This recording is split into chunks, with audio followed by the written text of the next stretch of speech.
I don't know why I struck her. It was not something I intended to do. I did not mean to kill her. I did not want that. Well, first, the question was, this began as a sexual assault, correct? It was, yes.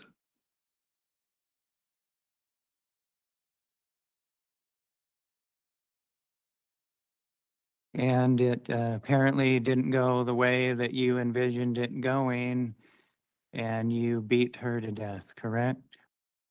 Yes. You did those things. I did. We are about to watch the parole hearing of a man who in 1992 took the life of a young 19-year-old woman. What he did and in the ways that he did it were so horrendous that it shocked the small town within Utah. Now, all these years later, we are about to watch the parole hearing and we will gain insight into this man. We will get to see the classic examples, in my opinion, of a sociopath, of someone who believes that he is the smartest man in the room, that he can fool everyone around him. I think we see impressive work by the parole interviewer. But before we do, let's listen to the victim impact statements, which are powerful and will surely show and share the message that many of us will want to send. With that, let's jump in. Tell me what you would like the board to know. On August 16th, 1991, for no other reason except for his cruel, sick agenda, Edwards abducted Jill and beat her with a hammer beyond recognition. He treated her like a piece of trash and threw her along a dark side road with no clothes below her waist. Timothy Edwards, you deserve no compassion. You alone sentenced Jill to a horrific death. She begged for her life. We live knowing how terrified she was and in so much pain before she was allowed to die. There's not a day we don't grieve for her. You, Timothy Edwards, need to spend the rest of your life in prison where you cannot hurt anyone else. If Edwards is allowed a parole, it will devastate our whole family. He is a vicious murderer. Please keep him where he belongs, locked away. He will be a murderer now and forever. It will never change. Please don't give him a parole. You know, Jill would have made a difference in this world with Timothy Edwards up. Thank you, ma'am, for that very articulate statement.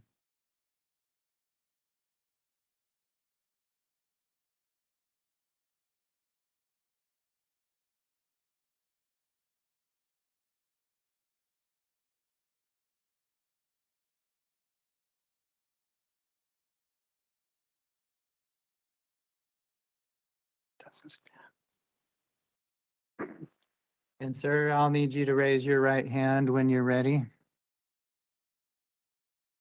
Do you promise that the testimony you will give will be truthful and accurate? I do. Thank you. And you'll need to sit down so that the microphone can pick up your statement. And also, even though I have your name written down here as well, I need you to state it for the record if you would. My name's Lance Williamson. Thank you. Go ahead when you're ready and let me know what you'd like the board to be aware of. I would like to introduce you to our beloved Jill Stoddard Williamson, better known to some of friends and family as Jill Inez Odessa Baby Beaner Stoddard Williamson. This picture before you is possibly one of the last pictures ever taken of Jill. It was on our wedding date, June 8th, 1991. This was 2 months and 8 days before Timothy Edwards brutally attacked her in a sexually motivated rage that took her from us. He then moved her to another location, selfishly protecting himself from being caught and hiding her from possibly even being saved. Jill was my high school sweetheart and the love of my life. We met when her family rented a house from our family. She was so full of life and joyful and happy all the time. So kind to everyone she met. Every time my parents would go over to the house or drop something off, I was the first one in the car. I couldn't wait to see her, or even get a chance to see her. Not even having a driver's license would stop me from seeing her. I would drive my dirt bike across the desert just to see her for a minute. No one could stop me from seeing her until that dreadful day when Timothy Edwards did, forever. I didn't love school, but when Jill started going to the school, I sure liked it a lot more. Any time I could spend with her was amazing. She was busy with every sport she could come up with, volleyball being her love of sports, and she was amazing at it. She dedicated so much time to all of her sports. She helped all of her teammates as much as she could before practice, after practice. In high school, we went to almost all the dances. Looking back at the pictures, we have so many that were in formal clothes from the dances that we attended. Just one of the many things we loved to do together. After we were married, Jill started putting this book together and reliving the nightmare just like it just happened. I never realized that I hadn't actually dealt with the loss of Jill until my family helped me come to this realization. Yes, I was mad at the world, but actually never dealt with it. The last few weeks have been a roller coaster of emotions, but with the help of my wife, my 5 kids, and my 14 grandkids, I have found it more important to be here today. In dealing with all of this, I have realized I have so many more reasons to do my part to prevent Timothy from getting out.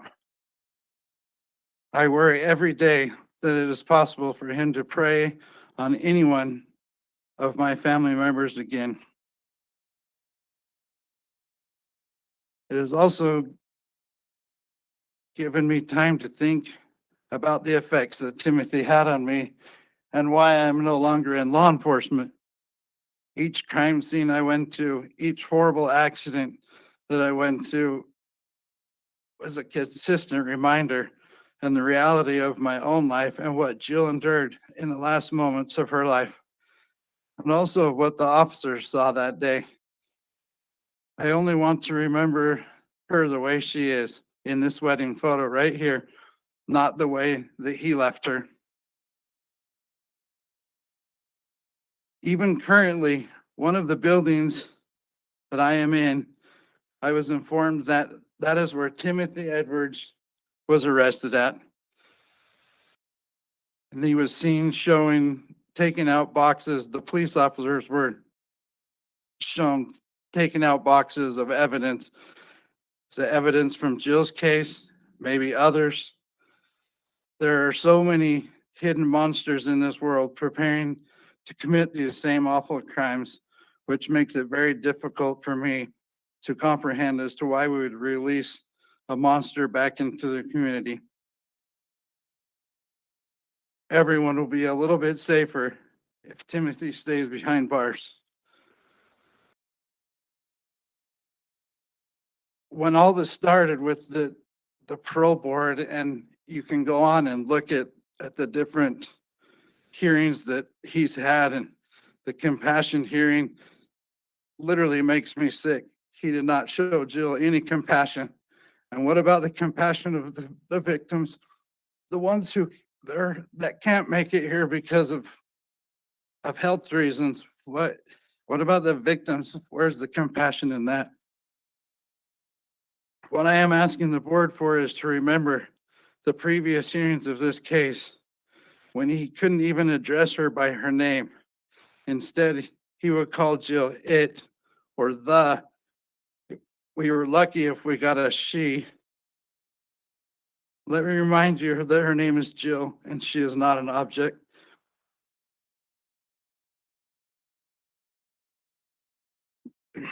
She will always be known as a beautiful, happy, loving young woman that did not deserve to die at the hands of this sexual motivated monster. Timothy showed no mercy to our beloved Jill and left her alone to die. So it only seems fitting that he do the same. He has earned that right. I am begging for justice for Jill, and I recommend that to the board to please let Timothy spend the rest of his natural life in prison. Thank you. Thank you, sir.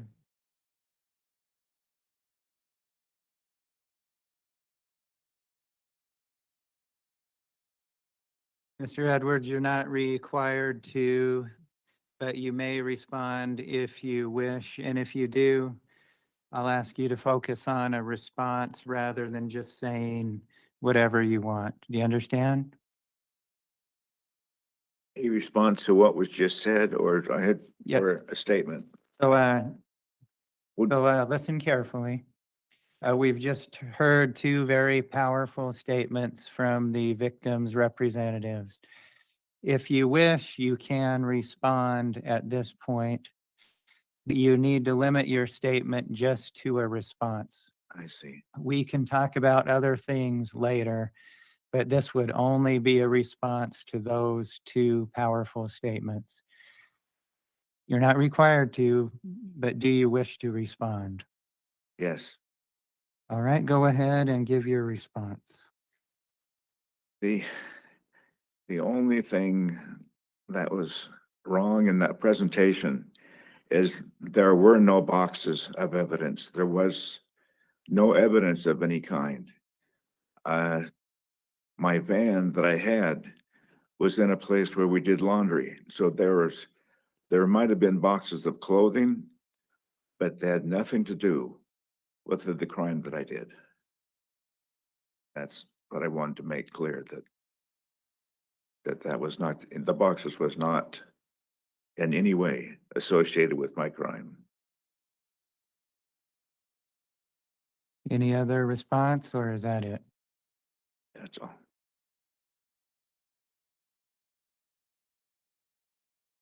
Now I'll be asking you a number of questions, Mr. Edwards.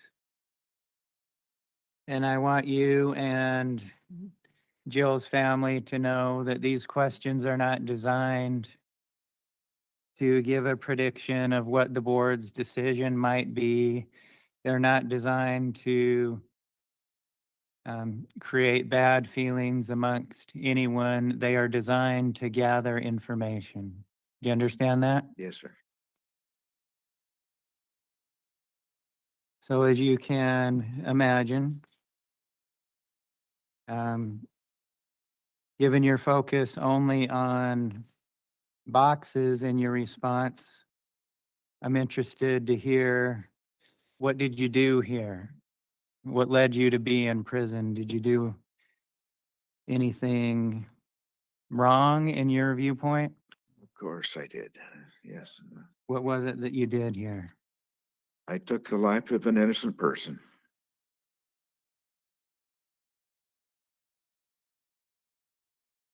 Why? I think that a lot of that can be answered by a statement that I have, if I can read that. How long is it? Just 2 pages. Go ahead. I would like to begin by telling you that every day Not a day goes by that I do not feel heartache and the anguish for the taking of Jill's life. From the beginning of my incarceration in 1991, September, I have felt compelled to answer the questions of why and how I could have committed such an uncharacteristic and violent act. I sought out any information dealing with psychology and the functioning of the brain. In 1994, I was able to meet with a Dr. Roger Prey and had many discussions with him. At the time, he was one of the foremost authorities in the country on the subjects of psychology and hypnosis. He helped me to work through a lot of issues, chief among which was the severe beatings that I had at the hands of my stepmother.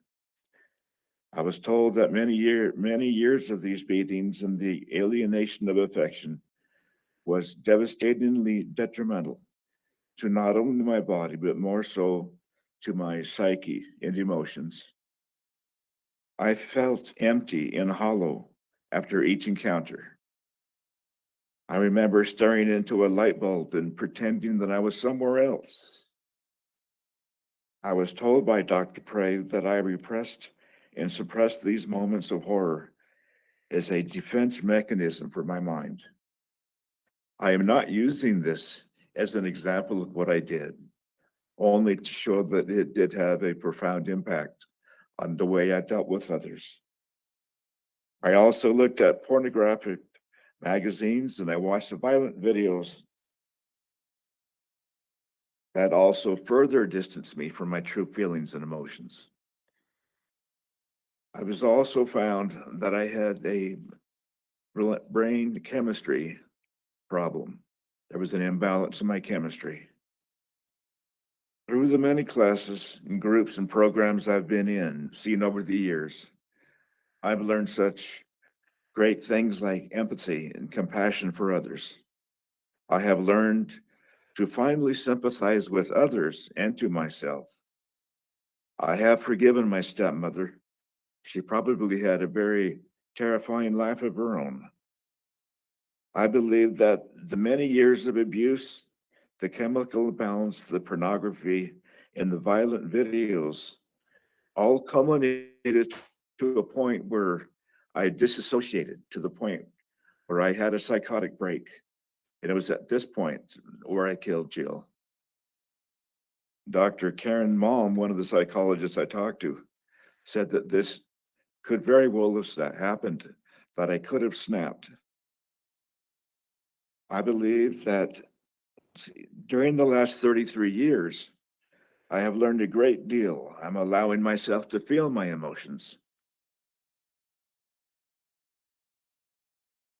I can laugh and cry and enjoy being in the moment. I feel self-aware and do not harbor any feelings of anger or frustration.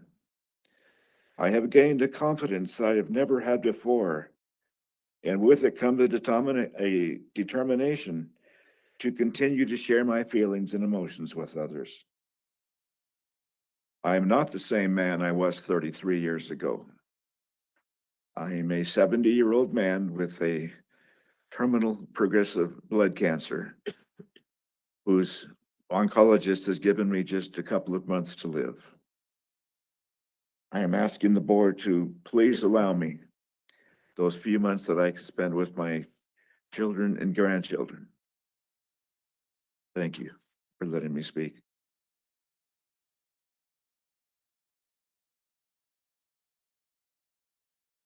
Now, Mr. Edwards, have you seen the most recent psychological review from Dr. Peck? Yes, I have. Do you agree with it?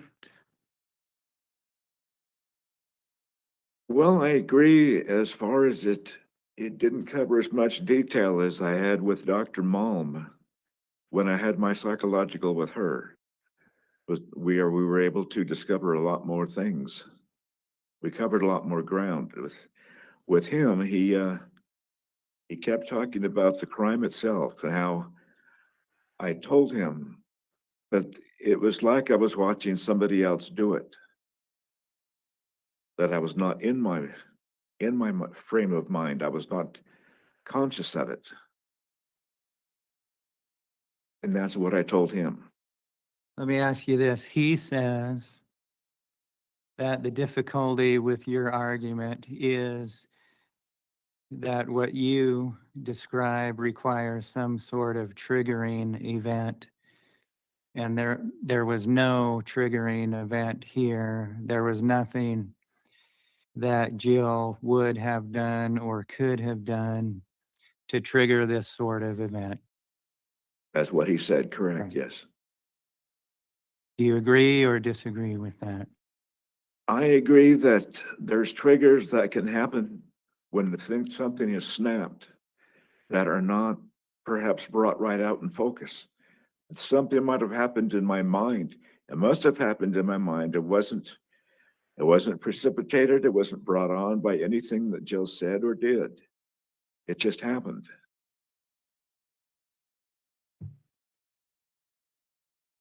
And I am sorry to Jill's family to have to read some of this because I know it will be upsetting, but I have to get a response from Mr. Edwards. Dr. Peck says what would seem to be much more plausible is that this began in a sexual assault by you and ended in murder. You remember him writing that? Yes, And do you agree that this began as a sexual assault? I did have a sexual focus, yes. And not only was that the focus, but this actually was a sexual assault, correct?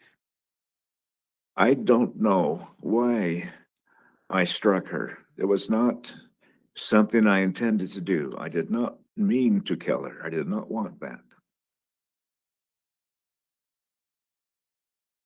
Well, first, the question was, this began as a sexual assault, correct? It was, yes,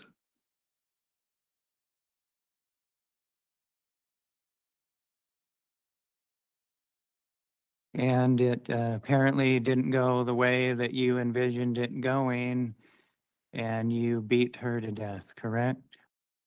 yes. You did those things, I did. and you did those things intentionally, correct? If intentionally is a focus of beforehand knowledge, then no. I did those things, yes. But I was not in my right frame of mind when I did them. What I'm getting at is you took purposeful actions to assault her and murder her, correct? It wasn't an accident, correct? Yes, This was done on purpose, right? it was not premeditated. But it was purposeful. You agree to that? Yes,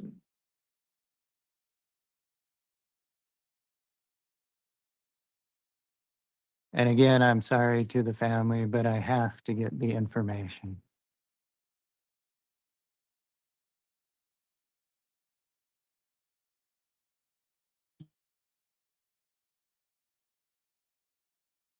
There were a number of disciplinary violations over a period of a few years, although it has been a while. Can you tell me what, if anything, has led to no disciplinary violations? Is it simply you getting older, or is it that something has changed in your thinking? I was with my brain chemistry. I mean, like I told you about, I discovered that I had a chemical imbalance. I was put on and it helped a lot in terms of being able to focus my mind, how I could communicate with other people. Until then, I didn't really associate much with others. I played cards and games and handball and things like that, but I think that was the turning point. where I was able to, after a certain point, I just had, I didn't do any things that would warrant a write-up. I'm sure part of it was my age. I did play blank games and softball till I physically couldn't do it because I broke my back. And I also believe that I would use therapy. Are you participating in therapy now, or this is something you need that you're not participating in? It's something that I'm looking forward to getting on the outside. The person, my daughter, who said I could come and stay with her till I found a place. There's a bishop in that ward that's a counselor, and he has offered to have counseling with me or set up where I could have counseling on the outside. And tell me what it would be for. To further explore this trauma, Dr. Malm said that also I would probably benefit by getting into maybe the early recesses of my mind in terms of how when I grow up, because I'm still interested in things that happened. And would all this information come only from you, or is there independent evidence, witnesses who observed this activity? No, I'm not sure. I don't understand, sir. Sure. The question is, you're talking about abuse from your stepmother. Yes. Are there witnesses, evidence, anything besides your statements that would support that? Everyone that could attest to that has died. My stepmother, my father, my brothers and sister. They're all gone.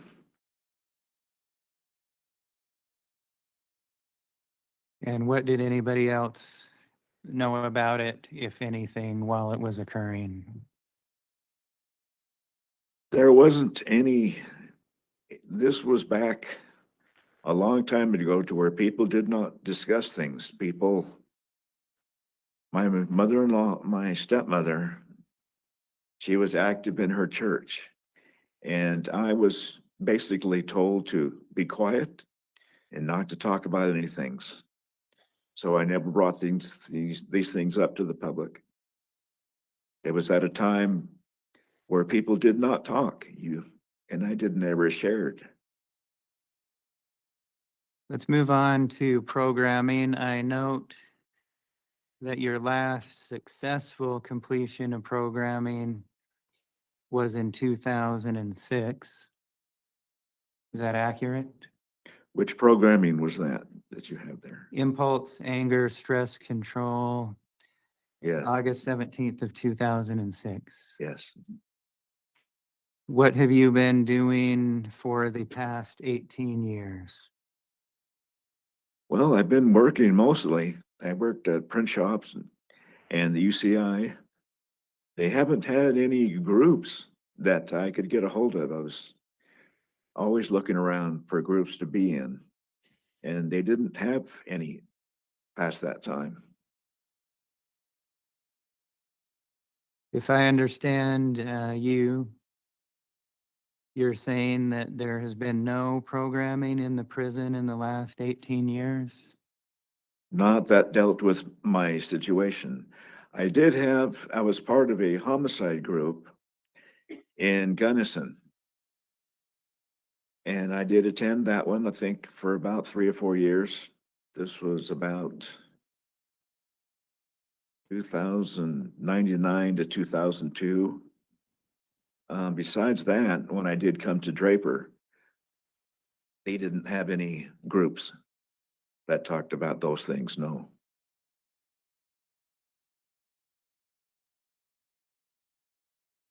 In your packet, you said you would live with your daughter in Tooele.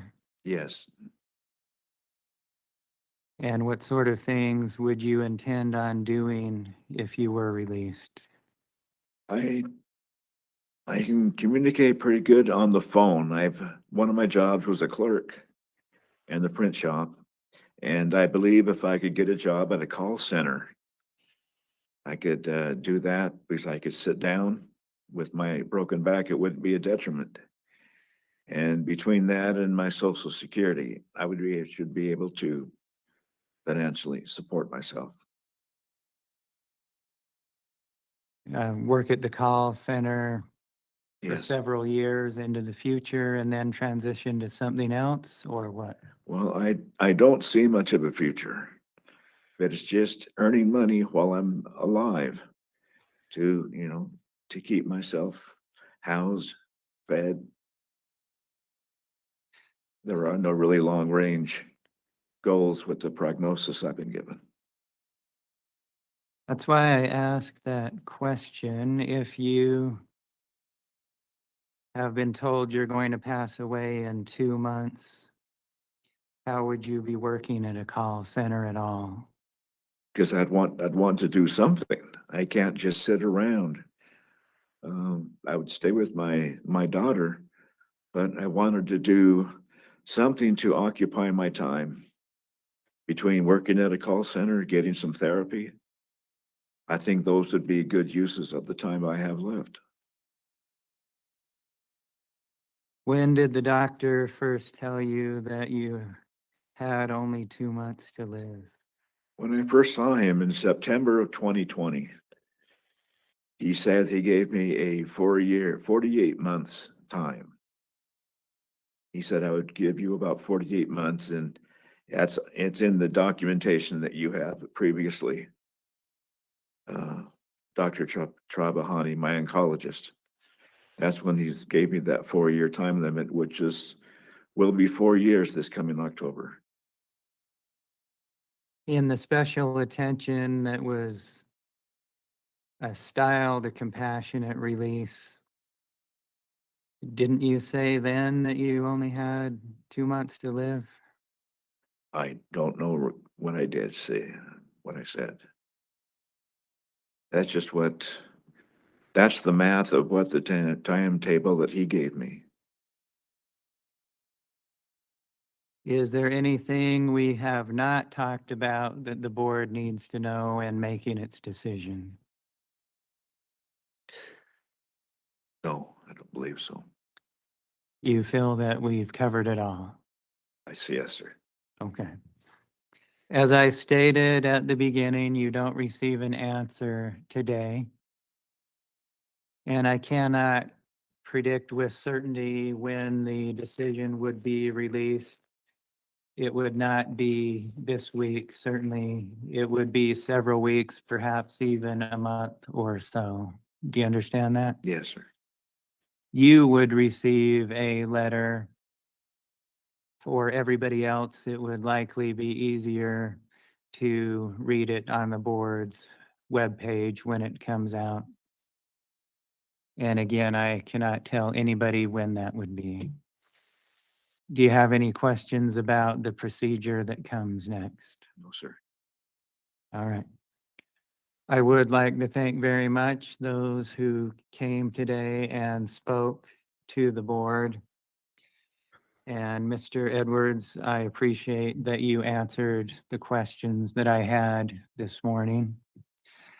As we conclude the hearing, I'll ask everyone to remain seated and wait for directions from the officers. And we will conclude the hearing at this time. And there you have it. So I'll give you a moment to take a guess if you think they paroled, what you think Utah did. They denied, and they said that he will get a rehearing in another 5 years. Now, I mean, according to him, of course, he only has 2 months left to live. So surely it won't be a problem. But wasn't that amazing how you could see him trying to manipulate the board, thinking he's so clever? And what I appreciated about this hearing was the style in which the interviewer, which was so like, it's kind of a weird, it's like monotone voice, but he's on it. He caught him in every lie. He caught him in every contradiction.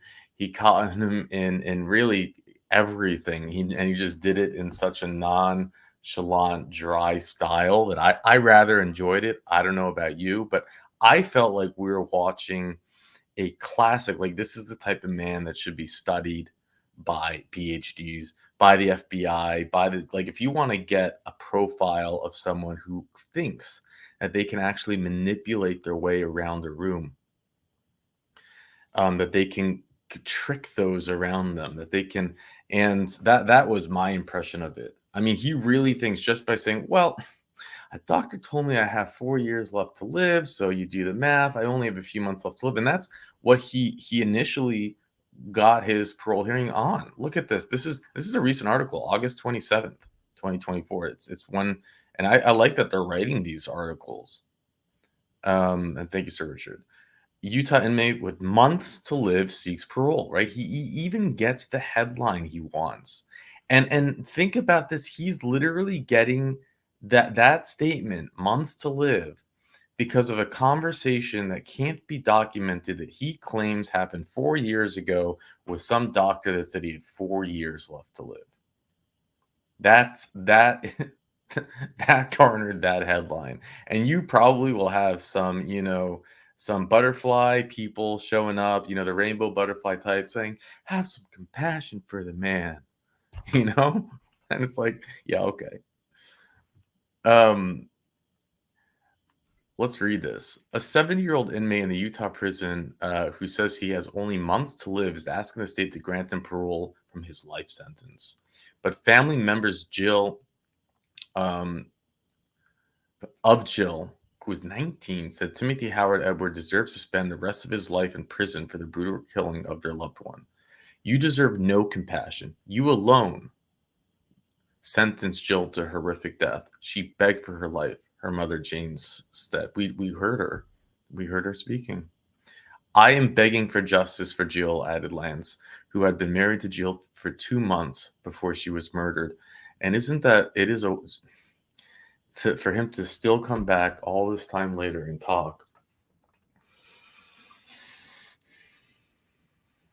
And it was great. You saw how there's zero empathy, there's zero anything there. They have these 2 impact statements, and then the interviewer offers him the chance to say something, and he talks about boxes. That's what he goes to. Boxes. On August 16, 1991, Williamson was working alone at the Tri-Mart convenience store in St. George when an Edward, a delivery man for Work Clothes Inc., stopped at the store and asked Williamson to follow him to his truck. He then assaulted her, brutally bludgeoned her to death with a hammer. And even when he was trying to answer these questions, he's trying to use words like, I wasn't intentional, it wasn't planned, it wasn't first degree, it's like, shut up, man. Her new body was found dumped in the storage unit complex a few blocks away. Edward originally pled guilty to killing, claiming that he was, not all there, but at sentencing, Utah's 5th district judge ruled he did not believe in Edwards, thankfully, whom he said has shown no remorse for his crime, and was sentenced for the murder. Isn't it crazy to do 5 years up to life? Again, that's Utah. How can you have a minimum of 5? So Utah, for how many years now, their legislation is still broken, where this man could literally have a minimum of 5 years. During his first parole hearing in 1995, the board decided Edwards should remain in prison for the rest of his natural life. So he kills her. He gets a parole hearing 4 years later. So this family had to show up to his parole hearing, and that's Utah for you. And we've seen this over and over again, how their sentencing guidelines are gimmicks. Can you imagine having to attend a parole hearing of this monster 4 years after doing it? And the parole board said, obviously he you could only imagine how ridiculous this parole hearing was back then. And they said, no, we're actually going to make you stay in for life. And that decision remained unchanged following several reviews over the years. Then he kept saying, well, you should review this, you should review this.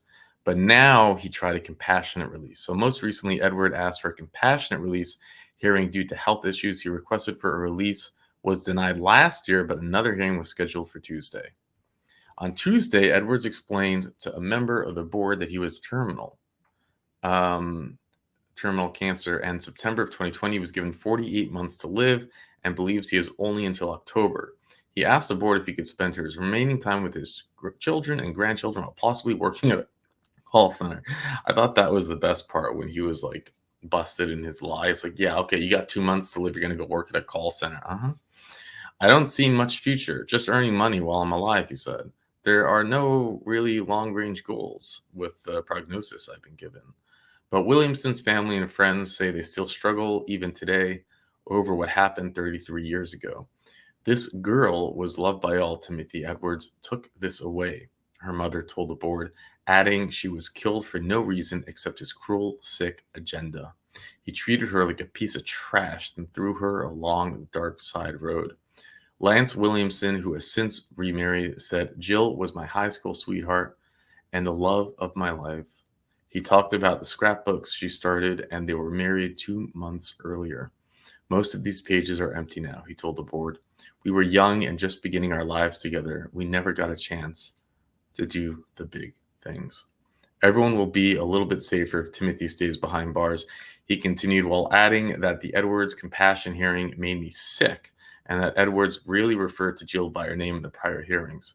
Let me remind you that her name is Jill and she's not an object, he said. When asked if he wanted to respond to the statements given by Jill's family, Edwards only wanted to dispute the notion by Lance, who used to be in law enforcement, that Williams at one time saw boxes of evidence being carried from the same building where Edwards was arrested. There was no evidence of any kind, Edwards said. What a clown. Later in the hearing, board member Blake Hills continued to press Edwards on whether he took responsibility for his crime. I took the life of an innocent person, Edwards said. Not a day goes by that I did not feel heartache or anguish for taking Jill's life, except I don't believe you because I don't believe you can feel.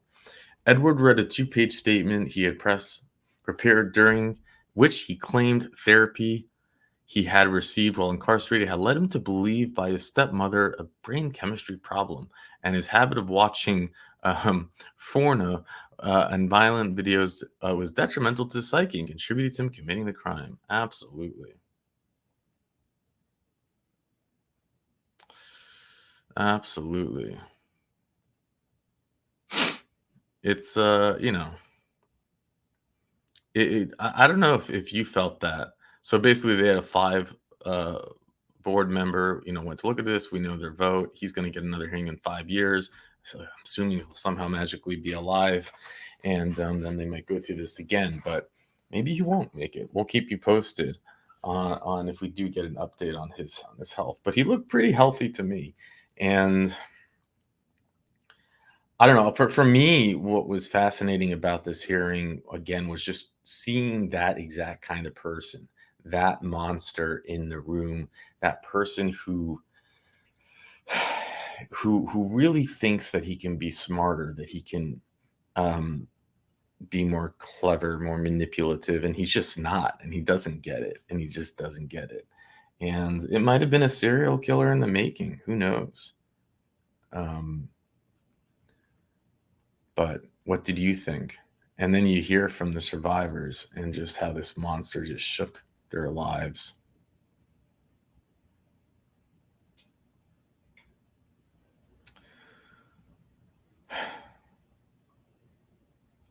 Well, there you have it. We'll keep you posted on these hearings. And again, thank you, Sir Richard. And with that, I'll let you go.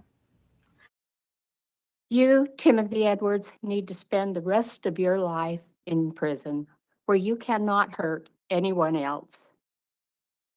If Edwards is allowed a parole, it will devastate our whole family.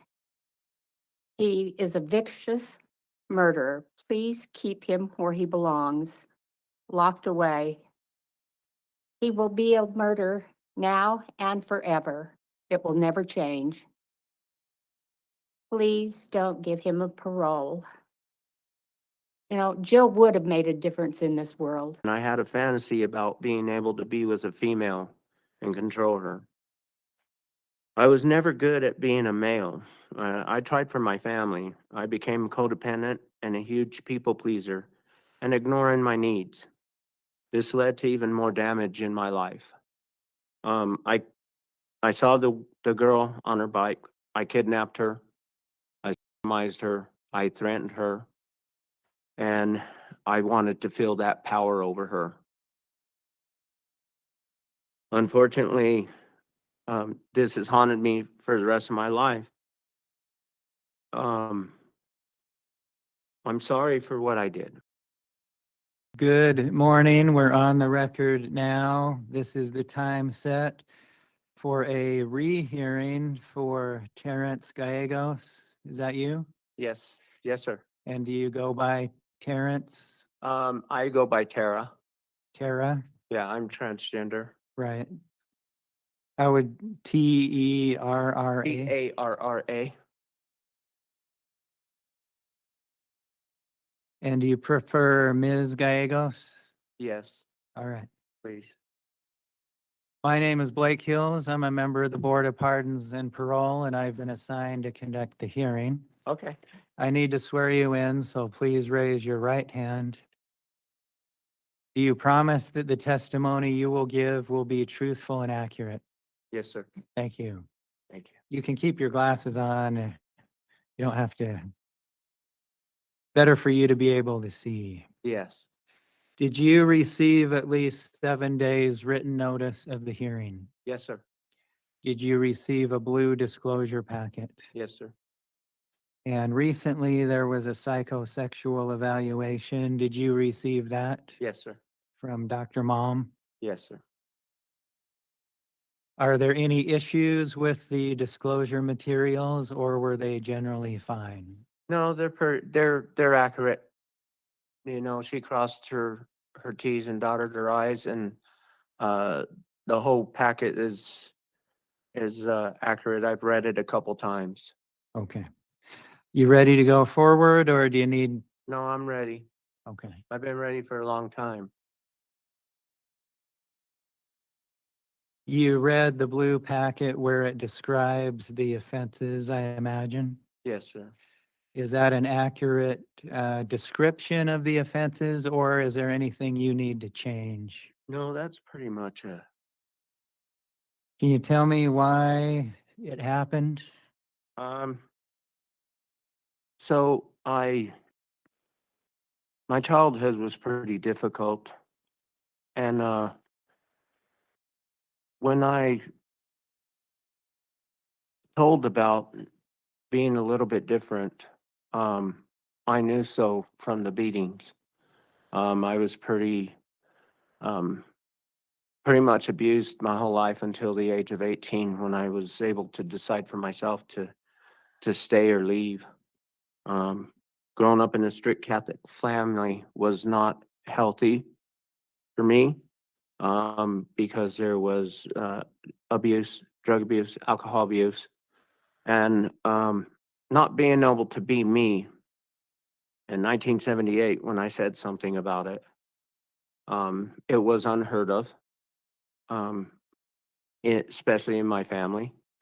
And I was never able to understand fully what it was to be male because of all these feelings that were going on inside.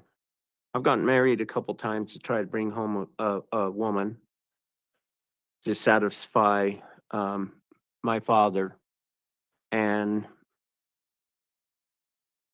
it worked, but it wasn't good enough for me.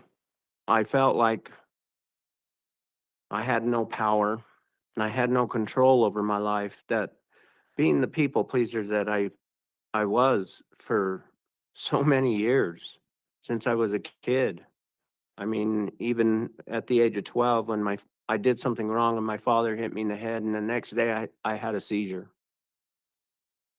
Um, when I went to the doctor, I was told to say I jumped off one of the bunk beds. At that time I didn't understand why. There was a lot of like values and traits that were not given to me as a child. I did not know a lot of them as an adult until I came to prison. I was up for days on meth, and I had a fantasy about being able to be with a female and control her. I was never good at being a male. I tried for my family. I became codependent and a huge people pleaser and ignoring my needs. This led to even more damage in my life. I saw the girl on her bike. I kidnapped her. I sodomized her. I threatened her. And I wanted to feel that power over her. Unfortunately, this has haunted me for the rest of my life. I'm sorry for what I did. I will never do this again. Whether I'm released or not, I'm not the same person that I was when I first came in here.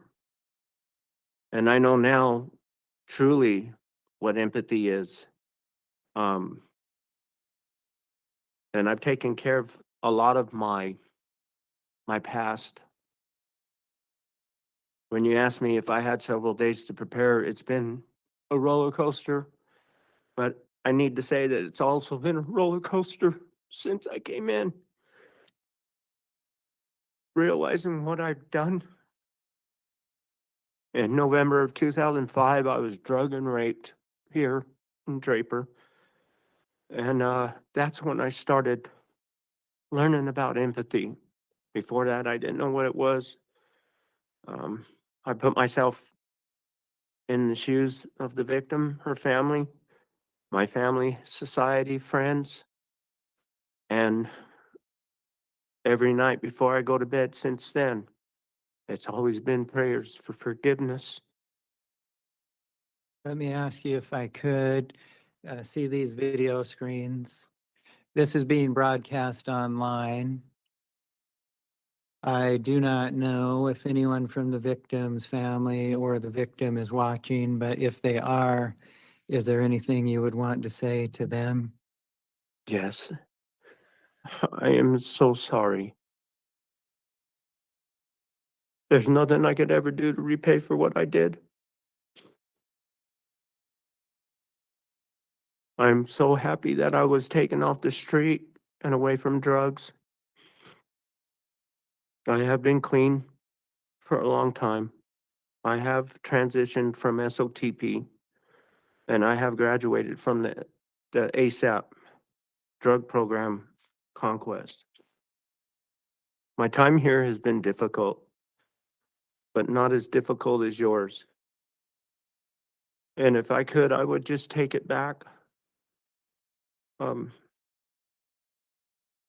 I never meant to cause any harm.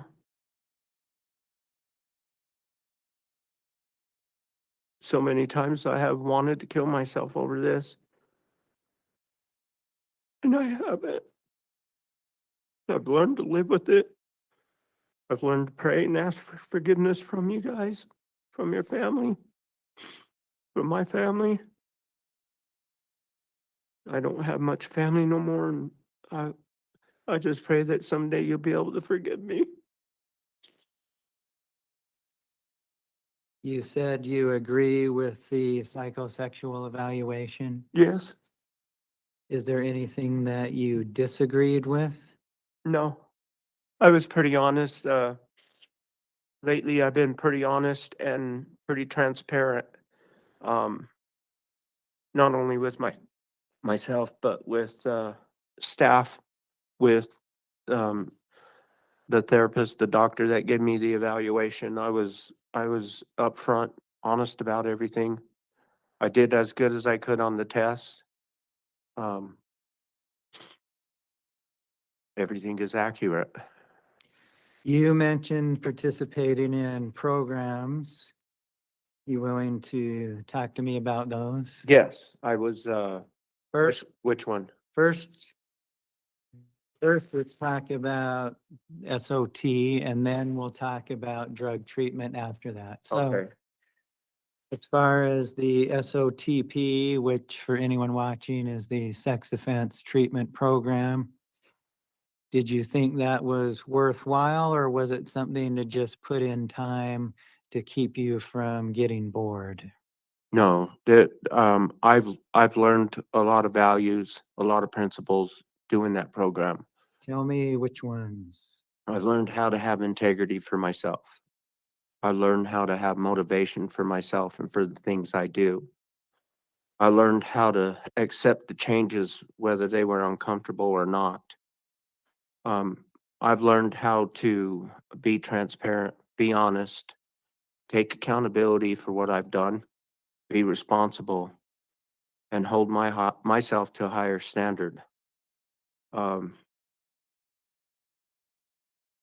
the principles that I've learned is just that what I've done was wrong. What was done to me was wrong. My childhood was wrong. But I wake up every day and I think about the abandonment issues and the rejection issues that I've had. And I've gotten rid of them with being self-sufficient, having self-motivation for myself. I can no longer stand in the foundation that had so many cracks when I was a child that I took as an adult as well. And since coming here, the change has been magnificent.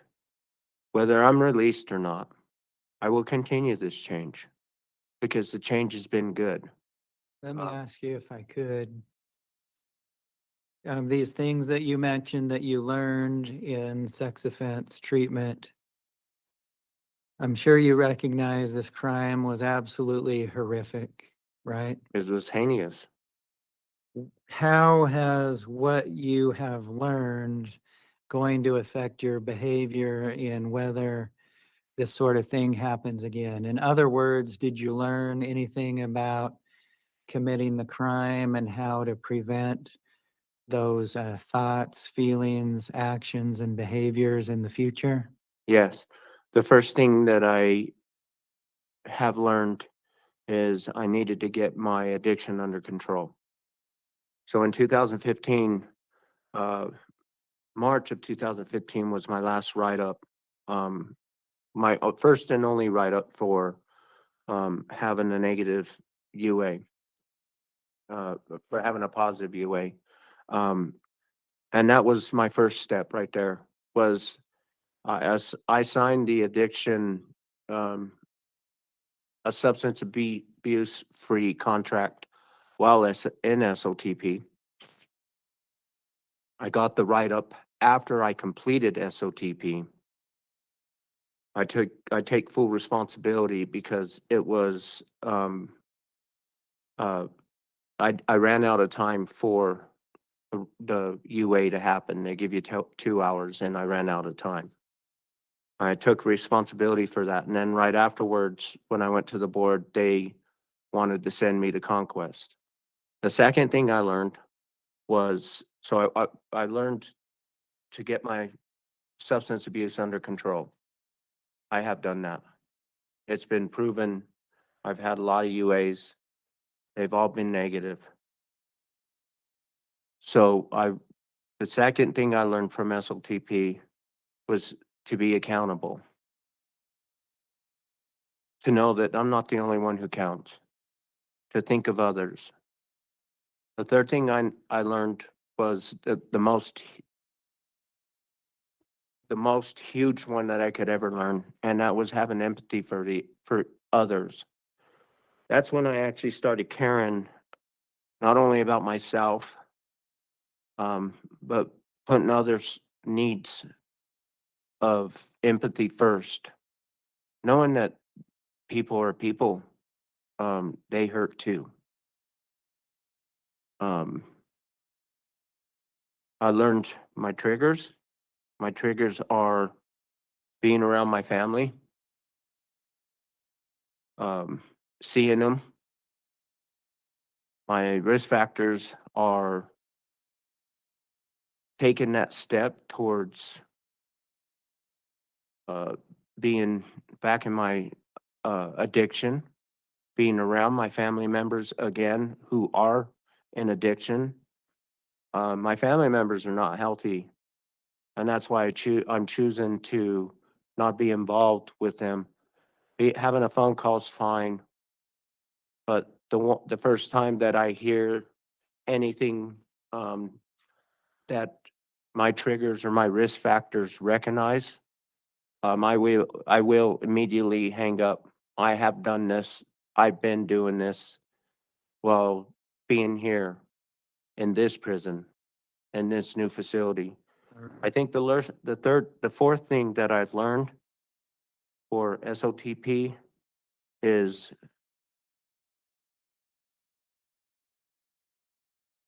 to stay my path of change, to know that, you know, I can make amends and I can move forward, and that I needed to forgive myself. Be transparent, be honest, disclose everything that I've ever done, and accept everything that I've ever done that has been bad. There's a lot of things that have happened to me that I have not talked about in therapy. With Clint Shumway, I was in therapy with him the longest. I disclosed a lot, but there's a lot of other things that from my childhood that are really, really hard to relive. And so therefore I am continually to uh, help have mental health in my life. Um, Talking to others about the things that have happened to me, but there's sometimes, mental health right now is a struggle to get to because there's not very many workers. Right. And it's really, really hard to disclose some of the things I've went through and trust another inmate with that information, because not everybody's honest here. Sure. I want to make sure we have time to talk about Conquest. So tell me what you learned in Conquest, if anything. Conquest to me was awesome. I passed every UA that I was given there. I admitted my drug use. I admitted that I kidnapped and sexually assaulted, molested, and threatened a young girl, a child. And I was able to admit that in an open group of 12.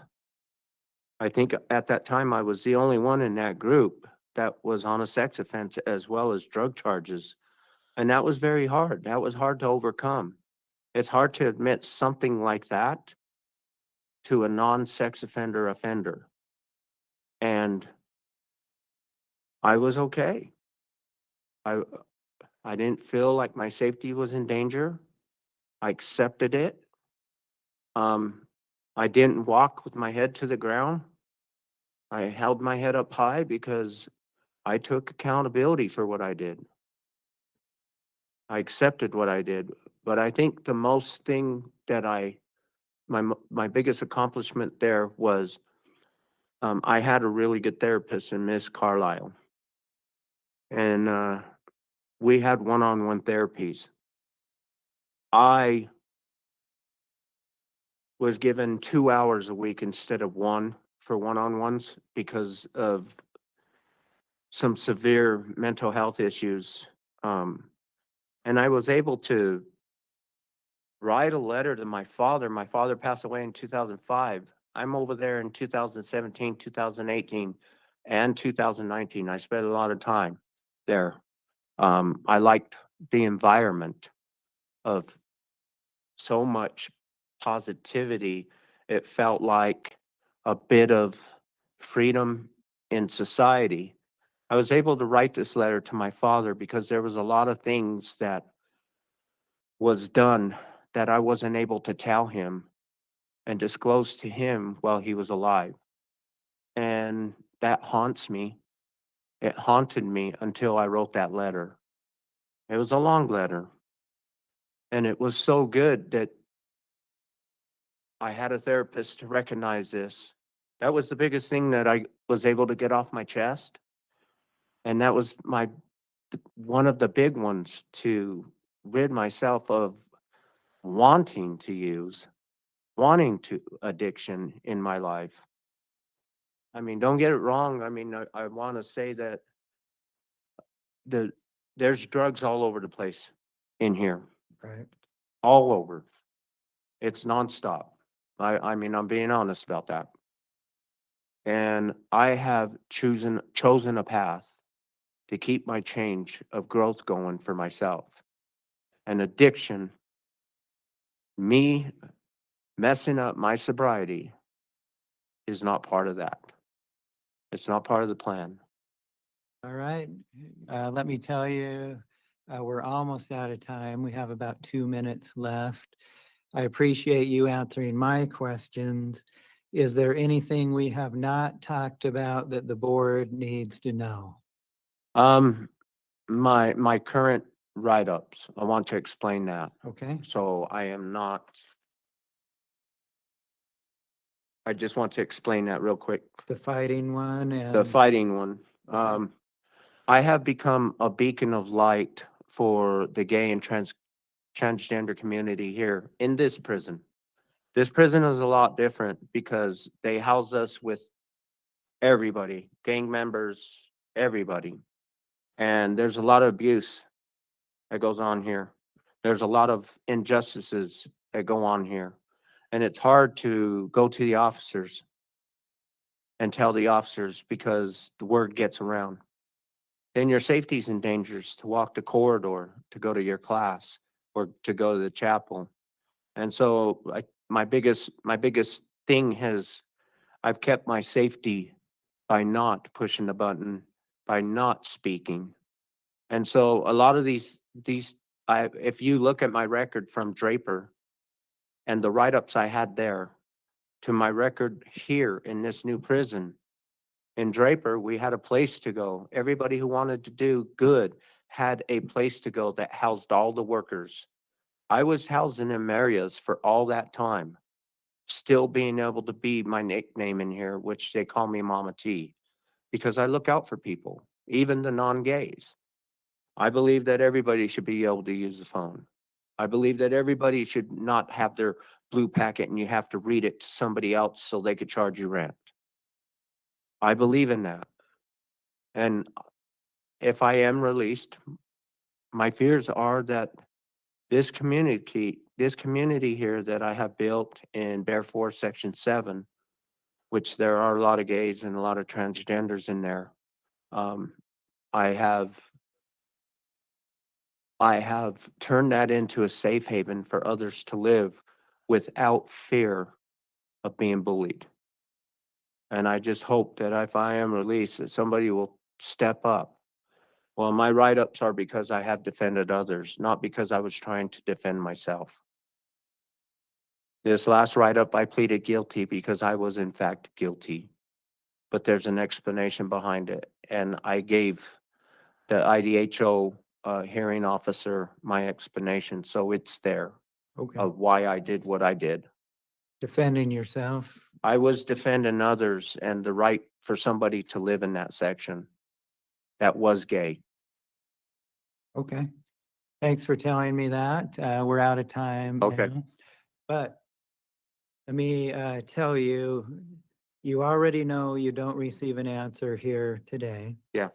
At least 3 members of the board must agree on what comes next, whether it's a rehearing, parole, or something else. Do you understand? Yes, sir. That could happen within a few weeks. It could be a month or more. It's not possible to give you an exact date. Okay. Any questions about that process? No, I just wanted you to know, I know we're out of time, we're probably not being recorded anymore, that my support has never been stronger than it is right now. I have a letter from Suncrest to be accepted into their program, and they are recognized by APNP. I did good on my psychosexual evaluation. I have a place to live. I have a job waiting after a little bit of time of adjusting. And I put in there that my number one support system is going to be my APNP agent and APP in itself. And I'm going to utilize that for the good of me, to keep my change going if I am released. All right. Thanks for telling me that and Okay. talking to me, and we'll conclude the hearing at this time. Okay, thank you so much. Thank you for your time. Thank you. Well, I am happy to tell you that they denied his parole. Okay. It was denied, and he will have a rehearing in 2029. And, like, frankly, can you imagine a more self-serving parole hearing? Oh, what was me? I only had the fighting right up because I was protecting others. I'm a stand-up here in the community. Even like the manipulation, you have to listen to it closely and be very familiar with these parole hearings, talking about the failed a drug test while locked up, and it was it was only failed because I didn't complete the test within this 2-hour period. And it's like, no, that's how the tests work. You have to pee in a cup, and if you don't within 2 hours, it's a fail. So when you refuse to, that probably means something. Have you ever heard a more self-serving hearing? I mean, we hear a lot, so it's not like, on the Richter scale, it's not over there. It goes up there with what we're accustomed to. But it's all about me, my feelings, my pain, my suffering. A 12-year-old child. I wanted to know what it was like to dominate a female. Wow, that really adds up to your whole story over here, doesn't it?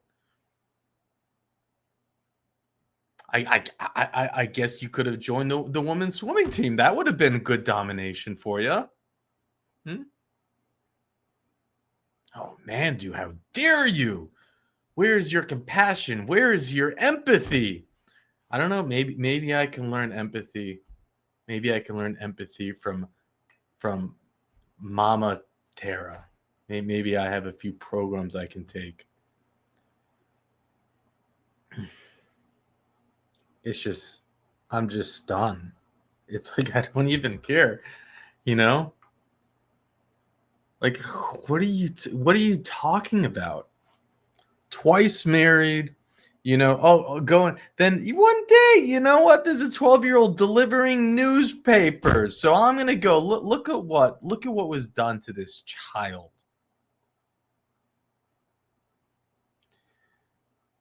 Terrence Scott Gallegos pled guilty and was immediately sentenced 15 years to life for abduction and assault of a 12-year-old newspaper carrier. The victim's mother said her daughter has bounced back, and listen to this, she did bounce back, maintaining straight A grades, interacting normally with her brothers and sisters, and continuing her newspaper route. The girl still delivers newspapers to the house where she was attacked. The house is still occupied by this man's wife and children. Because I just wanted to shut up. This was written in 2003. She was on her route last June when Gallegos called to her about getting a subscription. Come on, I want a newspaper. Prosecutor says he dragged her into the home, bound her arms behind her back with an electrical cord, and blindfolded and gagged her with socks before assaulting her of a sexual nature. Gallegos pled guilty Tuesday before the 2nd District Judge Pamela and asked to be sentenced immediately. Pamela Hefferson asked why. Gallegos said, I'm tired of Weber County. They don't treat their inmates well. Not, I want to be sentenced quickly because what I did is horrible and justice. No, I'm tired. Defense attorney John Kane said his client has no prior offenses involving sex. I think the public ought to know that. DNA evidence clinched the case with a victim saliva found on Gallegos' sock and semen found in her clothing. And for any of you yelling at me, Mandoo, how dare you misgender this child sexual, here's the newspaper. Inmate convicted of kidnapping. This is written just recently, a few days ago. A man convicted kidnapping and sexually assaulting a young girl delivering newspapers 120 years ago is now seeking parole. Okay, so I guess if you're going to go and attack me, then you can go and attack the newspaper. You can go and attack the prison system. You can go and attack them but you know what? I think really everyone's just tired of being attacked about this kind of stuff. Today, Galagos tends to be known as Mama T in the cell block and has become a beacon of light for the incarcerated gay and transgender community, standing up against abuse and injustice. Isn't that ironic?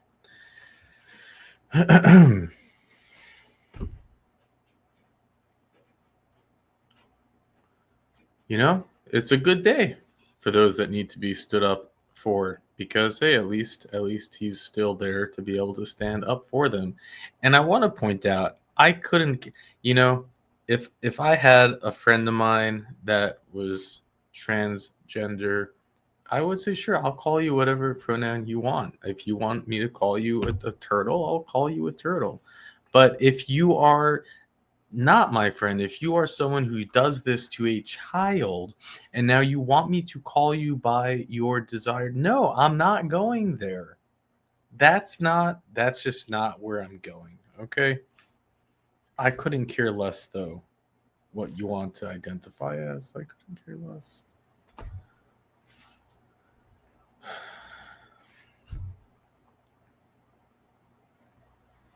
I don't know what else is there to say. I don't even know if I'm gonna if I'm what I, at least it's like, the interesting thing is I learned to feel empathy.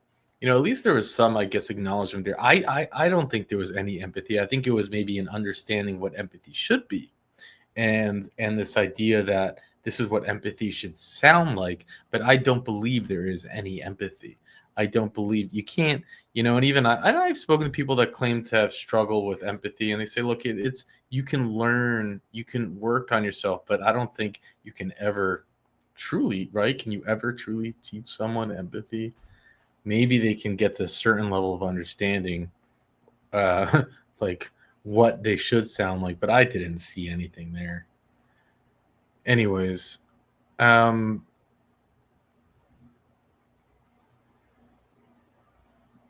I hope that this person serves out the full sentence. EOS, let's see what it was, of technically it's 2102 is the full term date. June 22nd, 2102.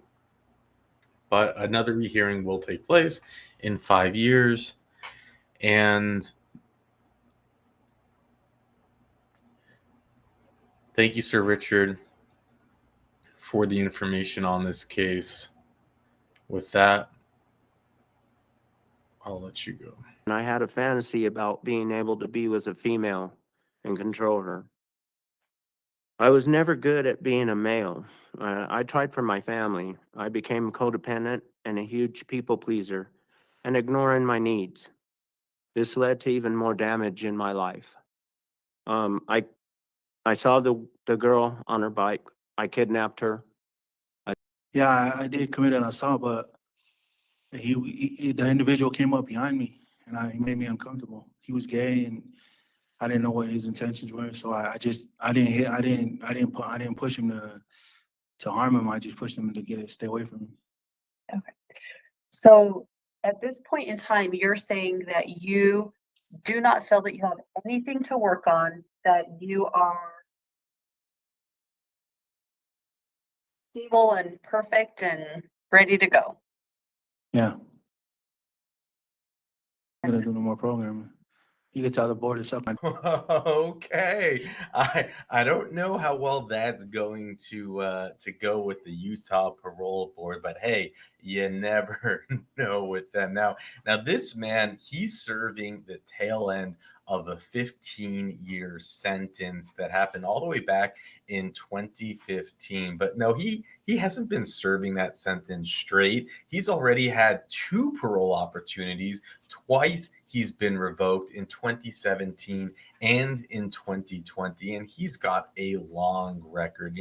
What he's locked up for now includes reckless endangerment, driving under the influence, child endangerment, failure to wear a seatbelt, failure to stop. It seems that I think he went on a police chase with a child in the car, but we don't have evidence of that. That's just what I see from the crime. Now, anyways, we're going to watch this parole hearing, and I'll share the results with you and some more details at the end. On record. So this is the time and place scheduled for a rehearing for Remo Komoto, offender number 899352. Is that you, sir? Yeah, Okay, thank you. My name is Charlotte Parrott, and I'm a hearing officer with the Utah Board of Pardons and Parole. I'm going to be the one who's conducting your hearing today. I am going to be taking some testimony from you, so I do need to swear you in. So if you'll please raise your right hand for me. To the best of your ability, thank you. Do you swear or affirm that the testimony you're about to give will be the truth, the whole truth, and nothing but the truth? yes, Okay, thank you for that, sir. Did you receive at least 7 days written notice of today's hearing? yes, And did you receive your blue disclosure packet from the board? yes, Did you have a chance to review all of that information? yes, And did you have a chance to review your sex offender assessment? yes, And did you have a chance to review your psychological evaluation? yes, Okay, so those are some of the things that we're going to be discussing today. Just for some procedural history, you had a rehearing back on 2/9 of 2023. At that time, the board ordered this rehearing with the sex offender treatment memo and the psychological evaluation. The board also expected you to complete the sex offender treatment program prior to this hearing. So we're going to be discussing all of that, okay? okay. So let's talk about the psychological review first. What are your thoughts on that? The diagnoses and the recommendations. Do you remember what they were? No, I don't. Okay, Oh, yeah, yeah. She said everything is good. okay. My psych evaluation. Okay, so the psychological review has you presenting with at this time antisocial personality disorder, alcohol use disorder, and cannabis use disorder. So what are your thoughts on that? No, I don't do drugs. Okay. What about your mental health? Do you feel that you're stable and in a good place? No, it's violent. It's too violent here. As you can see, I just barely got a black eye the other day. Okay. On Friday. With your mental health, do you feel your mental health is good? Yes. Okay. How did you get a black eye the other day? I said good morning to another inmate, and then another inmate rushed and attacked me. Okay. Are you getting a disciplinary for that or just the other person? They got me on TRO right now, Okay. which it doesn't make sense because I was the victim. He should be the one in TRO. And we'll discuss your disciplinaries and stuff here in a few minutes. So with your mental health recommendations, the recommendation was that, let's see, that Mr. Komodo struggles to admit to issues and concerns or recognize that he has any concerns. This puts him at risk to engage in behaviors again, such as his anger outbursts or making inappropriate comments. What are your thoughts on that? Not true. Okay, and why do you feel that's not true? I never had no violent outbursts. I was the one being attacked in here. I Okay. never attacked no one in here.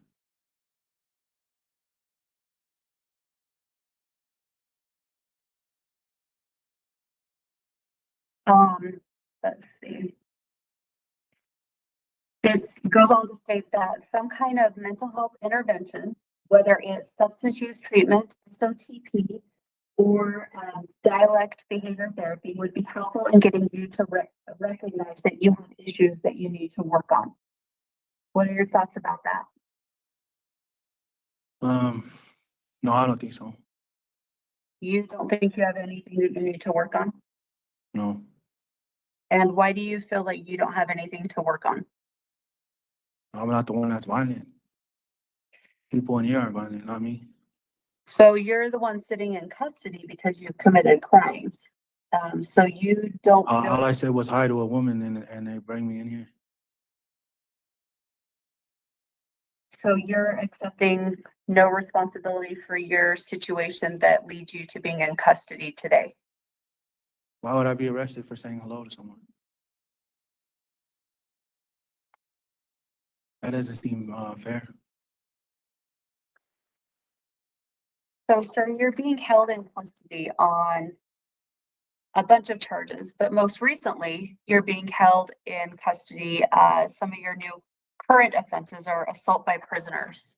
You have 2 counts, were your most recent convictions. So you're saying that that you have no fault where you're at this point in time. Yeah, I did commit an assault, but the individual came up behind me and he made me uncomfortable. He was gay and I didn't know what his intentions were, so I didn't push him to harm him. I just pushed him to stay away from me. Okay. So at this point in time, you're saying that you do not feel that you have anything to work on, that you are stable and perfect and ready to go. Yeah. I already did all the classes. I've already graduated. You not see that? We're going to talk Been about working the whole time I've been in here. I've been doing anger management, unlock your thinking. I've done MRTs. I've done everything. I even enrolled the SOTP, but they took me back to max. And then they said I couldn't do it until I got back in population where are you currently housed? in SMU. But I've done every program this prison has to offer. I don't know what else you want me to do.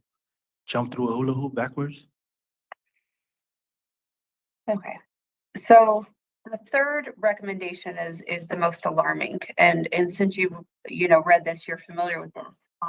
It says that, or I guess I apologize, it's not the most alarming, but it's a little alarming. But that you should continue to involve in some form of outpatient monitoring and treatment to ensure that you continue to work on accepting responsibility for your behavior. So what are your thoughts on that? Yeah. Yeah, I'll gladly do it. So what type of programming do you think that you need to get yourself to a point where you're not having write-ups, that you're not engaging in negative behaviors, and you're stable for a potential release to the community where you're not at risk to others? I'm not at risk. I haven't had a write-up in over 2 years now. And then the last write-up I got was my cellie covering the window. It wasn't me. But they just wrote me up because I was living with him. Okay. So yeah, you haven't had a disciplinary since 2023, Yeah. February of 2023. So let's talk about the sex offender assessment. You said you received a copy of that and you were able to read through that, correct? Yeah. Okay. So this, the testing that you did, places you at an above average risk to reoffend. What are your thoughts on that?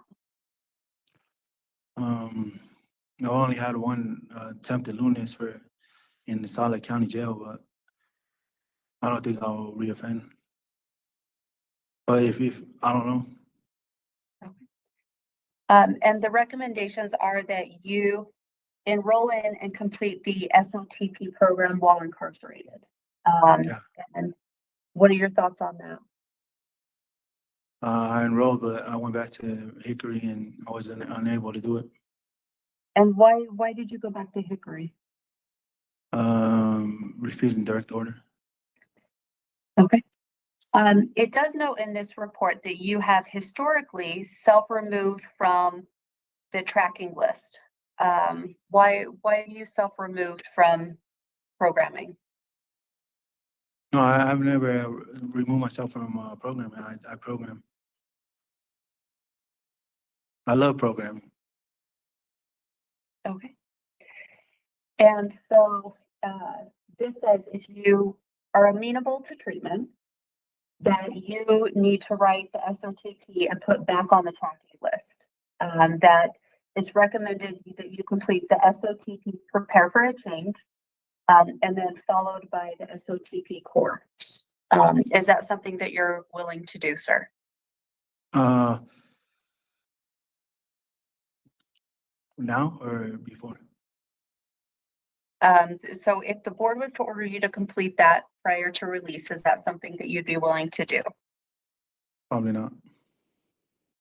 Because I expire in 2 years, so I'm not gonna sit here and program the whole time. I might as well just sleep. So you do expire 12/20 of 2027. So you would rather just not do programming and just expire? Yeah.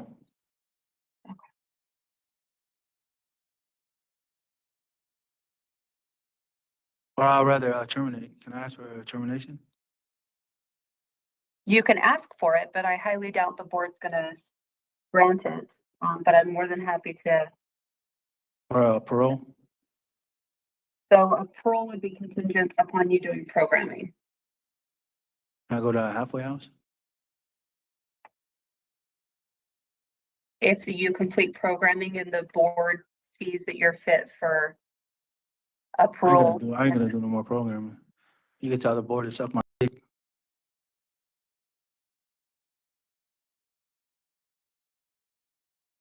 there anything else you would like the board to know?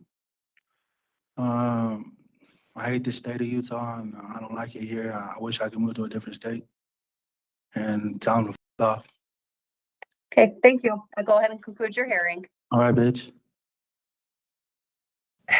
And there you have it. And I just have to admire the parole interviewer, the way that you just like complete poker face, like nothing phased her with that. And you know, we watched her through so many hearings. I mean, that it's kind of like I feel like I get to know these parole board interviewers, and it's impressive. I don't know how they do it day in and day out, but it probably comes to no surprise that they denied him. And thank you, Holly, for the info. So they said basically, no, you're going to serve your full term up until 12/14/2027, and then they give the reason why. And here again are the sentences for what he's in for. So failure to stop, 0 to 5 years, DV in front of a child, 0 to 5 years. Right, these expired 2016. Then he has attempted aggravated burglary, 12/20/2026. So this was the biggest one, the 15-year sentence. And he has the 2 assault by prisoner.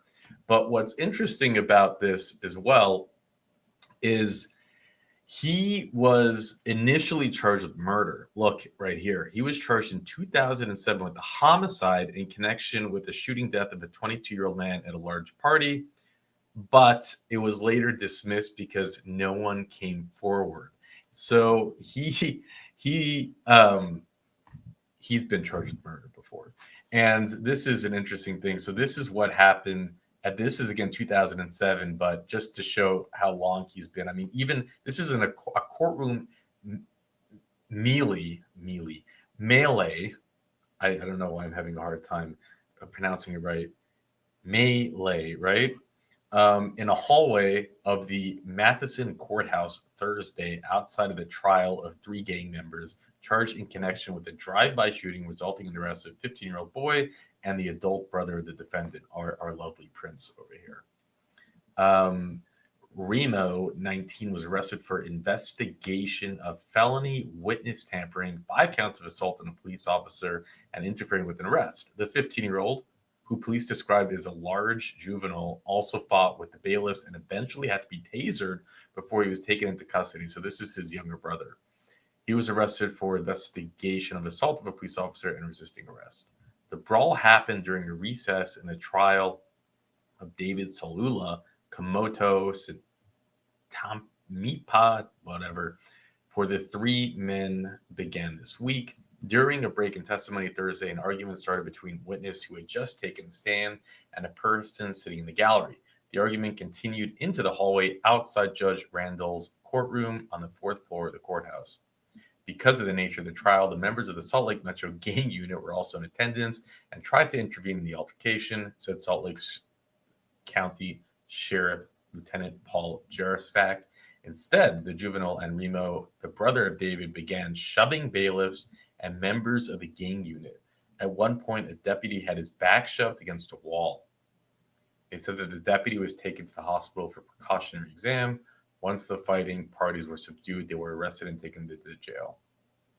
And this is like, this offense is not even related to what he's in for now. I mean, what he's in for now is attempted aggravated burglary. This guy is basically, it seems to me, to spend his entire life in prison. And for anyone to think that he is not going to come right back in 2 years when he gets out, probably living in La La Land. I mean, it's, I don't claim to know the answers, but there are some people that I institutionalize and clearly are a danger to themselves and to the public. And he is getting out in 2 years. I mean, unless he picks up more felonies in prison, which is possible, and he keeps getting the ball kicked down the road, but he's getting out in 2 years. And this is a train wreck that the entire world can see coming. But hey, you just got to go with the flow, right? Because you're going to have DAs and judges that just hand out. Remember, this was a 1 to 15-year sentence. He could have gotten out, and he has been getting out, right? He's been revoked twice already. He's been revoked in 2017 and 2020. It's not like he's been serving this sentence straight. He was free just 5 years ago. Utah, their sentencing, they're a bunch of gimmicks. They hand out these sentences, but really it's just a big giant joke. And I never knew this until watching these parole hearings. And that's the thing about parole hearings. It's like getting under the hood of a state. You can actually truly understand a state and how they handle crime by watching the parole hearings. Iowa is the worst state that we cover, and one would never guess that. I mean, they are awful. They parole everybody regardless. I think we've seen 3 denials in a year of covering Iowa parole hearings. Think about that. That's insane. And they have monsters just like every other state. But there it is. And thank you, Holly, for providing the info on this. And thank you, Sir Richard, for recording it while I was gone. And I think that we're going to go and watch another parole hearing. So let's jump in. Well, the board will have that report to look at too. I don't have any other questions for you. I'm at the point where I'm ready to conclude the hearing. Thank you for your time today. Can I let you hear my rap song, please? How long is it? The one verse in the Is chorus. it about? It's about prison. It's about prison. Yeah, Well, we only have about a minute left. I say, All right. And that's a first. He does make a request to share his rap song, and he sings it. And if you want to just fast forward to the 14-minute mark, you can go ahead. But if you want to sit through the hearing, we are about to watch the parole hearing of a bank robber who robbed the Zion Bank in 2015. Now, his full term date is 2030, so he's got 6 years riding on this parole hearing. And I got to say, this is one of the wackiest parole hearings that we have covered. So with that, let's jump in. Get started in just a second. Then I'll let you know when it's time. Scott, can she see me right now? Can she see me right now? All right. Today's the time and place set for a rehearing for Tommy Diggs, offender number 1846669. That is you, correct, sir? Yes, sir. Did you receive prior notice of today's hearing? Do you feel ready to proceed? Yes, sir. All right, I'll be taking testimony from you. Do you swear or affirm that the statements you provide today will be the truth, the whole truth, and nothing but the truth? Yes, sir. All right, my name's Joel Robinson. I'm a hearing officer. I work for the board. I'll be conducting your hearing today. You had a hearing back in January of 23. It was a rescission hearing after you failed to complete the expected programming. The board ordered a rehearing for today with the expectation that you complete the sex offender treatment program. You aware of that? Yeah. All right. Did you get a copy of the sex offender treatment program report dated December 9th of 24? Yep. You had the opportunity to read through that? Mhm. Okay. I just received it yesterday. So I don't know when you got a copy of it. A few weeks ago or so. Maybe when they went over the interview with you, they went over the report with you, maybe? That's how it went? The guy, the blue pack came in the mail. Oh, really? Mhm. And the report dated December 9th was in there? Because it's only December 10th.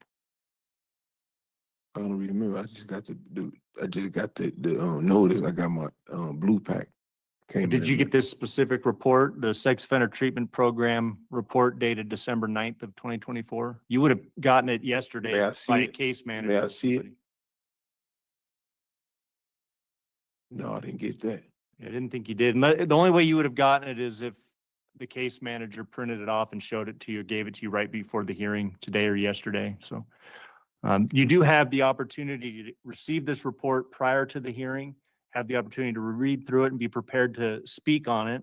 And generally, we disclose these documents, a couple weeks prior to the hearing, but being that we just received it yesterday, we didn't have the time to do that. So you have a couple options. Can I just look at it right here? I'll read it through it if you'd like to proceed that way. Do you want a couple minutes to read it? Do you want me to just read it? Not to you? even now. I'm a fast reader. I'll just brief over real quick. Okay, yeah, let's go ahead and go off Yeah. record for a couple minutes. We'll give you the opportunity to read this and see if you're ready to proceed at that point. Yeah, All right? it's killing me, Joe. Now, while we wait for him to review his packet, I'll just read to you about the bank robbery. And I want to point out, nowhere in the files does Sir Richard find why he has sex offender programs that he has to take. We don't see that anywhere in his record. So now the bank heist, which took place September 16, 2015, it states like this. A man has been arrested after allegedly robbing a downtown bank Thursday afternoon. According to Salt Lake Police Detective Richard Shipping, a call came in of a robbery at Zion's Bank at Main Street when a man walked up to the counter and demanded money. The teller complied and handed him an undisclosed amount of money before he fled on foot. When our officers arrived, they found a man fitting the description of the robbery suspect walking not far from the location and stopped him for questioning. Shipping said, after finding cash that appeared to have come from the bank and after questioning the man, the police made an arrest. The suspect has been identified as Mr. Diggs. He was 29 at the time. Now, this is certainly interesting. Again, I'm going to tell you, his rap song gets something else, and we're about to hear it. But first, to the I hearing. mean, can you not? You say the word. All right, we're back on record with Tommy Diggs, offender number 184-669. Mr. Diggs was provided a copy of the program summary that was provided. Mr. Diggs, is there anything further that you would like to discuss regarding that treatment summary? No. And let me provide you your options again. Your options are you can have a copy of that disclosed to you, have time to go back and review it, be adequately prepared to respond to it. If you would like to do that, what we would do is we would continue today's hearing to a different date. We'd get you back on the calendar on the next available date, No, and then you'd have the opportunity to respond. I understand it. They saying I won't be able to do the SOTP while incarcerated. Okay, but before we go into that, your second option is you can waive disclosure of that document and we can proceed with the hearing today. Do you want to proceed Yes, with the sir. hearing today? Yes, sir. Yes, sir. Okay, so you're gonna waive the prior notice of that report and proceed today? Yes, sir. Joe, Okay, Mr. Joe. and so what you're explaining right now is that they are recommending that you complete the program while incarcerated. No, and a half. Although currently that's not an option for you, but at some point, if it is available to you, that's their recommendation that you complete the program here at the facility. So go ahead with what you were gonna say. Oh, well, since I've been incarcerated, I've graduated high school. I completed life skills program. I completed business, entrepreneurship, and I've completed the RH program. And just I'm from Chicago, Mr. Joe. How my swag, how I act, it ain't like these dudes acting.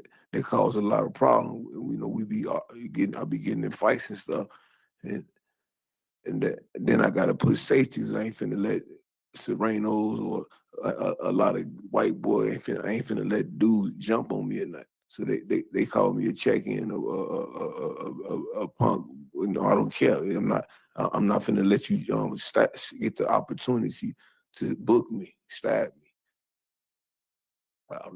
I explained this to the re-entry and rehabilitation team, and they said, Diggs, we can get you into a program. At the halfway house has the same program. The halfway house, the board can. The McGillis, my caseworker, my current caseworker over in Antelope, she recommended that I do it at the halfway house because I can't do it in here because I have 25, not just the write-ups and stuff, but the 25 safeties that I have. It's hard to house me around, and I don't want to go out there. You know, I don't want to go out there and jeopardize my safety, bro. You know, for real. And the reentry rehabilitation team, they said they would give me a studio apartment, pay the first month rent for me. And I got a list of classes and stuff, the SOTP classes on the street. Well, not AP&P. I want to be on parole again. And AP&P can give me classes that I can go to attend. I'm more than willing for that. If you give And me everything that you're mentioning, I will forward to the board for their consideration. There's the option to have you remain incarcerated to complete programming. There's the option to have you go to the halfway house to complete programming. There is an option to let you be on standard parole and complete treatment while on parole. However, these are the concerns that the board's going to have. Yeah. You were on parole previously and you had a number of issues. One of the reports indicated that you were inappropriate towards the staff at the community correctional center. And that's always a lie too. And she That's got correct, yeah. right now. She got fired for stuff from that lady was no good. And you have recent disciplinary violations, one from September. for I know frequent my disciplinary thing. Okay. So those are the concerns that the board's going to have when considering whether or not you can be safely released back into the community. Okay, I ain't At minimum, I ain't you hurt need to- nobody. At minimum, you need to be able to demonstrate positive behavior here at the institution for a significant period of time. You've had one disciplinary violation after the other. So I would expect that would be, whether the board sets a release date or not, that's going to be an expectation moving forward, is that you have disciplinary free behavior. Yeah, but I mean, I can do. When I was at Nuke, the halfway house, they have the same program. They had the same program at Nuke. I understand that, and that's why I told you that Can the you options on the table can are, you recommend that for me, please? no, I can't recommend that for you. You can't. No, and what I can do is I can provide your recommendation. You're recommending to the board that they consider allowing you to complete treatment at the halfway house. I'll provide that. That's what you're recommending to the board, sure. But my recommendation, I'm still deciding what I'm going to recommend to the board, and I emphasize that in the last thing I said, and that you need to demonstrate that you can control yourself here in the institution before I have any confidence that you're going to be able to control yourself there in the community. I can't control myself. What's that? I can't control myself. You can? I haven't done nothing. Okay. Well, for an extended period of time, you can demonstrate that you aren't a management problem here at the institution, which means you won't have any new disciplinary convictions. Ideally, you'll be able to work your way into a situation where you can do classes and programming here at the facility. I've been had that chance, man. Man, it's crazy. So I'm going to relay all of the information that I ain't doing the program here. discussed. You're not going to do the program here? I'm not gonna do it here. Okay. All right, I'll let the board know. What classes can you do here? I finished the RH, which my point is got down. They wouldn't. It's like the paper just said. The SOT people, they wouldn't. I was already. My points was already. I pointed out to go to pop. They didn't send me there because they, like the paper say. It says.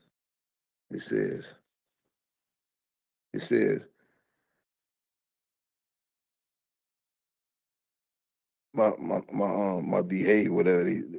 Just that one incident that happened when I walked into the section, and the mental health lady right there, and she said, you know what she said.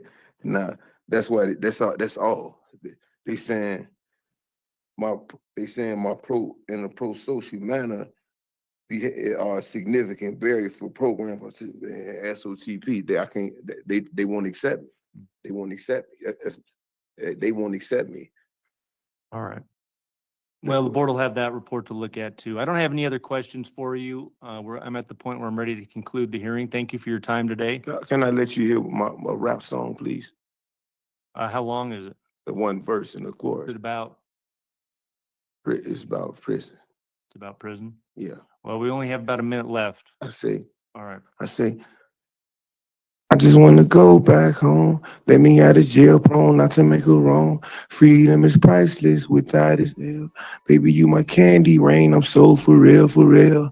I just want to sit in myself, feeling hella stressed out. Wonder when I'm gonna roll up the day I dress out. Experience opened my mind, taught me different values. I got a diploma, my pop told me, son, I'm proud of you. Achieve no grievance, considering my own life. Gain one to lose one, that's part of the sacrifice. Kid on the swing like I got pushed to better heights. Goes ahead, I see him good like farsighted. All I gotta do is stay committed and be patient. Whitney Houston, exhale, that's what I've been waiting. Yeah, you get it, like it don't take no rocket scientist. I could tell you bugging me, wigging psychiatrist. Without my ladies, I ain't whole, she my better half. Our story ain't complete, yeah, like I lost a lot of good years, it's hurt me. But like the good year title, I'm like, won't you go back home? Go back. All right. Thank you, Mr. Diggs. Yes, sir. God bless you. All right. We'll go ahead and conclude. Go back home. Go back home. Go back home. Go back home. All right. Thank you, Mr. Diggs. Yes, sir. God bless you. All right. We'll go ahead and conclude. All right. We'll go ahead and conclude. All right. We'll go ahead and conclude. All right. We'll go ahead and conclude. The first case, 2019-12938, looks like September 2020. UN3 co-defendants entered the cell of two victims and started fighting them. I believe one co-defendant used a sock with a heavy item inside. One co-defendant was holding a weapon and making stabbing motions, and the report said you appeared also to be holding a weapon and stabbing towards one of the victims.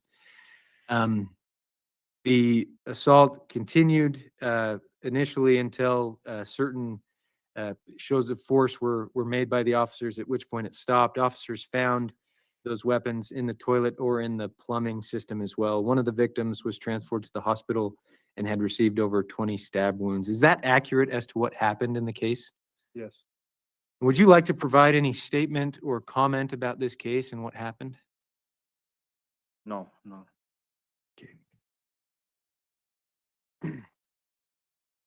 And what led to you being involved in that assault? I just got put in the wrong situation, was housed at the wrong place, wrong time. In the second case, 2216-00245, July 2022 in Gunnison, officers were performing a cell search. I think you attempted to flush a homemade weapon. Officers saw you do that and then found the weapon in the trash can. Officers found a flat rock with markings. I think the report says scraping it against metal objects. Was this weapon yours at the time? Yes. And what led to you being in possession of this weapon? What Or- that? Yeah, why did you have the weapon? I don't know, just, I'm not sure, just, Okay. And would you like to provide any further comment or statement about that? no. Okay.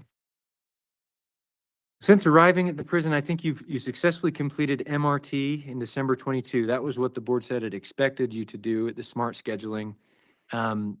What did you learn in that class, or what insight have you gained since you've been in prison with your treatment classes or anything else? I just kind of got to think before I act, just learned a bunch of different skills, since I've been in prison. But it just sucks that I can't show people what I'm doing good because of the environment that I'm living by. It's just rough, so it's kind of hard for me to show people what I learned so far. Okay. Like, let's start there, because I think it's important to look. There are times,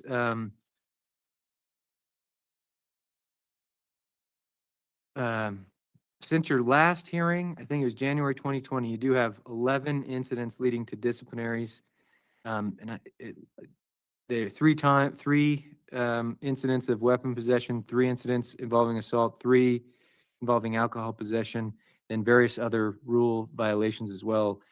I know that the 2 most recent incidents, so in July 23 and February 2024, they've led to now pending cases. I think there's case 2419-14379, 2 counts of felony 1 aggravated assault by prisoner, and felony 2 items prohibited in a correctional or mental health facility, and then case 2419-11762, felony 2 aggravated assault by prisoner. Because of the criminal cases that are involved, I'm not going to be asking specifically about any of these incidents, but what do you think's led to you being involved in these disciplinaries and these things occurring? Obviously, as you've learned since these hearings, it really has prevented you from moving forward with your plans in life. What's led to that, and what needs to change so that you can avoid these things moving forward? Just the environment I live by, It's just I gotta just get out of where I'm living at, and just change the people I'm hanging out with. But I know, so institutional progress report lists various jobs you've had for about 8 months at different times. I think it says you successfully completed the restrictive housing program, I think recently. So, there's been times where you've held a job, you completed restrictive housing, you've had no write-ups for a period of 8, 9 months. You've done MRT and some programming. When things are going well for you, what's helped? So what have you been doing when things do go well? I just try to avoid everything that's around me, try to kind of just maintain on what I'm looking forward to do. Like just stay out of trouble, just try to avoid all the bad people, just everything around. Okay. And as I mentioned, I think when you're released, you'll serve your federal sentence and then possibly transition through a federal halfway house. Is that still the plan? Yes. And what are your long-term goals? So let's say you get out, you serve your federal time, you go to the federal halfway house. Where would you want to be 3 years after that? Where would your ultimate goal is? Do you have work plans or things you'd like to do? What does that look like? Yeah, I got a job with my brother. He like he works somewhere like mining. Where's that? In like, Utah? Yeah, Utah. Okay. And just work with him maybe, and just try to get together with my family. Try to help out my kids, and just go back to school, a little bit of more college and stuff. You want to go back to school? Yeah, do a little bit of college. Okay. Okay.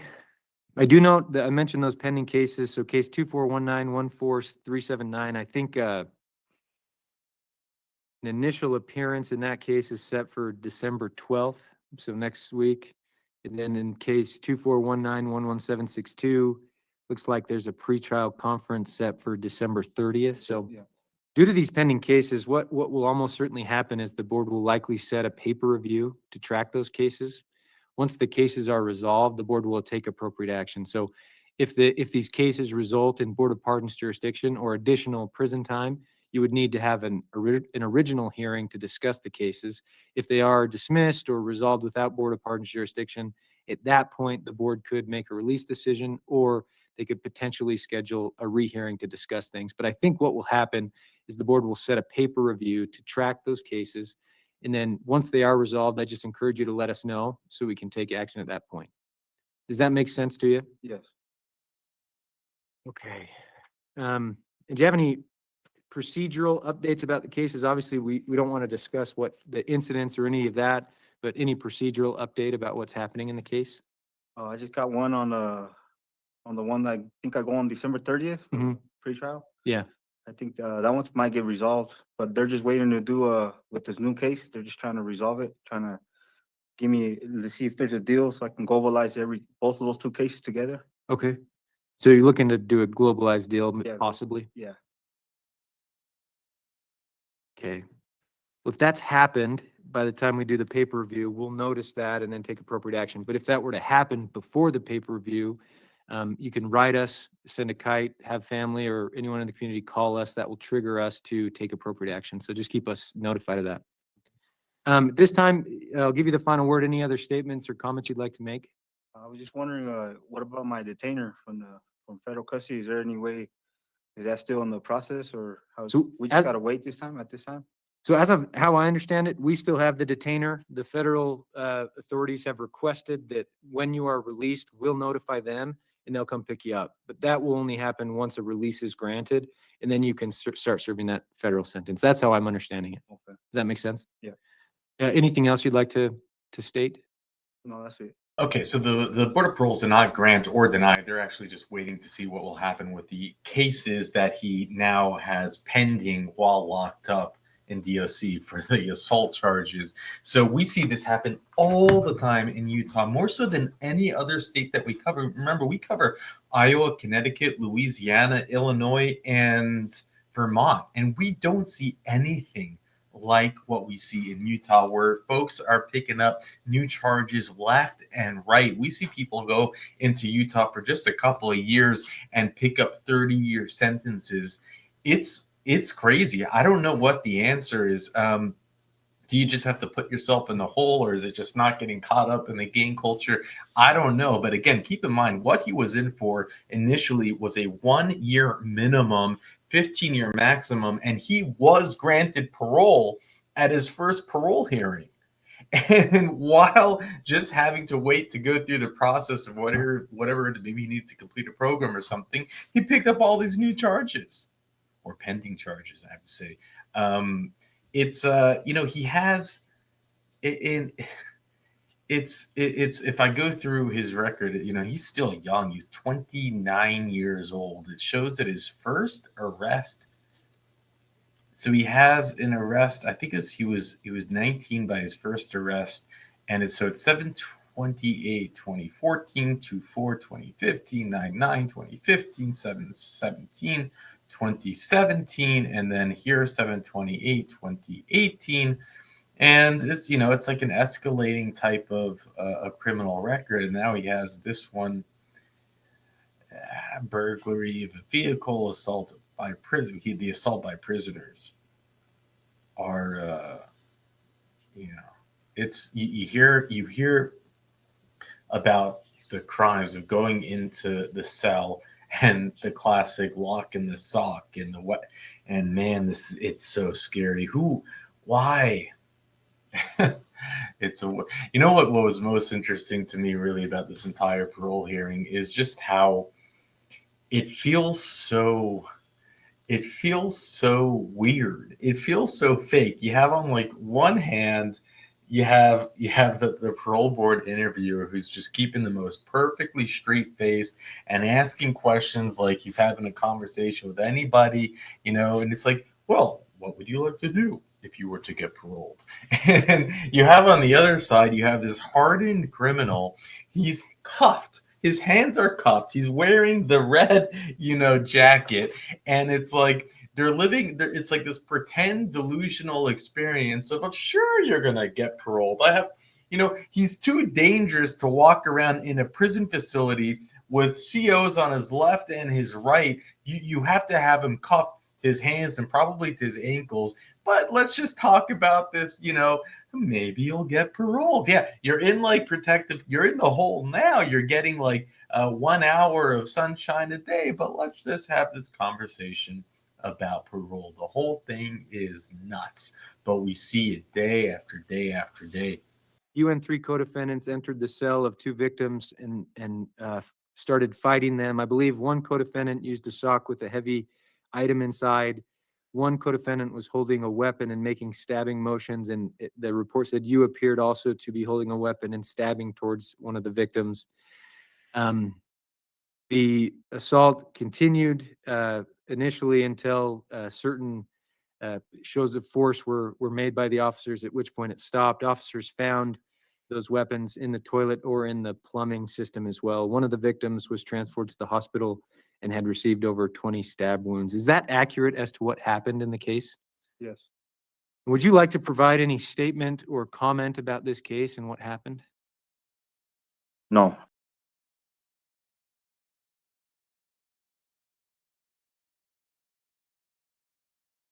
What he did was what I thought was what a dad was supposed to do. And then finding out that it wasn't. And so when my mother got remarried, I really didn't know what to expect. And it scared the crap out of me. I was on very high alert the whole time. And I knew the man since I was very young. And I was still on high alert. He taught me what a dad's supposed to be like. What a man is supposed to be like. Let alone what a father and a family man is supposed to be. That is the stepdaughter of this man who started to do it to her when she was just 14 years old. Now, he was sentenced to 100 years in prison, but it's Utah sentences, they're gimmicks. So he's up for parole after serving just 14. I'll unpack it with what details we have at the end. This is the time and place set for a rehearing for Terry Lynn Davis, offender number 194-065. Is that you, sir? Yes, sir. Good afternoon. My name is Ray Reynoso. I'm a hearing officer with the Board of Pardons and Parole, and I'll be conducting your hearing today. Obviously, on video and audio, we do have the victim, Shania, who wishes to make a statement later in this hearing. But I will be taking testimony from you, Mr. Davis, so I will need to place you under oath. If you could raise your right hand for me, please. Do you swear or affirm the testimony you're about to give will be the truth, the whole truth, and nothing but the truth? Yes, I do. All right, thank you. You can put your hand down. Mr. Davis, did you receive 7 days written notice of this hearing? Yes, I did. Did you receive your blue disclosure packet? Yes, I did. And did you have a chance to review the information in that packet? I did. Okay, do you have any questions or concerns about that information? No, no. Okay. All right, thank you. So at this time, Shania, I am going to place you under oath as well. If you will raise your right hand for me. Do you swear or affirm the testimony you're about to give will be the truth, the whole truth, and nothing but the truth? I do. Thank you. You can put your hand down. You may go ahead and make your statement, Shania. Well, I am 28 years old now. What happened to me was a very long time ago. Unfortunately, because of what happened to me, it still has effects on me. Still. I'm so sorry. You're okay. I am in therapy. I've been in therapy ever since. I've been diagnosed with by the time I was 18, due to what had happened. I became very involved with alcohol and, sadly enough, drugs. Not long after the arrest, honestly. By the time I was 16, I had my first child. Due to the fact it got me into a very bad state of mind, first off, but also because it made a teenager who was already dealing with hormones as it was, have them be intensified. It made me really hate life. It made it very hard to live life. I couldn't trust anybody. I couldn't trust even older males I've known all my life. I couldn't be around them by myself for years. I became very protective of my sister.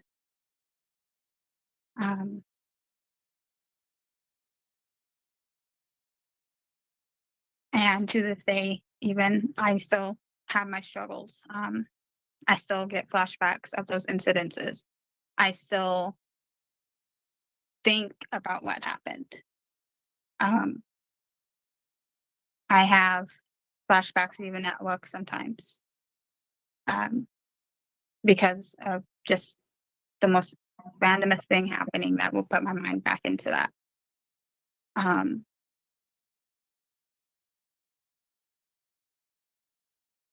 It's made my life really hard,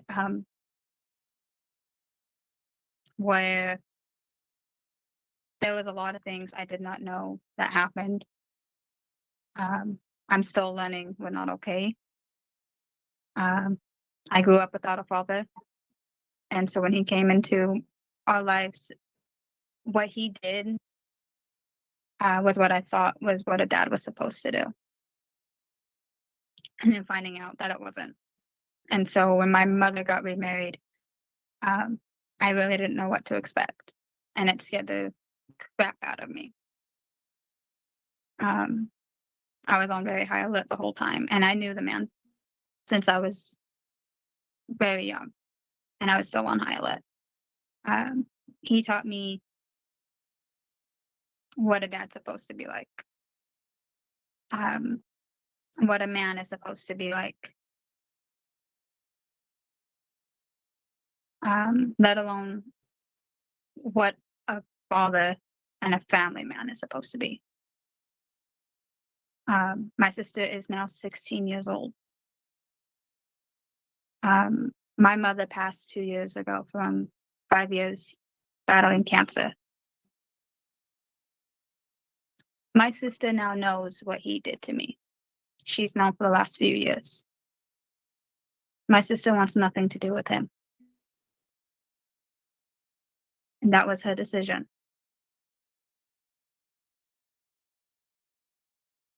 And when I told my sister what had happened, my biggest thing was she was going to hate me. And she did not end up hating me. She hated him. Because not only what she did to me, or what he did to me, sorry, but because of his actions, it made it to where she had to grow up without her father. And she had to know that it broke my mother's heart. My mom suffered constantly till the day she passed with this too. It killed my mother. I don't know what exactly hurt her more, the fact that the man that she loved hit her daughter, or the fact that the man that she loved, who wanted to adopt me, who she had a child with,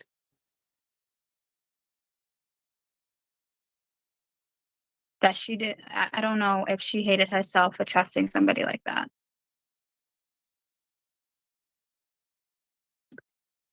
He gave my mom a lot of doubt and a lot of depression. And in the end, it turned into a lot of depression for my sister and a lot of anger. My sister still asks me sometimes to this day on stuff that he would do,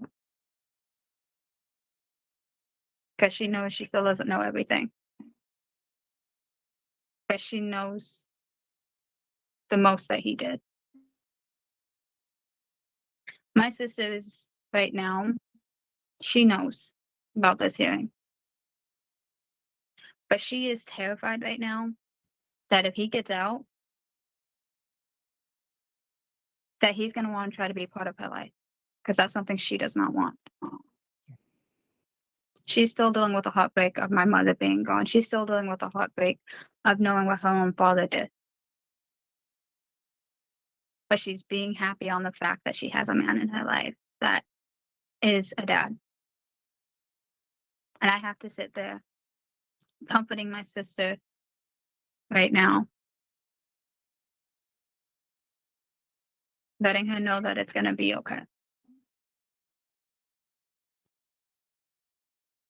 Why she has to sit there being scared, because she doesn't know if she sees him, if the same thing is going to be done to her.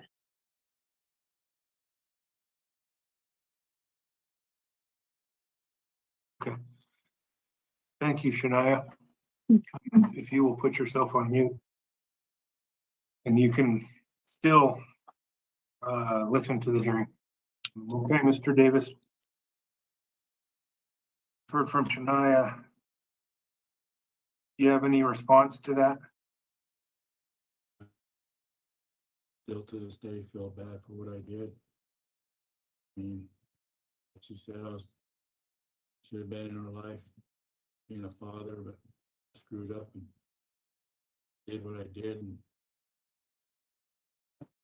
learned a lot about myself. How bad of a person I was out there before I came to prison. And I've been trying to change. I've done quite a bit while I've been in here, so hopefully it all works out to where I could get out and help my mom, my little brother with the house, and try to get what life I got back together.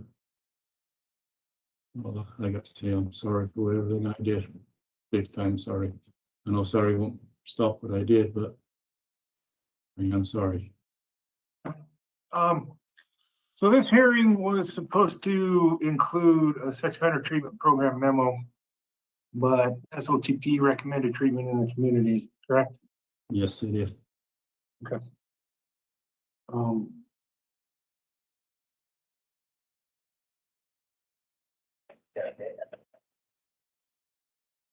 Were you under the influence of alcohol or drugs when you committed this offense? No, I was not.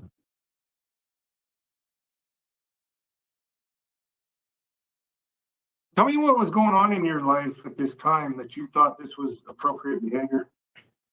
I just want everything just was how I younger life, I was raised, and then I just figured, ask questions, and I got kind of down on myself, depressed, I guess to say. I did what I did, and I look back on that and like my mind wasn't even, it should have been back then. So I don't know, I should have never done what I did. I should have said no and just stopped everything, and my mind wasn't working right then. About your physical or mental health that could interfere with you being successful on parole?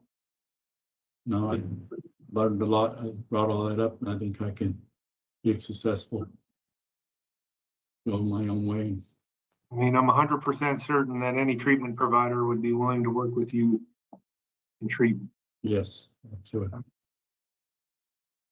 And you mentioned you've done quite a bit since you've been incarcerated, and you sure have. A lot of education classes.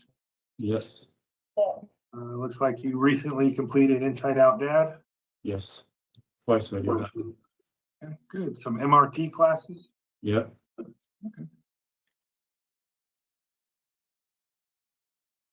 I mean, very rarely do I see 3.5 pages worth of programming that's been completed, right?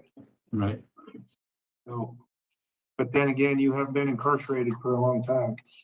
Yes, I have. No disciplinary violations since 2011? Nope. Okay. Um,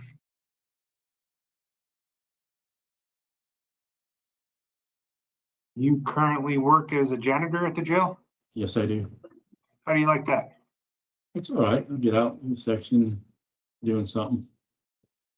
I like keeping busy. Um,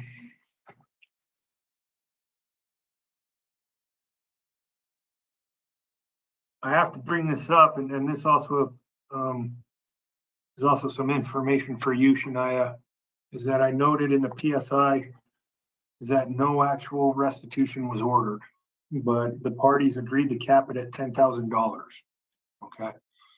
The PSI stated that Medicaid covered your costs.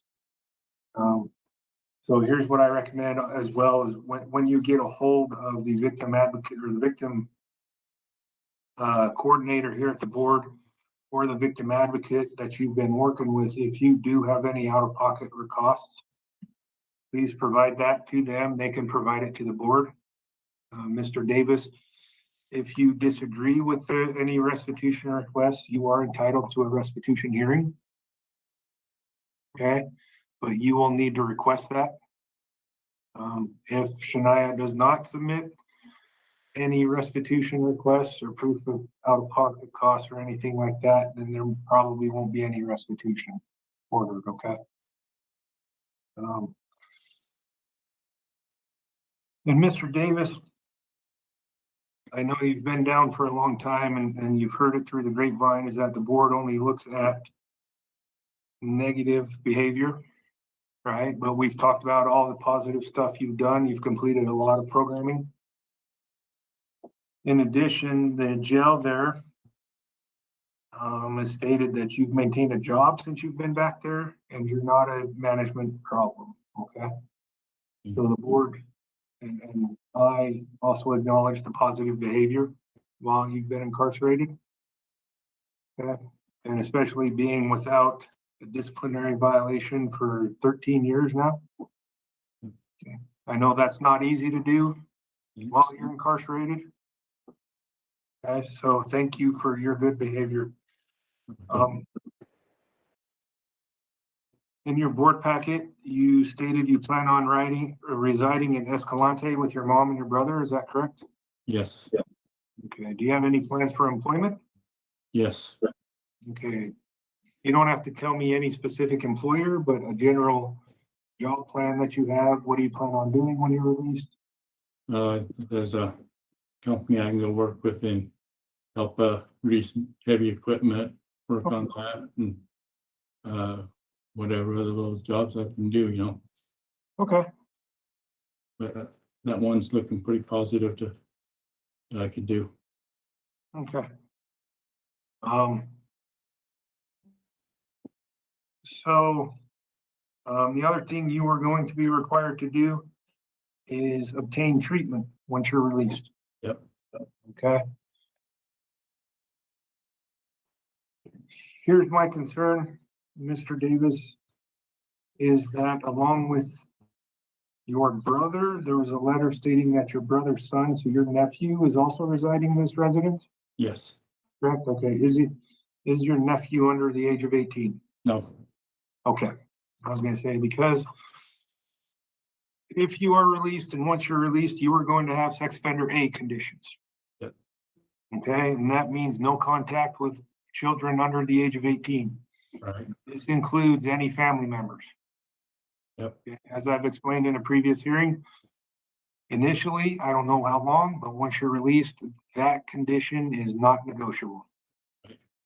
Okay, you are gonna have to earn the privilege of having contact with children under the age of 18. Right. Okay, there's also going to be other conditions as part of sex offender A conditions. There's a whole list of them, so we're not gonna go through them. I just want to point that out because that is very, very important. Yep. Okay. Do you have any questions for me, Mr. Davis? Not right offhand, I don't. Do you have anything else you would like the board to know? No, not right off, no. Oh, I did write a letter to a program in Cedar City for the treatment program. Okay, what's the name of that program? Do you know? Arrow Point, Arrow. Okay. See if I got it. I don't have it here. It's Arrow Point something. Can't Okay. read. That's good enough. That's at least a good starting point. That was my other concern. Obviously, as you know, Escalante is a thriving metropolis that has a lot of treatment provider opportunities, right? Yeah, So it's gonna take an extra commitment on your part to go from Escalante to treatment, yep, right? yep. Okay. I got it. With that, let's talk about two dates right now. The first date is your sentencing guideline date. It's also referred to as matrix. Okay? Yep. For you, that is May 30th of 2025, so roughly 10 months from now. Now, this is a suggested release date. The board is not required to release you on that date. Exactly. They can release you prior to May 30th of next year, or they can keep you incarcerated longer. Yep. Okay, it is solely up to the board's discretion. They will look at my report once I submit it to them, and they will consider everything you've done since you've been incarcerated. Okay, the other date is called an expiration date. Now, this is the latest the board can keep you incarcerated. Because you were convicted of a first-degree felony, the board can keep you incarcerated for up to your natural life. Yep. Okay, I'm not saying that's what will happen. I'm saying that is a possibility. I believe that knowledge is power, and so if the board orders that, once again, I'm not saying they will. I want you to be prepared for that. Yeah. Okay? I also want you to keep that in the back of your mind if you are paroled and you're out in the community. Okay, even a seemingly innocent contact with a child under the age of 18, if it's not allowed or any violation of your parole conditions, can land you back into prison for the rest of your life. Right, I understand that. Okay? All right. So do you have any questions for me, Mr. Davis? None that I can think of right off the hand. Okay. Here's what'll happen going forward, is I will type up my report, and I will submit it to the board this week. Takes 3 out of the 5 board members to agree to make a decision. Once that decision is made, they'll notify you in writing through inmate mail. If you have friends or family who want to know what the board's decision is, they can check the board's website, and it'll be updated as soon as the decision is made. Now, Shania, if you have any questions and want to know what the board's decision is, you can also check the board's website if you so choose. You are also free to contact your victim advocate or the board's victim coordinator, okay? It can take the board 2 to 4 weeks to make a decision. So it's not going to be made today. It's not going to be made this week, especially with the holiday coming up. Right. Additionally, it could possibly take the board longer to make a decision in your case, and it has nothing to do with you. The board, I'm not sure if you're aware of it, has an execution hearing that is coming up in the next couple of weeks. Yes, I've heard. Obviously, that hearing and their decision-making and their discussions in that hearing is going to take precedence over yours. Okay? So if it takes longer than 4 weeks, don't worry about it. Don't get anxious. Don't stress. Contact your case manager and see what's going on. It's just unfortunately right now the board is going to be busy dealing with that case. Okay. All right. Thank you, Mr. Davis. You're welcome. We will conclude this hearing, and thank you, Shania. The board appreciates your participation in this hearing.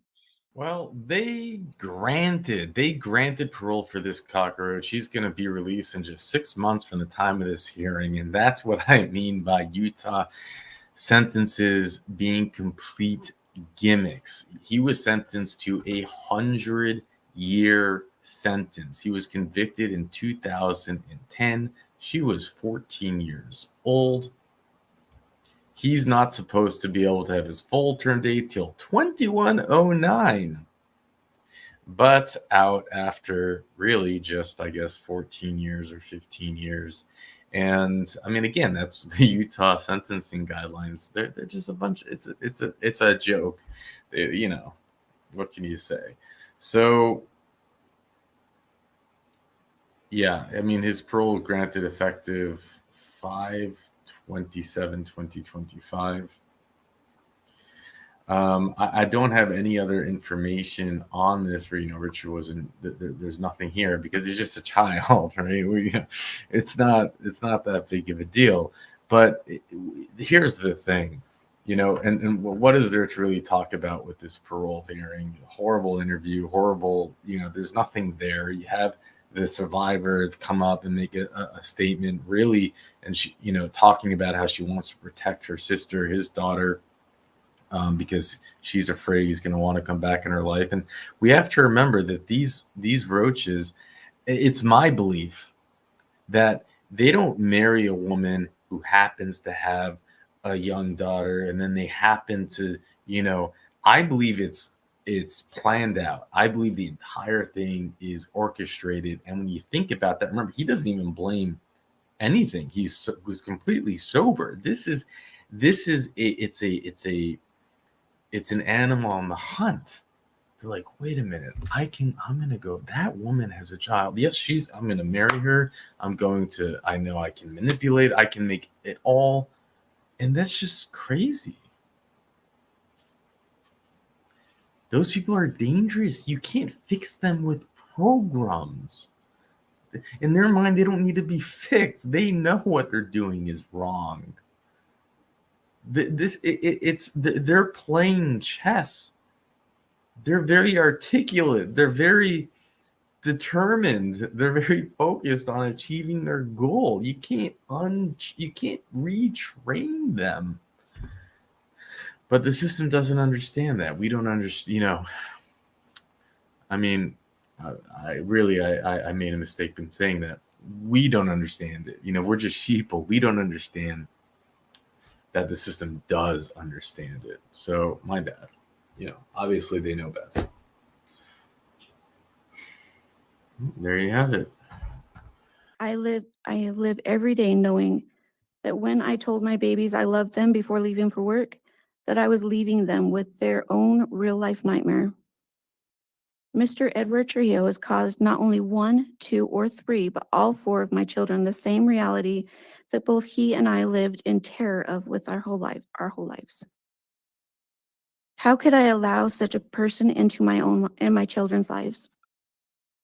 How can I, as a child of such gut-wrenching pain, allow such a vile person to breathe their same air? It is my opinion that he should never be allowed to be in the same vicinity with any innocent child ever again. This individual has inflicted so much pain on not only my 4 children, but other children as well. I know that he has been in prison for abuse of a child at least once before and believe that he will offend again. I beg you to deny Ed this early release. Their nightmare was their biological grandfather, all 4 of their children, and he was handed down a 300-year sentence. Now, these sentencing guidelines in Utah, they're just gimmicks because he's up for parole just 10 years into this 300-year sentence. I'll unpack it with the details at the end. In regards to your offense, I show case number 121901640. I show on December 30th, 2011, an officer responded to the home of a woman on a report of a sexual abuse involving the 4 children, ages 8 to 17, She identified the perpetrator as Ms. Trujillo, who was the stepfather and children's grandfather. One of the victims stated that he had sexually assaulted him. She sent text messages to him and asked him about the abuse. He admitted in text messages to the abuse. He checked himself into a health center and he was there for several days. The other victims were also reported sexual assault. One of the victims did not at that time, but then later did so. Is that correct, sir? Yes. Anything you want to say about the offense? No.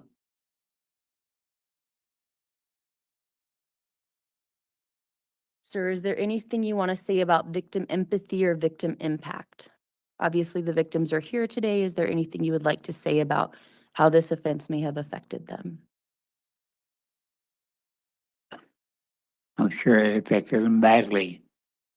So all I can say is I don't know what deep these feelings are, but yeah, I'm sure it impacted them. Sir, and that's the offense for which the board has jurisdiction, but I show multiple sex offenses throughout your criminal history. Anything you want to say about that? No, And I'm sorry if I stop talking. I'm making notes of everything everyone's saying today, so I don't want anyone to think I'm not listening.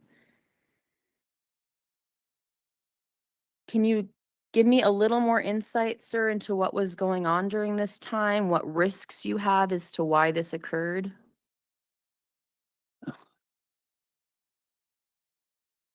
I don't know. It's happened. So, but I'm sure some of it had to do with alcohol. So Were you drinking at the time? yeah. Were you drinking heavily? Oh yes. Has alcohol been an issue throughout your life? Definitely yes.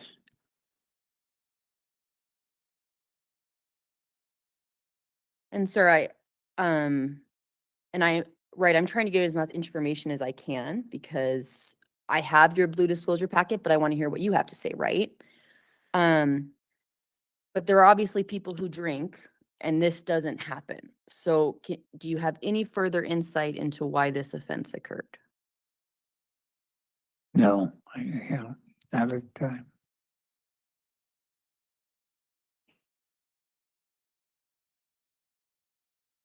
All right, it looks like we're going to have two victims speak today. Is that correct? Whoever would like to go first, we'll have you just go to the microphone, okay? All right, so we're going to take victim testimony and then I'll ask for your response, okay?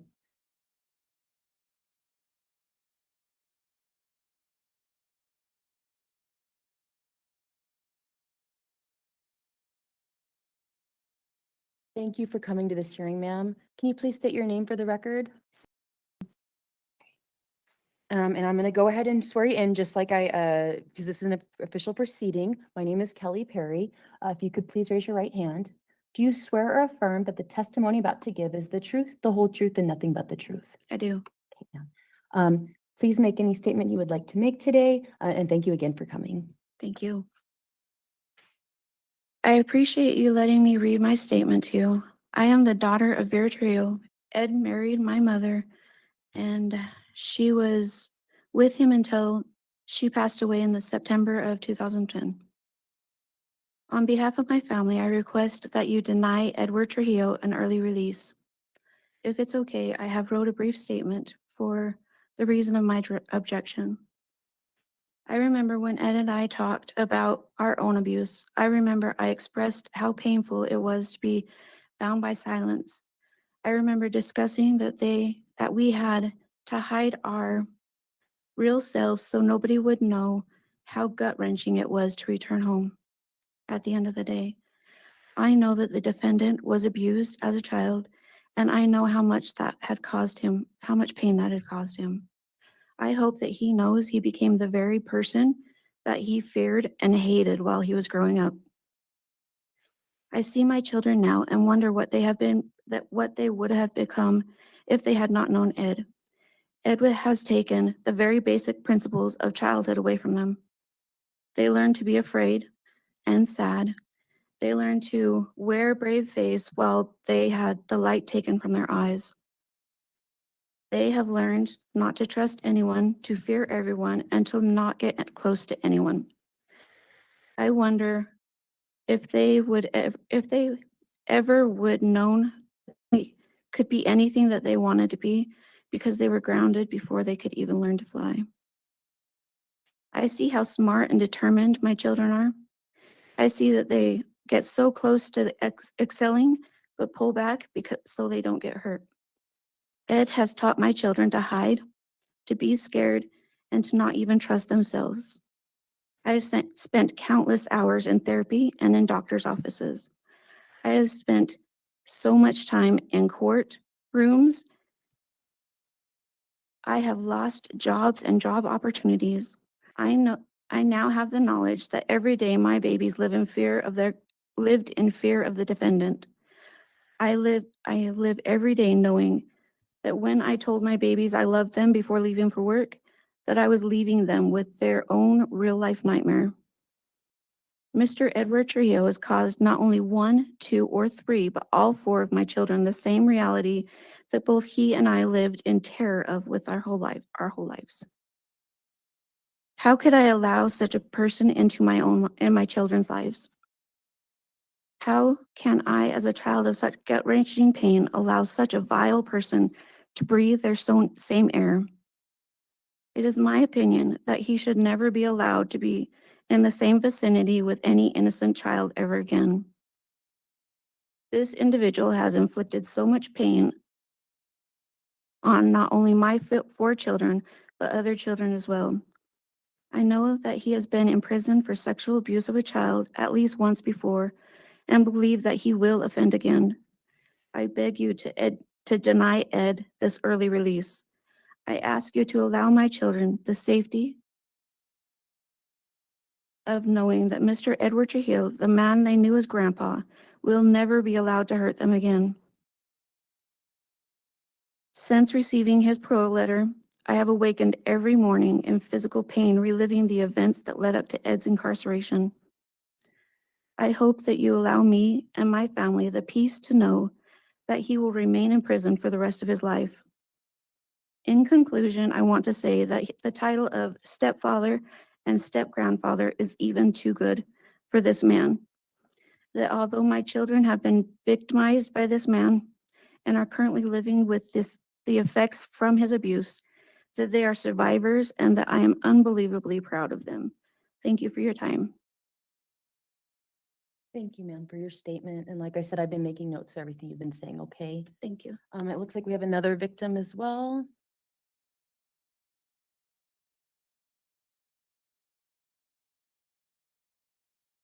Ma'am, can you please state your name for the record?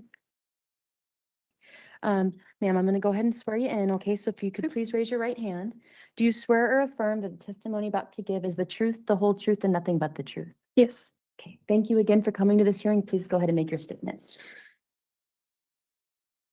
I am here in front of you all today to share how my life was and continues to be affected by the abuse the defendant Edward Trujillo inflicted on me. I have severe, what some people would call the smallest or simplest things trigger me. If I hear or read the name Ed, I get very nervous and check my surroundings to make sure I am safe, even at work. I do not drink cherry Pepsi, and none of my friends or family will around me either. Even certain smells are triggering for me. The first thing I do when I go out in public is make sure I know the quickest way out. The defendant used to tell me that I could never find someone who would love me and that I'd probably have to marry him. The words, "You'll never find someone who will love you," ring in my head on repeat. At the young age of 19, I married into a very unhealthy relationship that continued to worsen because I truly believed these words that I was told. I believed and still wonder if I will ever be enough or be able to be loved. I felt I couldn't do better, but I am proud to say I am divorced and remind myself daily I am lovable and enough. It has taken years of therapy and trying for the PTSD and nightmares that get so bad that I wake up screaming and or unable to breathe. Needless to say, it is very hard to sleep. In fact, the couple of times I did tell my mom something was wrong, she did ask questions, and I didn't want my parents or any adult to find out what the defendant was doing because I was deathly afraid that he would hurt my family and I. I would also like to say that the defendant has only served about 12 years. That is only 3 years per each of the 4 children he hurt in many ways. I feel the pain and suffering we went through and continue to go through and will have to continue to feel and have to learn how to navigate as our lives continue and change. and as we learn to navigate new relationships. We will never get to live a quote unquote normal life. What I'm trying to say is I do not feel like the defendant has served enough time to serve justice. I also want to say that I am not a victim, I am a survivor, and I will continue to survive because I deserve to survive. Thank you for the ability to sit here and give this statement. Thank you, ma'am. All right, sir. Would you like to make any response? Please put your response, direct your response towards me and not towards any of the people that just spoke, okay? Do you have any response?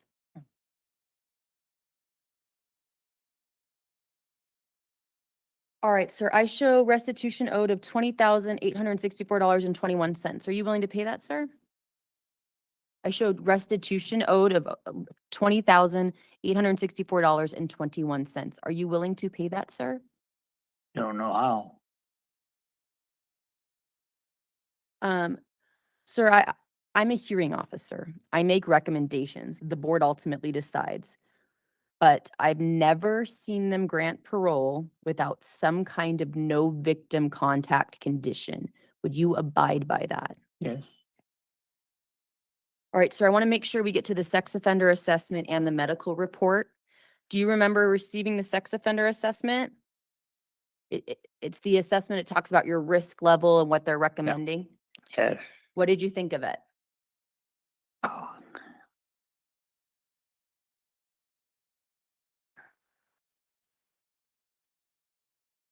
What did you think of it?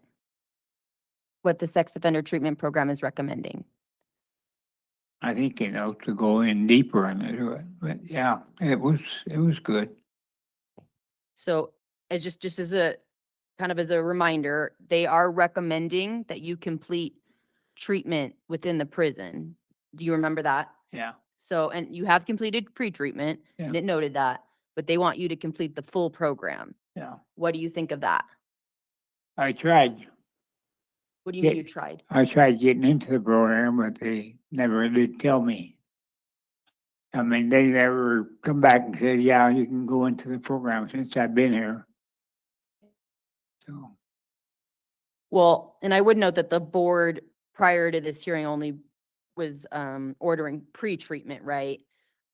And they were ordering the sex offender assessment to see what the sex offender treatment program was recommending, and they're recommending the full program. Do you think you need the full program? yes. Okay.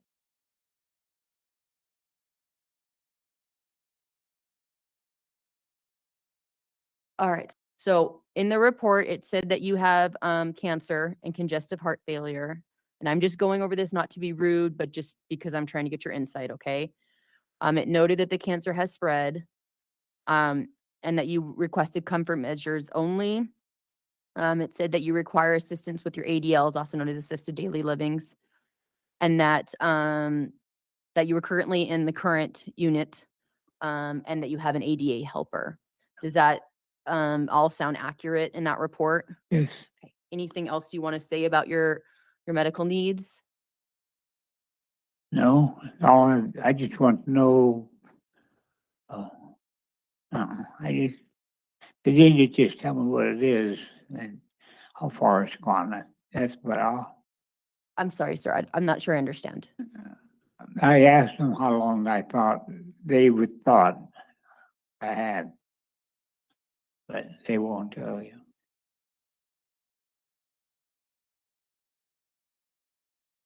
And that's the only information I have is just basically, it sounds like what the information you have, which just outlines some of the medical needs. Sir, so you took a sex offender pre-treatment. What did you learn in pre-treatment, if anything? Or did you like it or not like it? I liked it. I learned a lot about me, and not only what I went through, but what the victims went through. I'm hoping I did. Can you kind of expand on that for me, what you mean by that? Well, I didn't know who I was at the time. Things came out that I couldn't remember. And so it helped me a lot to know me.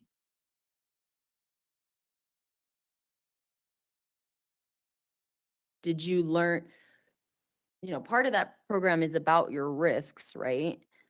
When I began this hearing, I was asking you a lot about your risk, and I didn't feel like that you really identified any risks. Did you learn anything about those in that program? It could also be more in the core program, which is the longer program that they're recommending. But from my understanding, that you learned something about your risks. Do you remember discussing that at all in the program? It's been a while since I went to that program. I don't remember most of it.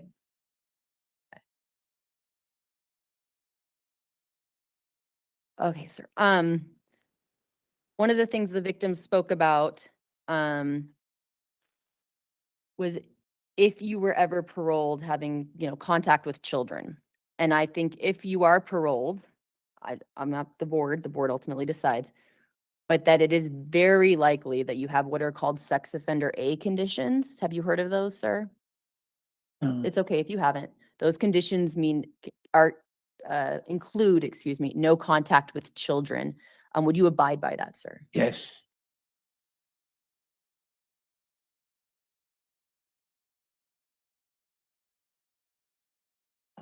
I would note you have no disciplinary violations. In regards to your release plans, I show that you would like to live in Idaho with David. Is that correct? Yes. Are there any children in that home? No.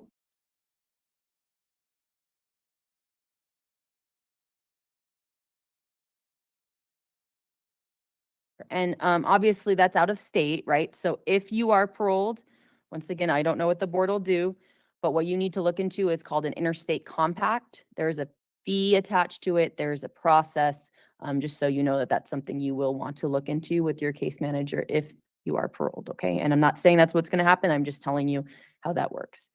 I would also note the board received a letter of support. All right, so those are all of my questions. From here, I'm a hearing officer. I make recommendations. The board ultimately decides. They're made up of 5 members. 3 of them have to come to one decision. That's the decision of the board. You should get that in writing within 2 to 4 weeks.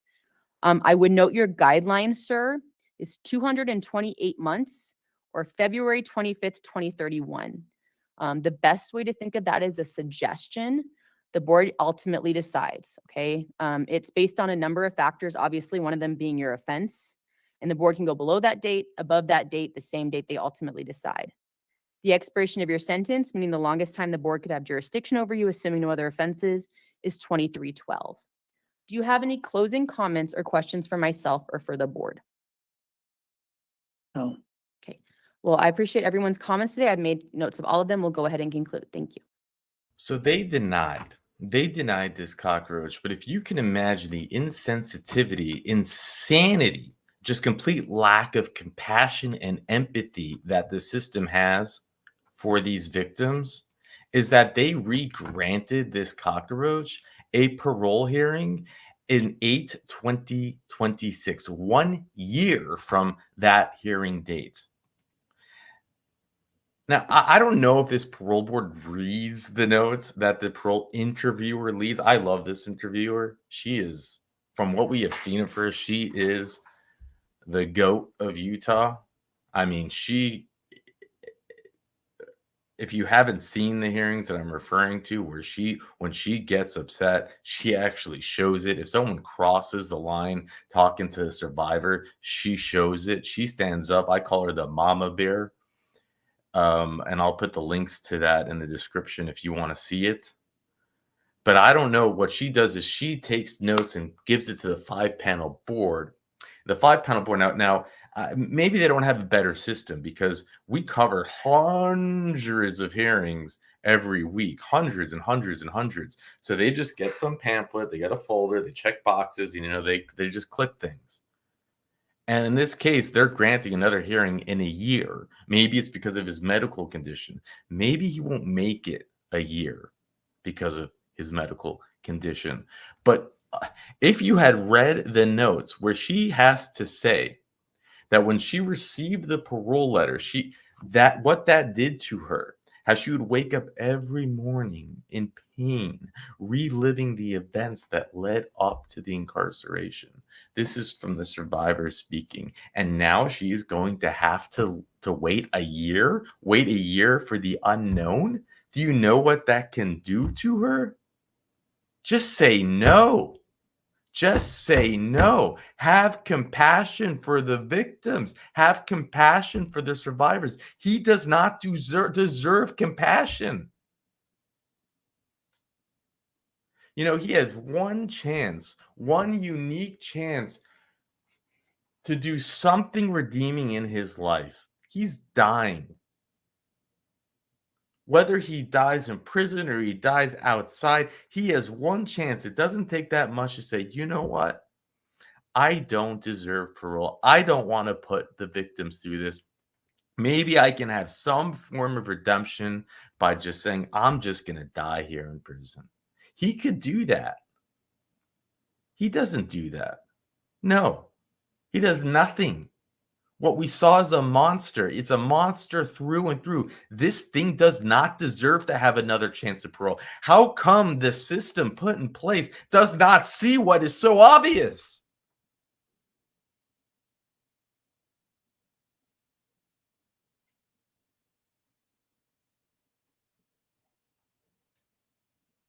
Why would he get a chance? A 300-year sentence. Why?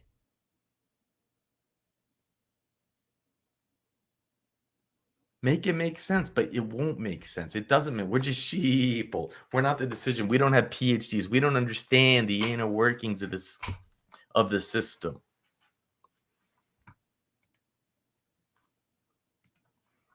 Can you imagine this was only written in 2012? He was only convicted in 2014. It's been 10 years. 4 children for years. Plus, he has his 1989 conviction, right? Now, it's just children. We don't exactly know how long he served that 1989 conviction. But I don't think it takes a genius to believe that he has been a predator all his life.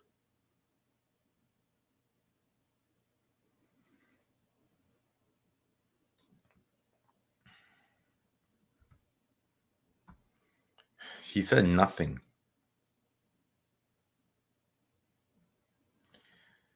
On the contrary, on the flip side, and we see this so often, we see the survivors come up. They leave mic drops. They leave powerful statements, short, not a word wasted, not a word too much, not a word too little. And they talk, and they both ended. We're not victims. We're survivors. We're survivors.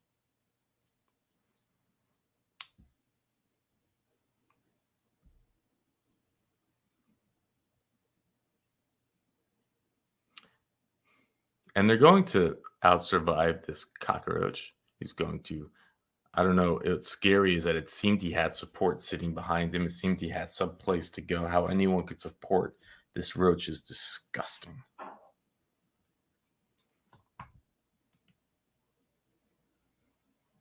It's unbelievable.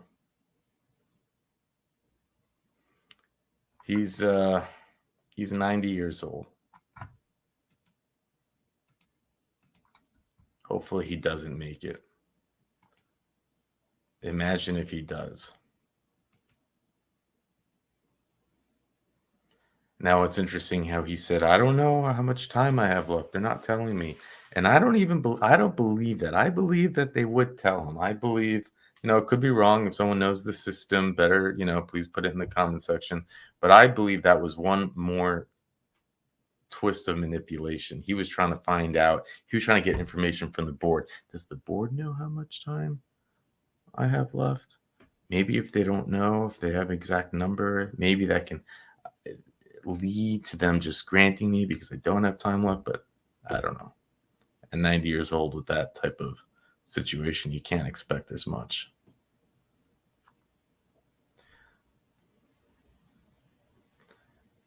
And this is why we do this, so we can just show how messed up the system is.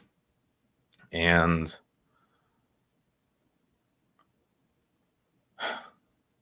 thank you, Richard, for helping tie together these interviews, saying, hey, Mandoo, you got to do this hearing because, again, we cover hundreds and hundreds and hundreds, actually thousands. So you got to find the ones that really make a difference. And with that, I'll let you go. Although my children have been victimized by this man and are currently living with the effects from his abuse, that they are survivors and that I am unbelievably proud of them. Thank you for your time. We will never get to live a quote unquote normal life. What I'm trying to say is I do not feel like the defendant has served enough time to serve justice. I also want to say that I am not a victim, I am a survivor, and I will continue to survive because I deserve to survive.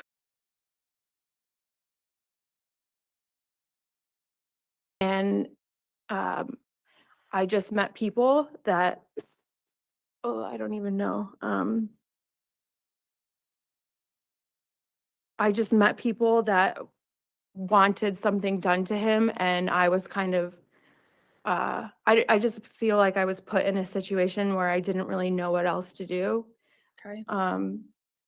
Yeah, and we were driving back from California, and again, I just was not thinking clearly because it's not a choice that I would have made had I been sober. We are about to watch the parole hearing of a Utah woman who attempted to kill her boyfriend. Now, she set the whole thing up. She had two other men, really barely men, 18 and 19 years old, while she was 35. She convinced them to ambush her boyfriend with AR-15 rifles, and it is a miracle that he survived it. But what's crazy about this case, what I find to be just absolutely nuts, is that she only just tried to kill her boyfriend on July 26th of 2023. Yet somehow up for parole hearing on 1/9 of 2025. This would shock, I think, most people, but what we have found is that in the state of Utah, sentencing guidelines, they're gimmicks. Truth in sentencing, it doesn't exist. You can actually have attempted murder and have a parole hearing within a year of getting locked up. And I think for most, that just seems unbelievable. Now, they don't go through very much or as much details as I would like in this parole hearing, but don't worry. At the end, I will tell you the decision of the Utah Parole Board and read through some of the details on this case. But for now, let's jump in. So let's go over your current committing offense really quick. In case 231-600-157, you were convicted of a second-degree felony attempted murder. Go ahead and tell me a little bit about this case. It happened around July 21st, 2023. Sorry, I'm extremely nervous. So it stemmed from just very heavy drug use. And about 4 months before I got this case, I was stabbed in the back and I had to shoot someone in the neck out of self-defense. But that happened to me and I didn't know how to deal with any of that. So about 4 months later, I got this case.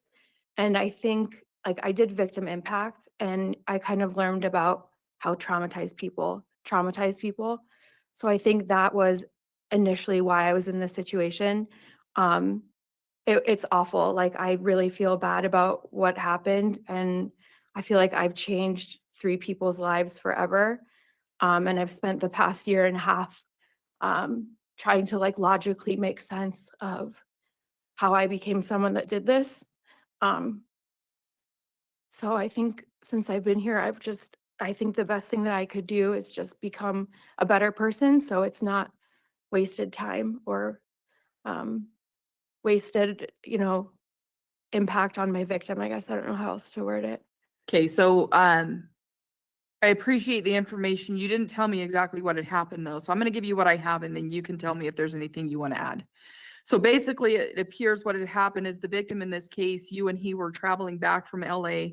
At some point you were driving and you had taken him to a dirt road, at which point you claimed that there was something wrong with the vehicle. He didn't really believe you at the time. You got out of the vehicle. He got into the driver's side and started the vehicle and would not get out of the vehicle. That's when shooting started to happen. So it was basically like a setup that you had orchestrated between other people. He fled the scene at the time. and got help at a local store. Officers eventually located you in a vehicle with the other 2 individuals that were part of this. And there were 2 AR-15 style rifles as well as a $4,000 in cash. Is that pretty accurate, sir? Or ma'am? Yes. At the time, you also tested positive for cocaine, amphetamines, methamphetamines, and benzodiazepines. Is that accurate? Yes. So I understand the information as far as the trauma goes. Tell me what led up to this, though. It was, sorry, it's hard to word. So I was selling drugs, and we went to California to get drugs. And I just met people that, I don't even know. I just met people that wanted something done to him, and I was kind of, I just feel like I was put in a situation where I didn't really know what else to do. Okay. Yeah, and we were driving back from California, and again, I just was not thinking clearly because it's not a choice that I would have made had I been sober. Okay. Tell me what got you on your path of substance use. I started using opiates when I was about 18. Okay. And I actually got clean. So I was clean for a little over 8 years when I started using again. And then within about 5 months, I came here. So it was like a very quick progression when I relapsed. What caused you to relapse? I had my husband and me divorced, so I was kind of by myself, and I started justifying it in my head that I could use certain substances, and I can't use anything. What usually causes you to relapse? Isolation, and kind of not having a purpose, and I've struggled with that a lot of my life. Struggling with jobs, like what things that I wanted to do. So I think that's been a big issue for me. Just not really knowing the direction that I want to take my life. And I've also struggled with riding the fence between being a good person and like a productive member of society. And then, out of addiction, I have the devil on my shoulder, kind of pulling me back into that life. Okay. Yeah. Okay. If you owe restitution in this case, are you willing to pay that? Yes. What would you say to your victim if they were here, ma'am? I would just say that I'm sorry. And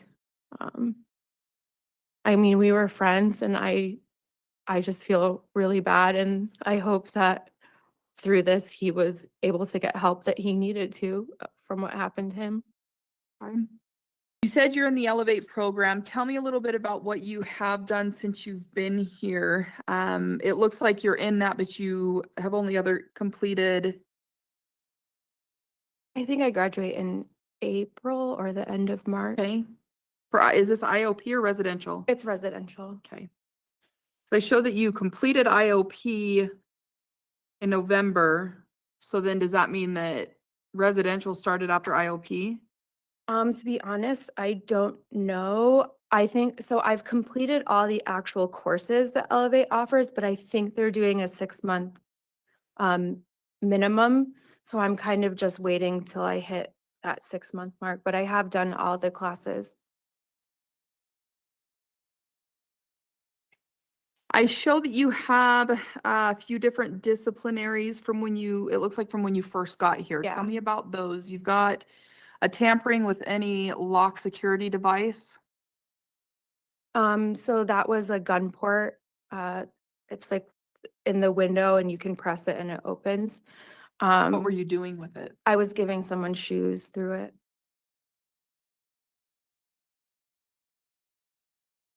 And then in February, you've got a couple. One is tattooing, branding, body piercing. Tell me about that one. I had rolled up paper and put them in my ears.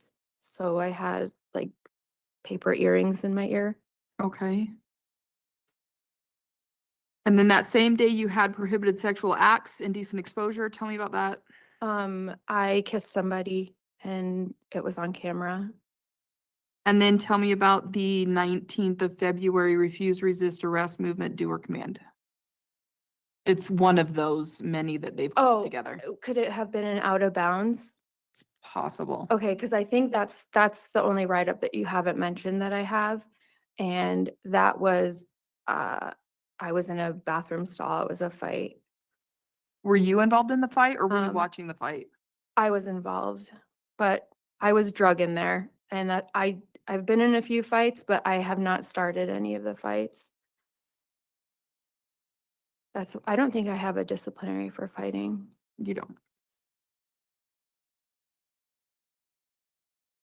What do you feel like for you, if anything, has changed moving forward so that you don't end up in this type of situation again? Medication, as you mentioned, is for me really important. I'm sorry, can you repeat what you said? What do you feel like for you overall Oh, has okay. changed so you don't end up in this situation? Yeah, medication's big.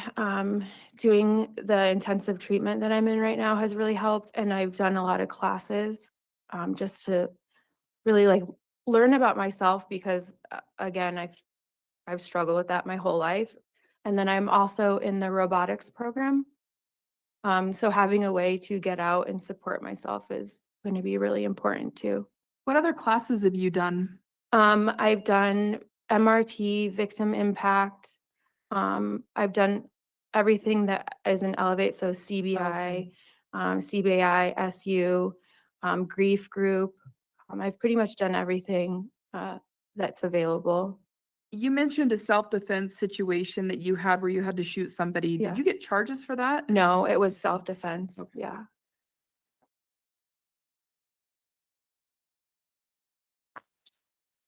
Ma'am, if the board chooses to parole you, what is that going to look like for you? I would like to go to, so I have a house in Daybreak, but it's being rented out right now. So my goal is to go to a sober living. I think that at this point, that's going to be the best route for me. What about work? I plan on doing something, so I'll have the automation engineering degree. So that's what I'll do with that, that I'll earn in robotics. You ever had an issue getting work? What was that? Have you ever had an issue getting work? No.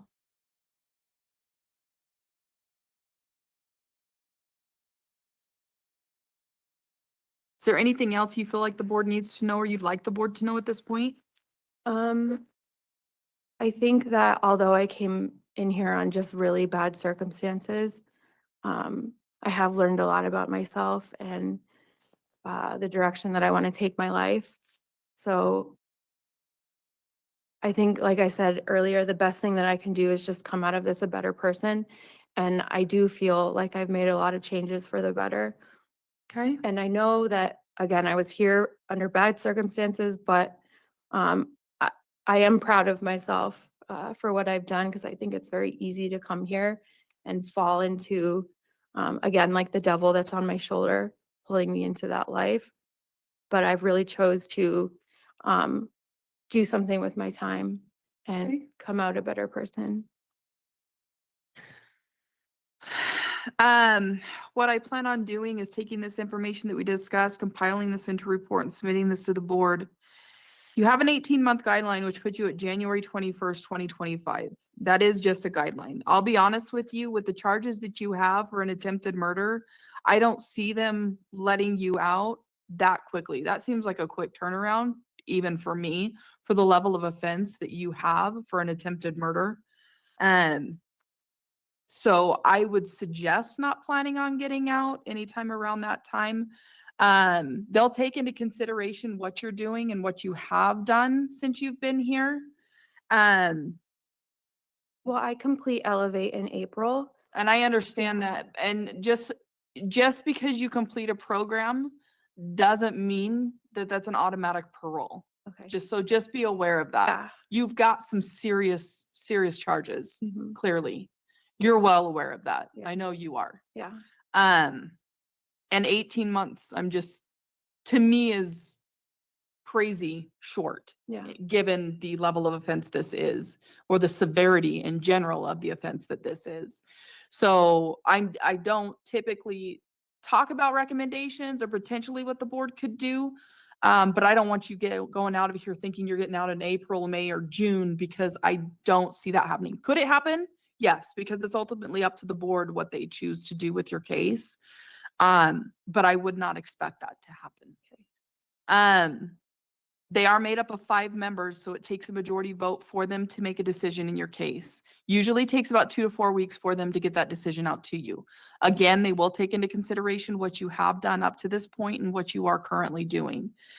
You have a 15-year top for July 21st, 2038. That is the length of time the board will have jurisdiction over your case, given there are no other further offenses. Do you have any other questions or comments for me? So how would it work with the time cuts that I would earn? You get time cuts if you have a parole date. There is a chance that they could have you complete a rehearing or have you do a rehearing in future, just to have another hearing to discuss kind of what you've learned in that you've completed it and everything else. The only time a time cut happens is if you actually have a parole date that's listed. Okay, so if they come back and they're like, you know what, let's give her a chance to parole in December, then once you complete Elevate, then you would get that 4-month time cut that would put you potentially in July or August. Does that make sense? Yeah. But if you get a rehearing date, then you're not going to get that time cut. But they would take into consideration, again, the fact that you complete that program at that next hearing. Okay. Does that make sense? Yes. Yeah. Do you have any other questions? No.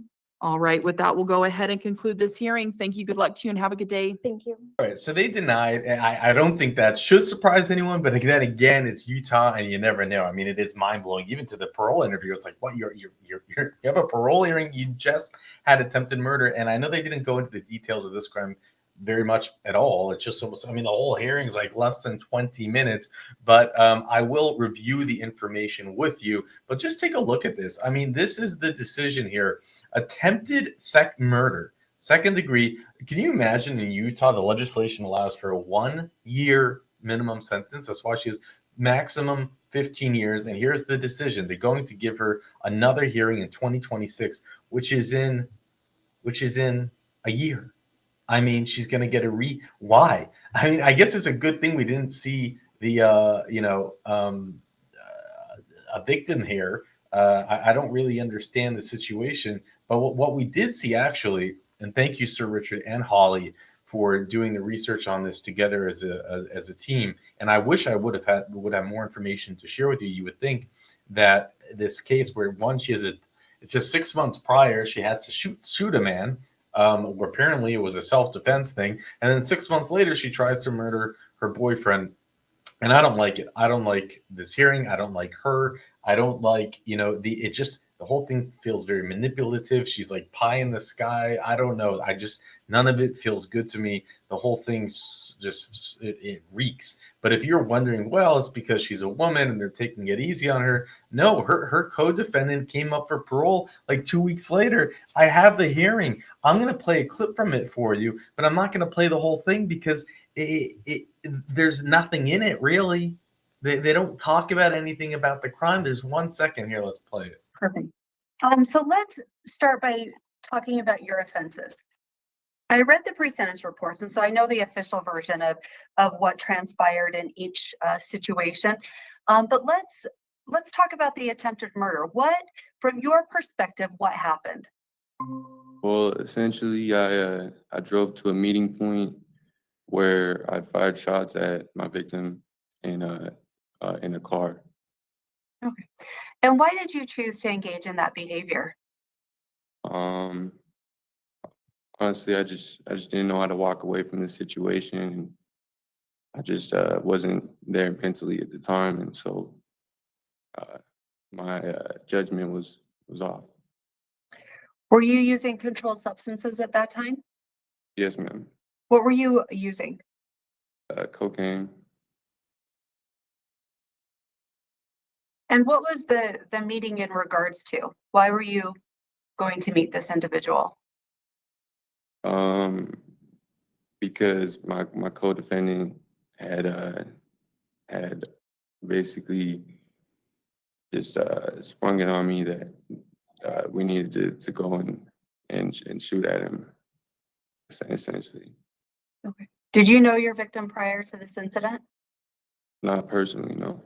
And like I said, that was it. They didn't go into any other information, and they gave him the same terms, the same 1 to 15-year sentence, the same parole eligibility immediately, within 1 year, and a rehearing opportunity again in 1 year. And he, like her, also doesn't have a great record. He's got so many tattoo write-ups. All this ink on his face is new, as far as my understanding. And the board interviewer kept bringing it up over and over and saying, hey, if you want to get parole, you got to follow the rules. And it's just interesting. Now let me read the crimes to you, and to just see how really, you can hear about attempted murder. This was an ambush. They fired rounds into this guy's car. They should have killed him. It's, like I said, a miracle that he survived. And I just don't understand how Utah, how it's such a light. It's almost like they just want to sweep it under the rug and pretend that it never happened. And so let me go through this. And thank you, Holly and Sir Richard. So 3 people arrested over the weekend in Juab County during a narcotics investigation, and are now believed to have conspired to kill a 4th person who was with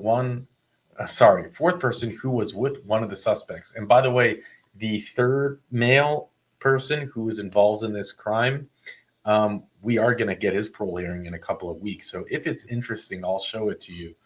And thank you, Sir Richard, again, for making sure that I know all of that. All of this is in the spreadsheets, makes it easy to see when these hearings happen, when the decisions are made, and connect the dots. Jordan Mendoza, can you imagine 35 years old bringing a 20-year-old and an 18-year-old to go and kill your boyfriend? How they got away with such light sentencing is just blows my mind. Tyler Lester Perry, 20, and Gavino Santana Rich, 18, were arrested Friday and booked in the Juab County Jail for investigation of narcotic possession.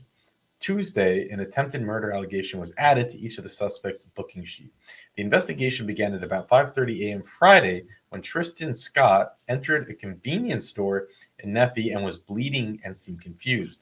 According to a police book affidavit, Edmonds claimed he was driving his Toyota Highlander when 3 of his car windows were shot out, and that he was shot at in the field somewhere. Can you even imagine? He said he was driving back to Los Angeles when Mendoza, his girlfriend, right? She was driving while he was asleep in the passenger seat. So she's asleep. She's driving. When Tristan woke up, they were parked in a field. Jordan was telling him that the car was knocking and leaking oil. Edmondson got into the driver's seat and was able to start the car, but as soon as he did, someone began shooting at him. Edmondson told police that he sped away, got to the freeway, and drove over 100 miles an hour until he could find the nearest gas station. And again, these guys are the worst shot in the world, where they are intentionally missing because they didn't want it. But I mean, can you even imagine? And it drives me nuts with these parole hearings as well, how these parole interviews just don't dive into it. They don't and what was her excuse? Oh yeah, there are some people that wanted him dead, and I didn't know what to do. And I was like, okay. And it's like, no, that's not okay. The parole interviewers, this is the problem with Utah, is that they have the interviewer, and then they have the parole board members handpicked by the governor. And the parole board members get a report in their computer. They get we cover we can easily watch, I don't know, 40, 50 parole hearings a day. More than that, maybe even 100 from Utah. They just get in their spreadsheet at the end of the day, and they're drinking, their happy hour, and it's Utah, so I don't know, some tea, and they're just going down the spreadsheet and checkbox. They don't have if you actually watch this parole hearing, you would say, no, this person's not ready to get out. They are not taking accountability. They're not even expressing what actually happened. They're still speaking like code. This is attempted murder. Anyways, Nephi police officers responded to the gas station and found that Tristan had injuries and was bleeding from his neck, head, and wrists. Medical responded and treated him. It was determined that Tristan did not need to be transported to the hospital. I guess it was the glass that got him. Officers found Mendoza's purse inside the Toyota that Edmondson was driving and began pinging her phone. Investigators also learned another vehicle registered to Mendoza was spotted in Mona. The police ended up locating Jordan's vehicle traveling north I-15. A felony stop was conducted where Jordan and two male suspects, later identified as Tyler and Gavino, were taken into custody. In the rear of the vehicle, AR-15 style weapons with an S were located in the plain view. The weapons had bandanas covering parts of the gun where your hands would be while firing the weapon, the affidavit said. What these the dumbest criminals in the world. Go shoot up a car, let the guy get away, and still be driving on a main highway with your guns on you. That the sharpest tools in the shed. But don't worry, you reward them with a 1-year minimum 1 to 15-year sentence. Officers drove Edmondson to various locations between Mona and Nephi to try to locate where the shooting took place. They noted he was helpful to officers at first, then eventually stopped complying with officers and requested that he have an attorney present for any further interaction. When police ran a background check on Edmondson, they learned that he had 4 warrants out of Georgia for several violations, including assault. A search warrant was obtained on the Highlander he was driving, and 1 kilo. Oh, you can't make this stuff up. They bust them with a kilo, 2 assault rifles. He has warrants, and they still only give a minimum of 1 to 15 years. That's insane. I'm looking at his document right here. This is insane. They only got them with 1 charge. They didn't get them with the other charges. Why? Attempt to distribute, possess, all that. No. They go out of their way to say, oh, yeah, let's just give you the lightest, easiest sentence possible. Why?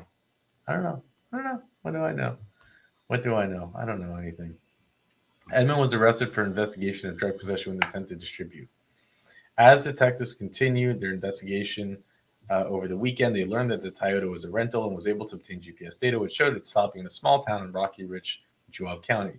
It is believed that this is around the same time that the shooting took place. And what happened, as Tristan described, the affidavit states, after Tristan found out about Jordan's vehicle that was registered her being in Mona right before they got there, is when Tristan suggested that Jordan set up with her friends to rob him. Tristan claimed to have around $4,000 in cash under the passenger side rental vehicle. So, I mean, they're claiming here that the whole thing was just robbery. She tried to make it seem like she had no choice. There are people that needed him dead. I don't believe her for a second. After, of course, that just makes no sense. After an extensive search, Juab County Sheriff's deputies found where the shooting had happened, located foot impressions in the dirt that matched their shoes, according to the affidavit, as well as 4 shell casings. I believe Jordan was communicating with Tyler and Gavino while they were driving Jordan's vehicle. I believe Jordan was conspiring with Tyler and Gavino, deputy wrote. So, I don't know. Craziness. That's all I can say is what I think is it's just crazy. I don't understand how the law works, how you can find someone with just a kilo of that kind of stuff in their trunk and get 15 years easy. But now you have people who are really breaking the law in every way, including attempted homicide. And you have a minimum term of 1 to 15. I bet if they stay out of trouble, they will be paroled next year. They'll serve like a whole 2.5 years for this crime, which. And then she had, what was that? She said she got a degree in automation engineering degree. It sounds fancy. Did she get that in prison? I missed that part. Anyways, I'll keep you posted. On this hearing. Make sure to check out the return of playlist if you want to keep tabs and see where this goes. And I'll also connect the dots with a third hearing if it is more insightful. But with that, we could jump into the next hearing. Did you have a chance to review your whole blue packet? Yes, I did. Did you have any questions on that? No. I do also show that you had a federal case, which has since been taken care of, correct? Yeah. And you had a 15-month sentence? So it's 27. We're estimating about 15 months left. So Okay. with like good time. So And it's running along with this one, right? I think so. Okay. I hope so. I think it is. That's how I have interpreted it. Okay. Not to say that if it's not, what I say is law, just so you Right. know. Okay. Okay. Reviewing that psychological evaluation, what were your thoughts on that? Honestly, okay, so when he came and met with me, he told me he already had it written. He just needed to fill in a few spots. So I kind of felt some type of way about it because I was like, how are you going to have this written without even meeting with me? Right. You know, I feel like he kind of twisted some stuff that I said. Okay. Like I do have an addiction. sure. However, I have like been clean. Like this is prison, stuff comes in, you know, but I have been drug tested. I've passed every drug test. Like I've maintained sobriety even around it, you know, and so I feel like he kind of discredited like what I have done, you Okay. know, so yeah. So you've been clean since you've been here. Yeah. Well, since my whole incarceration, so 3 years almost. Yeah. 32 months. When is the last time you used? It was May 24th of 2022.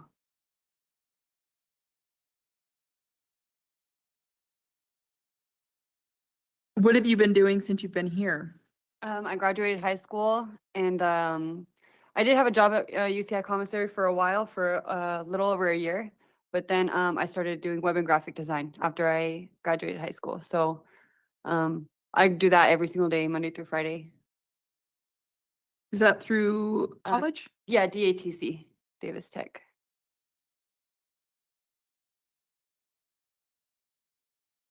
Okay, before I forget, let's go over your current committing offenses really quick. You've got, in your case, 241-700-336, you were convicted of 2 third-degree felonies. One was possession of forgery writing device, and the other one was possession of an identity card or documents.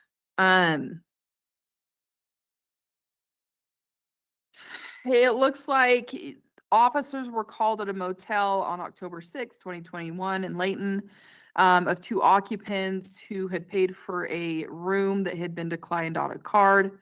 When they searched the room, they found numerous stolen checks that were in different stages of being forged, identifying documents, stolen mail belonging to other people, drug paraphernalia, a printer, which appeared to be for creating forged documents. Is that about accurate, ma'am? Yeah, it is. Okay. And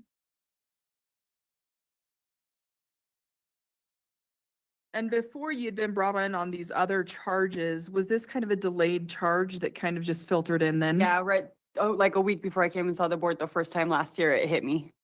Okay. So tell me a little bit about what you've been up to since you've been here. So I was doing the CBT life skills on the tablet, but then they've been having problems with it, so I stopped doing that. I've just honestly been trying to, I kind of messed up a little bit when I first got here, trying to adjust, like not knowing what to expect going into prison, you know, so I kind of, the first couple months here were a little rough, but then I just realized I need to kick back and stay away from everybody, really. Okay. So I really am just using this time to do school. Like I'm really passionate about graphic design. I have a clothing company out there and like I haven't like used all the potential I have to build it to where I know it can be because I'm all caught up in other stuff. But doing the graphic design school here and just learning all this stuff and like the career opportunities it has, like I just am so focused on that right now. How long have you been in that program? I started it in September, but I'm already like, I only have 2 courses left and I'm done. Like I'm flying through it. Okay. What do you usually do out in the community? Well, I am a mom, so having an addiction in the lifestyle I was living, I did try to balance 2 lives, you know. But my kids recently moved, so I really just I was a mom, but then the other half of me was just trying to survive out there. I really just. Where are your kids now? They moved to Virginia with their dad. Okay. Yeah. We do co-parent really well. I have a super good relationship with my kids. They come visit me all the time. How many kids do you have? 2. Okay. Tell me a little bit about your disciplinary since you've been here. So I had one, it was the sexual misconduct, like my first 2, it's like second month here, I think. That that was just like trying to, I don't know. It was just a stupid mistake, and then ever since I was so embarrassed after it. That's when I realized like just stick to myself, and then I had one for cheeking medication, diverting my medication just recently. But it's not trying to justify it. The reason I did it though was sometimes I feel like it doesn't help me and I feel like it messes with my head. And it just kind of makes me feel weird to like if I take it earlier than when I normally do, and their pill line is so inconsistent. So I just was being stupid. So are you on medication right now? Yeah, I'm on. However, I haven't been taking it just because after I did my psych eval, he didn't like direct me to, but he's like, I would not recommend taking it if you're not consistent with it. He's like, it'll have more issues to your liver and all this stuff. So I honestly haven't been taking it. Because his diagnoses are pretty much your stimulant, opioid, and then antisocial personality disorder. Okay. So who knows? Yeah. Did you feel like if you were taking that medication consistently, did it feel like it was helping? Yeah, that's the thing why I stopped is because I couldn't tell. Okay. I didn't really see a difference. So and then why take medicine if you don't need to? You know what I mean? Right. So I kind of was back and forth, but then like he told me, he was like, if you don't do it consistently, it's not going to help. So just don't take it at all, kind of thing. So You feel like you have some mental health issues like bipolar, depression, I feel like I anxiety? do. It's not super severe, but I feel like it's there. Yeah. Okay. Have you taken medication in the past where it has felt like it's been effective? When I was a juvenile, in a group home, I was on a medicine. I just can't remember what it was, but it was effective, and that's why I wish I could remember what it was. Okay. But I cannot. I have no idea. Okay. Is there anything you feel like would prevent you from having a successful parole moving forward, sir, ma'am? No, I think this time around, something I never have had is that I have a sober support system this time. Okay. Like my dad, he did have like he was in prison before, and he went through like his like trials, but he has been clean for over a year, almost 2 years. He's like a counselor at a treatment center. Like, and just seeing that like honestly gives me hope, and it's something I've never have had before. While being on supervision. So Okay. that's one thing that I think is going to be way different and have a big impact. If you are paroled, if you still have prison time, you'll be paroled to your detainer, so you can go to do your prison time. After all of that is done, after you've taken care of your incarceration stuff, what are your plans when you are out on parole? Like I mentioned, I'm really passionate about my graphic design, so I definitely want to find a career or focus even more on my clothing line, just doing something. It'll occupy my time and I'll be passionate about it. So I want to do it. I want to go divert into doing something else. That's like my main thing. And then I don't know, eventually maybe if my kids do stay in Virginia, maybe going over there. And I do plan on paroling to Heber, which is somewhere I've never been, so I don't have any acquaintances there. No like toxic environment, like trigger environment, stuff like that. So I think those are. Okay. What's in Heber? That's where my dad lives. Okay. So yeah.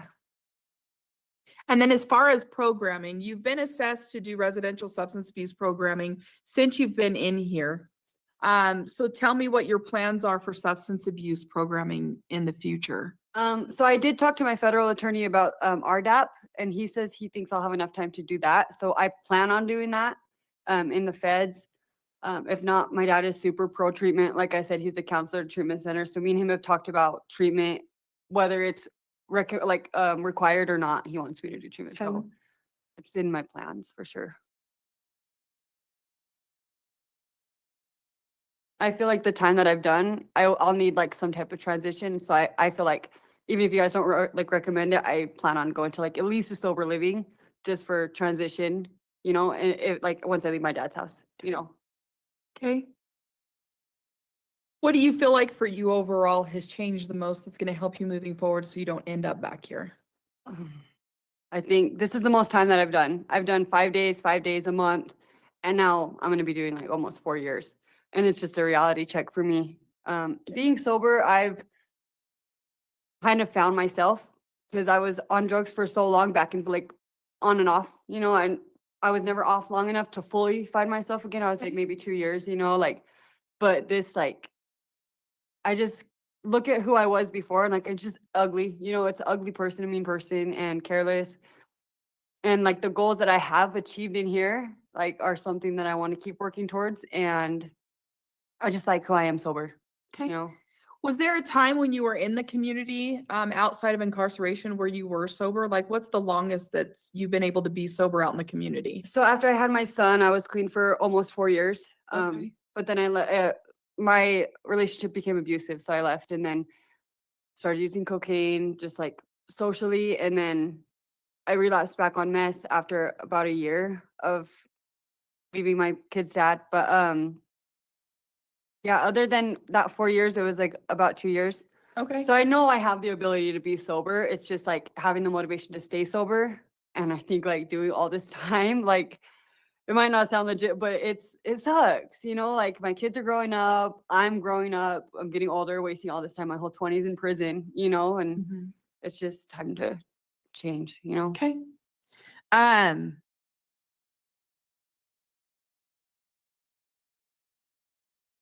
was gonna ask you another question, but I forgot what it was. That's okay. Is there anything you feel like the board needs to know or you would like the board to know? No, I mean, if you guys are aware, I have the federal detainer. So honestly, like I feel like, I don't know, I just feel like I need to go to the next step. You know what I mean? Like I have some time still to do in the federal system and just being in the same place around the same people. Like, you know, a lot of people in here don't want to change. And though everybody's goal in prison is to get out of prison, a lot of people don't take it serious and it's a lot of people's lives in here. So I think I just want to go to the next step and like, you know,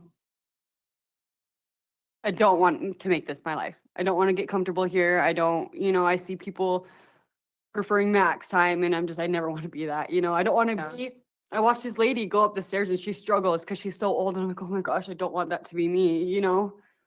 Right. So, Okay. Well, ma'am, what I plan on doing is taking the information we discussed today, compiling that into a report and submitting that to the board. You're well aware the board is the one who has the final decision in your case.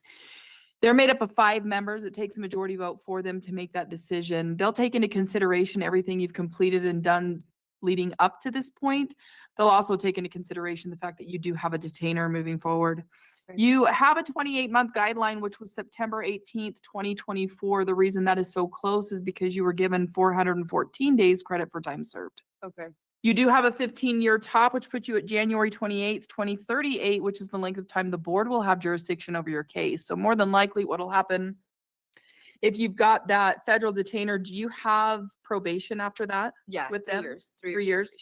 So your time with the state will exceed federal probation. So more than likely, they will probably just parole you to the federal, so you can do your time and then you'll probably be on dual probation and Okay. parole at the same time. That guideline, that September guideline is what it is. They can still continue to go past that if they want to see you complete something prior to paroling you, just so you are aware as well. Do you have any other questions for me? No. All right. With that, we will go ahead and conclude this hearing. Thank you. Good luck to you and have a good day. Thank you. Okay, and they granted to her detainer, so she's gonna have to serve another like 15 months or so in the federal. And let me share with you, you know, what's in her jacket. And thank you, Holly again for putting all this information in there. So as we can see, it's possession with intent to distribute 1 to 15 years. Forgery 0 to 5, 0 to 5, 0 to 5, 0 to 5. Right now, the 1 to 15 for theft, second degree. Unlawful acquisition of a vehicle, whatever, 0 to 5, 0 to 5. She even has possession of another person's identity. But look at how ridiculous their legislation is. Apparently, if you have possession of 2 or possession of 100 people's licenses, it's the same sentencing guidelines. I guess they leave it up to the judge to decide whether you'll do the 0, the 6 months, or all 5 years. But, you know, if you look at all this time she has, she's like, it's a full lifetime if she were to serve it consecutively. And then you can see here it says effective, they granted as of February 25th, 2025. And the release is contingent upon being sent to the detainer. I don't have anything else to share on this. It was just, you know, I don't have any more information. I thought maybe with the federal detainer, but there'd be something maybe a little, but like it's interesting that the feds wanted her as well. Meanwhile, a second ago, someone in the same docket showed up with a kilo in their car, attempted homicide. Not the first time she shot someone, and I mean, who shoots at someone twice in 6 months? The first one self-defense. The second one, it's just like, and they have the same, actually she's already served a whole bunch of years on her crime, so she may even end up serving more, but her EOS is 2038, if you can imagine, the same EOS as the attempted murder woman who we just saw. And Utah doesn't make sense. These laws don't make much sense to me, but I kind of, the antisocial behavior thing is a little bit scary, but I kind of like, she had positive energy, and I guess what more can you ask for if you can make the best out of your situation? I didn't feel like there was any games being played, but who knows? Maybe a really talented antisocial person would be good at making one feel that way. But there you have it. Thank you, Holly. Thank you, Sir Richard. And with that, I'll let you go. And I just met people that, I don't even know. I just met people that wanted something done to him, and I was kind of, I just feel like I was put in a situation where I didn't really know what else to do. Okay.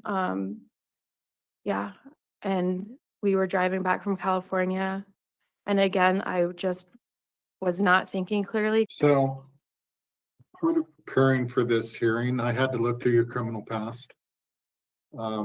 It brought up a big question for me. Do you feel like you're a child sexual predator? No, Why not? because I had numerous times on my parole, I had numerous chances to do all that sexual predator stuff, but I chose not to do it. I chose to divert from that to different areas. Some of you might recognize that face, Herbert from Family Guy. And the reason that I place it there is that this particular offender, he deserves it. And so does the state of Utah. I try not to make a mockery of the system because this is no laughing matter. But when you find out that he was given probation for the crimes that he committed, and then he violates that probation not once, not twice, not three, not four, but 5 times until they finally locked him up. And then he is given parole 3 times and violated each time. This will be his 4th opportunity at parole. And yet the state of Utah continues to release him time and time again. We are going to listen in this parole hearing to all the different violations, the insanity of it, and we'll also do a face reveal. With that, let's jump in. Okay. So you're here today because you had your date yanked for disciplinary reason, for communicating with female offenders in the next section. Why were you doing that? I was writing to them looking for a pen pal. So when I get out or one of us do get out, we could write each other back and forth, communicate, just find more information about each other so we could become friends. And that's about it.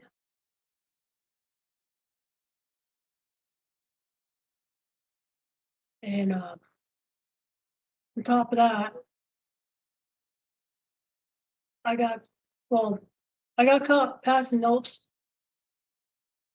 for me and 2 other individuals. But for me, from myself, I was looking for friends to communicate when I do get out or when they get out, so we could write letters back and forth to each other, so we could get to know more of each other, so we could become friends out there on the streets and associate more. All right. You haven't had any disciplinaries up until now. Why is that? Why did you wait until you're about ready to parole to get in trouble? I was trying to, I don't know, I got offered, not offered. I don't know, I was trying to fit in with the other crowds to make myself look better, to fit in.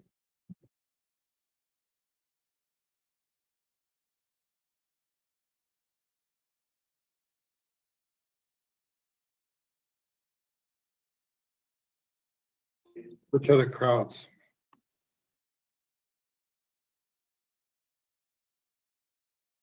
Mhm. Which other crowds? Sir? What What other crowds? Who are you trying to fit in with? what was I trying to do? No. Who were you trying to fit in with? Oh, the inmates at the time.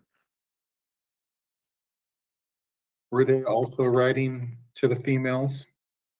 Yeah, So part of preparing for this hearing, I had to look through your criminal past. It brought up a big question for me. Do you feel like you're a child sexual predator? no, Why not? because I had numerous times on my parole, I had numerous chances to do all that sexual predator stuff, but I chose not to do it. I chose to divert from that to different areas of a problematic situation, like financially getting myself in trouble and harassing my ex on my third PV. Mm-hmm. And I didn't do very well because I didn't think about myself. I thought about worried about everybody else. Mm-hmm. And I've been told not to do that. I need to worry about myself only, nobody else. That's good Oh. advice. Yeah. I didn't follow through on that advice though, which I regret for not listening. You were sentenced to jail, then put on probation. You had your probation revoked 5 times before being sent to prison. You have been on parole 3 times and it was revoked each time. Why is that?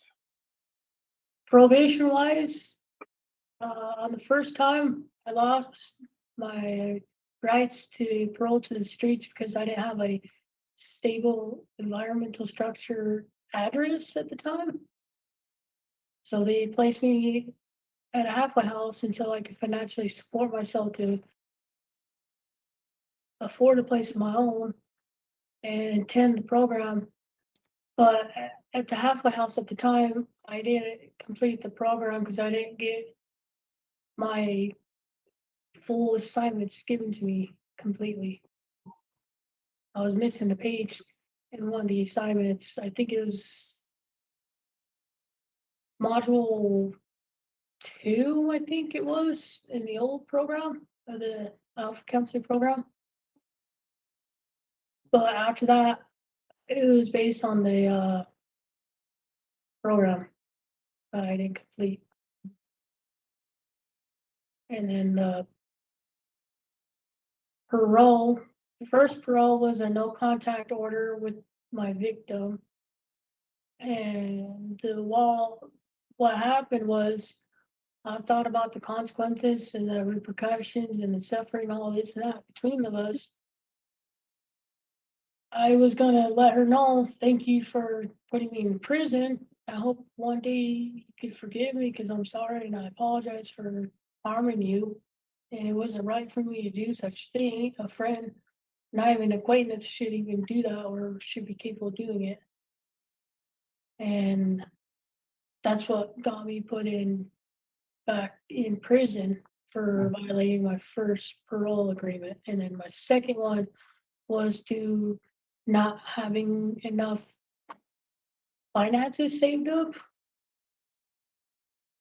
I went back to prison on the second violation for being in a financial crisis. And the third one came back on porn and harassing my ex about guys getting out of prison. And she was supposed to go meet up a guy out in California that was supposed to be out of prison there. But I told her, I'm gonna be blunt, I'm gonna be honest, and I'm gonna give you the whole yard about it. Being an adult and adult, I'm not gonna sugarcoat it and treat you like a kid, saying these guys are not cool, these guys are inappropriate. I told her straight up blunt, not honest and all that. And I got harassed for it. So you signed a parole agreement stating that you're not supposed to have contact with the victim. You've got sex offender conditions.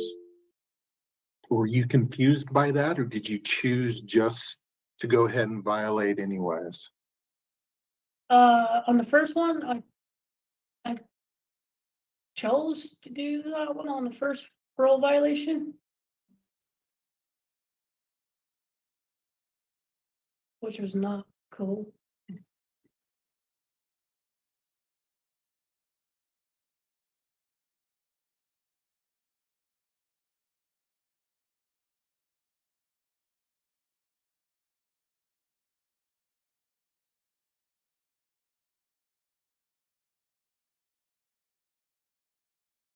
Okay. What do you need to do to have long-term success on this parole?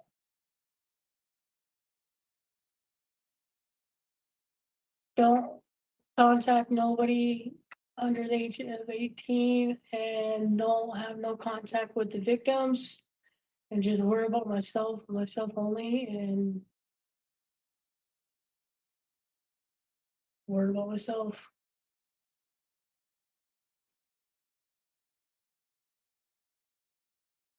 And listen to the advices that's been given to me instead of ignoring them.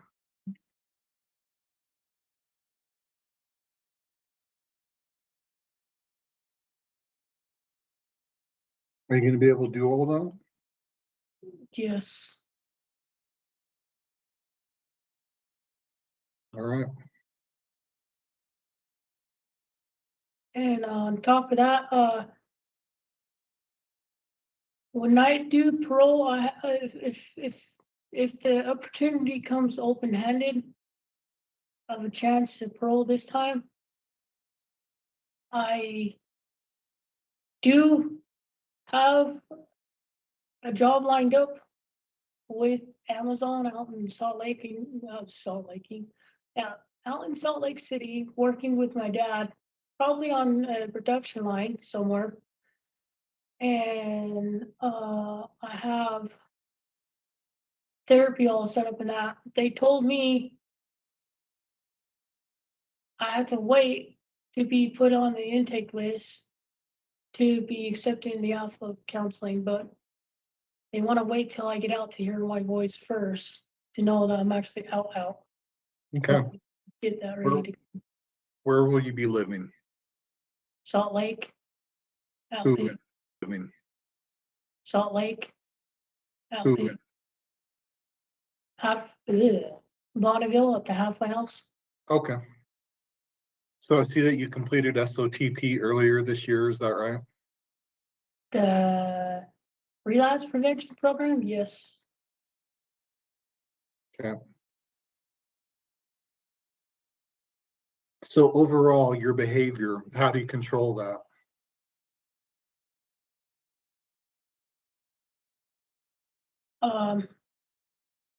How do I control it? Mm-hmm. If it involves with a sexual desire, I go for my sister and ask her for help, or somebody that I know that I could trust to help me with it. What I could do to keep myself distracted. Excuse me. Like, if my sister's not there, I go to my dad. If my dad doesn't go there, I go to my stepmom. which she's back in Thailand now. But if none of those people are available for help, I go to the closest friends I have. If they don't help, I set up a meeting with my therapist, a one-on-one session, if she's available at that time when I'm in crisis. Do you think you'd want to contact your therapist a little bit sooner than all the way down the line there? If it progresses really worse, yes. Okay. All right.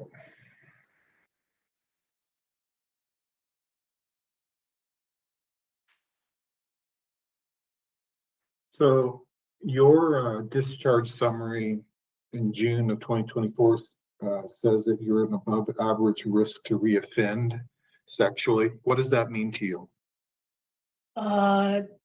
Depends how they define it, like physically and visually sexually offend. Like I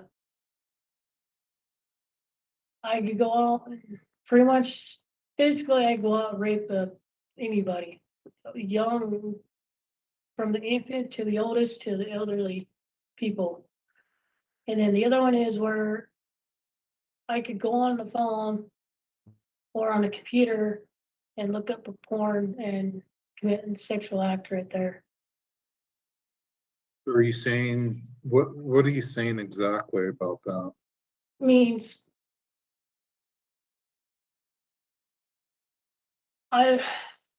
it's not like I'm gonna go out and do it right off the bat. Mm-hmm.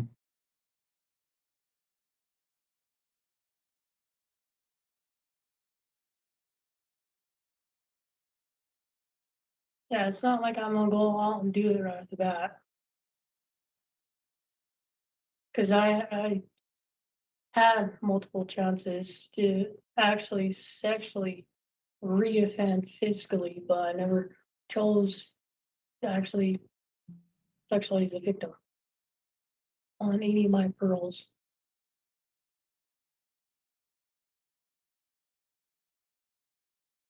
And what did you say about being online? What did you mean by that?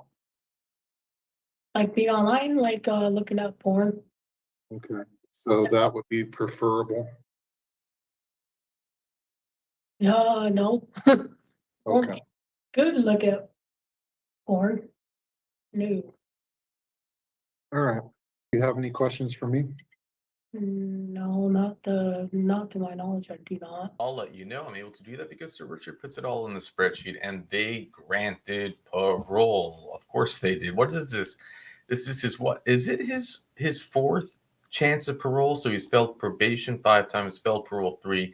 They're giving him a 4. Now he was originally convicted on 8/8/2014 of 2 counts of SA of a child, and then he has all of those violations. And it's really just crazy how many times they give him chance after chance after chance. Can you imagine having to be the unfortunate person involved with his life, and for him to actually say things like, well, I was reaching out to her for this and I was telling her to do that and she was doing this, and it's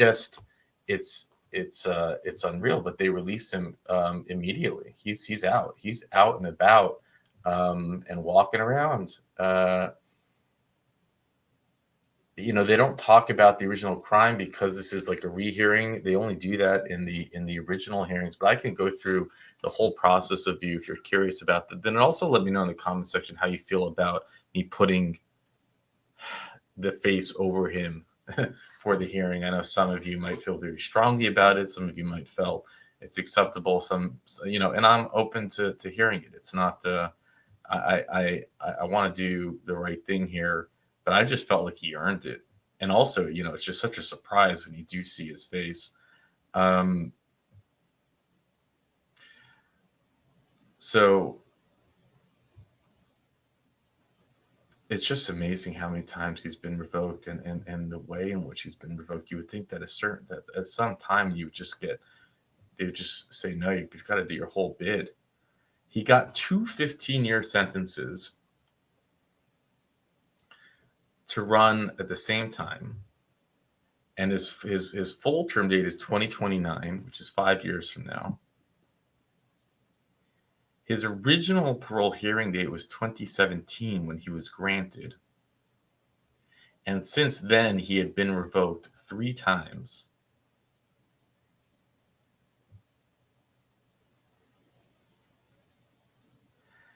And let's see how long it took for him to get revoked.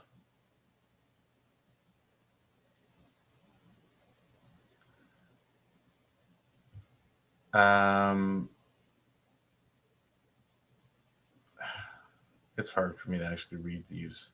Let's see. Okay, actually, I'm sorry. He was denied the first hearing. He was granted on November 25, 2021, and it looks like he had a warrant out for his arrest June 1st, 2021 for his first revocation. 9/8/2021, he had his first parole revocation hearing.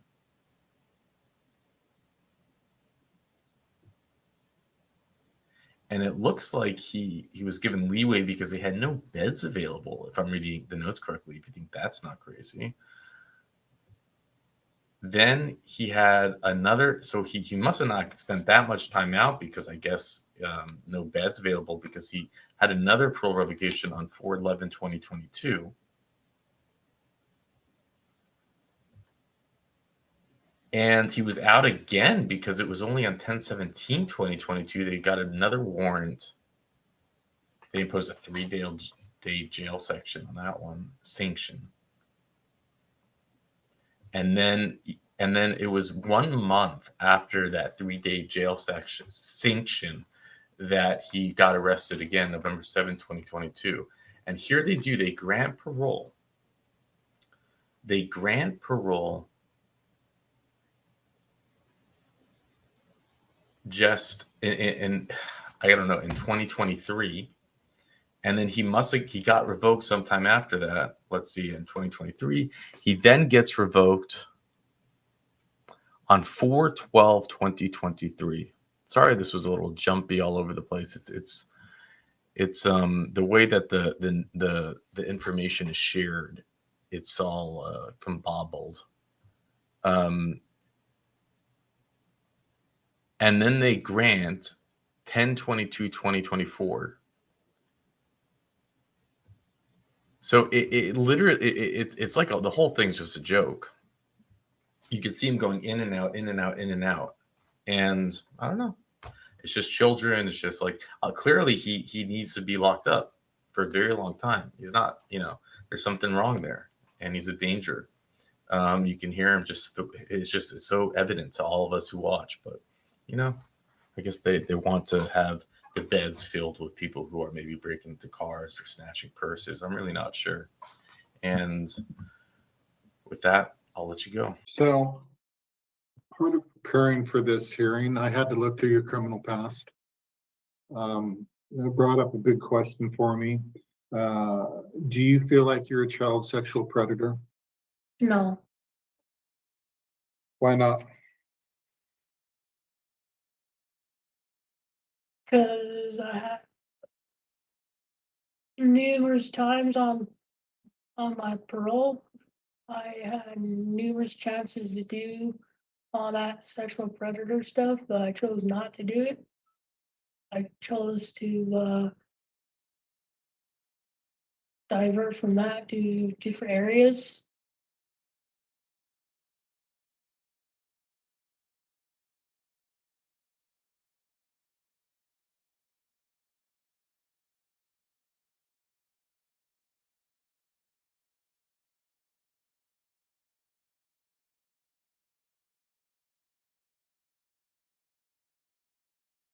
Future due to my, I don't know how to explain this, but I'm You have sorry. created trauma in an individual that will last her a lifetime for a choice you took from her.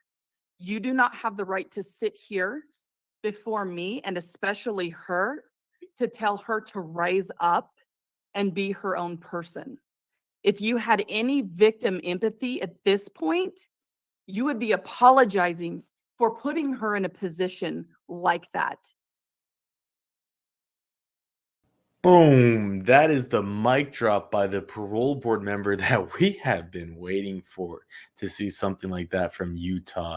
And here we go. Now we're about to watch a parole hearing for a man who was given a life sentence for what he did to her, but up for parole after serving just 10 months. Now, we've learned that about Utah. Their sentences are gimmicks, but we know better now. We'll jump in and unpack it with some details at the end. On it? Oh, man. Okay.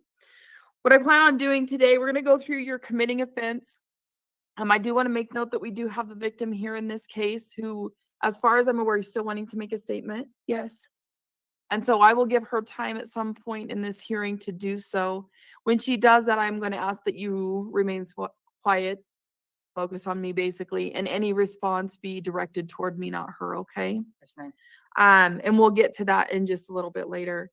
I also do want to note that I did receive a letter from your attorney on your case, on a case that you're appealing. Is this the case that you are appealing?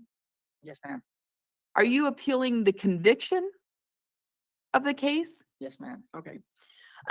So basically how this is going to work in that we currently have a conviction and that's what the board deals with, correct? Yes, ma'am. So I will still be going through the case as outlined. I'll ask if there's anything you want to add to it, anything you want to discuss about it, whatever. And then we're going to continue through the hearing as normal. Does that make sense? It's a little different when it comes to these appeal cases. They'll be reviewing the court process, things like that.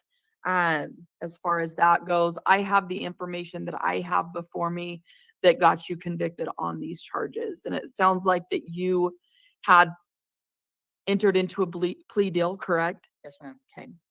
Anything you want to talk about so far No, ma'am. in regard to that? Okay. So in case 201-900-745, you were convicted of felony 1 attempted rape and a 3rd-degree felony attempted forcible sexual sex abuse. Is that accurate, sir? Yes, ma'am. Looks like this occurred around March 24th, 2019, where officers were notified of a rape which occurred at a bar. Stated that the victim in this case exited the stall and was approached in the bathroom, the female's bathroom, was approached by you, whom she recognized as a regular patron of the bar. She stated that you pushed her against the wall and kissed her face and mouth. She also stated that she made the comment that she did not feel well, sat on the ground, and tried to make herself throw up in an attempt to dissuade you from further action. She stated that you put your penis into her mouth on multiple times throughout this encounter, stated that she is not okay with this. She stated that you touched her breasts, sucked on her nipples, and touched her vagina as she tried to call for her friends. She stated that she began to hyperventilate, have a panic attack, and that you told her to lie on the floor because the floor was cold. Sorry. She also stated that she got to her feet and placed her hands on the bar to help her balance, at which point you grabbed her pants, forced them down, stated she does not fully remember all of what happened from this point, as she may have blacked out, stated that she remembers lying on the floor on her stomach and that you were having sex with her from behind. She stated that she remembers your penis in her vagina. She stated that she woke up and was not wearing any pants or underwear. Her bra was undone and she had bite marks on her. On April 9th, 2021, it states that officers had made contact with you at that point, stated that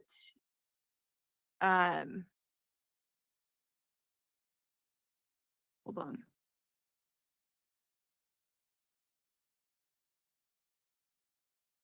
Oh, you had not made contact with you, but they had made other contact with individuals who were in the same building that you had been living in, and they had informed the officers that you had moved to California. Is that accurate, sir? Yes, ma'am. Okay. Is the information in the report, did you want to add anything to that? That whole thing is slightly correct, but not every single thing in there, ma'am. Is there anything you wanted to add to it? Not right at this moment. Later on, I would like to, but not right this second.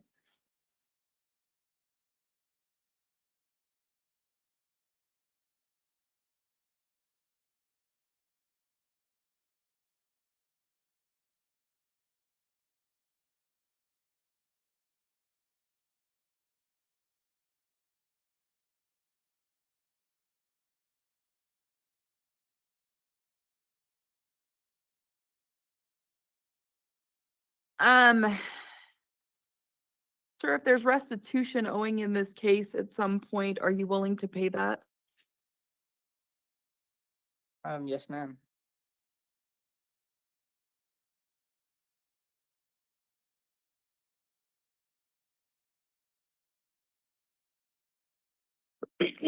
Tell me a little bit about your substance use history, sir. What was that, ma'am? Substance use history? I don't have much substance abuse history. I do have 2 pending write-ups that, or not write-ups, but 2 write-ups for substance abuse A13s, but those are not because I use drugs. Under the guideline of the A13 substance abuse, I was unable to urinate for them at one time, and the other time I was able to urinate for them, but I or my apologies for my language, but I urinated frequently too much water in that, so. And I offered to give multiple different samples to prove that I did not have any substance issues. Do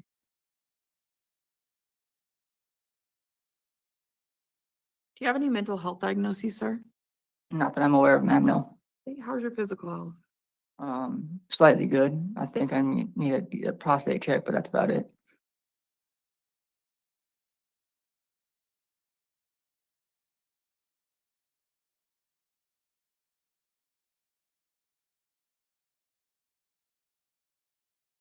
Tell me what you've done since you've been here. Have you been able to get into programming, what you've completed? On coming into this prison, ma'am, from as soon as I left RNO, I started to try to apply to every single program I possibly could. I tried to even apply for the SOTP program, whatever program I could do to further better myself, and I have. I've bettered myself beyond belief. I've done that victim impact class and I've passed that. I took an anger management class. I passed that recently, and then right now I'm in VTs, vocational training, to help me transition when I get out. That's business tech, and I've also am in Slick College right now, man. And I'm just trying to put in whatever possible classes I can do later on. Okay. As far as the SOTP program, did you receive a response from them? I have not. Now, in order for me to be able to do any program at all, they're telling me that I have to get notified by you guys to do whatever program. And I tried to enter myself in multiple times. They would not let me start. They could. So with these types of offenses, typically there's going to be a sex offender assessment that will be conducted, and that will determine what risk they feel as though you are, and will guide their programming. The hiccup you may run into is that with you appealing your case, that may put things on hold, but it depends specifically on what you're appealing.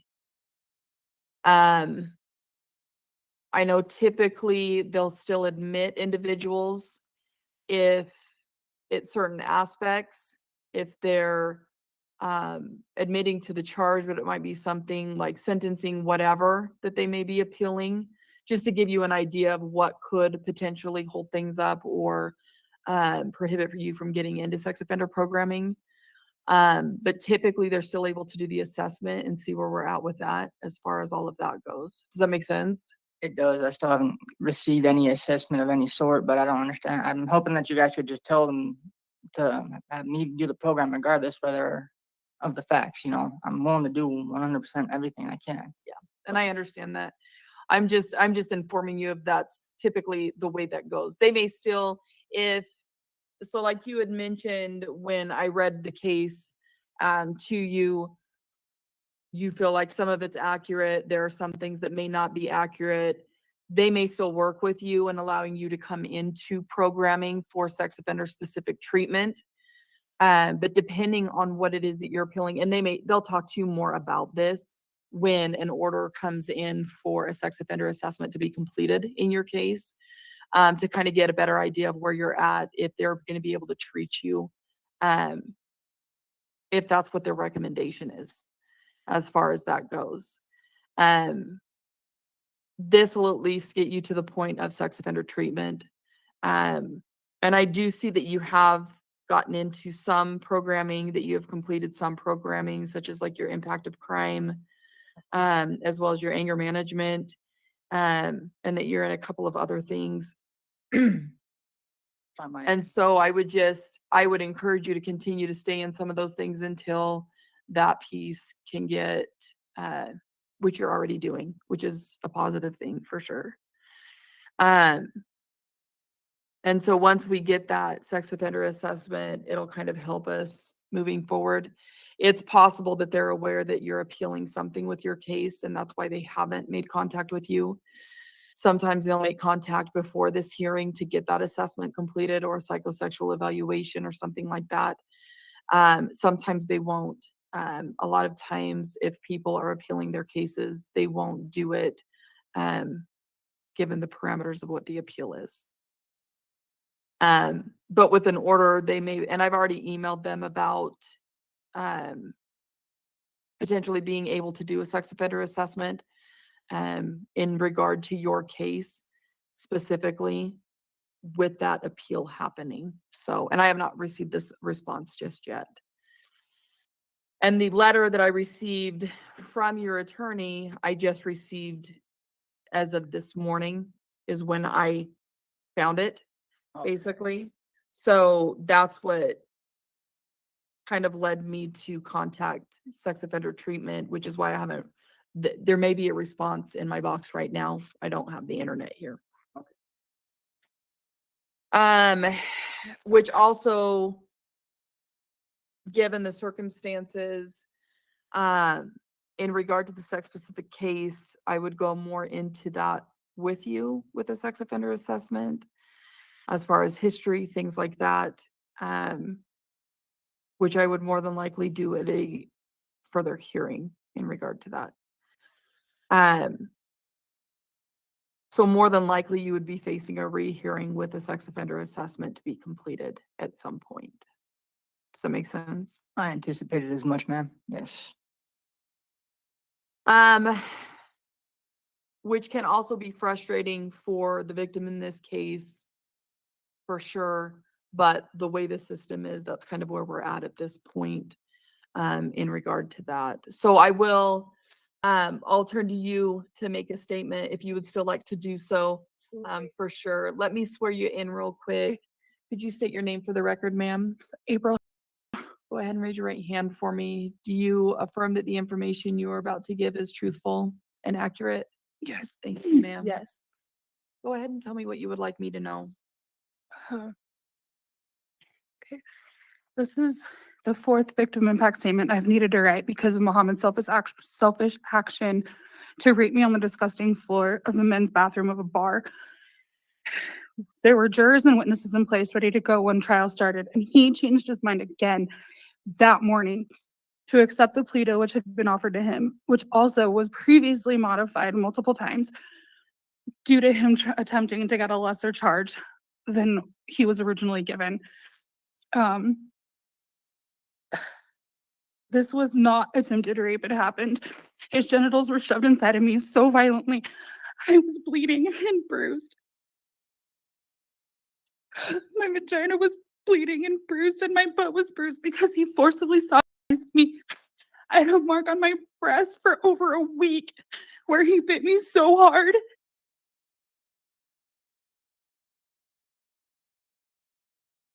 The night before trial, I was awake all night, fighting off panic attacks, going through my statement and trying to get through it without tears and panic, trying to feel safe because I was facing him again. He's only been in prison like 10 months.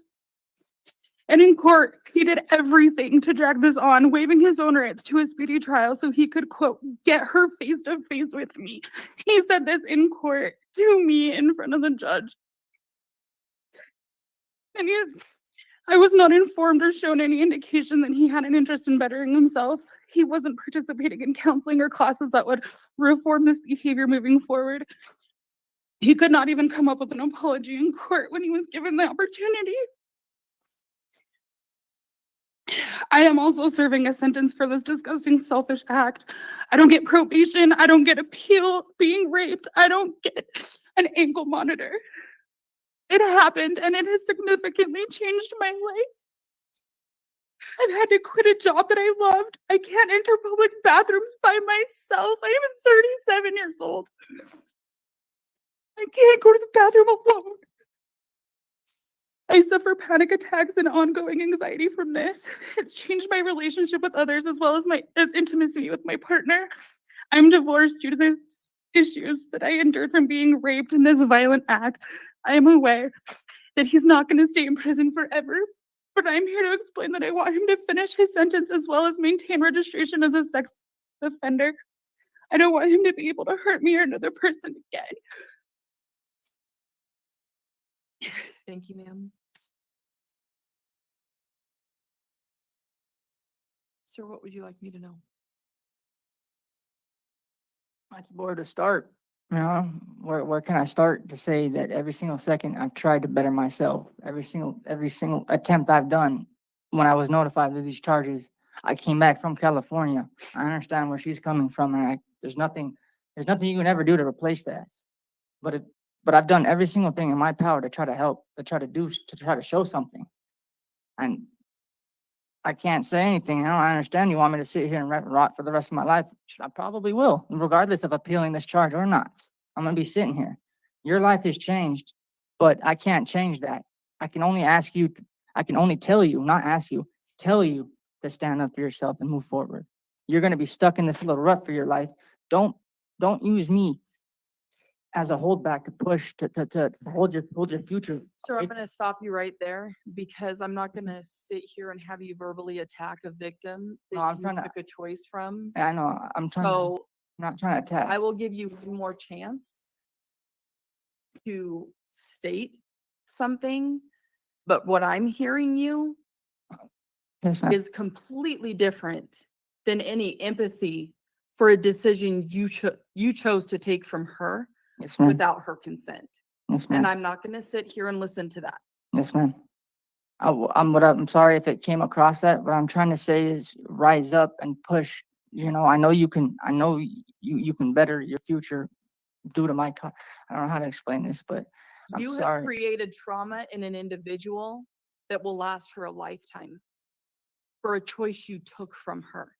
You do not have the right to sit here before me and especially her to tell her to rise up and be her own person. If you had any victim empathy at this point, you would be apologizing for putting her in a position like that. And I'm not hearing remorse whatsoever. I'm sorry. Whether ma'am. the facts of the case you don't agree with or whatever, your appeal may be happening, and that's fine. Yes, ma'am. Sorry. You have put her in a position where she is fearing for situations that a 37-year-old individual shouldn't have to fear. Because you made a decision to take for whatever your 5, 10, 15 minutes of pleasure and put her through hell. If I can please restart from that. I did not mean to come across anything of that sort. My apologies for making it sound like I'm unempathetic. I truly do apologize for all these actions that I've taken right now. I'm beyond apologetic. If I can try anything in any way to try to help you, I wish I could right now. I wish I could. If I could give me the death penalty right now, if that would make her feel better, I really wish I could. I can't do anything right now. Only thing I can do is try to do a little bit better to help this community. And I'm sorry. I really am. I would like my communication skills aren't 100%, and I apologize for coming off as if I'm a piece of shit to her. I'm sorry for my language for that. I'm not trying to at all. I'm sorry. The second half of that was far better than the first half of that, sir. That's all I can do. I'm sorry for the first half too. You have no idea.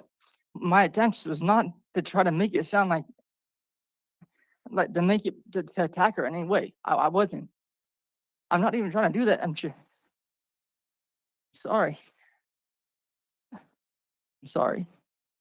Sir, tell me what you feel like so far through your programming that you've completed, what you've learned. The impact of crime, you should have learned something. Tell me what you learned from it, sir. I've learned not only did I hurt her, but I hurt her family.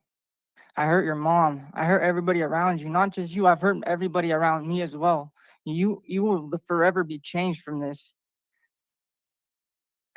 I can only try to make amends and try to better myself for that.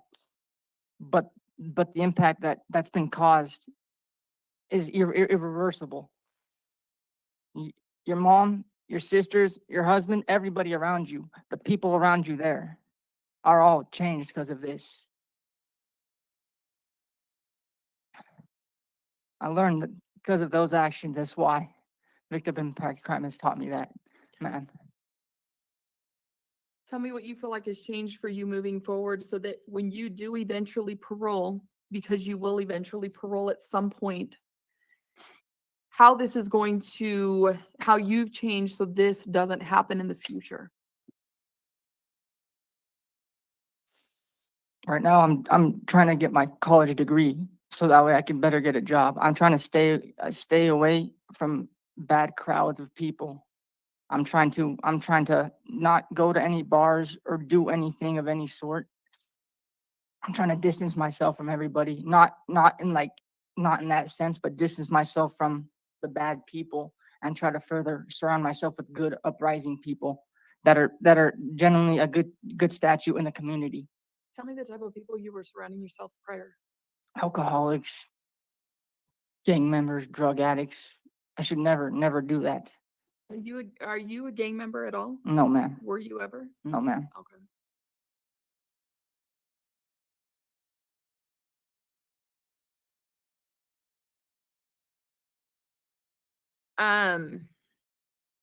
Is there anything else or you would like the board to know at this point? Uh,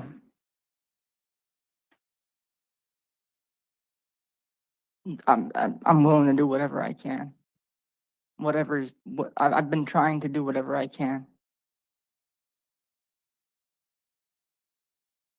And I can't do what is necessarily need to be done regardless of anything because I need you guys to tell them, put me in wherever. Anything else, sir? I'm sorry. I'm sorry for having you being here right now and for her being here too. I'm sorry for the cop having to be here right now due to me. If it weren't for people like criminals, they wouldn't need to be here. You guys could be sitting home right now. Well, sir, what I plan on doing is taking the information we discussed today, compiling that into a report, submitting that to the board. The board is made up of 5 members. It takes a majority vote for them to make a decision in your case. Usually takes about 2 to 4 weeks for them to get that decision out to you. Like I mentioned before, more than likely they're going to order a sex offender assessment treatment or sex offender assessment, and possibly a rehearing, well, for sure a rehearing, but at a later date in order for you to be able to get into treatment if that's what happens. If they don't order or if the treatment for sex offender programming is not recommended, more than likely you'll have to remain CAP compliant to do other types of programming that they've assessed you to complete. So it's like your anger management you've talked about, things like that. You do have a 45-month guideline, which puts you at April 3rd of 2025. You were given credit for time served for 690 days toward that guideline. You also need to understand that guideline is what it is. It's just a guideline, meaning they can go below that, on there to pass that, depending on if they want to see you complete something prior to a parole. You also have a 100-year expiration date, which puts you at July 3rd of 2121. That is the length of time the board can have jurisdiction over your case, given there are no other future offenses. Any other questions for me, sir? Do you have any other questions? Okay, we'll go ahead and conclude this hearing. Thank you. Good luck to you and have a good day, sir. Thank you.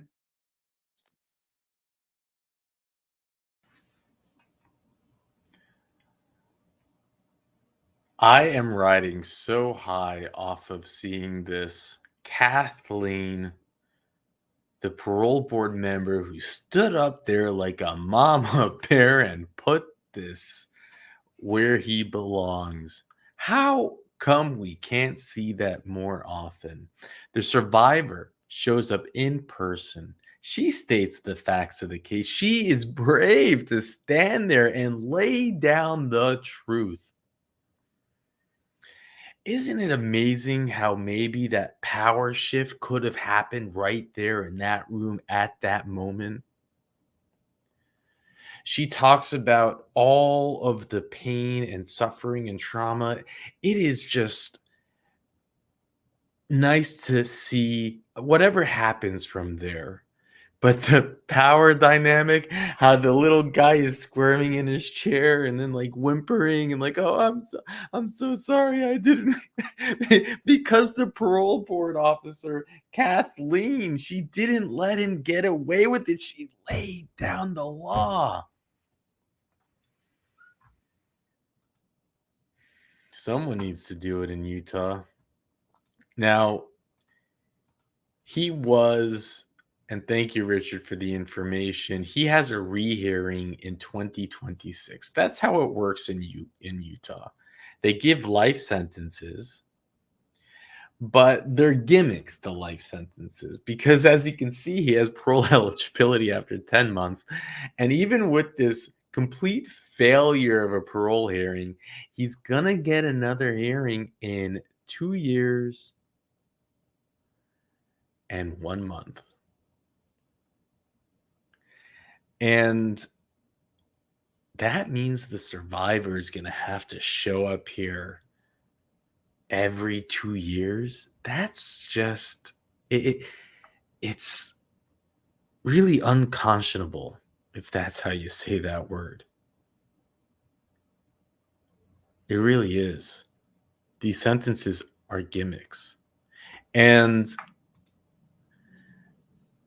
just any type of, I guess, to hear it, what's it teach us? It teaches us that the parole board members can do it in Utah. It might not happen very often, but they can. And it's nice to see it happen by Kathleen Mama Bear. She just laid down the law. You know, he was trying to say something. He was basically trying to say what he's thinking, which is, what's the big deal? Get over it. How, I just did this one thing to you. Just get over it. And he was trying to like form the words and tactfully, and then it just gets shut down. And then he gets another try and he screws up again. And then and the whole thing's fake. He was handcuffed, but still, he didn't reach for a tissue box. He's just trying to, squirm his way around. Remember, he's in the middle of an appeal. He pled guilty. He probably didn't realize he pled guilty and now he's appealing something, but he's in an appeal. And he goes on to say, I don't know what I would do if you could give me the death penalty to make her feel better, I'll do that. And it's like, wow, you two-faced loser, liar, Roach. It's like, it was just 10 months ago that you showed up and didn't give an apology and said the things that you did at your sentencing hearing, and you're in the middle of an appeal. And you really get the death penalty? I mean, maybe that's probably what he was facing, which is why he took a plea deal. It's just you're like a coward, a real coward, typical. He didn't even listen to a word she said. I'm sorry what it did with your husband. It's like, yeah, she's divorced now.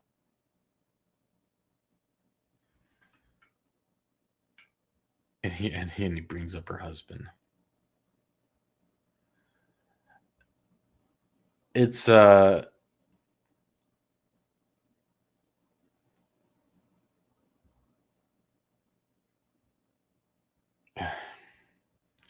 it's really the system in Utah is a gimmick. It's a joke. We don't have information on this case. I don't have anything. It just shows the date that he was convicted was May 16th, 2023. And they called it attempted, which is what they allowed him to plead to, which is such an insult to the survivor.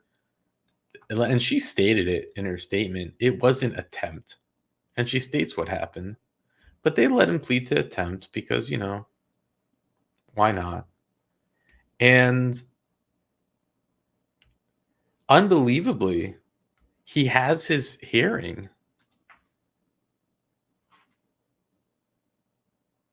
He has his hearing on just like less than a year later, is like 10 months later from his conviction date. How is that possible? How is it that as a survivor, you sit in court and see the judge give a sentence and not even a year goes by? You don't even have a 1-year anniversary for the sentencing, and you have to sit in a parole hearing again? You have to see him, sit across from him?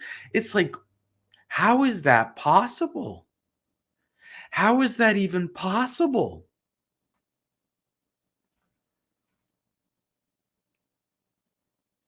It's insane. The system, they had the audacity to give a life sentence and then parole eligibility immediately. Oh my gosh. I am just so grateful for Kathleen. Hope we see more of her mic drops in the future.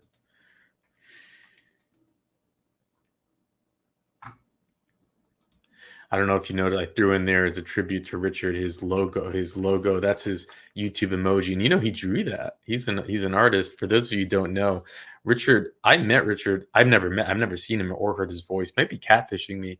But he reached out initially when the channel really first started and said, "Hey, let me draw you a logo." And I'm like, "Well, I don't have the budget for it." He's like, "No, I'm not going to charge you anything." And I was skeptical at first, but he gave the logo we have is Richard made it, and also the banner, and a bunch of our emojis. And one day we'll have him on. For those of you who, you know, I've never met him, but one day we'll have him on. But he's a really interesting guy. He's old enough to be my father's age, and vet, and has amazing stories and amazing vintage cars. I've seen him. Beautiful wife. He's been going through health struggles, but a survivor, somehow surviving it. It's amazing what he's been able to accomplish. And he does this as a passion. This is part of his life drive, is to bring awareness to all the problems in the legal system, specifically around children. So with that, we'll move to the next hearing. Today, I'm good. How are you? good. How's King County? It's definitely better than prison, that's for sure. Right? Yep. Okay. You okay there? Yes, sir. All right. How's the food? Better than prison. Better than prison. Do you get to go outside at all? Yeah, It's hot. every other day. Definitely hot. Yeah. I've heard you guys are struggling down there in southern Utah, yeah? Yeah. All right. On record. This is a time and place set for a rehearing for Ethan Montrose, offender number 247-850. Is that you, sir? Yes, sir. All right. Good afternoon. My name is Ray Reynoso. I'm a hearing officer with the Board of Pardons and Parole, and I'll be conducting your hearing today. I'll be taking testimony from you this afternoon, so I will need to place you under oath. If you could raise your right hand for me, please. Do you swear or affirm the testimony you're about to give will be the truth, the whole truth, and nothing but the truth? I do. All right. Thank you. You can put your hand down. Mr. Montrose, did you receive 7 days written notice of this hearing? Yes, I do. Did you receive your blue disclosure packet? Yes, sir. Did you have a chance to review the information in that packet? Yes, sir. Do you have any questions or concerns about that information? No, I don't. And am I saying your last name correctly? Montrose. Yes, sir. Montrose? Okay. All right, good. So the board conducted an original hearing and then scheduled this hearing and expected completion of sex offender treatment and you to remain free of major disciplinary violations. Is that correct? Yes, sir, it is. And you completed sex offender treatment in March of 2024. Yes, sir. Yeah. All right. What'd you learn? A whole lot. Too much to talk about in one session, I think. Okay. I understand that. I get that because your commitment offenses are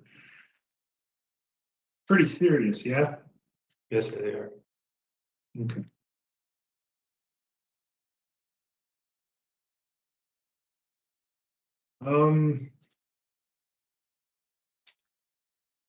Were you under the influences of any drugs when you committed these offenses? Yes, sir, I was. What were you using? Marijuana and Adderall. Were you prescribed the Adderall? No, I wasn't.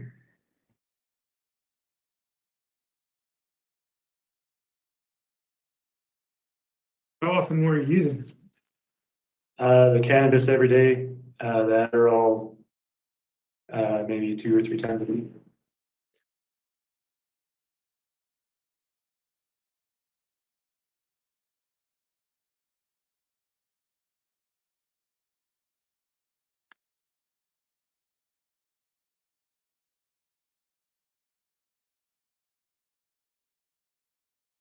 Sorry, I'm just reading something.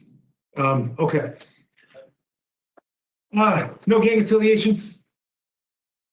No gang affiliation, that's one. Okay. How's your mental health doing right now?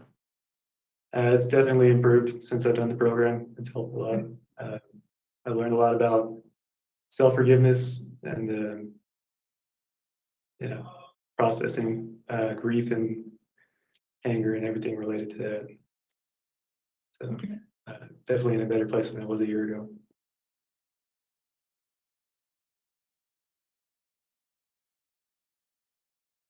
Tell me about processing grief or anger. Aside from disgust at myself, I think grief is one of the most prominent feelings that I've experienced, having committed the crimes that I have. Okay. Just at the amount of emotional pain and trauma that I've inflicted upon people and all the relationships I destroyed as a result of my actions. It's been hard to get over. But the program and the assignments and the therapists especially help me process help me understand what led me to do those things and help me realize that I'm not perfect. Basically. Good. Okay. Yeah. How's your physical health? It's fine. Okay. Do you have any mental health or physical health conditions or issues that would prevent you from being successful on parole? No, sir. And as I noted, you've completed SOTP in March, but since you've been here, it looks like you've completed quite a few programs. Yes, sir. I've done the core SOTP and several life skills while I was in the program. Anger management, financial literacy. I think there was one on relationships or communication. Yeah. Okay. Good. And alcohol and drug education. Yes. That's good. Okay. And no disciplinary violations since your last hearing? No, sir. Okay. You wrote that you plan on either residing at a halfway house or renting an apartment in West Valley? Yes, I do have the address for the apartment, so that is where I plan to parole. Okay. Cool. Okay. And you can find employment in either fast food or casual dining? Yes, sir. Okay, good. Here's the two things I'm concerned about, Mr. Montrose, is number one is according to the PSI, is that over 2,300 files were located on your devices.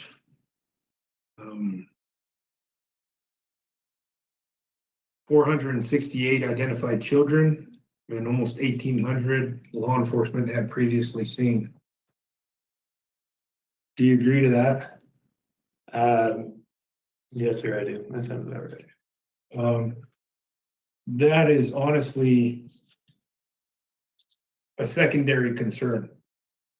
In almost 21 years of law enforcement, very rarely do you see a small amount of files in a case like this. Okay. 2,300 is not abnormal. My bigger concern is that one of your victims and possibly two are relatives. Yeah. Yes, sir. And not only are they relatives, they are immediate relatives, correct? And a cousin, yes. And a cousin. Okay.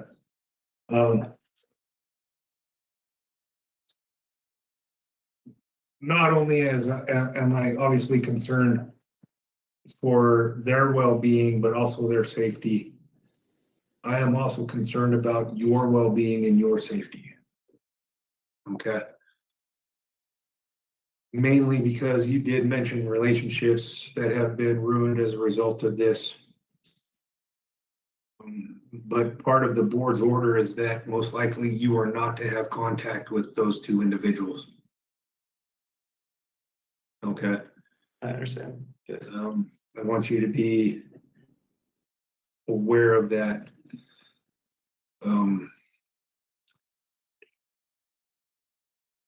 I don't know how else to put it. That was kind of disturbing to see that.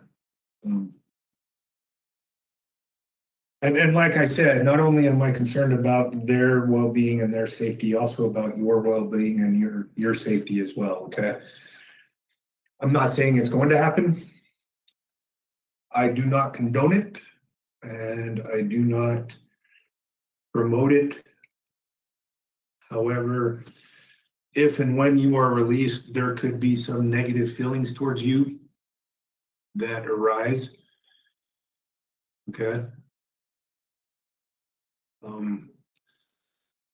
So I want you to be aware of that. Okay. Do you have anything else you would like the board to know? No, sir. Okay. Okay. When you receive the board's decision, you will receive, as part of that decision, there will be a note that says this decision takes into consideration program completion. Okay. That means the board has acknowledged you have completed sex offender treatment program. Okay. Yes, sir, I understand. Let's talk about two dates real quick. The first one is what's your sentencing guideline date, or what's commonly referred to as a matrix. For you, that date has passed. It was January 14th of 2024. So obviously the board cannot release you prior to that date. You will be above guidelines. There will be a note explaining that you were above guidelines due to the board expecting you to complete sex offender treatment. Okay. I understand. The second date for you is what's called your expiration date. That is, as of right now, the date that the board can keep you incarcerated or on parole. That is January 14th of 2035. Now, this date can change. If you commit a new offense for which you're sentenced to prison, that can change your expiration date. If you have gone from supervision, that can also change your expiration date, okay? Okay. Do you have any questions for me, Mr. Montrose? No, sir, thank you. Okay, here's what will happen going forward. Is I will type up my report and I'll submit it to the board this week. It takes 3 out of the 5 board members to agree to make a decision. Once that decision is made, they'll notify you in writing through inmate mail. If you have friends or family who want to know what the board's decision is, the board, or they can check the board's website and it'll be updated as soon as a decision is entered. Now, it can take the board anywhere from 2 to 4 weeks to make a decision. So don't expect a decision tomorrow. or later this week. Additionally, there is a possibility of some hearings coming up that could delay a decision in your case because those hearings are going to take precedence over yours, and the board needs to deal with those immediately, okay? I understand. All right. Thank you, Mr. Montrose. We will conclude this hearing. Thank you. Thank you, Kane County. Yep, thank you, guys.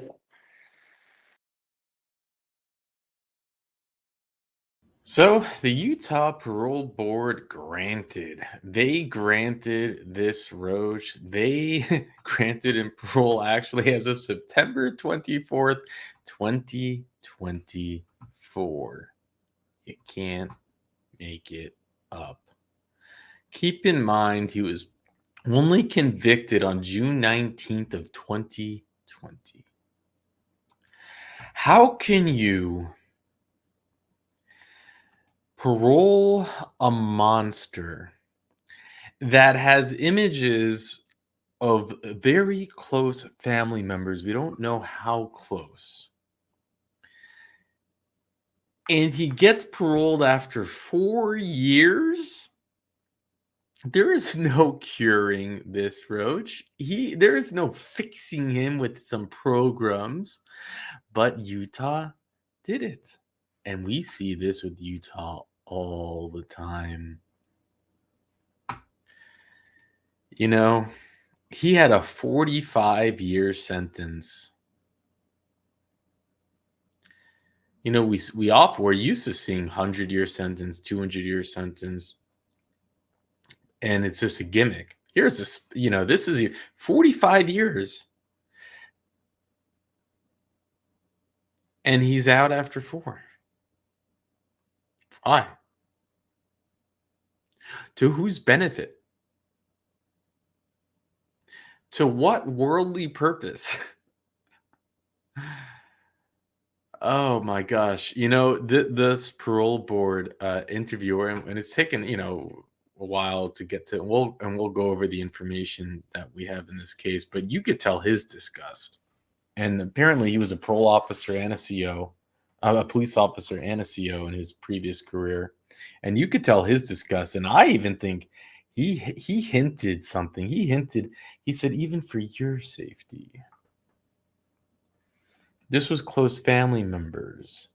And, if you get out, we have to be concerned about your safety. And I loved that. I loved that he just threw that out there. And he must have some type of written statement or something. Maybe not. Maybe he was just so disgusted by it. And he's like, I've been a police officer. We see these things all the time. But what we don't see all the time are images of close relatives in your collection. Yet Louisiana, yet Utah paroled. What a fake state when it comes to this kind of stuff. And you never would have thought, if you just read about sentencing, my first thought of Utah was, wow, they're a tough state, but they're not. They're a gimmick. So on January 16, 2020, officials allegedly found more than 2,000 explicit images of children on his device. A probable cause statement from Utah County said that Ethan Douglas, who was 20 at the time, was arrested and is facing 10 charges of exploitation of a minor, second-degree felony.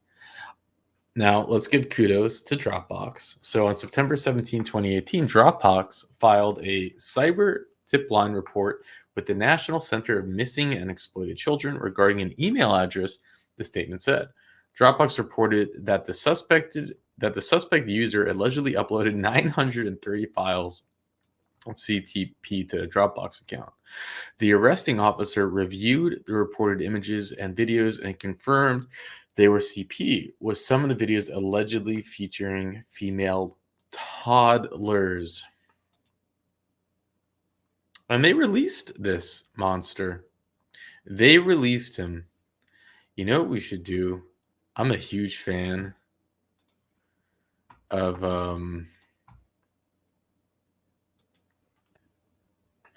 what is it? Predator poachers or predator catchers? Alex Rosen, sour pickles, fried pickles. Sorry, I'm saying I'm a huge fan. I am. I promise. I'm just not good at. I watch. I think every episode. We should give him tip offs to some of these parolees because um it's like, what do you think is going to happen when someone who does this gets back out of prison? Really, what do you think is going to happen? So on January 28, 2019, Dropbox file, okay, of 2-year-old girl, using the information from the first cyber tip line report, the arresting officer located a valid Utah's driver's license for Ethan Douglas. The officer conducted surveillance of his address and located a vehicle registered to Montrose. A residential search warrant was obtained on October 29th, 2019.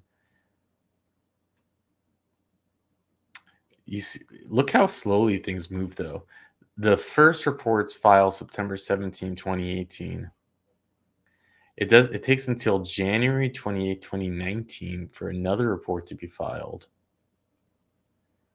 Then all the way to October 29th, 2019. I mean, this is valuable time that nothing happened. Why? Why? Oh, well, it was a tough time of year, I'm just saying, it's crazy. I think things are changing. I don't actually have no idea. Things are changing. But anyways, the officer interviewed Montrose, who told him that he has 2 email accounts that have his name in them. But either the accounts in question belonged to him. Montrose explained that when he created the emails, he used a combination of his name and birth date and only used Google's email domain to create accounts. He denied uploading CP to Dropbox. The arresting officer then told Montrose that one of his email addresses reported to the cyber tip line has the suspect's last name and 2 of the thumbnails and his birthday.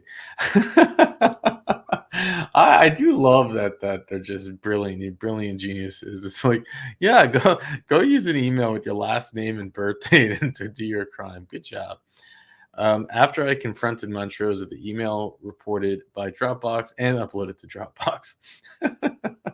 Oh my gosh. And these are only the dumb ones they catch. That's the sad part. He gave a blank stare. So when the detective told him about this, he gave a blank stare, paused for a few seconds. The statement said, and then he requested an attorney. And sadly, he knew to do that. I stopped the interview. I seized 7 electronic media storage devices from the residence. On December 12th, Google responded to a search warrant and provided IP logs for all of his Gmail accounts. The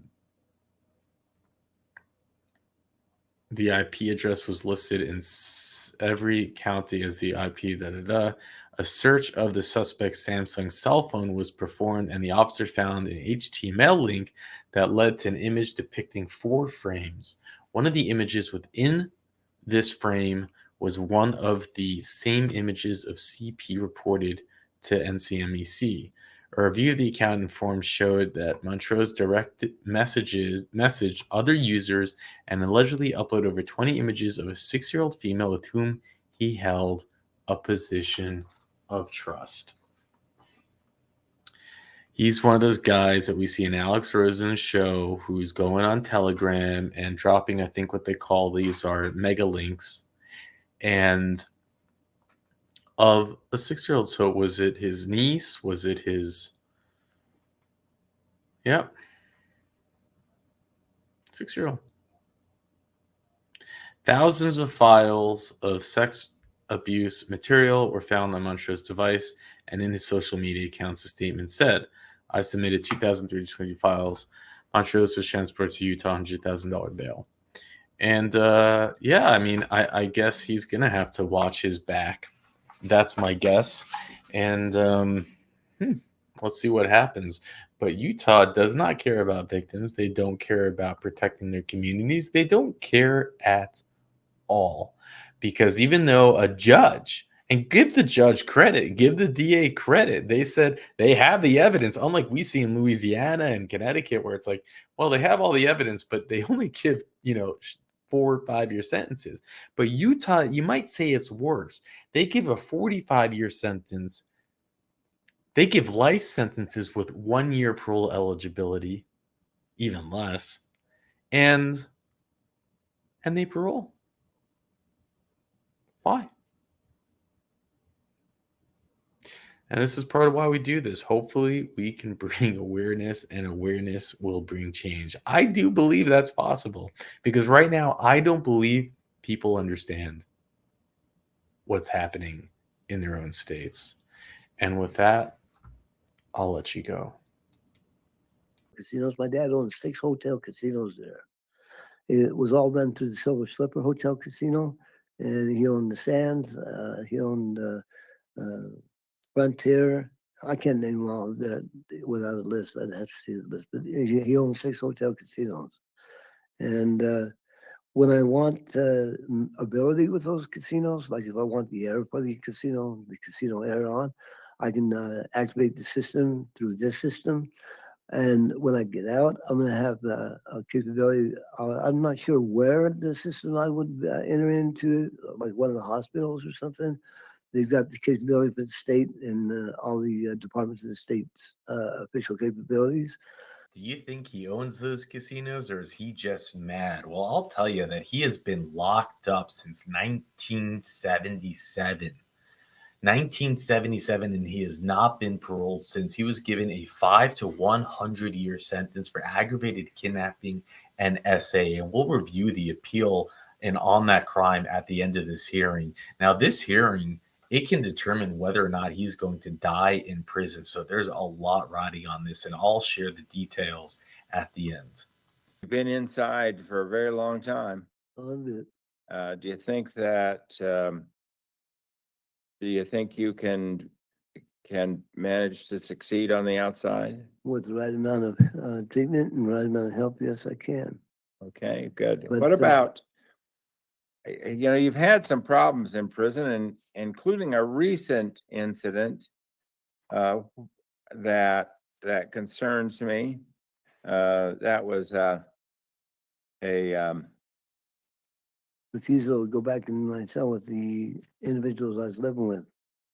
Pardon? It was a refusal to go back in my cell with the individuals I was living with. At that point, I wanted to move Yeah. from that particular area because there was going to be a fight if I didn't. So I said, I'll just get out of this cell and go into another. It was an 8-man cell.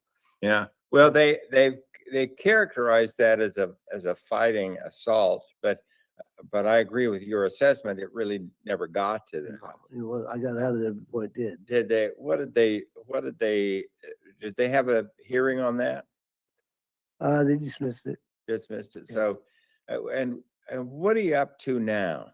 I'm in the solid program. It stands for, let's see, what does it stand for? It says successful offenders.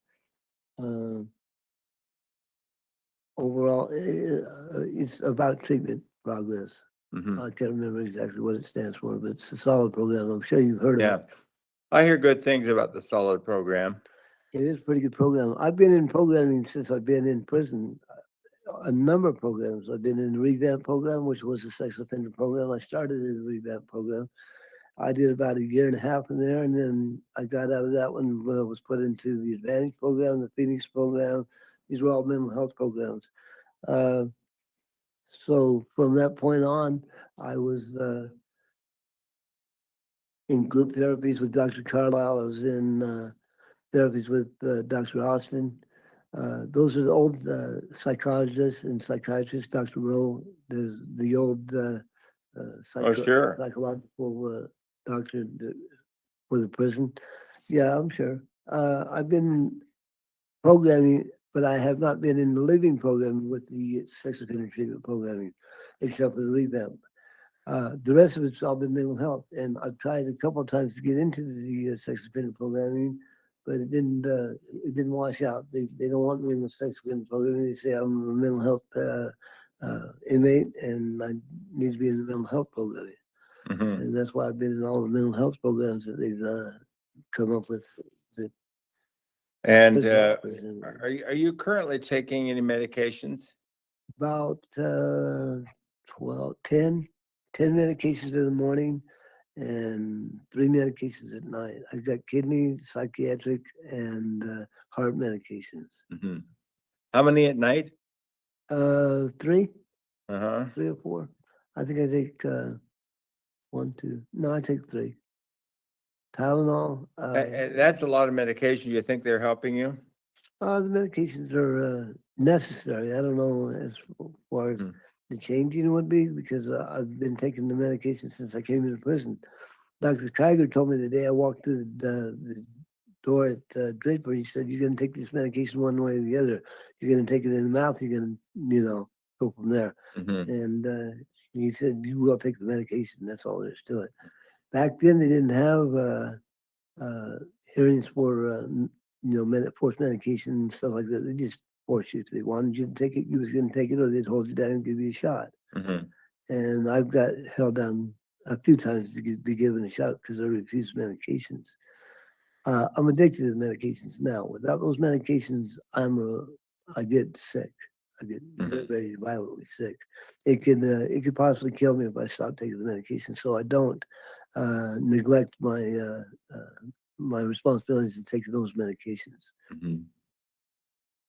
How about mental health counseling? What are you getting? Well, the counseling itself there's classroom called core class. There's seminars that we teach and they teach. The other people in the programming all have seminars to do, one a month. And a seminar lasts for about an hour, and it's descriptive on whatever you choose to enlighten the group with. So that's one form, and the pamphlets that we use in the core classes are structured by the what do they call those? Like the Federal Bureau of Investigations, Federal Bureau of Inmate something. But those are pamphlets that have already been assessed in other groups, in other program settings, and we're just following in the suit of what they've already started programming with those pamphlets and books that we read from and discuss things. It's like a big group therapy, but it's structured by the books. Mhm. Other than that, the group therapies are kind of open to, say whatever we want to say or listen and see what people have to say to you. But when we go into those core classes, we start with treatment programming or behavioral programming or whatever the topic is of the day. And then we discuss that and go around the group and everybody gives their input on what they feel is going on. If it breaks off into a group discussion, then that's making progress as far as I'm concerned. Mhm. And you've seen the report, the most recent one. It recommends that you complete the core program prior to being released. Do you have any idea when you'll be able to complete it? I've completed two already. Mhm. You've got some history of treatment. Obviously, the specialists in the area think you need more. That's what they've been saying for a long time. And I know that where you're housed now, there's limited opportunities. There's no better programming in the prison. The report, as you've seen, recommends that you be moved to current to get some additional mental health counseling. That's where I came from. Pardon? That's where I came So from. you're in current right now? No, I came from current Uh-huh. to the Bear facility. I went to Bear 4 from current. And I started this out in this prison when it opened in current. I was there until whatever the date was. It's been about a year and a half that I've been over in Bear 4. So I've been in the programming on Bear 2. I've been in the program since that one opened up. So going back to current would just be like going back to square one. Yeah. Of course, I have no control over that. No, that would Um, be the housing and people. Yeah. That's why I got in Oh, well, trouble. I was interested to see the recommendation that you go to current, because I frankly didn't understand Why they what want me that back would in current. accomplish, Yeah, but, that wouldn't accomplish much. yeah, So starting over again, because current mental health over there, I've seen some of the people when I've gone over to the psych hall a couple times from there too. I've seen some of the people that I used to know over there, and they're doing the same things that they were doing before, and like putting things around their neck, choking themselves, or cutting on themselves, and it's the same people doing the same things. I'm not doing those things. uh-huh. I'm doing different than I was. I'm changing, and it seems like the people in current are there because they can't change or won't change. Mm-hmm. So why would they want me to go back there? I have no idea. Well, they recommend, that report recommends some additional mental health treatment and sex offender specific treatment. How do you feel about that? Like I said, I've tried sex offender programming, and the revamp program was a long time ago. Yeah. It's been about 48 years. And I was in there, and then I was in group therapies. I didn't have a structured program to be in, but I was in sex offender group therapies, and I did that for years. Yeah. I have more of a mental health program. I have more of a mental health condition than a sex offender condition right now. Mm-hmm. And it's been that way. And that's why they keep putting me in the mental health systems. Yeah. Well, yeah, you wrote in your request for a rehearing um, a pretty comprehensive plan when you released. Tell me how you think that's going to go. For support, well, to tell you the truth, I inherited some stuff from my dad, but I don't know if I'll ever get any of it. The programming works for me. Mm-hmm. So if I wanted to activate something like CIV 00.02326 echo status holding, that would be a capability that I would be able to introduce with my own abilities.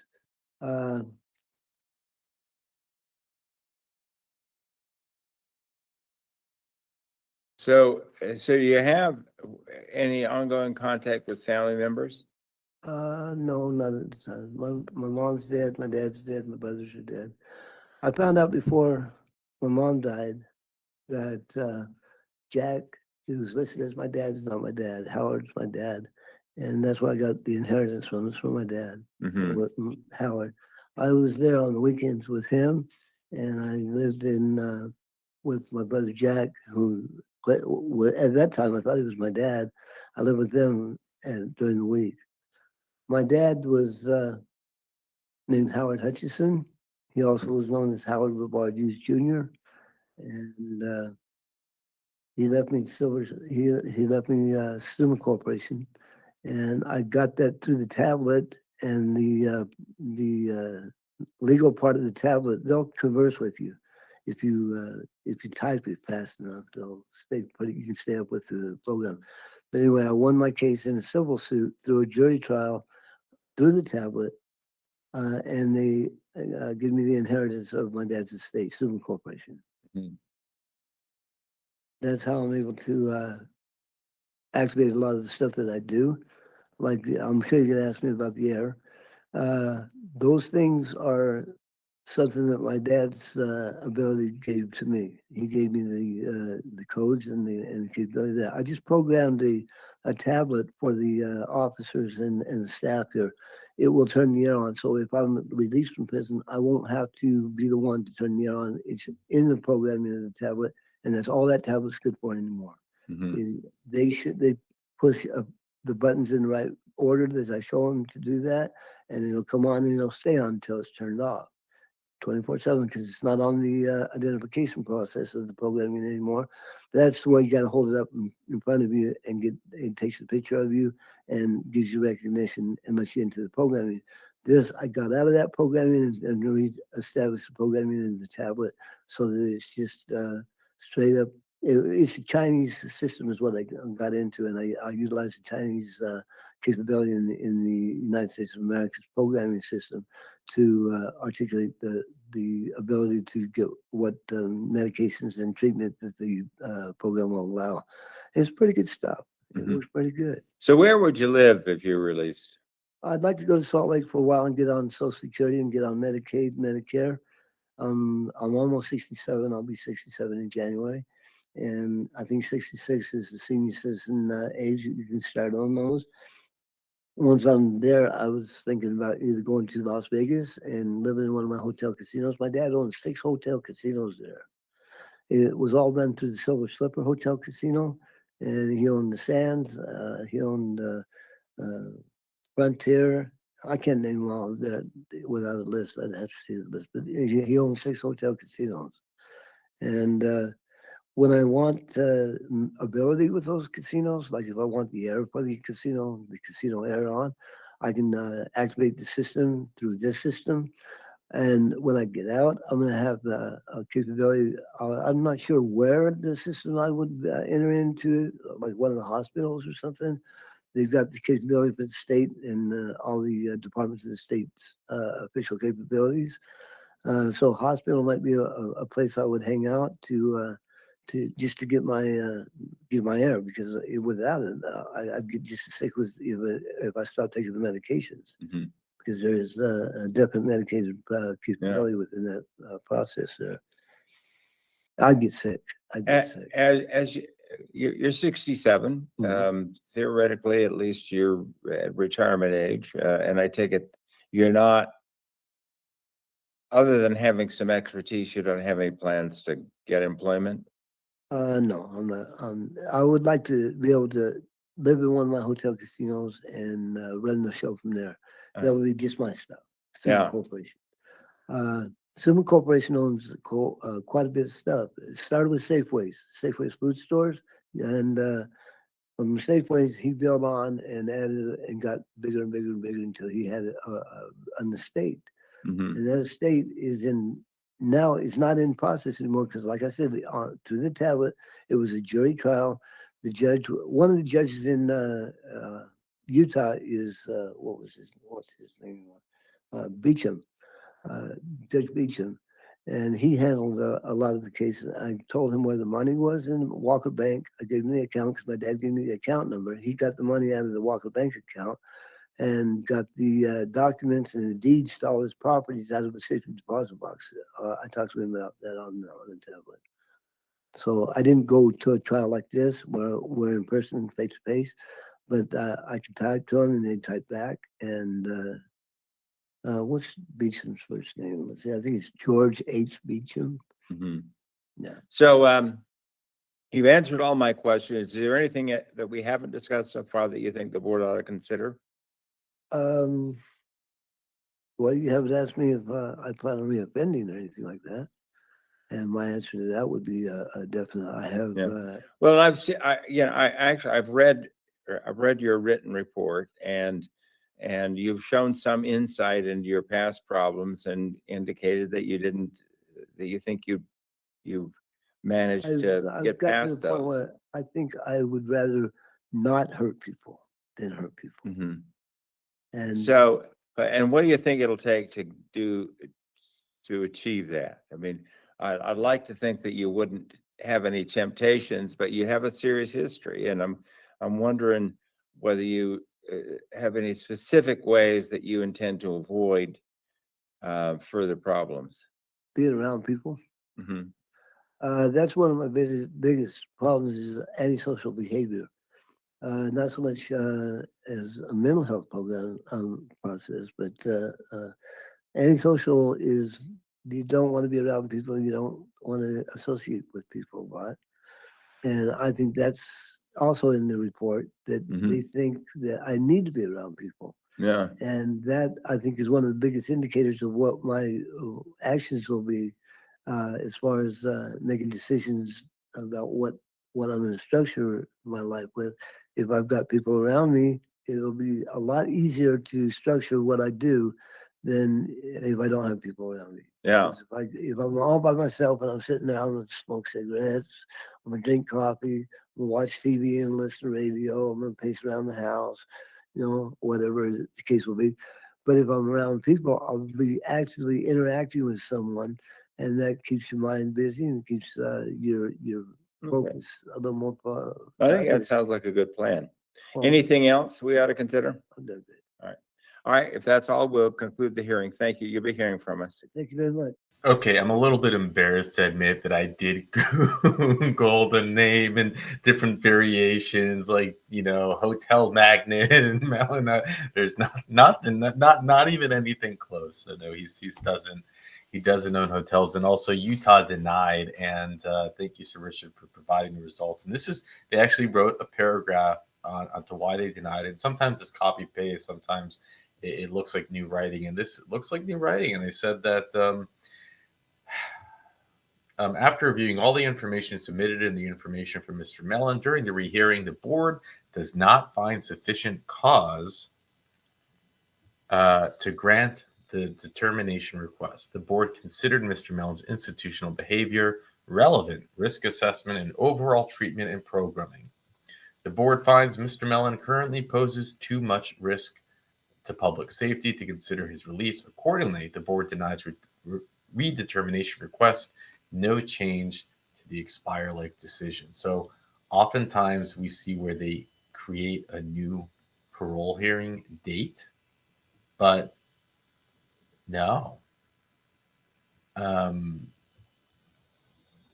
Maybe he gets out when he's really sick to hospital, but I think he's probably going to die in prison. And he might be regretting his move. He let his survivor go out of the car. So we'll read over that appeal on what he went through. But he kidnapped her and then let her go and said, "Don't rat on me," and she did. And she took the stand in a jury trial. And what this appeal is about is whether he was legally competent. And his defense attorney declared him schizophrenic.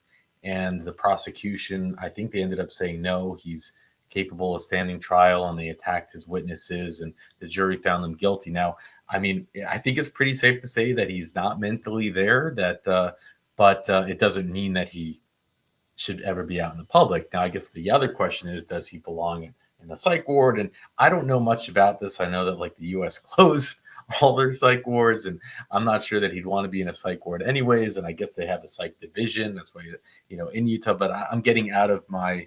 But I think that this is a worthwhile hearing for anyone who's debating this, maybe getting your PhD in how to handle these type of patients in the Department of Corrections. I hope that this is that if you find this when you're writing your thesis, that it's of value to you. But yeah, let's just go into the appeal, because who needs to hear Mandy talk about things he knows nothing about? But that pretty much is every parole hearing we see anyway. So what's different today? All right. So July 17th, 1978. Again, can you imagine think about that. That's your life in a prison. And he touched on how some things had changed. Back in the day, they'd strap you down, and you couldn't go to court for it. I'm sure they strap you down now as well, but now you can actually fight it in court. So the defendant, George Mellon, appeals his conviction by jury of aggravated kidnapping and aggravated SA. He contends that the trial court committed prejudicial error in becoming adversarial in questioning a defense witness and in excluding the testimony of two lay defense witnesses offered in support of his defense of insanity. And I can understand why you would dismiss a lay witness. They're not medical, they're not experts, so how can they give any testimony about your insanity? And I'm guessing it might have been his mother or something like that, right? Now, the victim, TS, a young woman, 20 years of age, testified, and good for her. That is a survivor. She testified against him. And who knows how many. And when you say survivor, I don't say this lightly. It's not just a survivor. It is heroic in a way. And I don't like to overuse that word. But the bottom line is there are a lot of people that can't go through this. And by her going through it, I think it's safe to assume that she saved others from falling into, right? He would have kept on offending, my opinion. And the idea that he's caught in his first chance, I just don't believe that. The odds are you're just not caught your first time. So a young woman, 20 years of age, testified that on the afternoon of March 13th, 1977, she was walking northward on State Street in downtown Salt Lake City when the defendant pulled his car alongside the curb and asked if she wanted a ride. She refused, but he grabbed her arm and forced her to get into the car and asked for her address.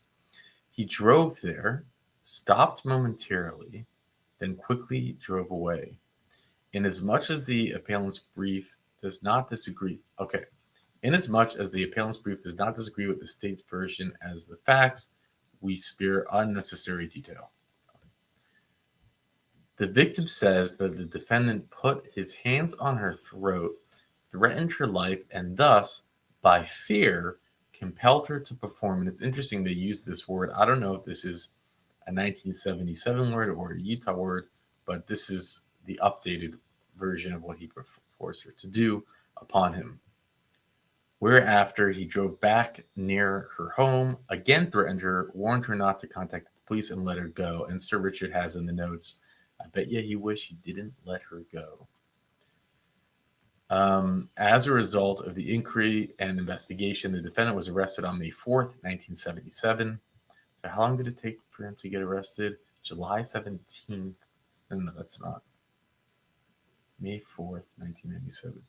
This is March 13th. Wow, it took April 3rd. It took more than a month to get him. Isn't that interesting? He's arrested on May 4th, 1977. He was temporarily committed to the Utah State Hospital for examination and observation. Pursuant thereto, he was released and certified as competent to stand trial. In subsequent conversation with the police, he admitted his complicity in the above described episode.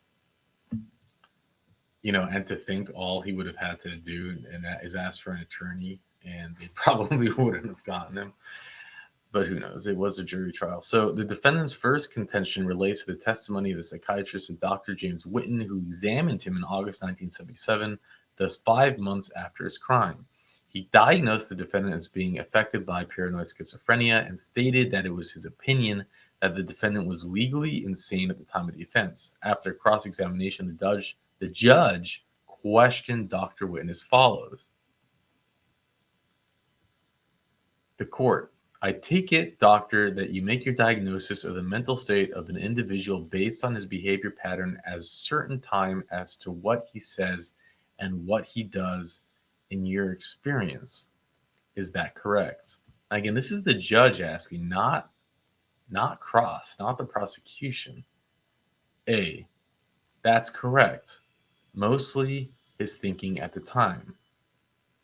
And this was a jury trial. Do judges do that? Would a judge ask? The court. So if you were to look back to March 13th, what he says and does at the time would be in his behavioral pattern. And that's what you would have to base your opinion on. Answer: I would. That's true. The court. And schizophrenic goes in cycles, does it not? Answer: characteristically. The court. And they are responsible at times. Is this correct? Answer: quite. The court. And at times they do know the difference between right and wrong and can choose the right from the wrong. Answer: absolutely so. The court. So it depends upon the behavior pattern at any particular time that you're trying to examine as to whether or not he would be responsible. Answer: that's correct. The court's cross-examination of the witness. I don't understand. You said that's the judge, though. The judge questioned Dr. Wins as follows. What am I missing? But basically it's saying, well, so it's, I don't know, it's like a pattern.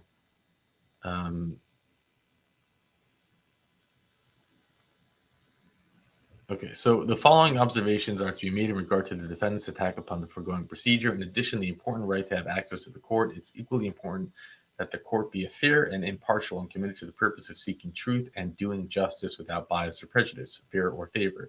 In pursuing that objective, it's not to be questioned that particularly in a jury trial, a judge should maintain an attitude of neutrality and should not. Oh, so this isn't completely normal, right? This is part of his appeal. A judge should maintain an attitude of neutrality and should not, either by his comment or demeanor, indicate his opinions either as to the credibility of evidence or on the disputed issues of fact. Consistent with the foregoing, the judge should and normally does exercise restraint in examining witnesses so that he does not unduly intrude into the trial or encroach upon the functions of counsel. So I think I was right to ask this question. For those law nerds out there, please let me know in the comments section, because again, you would think that that's the job of the prosecution, not the judge. Notwithstanding what has just been said, the judges does have a function beyond sitting as a comparatively silent monitor in the proceedings in order to discharge its responsibility of carrying out the above stated objectives.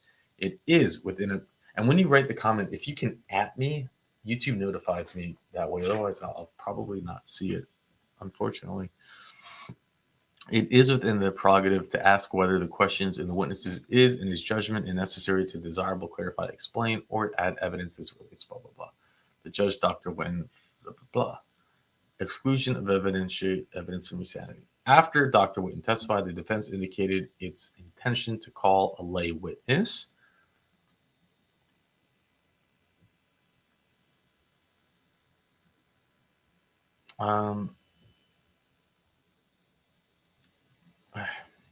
In support of its defense of insanity. The court excused the jury in order to hear the proffer of the testimony. The proposed witnesses were attorney Ronald Yankich, who had earlier acted as appointed counsel for the defendant. Okay, not his mom. It's the attorney, so he must have seen, wow, this guy's nuts. And Mr. Randall Oyster, a psychologist who had worked with the mental health center with prisoners at the county jail. Both had conversations with the defendant. In summary, the offer was that the defendant had related to them certain fantasies and delusions upon which they would agree with the diagnosis of Dr. Witten, that as of the time of the conversation considered a considerable time consequence to the crime, the defendant was paranoid schizophrenic and not responsible for his actions. On the basis of that proffer, the court excluded the proposed evidence. You would think that they would allow the jail psychiatrist, right? I mean, he's an expert, so I don't know. I think that both of these appeals are pretty decent appeals, just from what we've seen, right? They both seem, and this is the type of stuff that makes it into the setting precedents and whatnot, right? I don't know. In regards to the defendant's attack on the ruling, we have no disagreement with the cases cited by him in indicating that under appropriate circumstances, a layperson may testify in his judgment someone else is insane. The appropriate circumstances are where the symptoms of insanity are so obvious that a layperson could reliably form a judgment thereon. That is but one aspect of mental disorder. It is to be realized that the term insanity is a broad one, used to donate a wide spectrum of mental defects and diseases. They vary between the extreme just referred to, wherein the manifestations are so plain that anyone could see the subject is insane, to cases on the borderline or special aberrations which are difficult to perceive and diagnose. Normally I don't read into all of this, but I kind of got sucked in to the rabbit hole here because it is quite interesting. And it's also like going through a time capsule. Remember, this appeal was only answered back in 1978. I wonder how it would change today with differences in medical understanding, right? I have no idea. I'm not, but I think someone one day might find this to be interesting. From what has been said above, including the tests in hospitals, that the Therefrom, it does not appear that the defendant manifested any such obvious symptoms of insanity that a layperson could reliably form such a judgment. Really? I mean, if he's talking about owning casinos, I think all of us can say, yeah, he's crazy. Now, would we know if he's putting on an act or not is a different story, but I don't think even the trained would for sure know. You always can get 5 experts in a room and 5 different opinions. Moreover, as the trial court observed from the prof evidence, it did not appear that either witness would have the basis for judging the defendant's sanity at the same time of the offense. In addition, the fact that they were cited, which would make the proffered testimony extremely questionable as to the probative value, the court was aware that the position of the defense had already been covered by what must be regarded as the superior testimony of Dr. Witten, so that the testimony of the lay witnesses, in addition, being highly questionable probative value, would in any event be cumulative. I disagree. I think a jail psychiatrist is a meaningful witness. And I would also say that his attorney's a meaningful witness, because I think it's less likely that he pretends to be crazy in front of his attorney when everything is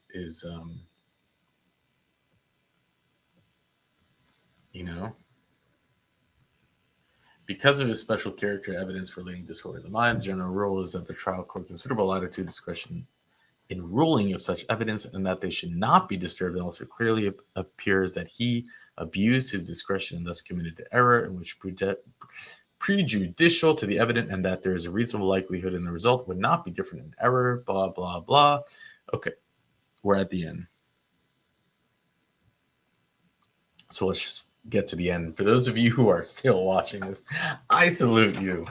Let me know in the comment section that you're still here so I can say thank you. In support, and at me when you do it, in support of the conclusion just stated concerning the defense of insanity, it is also to be kept in mind that the jury had both the duty and the privilege of considering therewith all of the evidence in the case concerning the defendant conduct in relation to his apparent planning and carrying out the crime.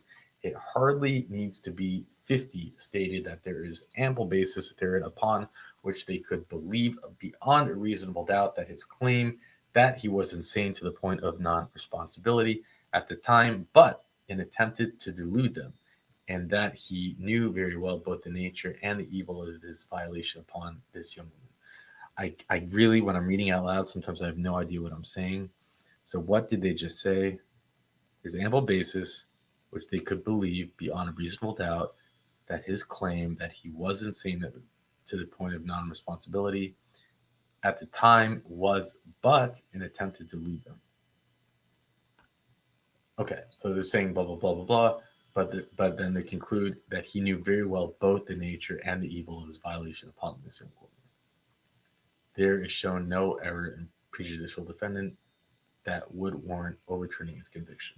So I think my understanding is that they're saying the bottom line is that he knew what he was doing when he did it, and he's guilty. And I agree, he needed to be locked up. That is an interesting. I guess you can always someone who's like, well, you might be. You knew what you were doing was wrong, though, right? Unless someone wants to actually believe that he did, but either way, you need to be locked up. I guess the question is it, and I just don't understand this. Is it an insane asylum or is it a prison? There are people today that believe, well, if you're properly medicated, then you should get back out, because properly medicated, you'll be safe to the public. And I don't like that answer, because I always say, oh, and then if they stop taking their medication, you want to take that risk? No. So I don't like that either. And I always say you got to protect the potential victim over someone who's already proven they can derail a life. And, about this long unpacking, a 20-minute unpacking for a 20-minute parole hearing. And I want to let you know, this does not help the algorithm. The algorithm hurts you in the channel when you upload something and only, people who cut off 50% of it's seen. It hurts the algorithm. I don't do this to help the algorithm. If I was caring only about hits and views and getting more whatever, I would do a 3-minute unpacking, because that I know that more of you, I know that most of you don't continue watching to the end, but I'm not doing this just for that. I'm doing this for those who actually want to understand how the system works. So I'm sharing that it's not the length of the video that makes it more successful. It's actually usually it's the most concise. It's the ones that I unpack the least, because it has a longer, more people stay on to watch it, and that has a huge effect in the algorithm. I'm just letting y'all know, for any of you who are still watching. Thank you, Sir Richard, for providing the info and the dates when the decision comes in. And with that, I'll let you go. Frontier, I can't name them all that without a list. I'd have to see the list. But he owns 6 hotel casinos. And when I want ability with those casinos, like if I want the air for the casino air on, I can activate the system through this system. And when I get out, I'm going to have a capability. I'm not sure where the system I would enter into, like one of the hospitals or something. They've got the capability for the state and all the departments of the state's official capabilities. So hospital might be a place I would hang out to just to get my air, because without it, I'd get just as sick with if I start. I'm a good person. I'm not what my crime is. Accidents happen, things happen. But I'm not a murderer. I tell myself I'm not. And society wanted to make me look like that, and I'm not. I truly have changed. But I still have to accept it, whether I like it or not. And it's hard. It's very hard and challenging at times. I can imagine it is. Yes, ma'am, you are a murderer, and you will always be a murderer for smothering your infant son while his twin brother lay beside him, when you broke his bones and then put him in a sleeping bag and sat on him. Yes, ma'am, you will always be a murderer, and here she is, up for parole, sentenced 15 years to life, but again, up for parole after serving, well, just, I guess, about a fraction of that sentence. And you know what's interesting or infuriating about this case is her defense attorney took the approach that she had like the IQ of a 14-year-old, that they even used the R word in defending her. Well, let's see how that stands up in this parole hearing. Scott and Tanya was in this Ogden apartment building behind me here, where Jewel Hendricks became so overwhelmed with caring for her twins that when one of them, 2-month-old Robert Hendricks, wouldn't stop crying yesterday, she held him to her chest and suffocated him. Now, police say it was Hendricks that called 911 yesterday morning around 5:30 to report that her baby wasn't breathing. When emergency crews responded, they arrived at the apartment building in the 400 block of 27th Street to find him not responsive. They performed CPR on him while they were transporting him to the hospital, but once they arrived at the hospital, he was pronounced dead. Now, Ogden police say when they initially arrived at the apartment, Hendricks had made statements to them about what may have happened at the apartment. When police brought her in for more questioning, that's when she confessed to killing the baby. And are you Jewel Hendricks? I am. Okay. Offender 204129. Correct. Okay. Today is set for your original hearing. So we want to talk through some legal things, the offense that brought you here, as well as how you've been doing in prison since then, and potential plans for release, okay? If you have questions as we go along, feel free to ask. Let's go ahead and get you sworn in. Would you raise your right hand, please? Do you swear to tell the truth and be accurate in today's proceeding? Yes. Okay, thank you. You can put your hand down. Did you receive at least 7 days' notice of this hearing? Kind of like a week, but yeah, within 7 days, yes. Yeah, about. So you feel like you had enough time, like you're prepared? Yes, sir. Okay. And did you receive your disclosure, your blue packet? Yes, I did, sir. Okay. Do you have any questions or concerns about your disclosure? No, I did get my associate's degree Yes, I noted that. I sent the first copy, which was a certificate of completion, but now I have my actual degree. I got that within 9 months. Been waiting for it forever, so, but finally got it, so I'm very happy about that. I did my get that and I highlighted that on my paperwork. Tell me about that experience, getting that degree. My experience getting my degree, it took me at least 9 years to get my actual degree, but I took my time because I had time on my hands and I did learn a lot. Okay. I learned that college is not easy. College is very hard. But my learning experience with it, I'm pretty much an A, B, C student. So my higher education, I'm so proud of myself and I want to work on my bachelor's degree. Okay. If I do get released, I plan on going to college and further my education. So what kind of bachelor's degree do you want? I don't know yet. That's still in the works. I mean, my degree is in Associates of Science. That's also humanities, so I can pretty much do anything career-wise. Okay. So I'm happy about All right, good for you. So as far as career-wise, are you still feeling kind of wide open or is there something you want to do? kind of wide open Okay. right now. That's all right. That's all right. Good. Okay. And we have some other things to talk about as well. So we'll come back to some of those. But let me get some of these legal things that we need to do. Okay. So you're here for murder, which is a first-degree felony. The sentence is 15 years to life. And the board can release you at any point during that range. To do that, we start with the sentencing guideline. And we can find aggravating factors to go above the guideline or mitigating factors to go less than the guideline. Your guideline is January of 2030, which is 240 months. Does that sound accurate? I'm gonna say yes, because it's 20 years. So it'd be 6 more years with my guideline, which I don't know how that works really, but I hope that everything that I put into and I've done here in prison will help me succeed out there. And I don't know what the guideline would be.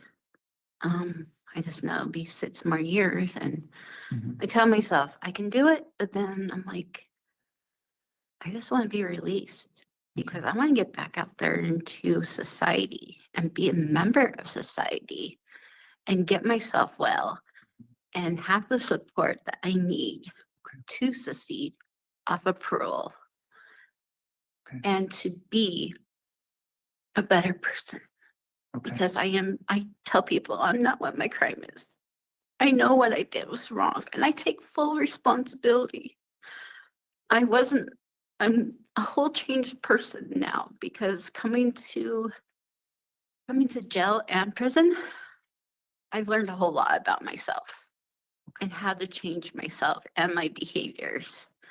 And I'm highly educated. I'm very normal now because I'm on my psych meds. And before my crime happened, I was not on my psych meds. And I could have been, I guess, but they said there could have been side effects. But I can't bring my son back. I can't.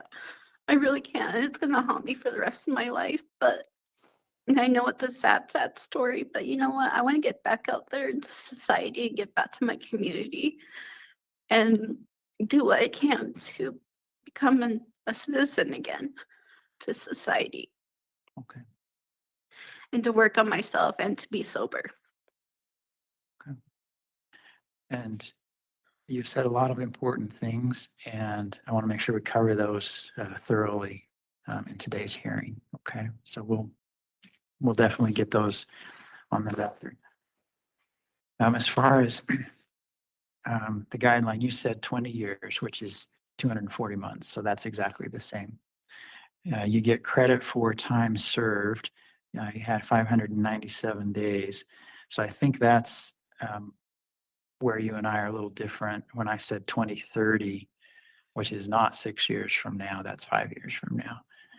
That's, I think, the credit for time served. So it's a little less than the 6 years you anticipated. Does that make sense? Okay.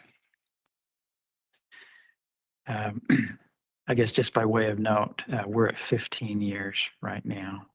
That's correct. Okay. My case is actually 16 years, but yeah, 15 years in prison, yeah. Yeah. Okay. All right. So the case number for that is 101900183. So going back to kind of that circumstance in your life, you talked about medication, and you said something that you'd been told or you anticipated some of the side effects would be bad. Mhm. What are the side effects you thought that you'd have? The doctor said while I was pregnant with my twin boys that the side effects would be birth defects. Okay. And I was told later on I could have still been on my psych medications and my diabetic medications. Okay. Which is kind of weird because I found out that the hard way while I've been in prison that somebody had told me that. And I was like, what? Okay. And if that was the case, then it wouldn't be here. You think it might have helped? It would have helped, yes. Okay. All right. And I want to be sensitive to everyone that's in the room as far as some of the details of this offense. But did you read the pre-sentence report? Yes, I did. Okay. Is that accurate? Yes. Okay. So as you say, it's a very tragic circumstance. You've talked about the psych meds might have made things a little different, but were there other options or resources or people you could have reached out to? I could have reached out to all my friends and I tried and I just got rejected. I just want to tell them that I'm sorry if I didn't reach out to them because I needed help at that time and I didn't know who else to rely on when I kept getting rejected, saying they couldn't come help me because they had other circumstances. Okay. But if they were there to help me 24/7 with two twin boys, being a first-time mom, like I said, I wouldn't be here. Okay.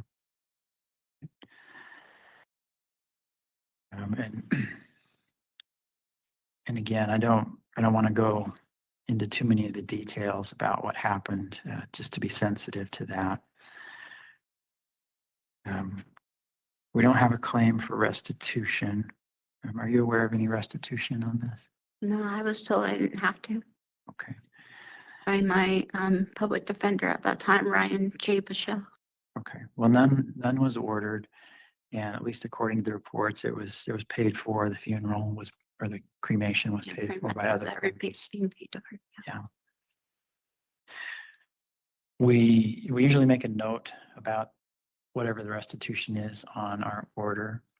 So we'll probably make a note that nothing's been claimed. Okay.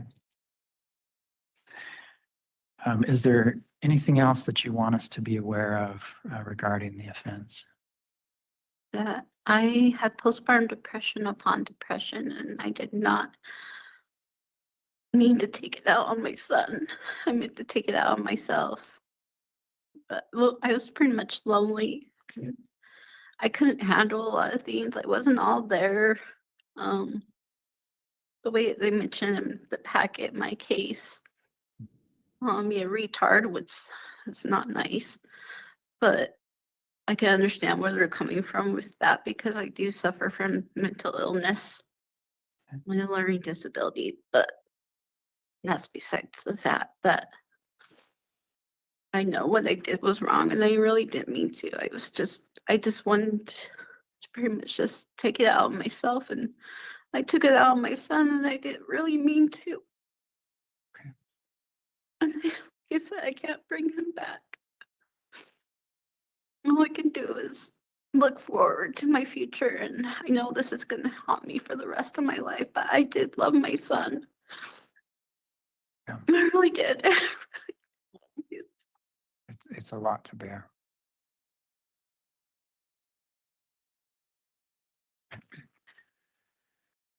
Well, And all I want is for forgiveness.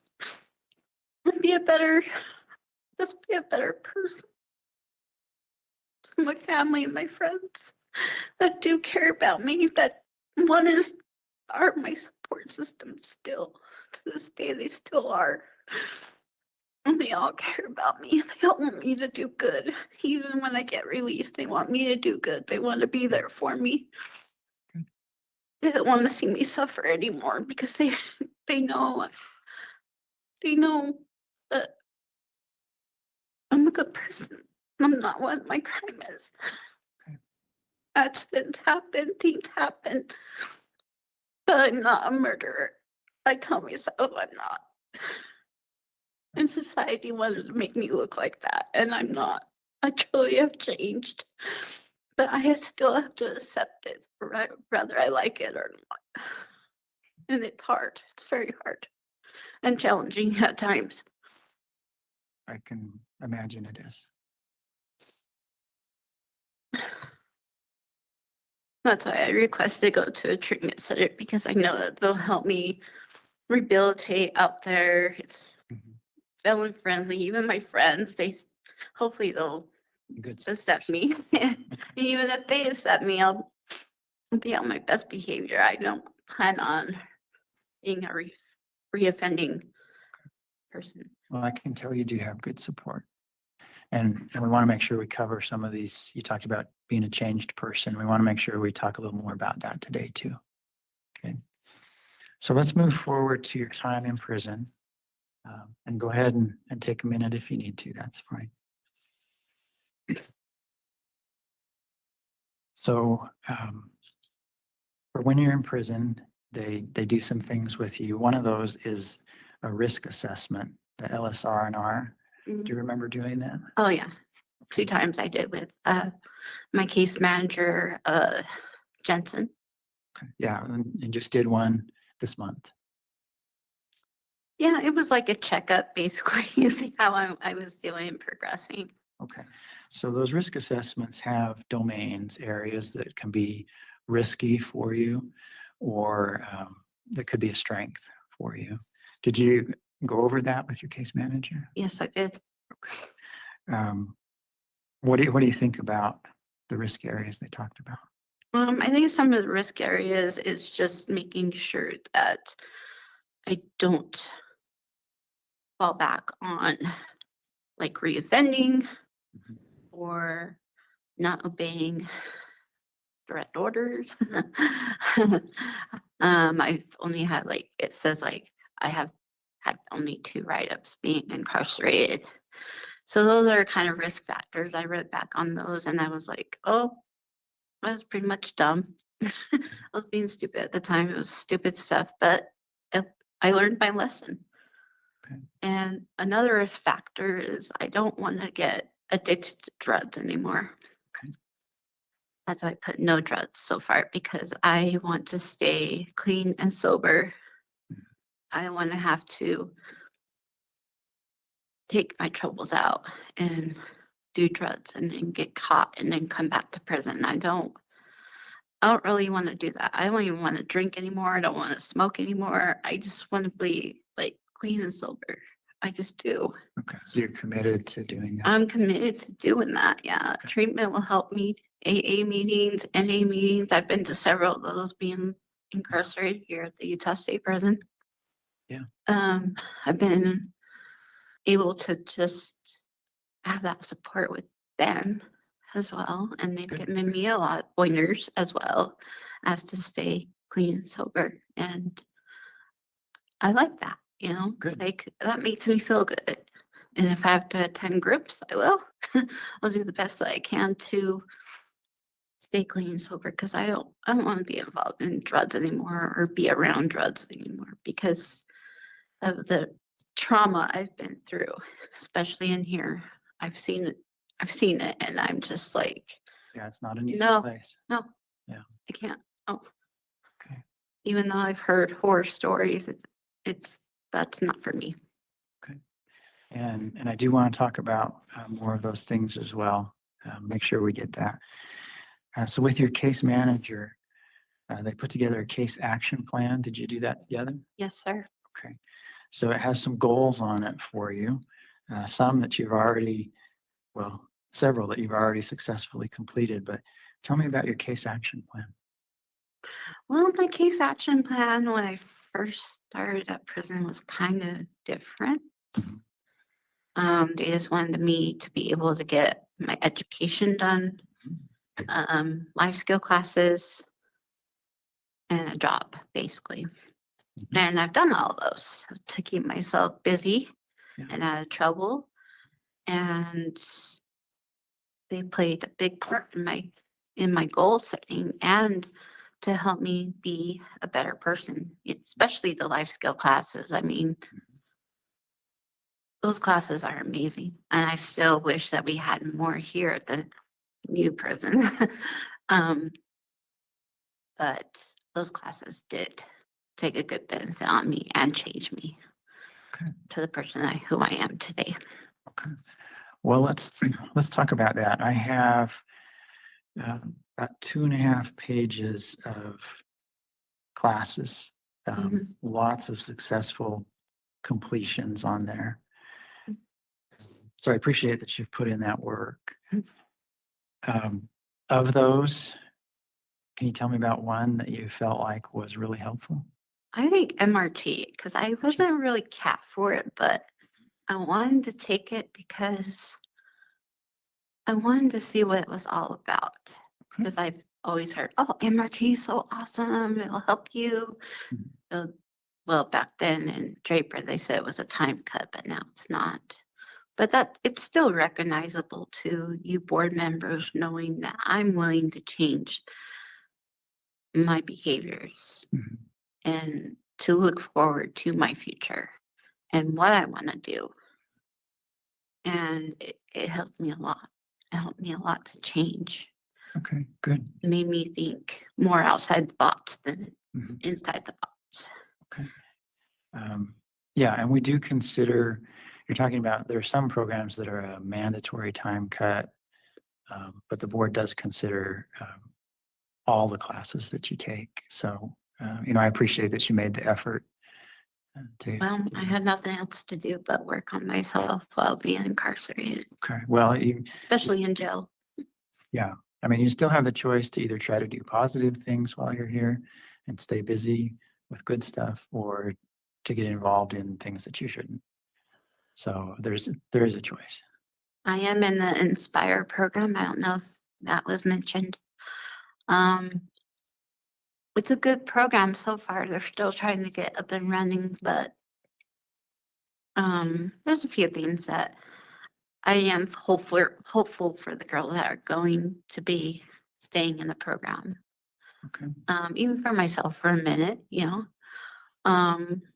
we are a community. We work together. We're trying to work with section in the building, another section, to help them. And while I'm at work, I try to do like what they call peer support, even though I'm not in peer support.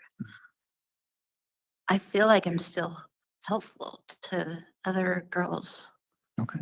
That are just barely getting here. Yeah. Because I've been in their shoes before. Yeah. I know like the ins and outs basically of the whole system. Well, used to be new system's different, but just the system overall. Okay. And to encourage them to do good, not to get themselves in trouble. I'm not trying to tell them what to do, but I'm just trying to tell them my inputs of how they can better themselves and show themselves, the board, that they're willing to do it to get their freedom back as well. Okay, good. Now, there are a couple write-ups, and I want to be fair that you have a lot of positive, and these write-ups are from 2013. So Yeah. that's like was, It's almost 12 years ago. it's when I first started prison and I was just going with the flow and people were being mean to me and some of the officers were even being mean to me at that time. And like I said, it was kind of stupid stuff. It wasn't really planned or anything.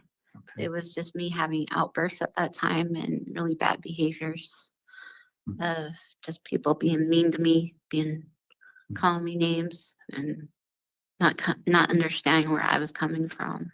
Okay. So why is it different now? What do you do differently now that you're not getting write-ups? I changed my whole outlook when I started college because they told us no negative C notes, no write-ups. And I was like, okay. And if I want to stay in the education program, I have to follow that. And then on the housing unit, I was doing the same thing. And girls wanted me to do stuff for them. And I was like, no, I'm not doing that for you. I know where it'll lead me and I don't want to go there. And now that I'm in the high side of this new facility, Matt's is right across from me. And I tell myself every day, it's not worth it. Just let it go. Don't just worry about yourself. Don't worry about them. And someone told me that same thing. They said, Jewel, you need to focus on yourself, do you, and don't worry about what anybody else does or says. Unless you are comfortable with them, then it's okay. But other than that, no. Yeah. That's what keeps me out of trouble. I just keep myself busy with work too. Yeah. I work at commissary and I love commissary. It's like a warehouse job. And it's really nice. I've worked there for about 9 years. Okay. And I just keeps me busy, keeps my hands busy, keeps my mind off of things. Okay. It just makes me feel happy. And I feel like I'm giving back to my community that way by bagging the items for all of the prisons, I should say. And it's a great job. And the bosses love me. They know that I'm a really good hard worker and I do the best that I can. Yeah, they have that positive, a lot of positive C notes too. So, okay. They kind of mentioned that early on that people were mean to you. And I would imagine they're probably still mean people out there. Yeah, I just stay away from them. I don't even talk to them. Okay. I just ignore them. Just ignore them. Yep. But then every once in a while, sometimes I just have to be civil. Because I don't want to get my anger too high up like I used to and telling the other people all about themselves. Okay. Which I used to do. I outbursted like that. I was an ornery, mean person. And I don't want to do that. Okay. I try to look for the positive instead of the negative. Well, it seems to be working for you. Make good choices, not bad choices. Okay, good. Good. How's your mental health? Pretty good right now because I'm stabilized on my meds. Sometimes I do get depressed. Like today, my anxiety's through the roof, but I'll be okay. Emotional, but I'll be okay. I just tell myself, you're gonna be okay. You're gonna be okay.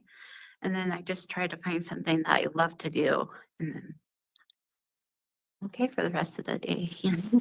I just try to tell myself I'm gonna be okay.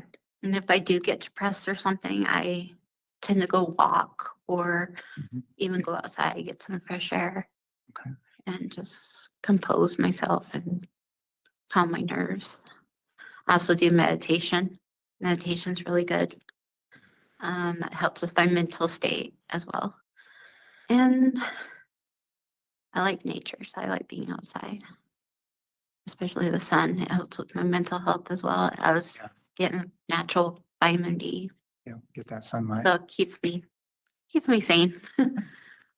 Without my meds, I'm just a wreck. But you said you're stable on them. You're able to I'm get stabilized now. My plan is staying stabilized.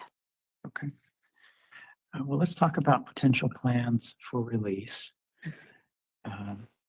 What do you mentioned a few things like getting your bachelor's, but tell me a little more about your release plan. Oh, so I plan on getting a job out there that will accept felons, of course. I plan on trying to get my own place eventually once I get stabilized on my feet. Yeah. I plan on giving back to my community just by doing acts of service and kindness. Okay. Like giving back to the homeless shelters or the hospitals or just something. So that way I can still be a part of the community by doing that. And you wrote forklift operator. Yeah. Do you have a certification for that? Yes, I do. Okay. I got my certification a couple days ago. Well, that's very good. Yeah, I'm not very good really, but I'm getting there. The test was really hard, but I only missed like 3 questions, but everything's changed on the forklift certification. Okay, good. So yeah, I like that job. That job's fun. And then how will you make sure you get your medication? I plan on going to Weber Human Services if I can in Ogden, to check in with the make sure I get a therapist if I need one, get my medications stabilized. I have to have another evaluation done. That's fine on my mental health meds. So I just plan on seeing a doctor and get everything taken care of. I have some surgeries I need to get done, so I want to get those done. And hopefully just go from there. And when you get out, there'll certainly be challenging situations, stressful situations. You talked about anxiety. You talked about that. It's a new It's a whole world. new world out there. I know. I'm deprived. I'm not that deprived because I do watch the news. So I do have a TV. So I kind of know what's going on in the world, but I'm just not physically out there. So that's going to be a cultural shock. Okay. It already has been a couple times because I had to go to the University of Utah for a couple of things, and it's definitely a culture shock. I was kind of like, whoa, you know, even if I was in the car, I'm like, oh, what's that? Oh, that's different. Yeah. Well, I want to encourage you to reach out for help.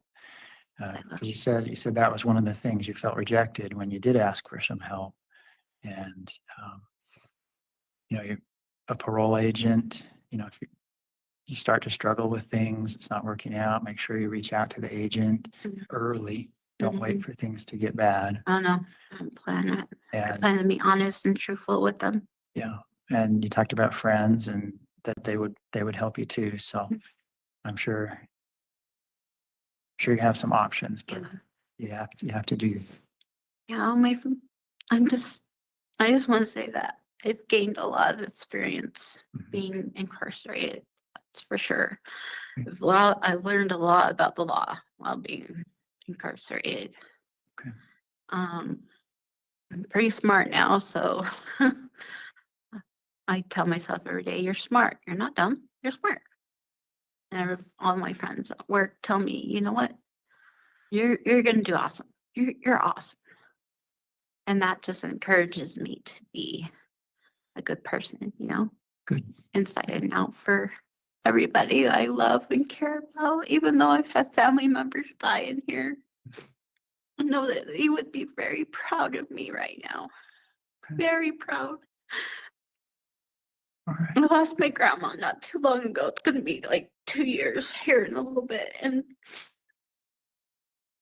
to tell you the truth, she was my focus. But I know she said that I would come out with a good head on my shoulders and that I would do good out there. And to just learn from this as an learning experience. Okay. Make it good or bad. Either way, I've learned bad and I've learned good now, and I plan on just worrying about the good now, not the bad. Let me tell you where we go from here. The board makes decisions by majority vote, so at least 3 of the 5 board members have to agree on any release decision. We take these things very seriously. It'll probably be about 2 weeks, and we'll send you a decision in writing. We also post those on our website, so you'll be able to see as soon as we make a decision. But are there other things that you think we need to consider as we look at this decision? I just want to let you guys know that like I said, I know what I did was wrong and I take full responsibility. I do have remorse. I did the best I could as a mom, and it's very hard to be a first-time mom and not know anything. And that I'm not alone. I've learned of other women with the same kind of case. And I don't judge them, and I don't want to be too much judged for what I did. I know that I've done a lot in prison and I've come a long ways. Even the officers say that I'm a model inmate because I don't get in trouble. And just my whole experience in Utah State Prison it was rough. But now I want a good outcome if all possible. I do plan to do good out there. Okay. If you guys just consider what I've done and in prison, not crime wise, but in prison. And that I do plan to keep SMART goals in mind. I plan on keeping those goals and set those goals and hopefully accomplish them. And I just want you guys to have compassion if you can for me. Okay. Do you have any questions for me? No, just thank you for letting me take this time to experience what I've done to do with my time, and that hopefully other inmates will consider how to do their time the right way, not the wrong way. And that I know deep within my heart that I'm a good person, and I want you guys to know that I'm a good person, not what my crime is. Okay. Thank you, and that concludes our hearing. Okay, ladies and gentlemen, guess what Utah decided? Well, Utah decided to actually grant her parole earlier than her minimum required time. I don't know why. I guess because she's such a changed person. Clearly she has empathy for what she's done. Clearly, this entire parole hearing wasn't centered around me. You know, these are the things. There's something so uncanny, but let's first go over the information. Thank you, Holly, for jumping in and handling the facts on this hearing. And there's a lot of it, and she wrote up a synopsis, but here it is. Here's the decision. The parole is granted as of March 4th, 2025. So the time of this recording, February 11, 2025, she's got like another month to get out. And this is what they say. They say,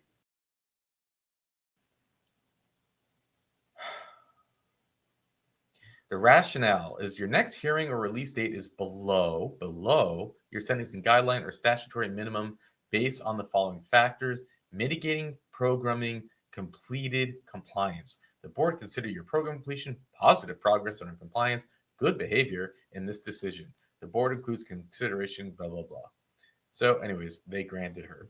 And you know what's crazy about this? What I did is I asked my chat GPT thingy thing, and I said, like, what's the rules? Like I had a feeling this would be quite complex, but can states, and every state will be different, what can they do to stop her from having another baby? And in short, you can't. I mean, it's just something that you can't do because it would be a violation of someone's rights. But there are certain things that my chat GPT thingy said that Utah could do, which would be like they can put in clauses that would automatically terminate parental rights if you were to have a child, expediting the removal of a future top child. Um, there's some small things that you can do to maybe get ahead of another murder happening, but we don't see any of that on the conditions of her release. And I guess I wasn't really expecting to see it. And this is just a big problem in the system. If you have a mother that has a baby and murders her baby, and then she is released while she is still capable of having babies, how do you not protect a future disaster from happening? And it's just a huge problem, and it's scary, and it's dangerous. We'll go over the facts of the case of the article, but I just need to get some stuff off of my chest. And when you listen to this hearing, again, you do not see someone who actually has, this is not someone who is broken because they murdered their defenseless child. Not only that, but she robbed. It's like there's something extra tragic about this case, and that is that she robbed his twin. When she murdered this 2-month-old baby, her baby, who had a twin, she robbed him of that. Then this twin gets put into the system, and forever. It's not like a murder that that this pain will be carried on forever in ways that only, I think, twins can understand. And this is not, there was no empathy in her. There's no soul. If you had to look up narcissist in the dictionary, you can put a face of her right next to it. I'm not diagnosing her. I'm not a doctor. I'm only speculating on a situation like this, but it doesn't take a PhD to realize that. You just have to listen to what she said. Watch her expressions. It was all about me, me, me. There was nothing there. How many times did she go on to say that, to talk about how people perceive her and how she is not a bad person, and how, even to use the words, I don't want to do drugs. These are her words, because if I get caught, I'll go back to prison. Not because it made me, do what she did, right? She uses the words, I don't really even want to drink anymore. Not I won't ever drink. I don't really want to drink anymore. She uses the words, if I have to attend groups, I will. She says what she learned about in the system was, I learned a lot about the law. That's what she learned. She says, I came out of this was a good learning experience. I learned about the law. I did my best as a mom, but it's hard being a first-time mom. These are her defenses. Did you see any authentic tears for what she had done? Can you even imagine? Like if you want to say there's postpartum, people might do some crazy things, but it's not. It's just not. This is what I learned from these programs. It's just not true. There are experts and PhDs and defense that come in and say it's not her fault. You see, she was going through postpartum. We don't understand this, and it's like no. She's a psychopath. She's a mega narcissist. This has nothing to do with that. Don't try to. And then Mandoo, how dare you? You have no idea about the subject. No. Yeah, I don't. I'm only speculating a situation like this. But I have relatives. I have a very close relative who suffers postpartum to an extreme degree. An extreme degree. I've seen through that it can totally, yes, it can wreck someone beyond anyone's understanding. But you know where the line is crossed? The line is crossed when you cause harm to those who you are meant to protect, and you do not get a pass on it. I don't know. Just pissed off. It's scary. I think we just watched a demon have a parole hearing. Evil have a parole hearing. Narcissist have a parole hearing. And someone who probably is such a danger, because what's going to happen if she ends up around children again? I don't even see anywhere in her, it's going to be up to the probation officer to set up the rules, but please, if you don't think she's a danger to others, even the danger that she might have more children, how scary that is. Now, let's go to some of these documents. Thank you again, Holly. There's a bunch of articles on this. Not enough, though, for this type of crime, but there are. Why is my screen doing this, though? Hold on. Okay. Judge Michael told Jewel Hendricks he knows firsthand how challenging it can be to be a parent to twins. So the judge had twins. He and his wife literally sobbed together after long stretches without sleep, wondering how they could raise the children. But there was no explanation, he said Friday, for the poor decision Hendricks made to smother one of her infants, twin sons, to death in his sleeping bag on January 24, 2010. Can you even imagine the judge using the word poor decision? What the hell is that? The devastation you have caused your family, yourself, and your surviving child, it's incomprehensible, the judge said. Calling it a case full of profound sorrow, the judge ordered the 27-year-old to serve 15 years to life in prison for murder. A first-degree felony, the judge said he can't imagine one of his children without the other and questioned the impact of the surviving twin when he realizes what happened. Thank you. He maybe the judge even, I don't know what the minimum sentence was, but to only give 15. So how, maybe, is she old enough to still, let me do the math here. 27 and 15 would be 37. So maybe she's not. Maybe I'm wrong. Maybe she's not able to have children anymore. This was in 2011, so it's only been 10 years. They released her that early. They released her 4 years early. Clowns. This day, I don't doubt that how do you get 10 years for smothering your own baby? This day, I don't understand. I don't doubt that you will judge yourself more harshly than anyone in this court, including me. I do doubt that. I don't know how much time you saw her judge, but she does not view herself harshly at all. She told Hendricks, who was quietly crying, I hope with time you will find some measure of forgiveness. Hendricks' attorney Ryan Bushell said his client is 25 going on 14, you're a liar, and was struggling with postpartum depression and the strain of raising infant sons when she made the decision to put her 2-month-old son in a sleeping bag and smother him. 2 colicky babies with lack of sleep, lack of help. One night, it all came down to, I can't do this, and something inside of her snapped. Yeah. Okay. It would have taken one phone call. You could have literally dropped them off at a local hospital with no question asked policy, and you would have been okay. That's literally all you had to do. We live in a country, we live in states, we live in cities where you can do that without any repercussion. Bushell said she made a decision that will haunt her for the rest of her life. She did it in a desperate move to get him to stop crying. She was so desperate. She just had to stop crying. Who was it? How do you even say this? Bushell and a number of Hendricks' family members told the judge that she is not a heartless killer, but someone who is attentive and sweet. Oh my God. She's not cold-hearted, said Philip, the woman's husband. Yeah, okay, great.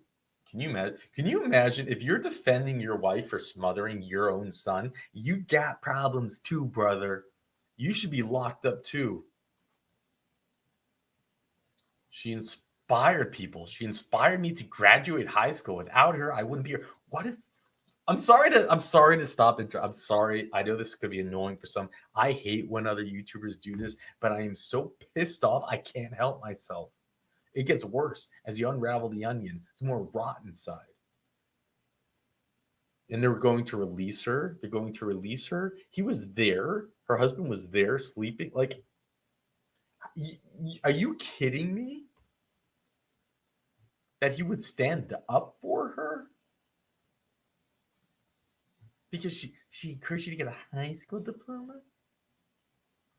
June Morgan, who raised Joel Hendricks, said the woman had a hard life, losing her mother at a young age, suffering physical and SA, and receiving little guidance on how to parent. You don't need guidance to know not to kill your kid. Sorry. Jewel didn't learn how to be a mother, Megan said, but she tried. We adore her. We hate what happened, but it did happen. We hate what happened, but it did happen. You know, we often see this. Monsters, they are surrounded by support that are just as nuts as they are. It's just a thing. Birds of a feather, they flock together. Roaches scurry together. Evil exists together. All the same. Jewel Hendricks thanked Bushel and the judge and told Eureka she would have to live with her decision her entire life. Things do go wrong. People do make mistakes, and we learn from them. Bushel pointed out that from the beginning, Hendricks admitted to what she had done and took responsibility for it. She opted against going to trial because she wanted to own up to her actions. No, that's not something. Prosecutor Dwan Sanders said he understands Hendricks was struggling, but that didn't change the fact that she killed a young child. We realized she had some mental health issues, but that doesn't excuse what she did. This was a person who was functioning, who knew right from wrong. I'm not saying she was a cold-blooded killer, but this was a conscious decision on her part. No. It's the problem with these DAs. They're so weak. There are certain people. She is a cold-blooded killer. Take a 2-month defenseless being and do that. You know, I feel like there'd be more outrage if she had done this to a puppy. I feel that there would be more outrage had she done it to a kitten. But when it's a baby, when it's one of her twin children, 2 months old, nah, it's like, yeah, what's the big deal? She's a good person. I'm sure that, she's a good person. Shut up. Where's the outrage? In exchange for Hendricks' guilty plea, prosecutors agreed to write a letter to the Utah Board of Pardons of Parole asking that Hendricks serve 15 years in prison. And she didn't even serve 15. This happened in 2011. He said he will also write a letter asking that she be given credit for 500 plus days she has been in jail, awaiting resolution to the case. Saunders said that the other twin, Daniel, was taken into foster, thank God, following the death, and has since been adopted. Hendricks relinquished the parenting rights to that child. Can you imagine the hell of that poor child? There's going to be something so broken within that child. Last year, a detective testified that Hendricks confessed to squeezing her hard enough to break her collarbone, then rolled his body into a sleeping bag and laid it on top of him. She laid on top of him. She sat on her 2-month-old son to make him stop crying. She said having twins was too much to handle and explained that she loved Daniel more. And it was her intent to have a better life and kill Robert. I didn't even get that part. I did not even get that part until now. She said having twin sons was too much. She loved Daniel more. And it was her intent to have a better life and kill the other twin. That's what the detective said. I didn't even get that part. I missed that part.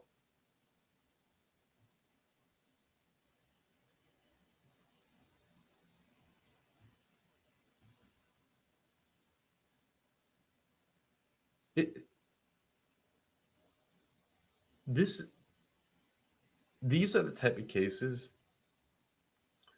that you cannot give plea deals. You go to trial. You lock them up for life. There's retribution, right? There's rehabilitation, but I don't believe you can rehabilitate this. We saw that. We saw that from this parole hearing. And then there's protecting the public. This is a cold-blooded murderer.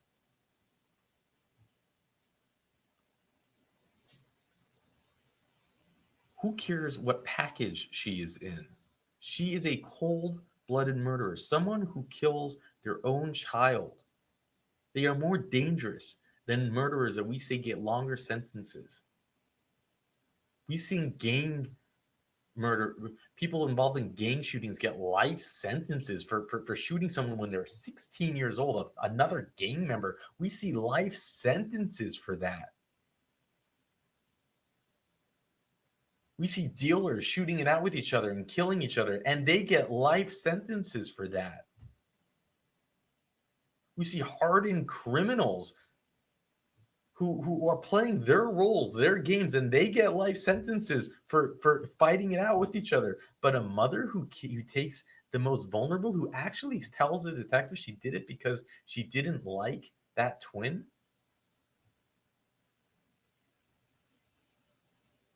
She had a full term date of 1/25/2110. That 100-year sentence.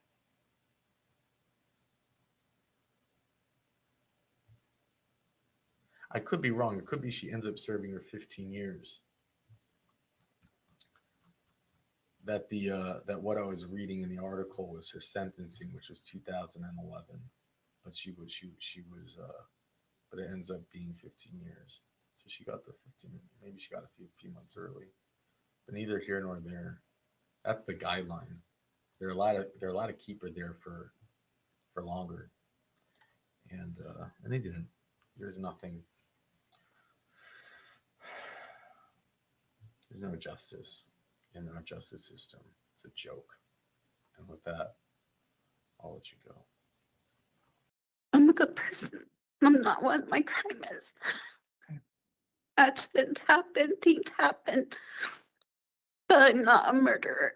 I tell myself I'm not. And society wanted to make me look like that, and I'm not. I truly have changed. But I still have to accept it, whether I like it or not. And it's hard. It's very hard and challenging at times. I just want to say that I've gained a lot of experience being incarcerated. That's for sure. I've learned a lot about the law while being incarcerated. And attacked my cellie when he was in there by himself. And after that, then the rest of us felt the need to get involved because it put my cellie's life in danger. So as far as like the Hitler thing, like everybody that was involved are all dropout, non-active. So like I'm sure it wasn't a Hitler salute. Everybody either had a SL4 or was modified. So there wasn't an active gang member on the wreck. So everyone that- was modified, you said? That whole wreck's a dropout wreck, yeah. So I mean, there wasn't a gang member. If somebody did a Hitler salute, then I don't think it was meant to be that. I used to be a Crip. I have no reason to do that. Like it's. Now, you might not recognize this man from his arrest picture, but he has been locked up since the age of 20, since 2017, and his full term date is 2032. So he has a lot riding on this parole hearing. Now, we're going to hear stories about how he was in the gang, how he tried to get out of the gang, and really all of the, well, it's not easy. It's not easy when you're doing hard time in Utah. We have seen that. And I'll share some background on his crimes at the end, and I'll also give you the results of the parole hearing. But for now, let's jump in. All right, we are on the record. Today's the time and place set for a rehearing and original hearing for Mr. Braxton Orr, offender number 226799. Is that you, sir? Yes. My name is Kelly Perry. I'm a hearing officer with the Board of Pardons and Parole, and I'll be conducting your hearing today. As is an official proceeding, I do need to swear you in, so if you could please raise your right hand to the best of your ability. Do you swear or affirm that the testimony about to give is the truth, the whole truth, and nothing but the truth? Yes, ma'am. Okay. Did you receive 7 days written notice of today's hearing? Yes. Did you receive your blue disclosure packet? Yeah. And did you have a chance to review that? Yes. All right. Do you feel prepared to go forward with today's hearing? Yeah. Okay. Are there any errors or corrections I should know about in that blue disclosure packet before we begin today? Well, I can't really say errors because like the people who scored it, like they usually don't make errors. But I have questions. So like my expected release date is October 27, 2026. The incident. So I don't know exactly why or not, but the incident that we're here for today, it happened at the end of 2023 in August. Then, it took 8 months to charge me, and I didn't get charged until April of 2024. And so, but they're only counting the time from when I pled guilty, even though a judge said that I would get credit for time served when I pled guilty in, I think, June or July. I'm just wondering if that was a mistake. If not, then, it is what it is. There's nothing I can do, but I'm just wondering why the 12 months that I have like since the incident hasn't been counted, or at least since April of 24 wasn't counted towards my guideline. So I show your credit for time served is 106 days. So I do show some credit for time served. In regards to, the board, and we have a whole department that deals specifically with credit for time served and matrices. If you think there's an error, please write the board. They have no problem correcting it. If there is an issue, I'll make note of what you're telling me. But if you thinking that there may be some error and that you want to document it, please feel free to write the board. And then if there is an error, they'll correct it. But I'll also make note of it. And the board can address that issue if they think there's any error in that regard. Okay, thank you.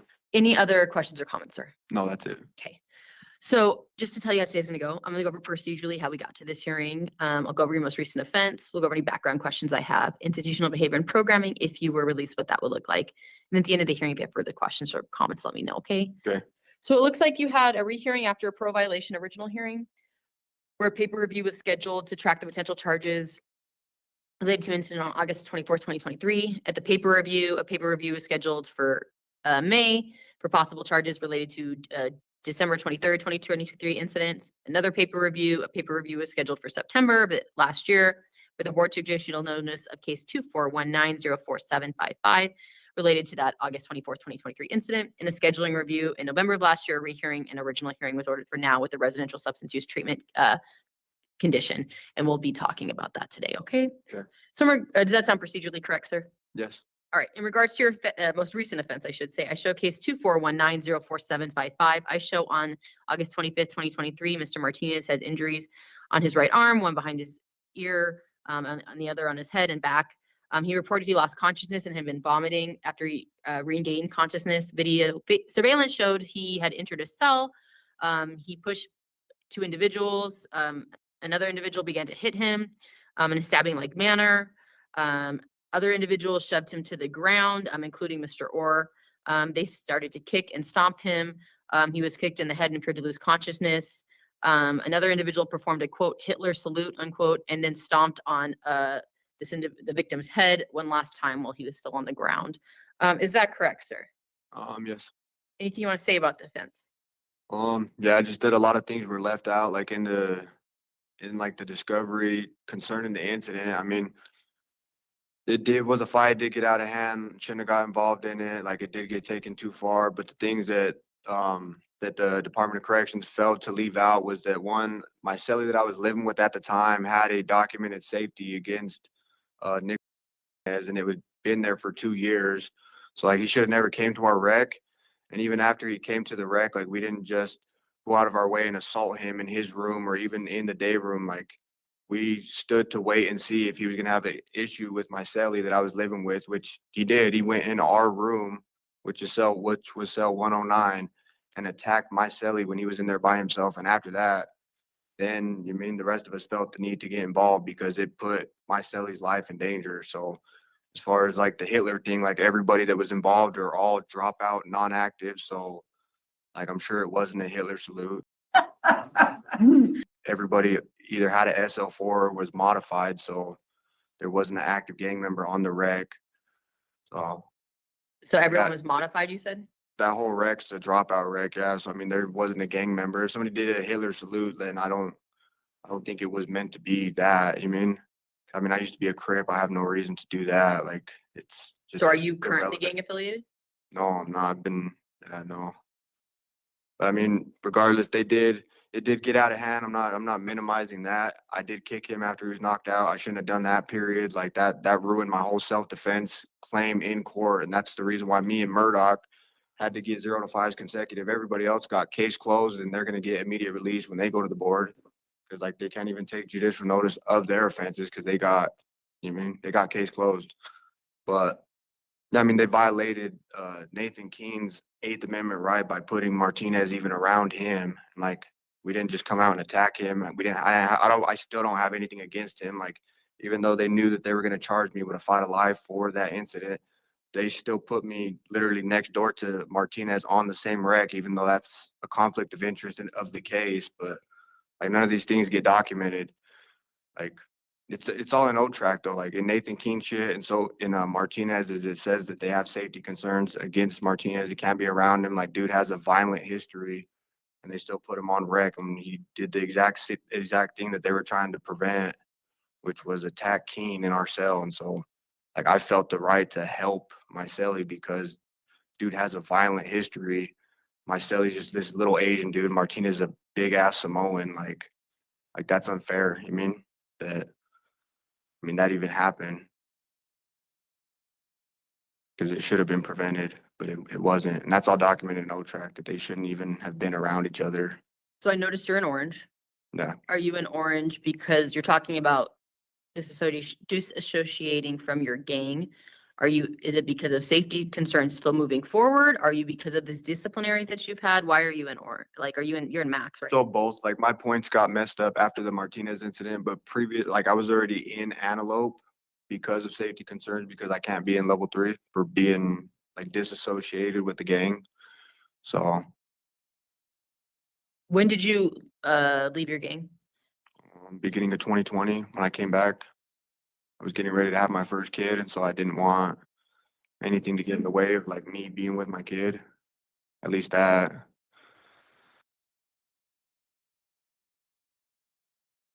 And you said it sounds like you've been around the victim since the offense, is that right? Yeah. And there's no issues moving forward? No. No, I explained to him that I don't have anything against him, that I didn't even want to be involved in this at all. I just felt the need to help my cellie because he was, I mean, Do you think there's anything you could have done differently? yeah, I should have stayed out of it. I should have just let that happen. And if a lawsuit could have been pursued, which it should have been, then like that would have been the proper thing. But at the same time, it's kind of hard to watch somebody because I've known Keen since Is that your cellmate? he was my cellie at the time. Yeah. And I'm telling you, he was attacked in 109. Like Martinez came in our cell with only Keen being in there. And like the emergency button is in the back of the room. Like, so yeah, like So was that pushed or, I'm sorry, I'm just wondering why you're mentioning the emergency button. no, because it's in the room where Keen was, where Martinez ran in. Like, Keen wasn't able to get to the button, but like he was in there.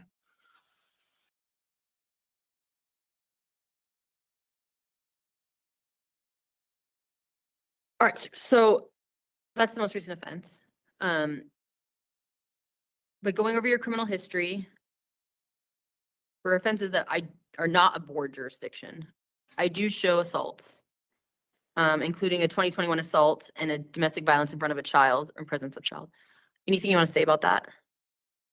What happened with those?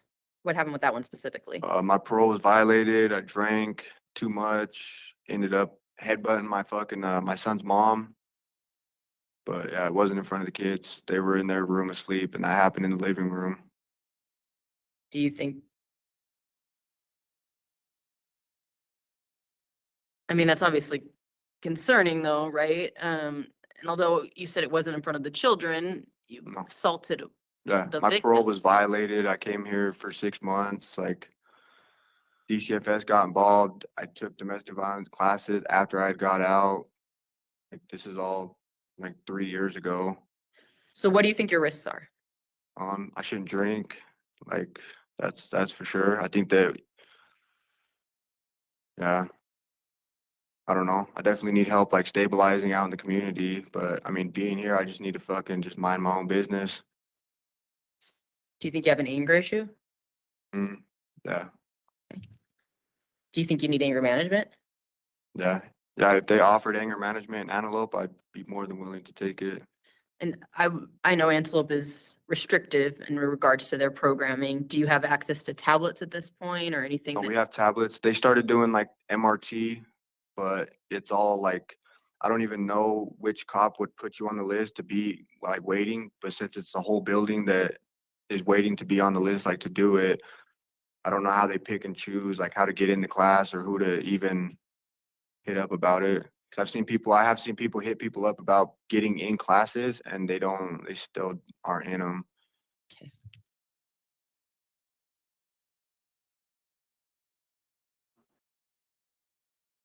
Do you think you need substance use treatment as well? You mentioned alcohol. Yeah. Okay. Would you like that in the community or in the prison? Both.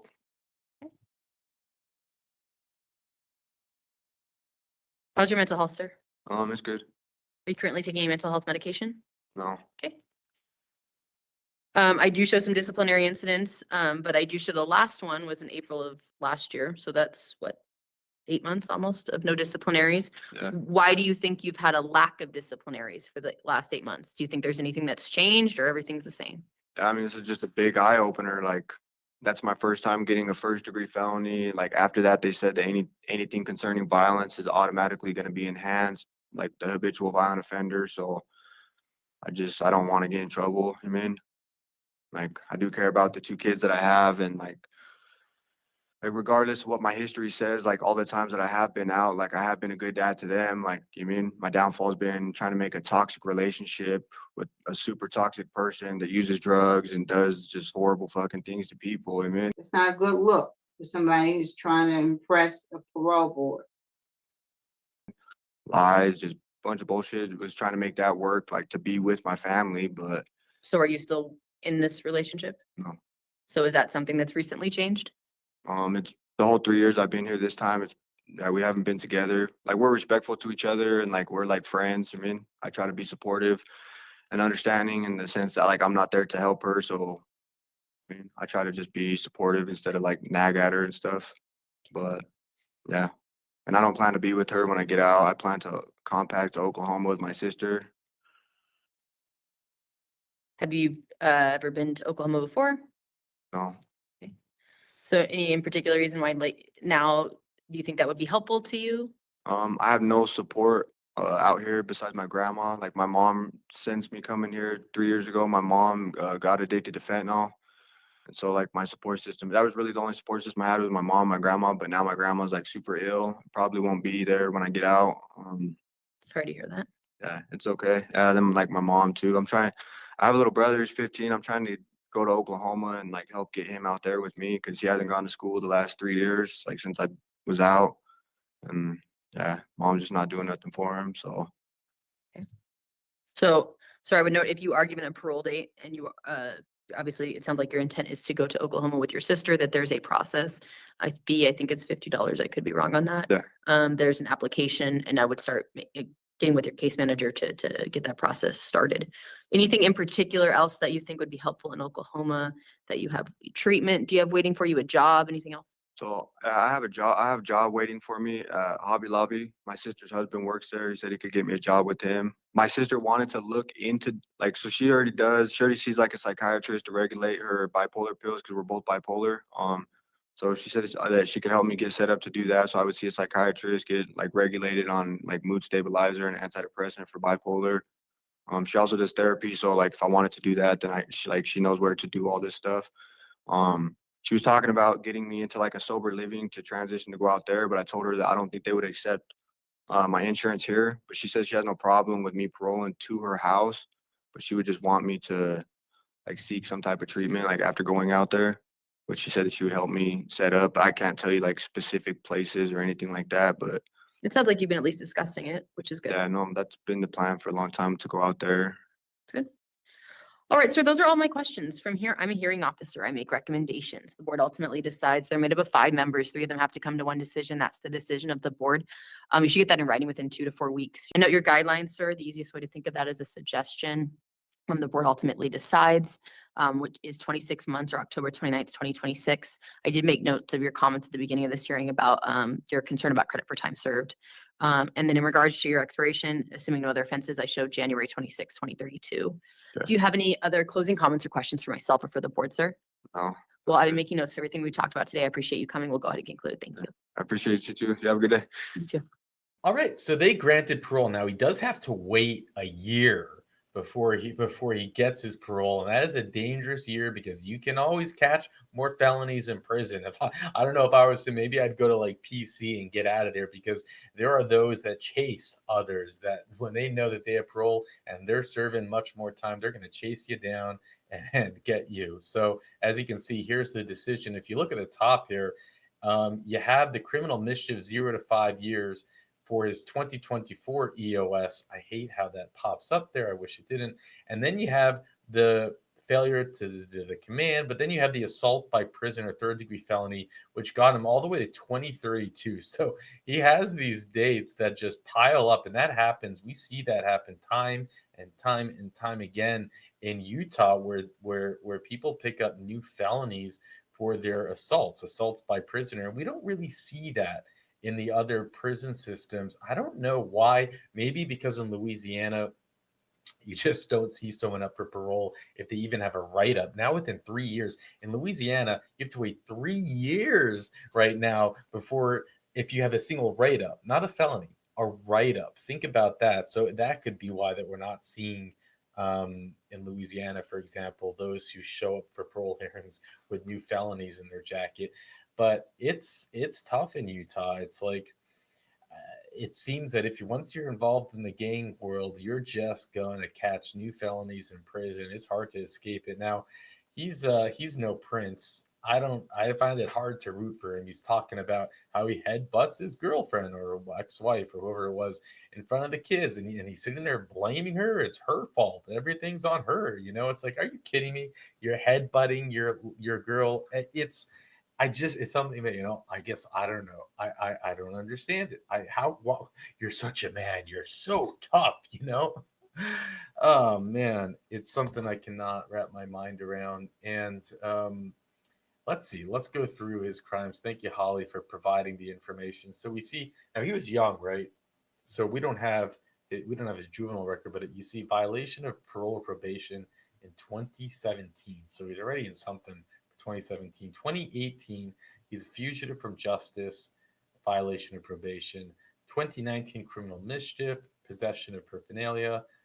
2021, he has DV in presence of a child and assault. So that's what he's in for now in 2021. 2022, but it seems he must have gotten probation for that because in 2022, he has failure to appear and failed to stop or respond an accident involving property damage, duties of operators. So that seems like maybe a car accident. And I guess that's when they revoked him. And that's what she was talking about and why he ended up in prison. And then while in prison, he caught that new felony, the assault felony. And then he kind of woke up. They said, we're going to make you an habitual offender and blah, blah, blah. So now he has to go a year without messing up, or he will continue to serve time. And again, we've seen that. We've seen that time and time again where people just can't get out. And the whole thing with the Nazi salute, I don't know what YouTube's going to do with this video talking about this stuff because, of course, showing a parole hearing and people talking about it could possibly would violate freedom of speech. But it's something I never quite understood. I'm a World War II historian buff. It's a subject that I'm a bit obsessed with, and I don't know.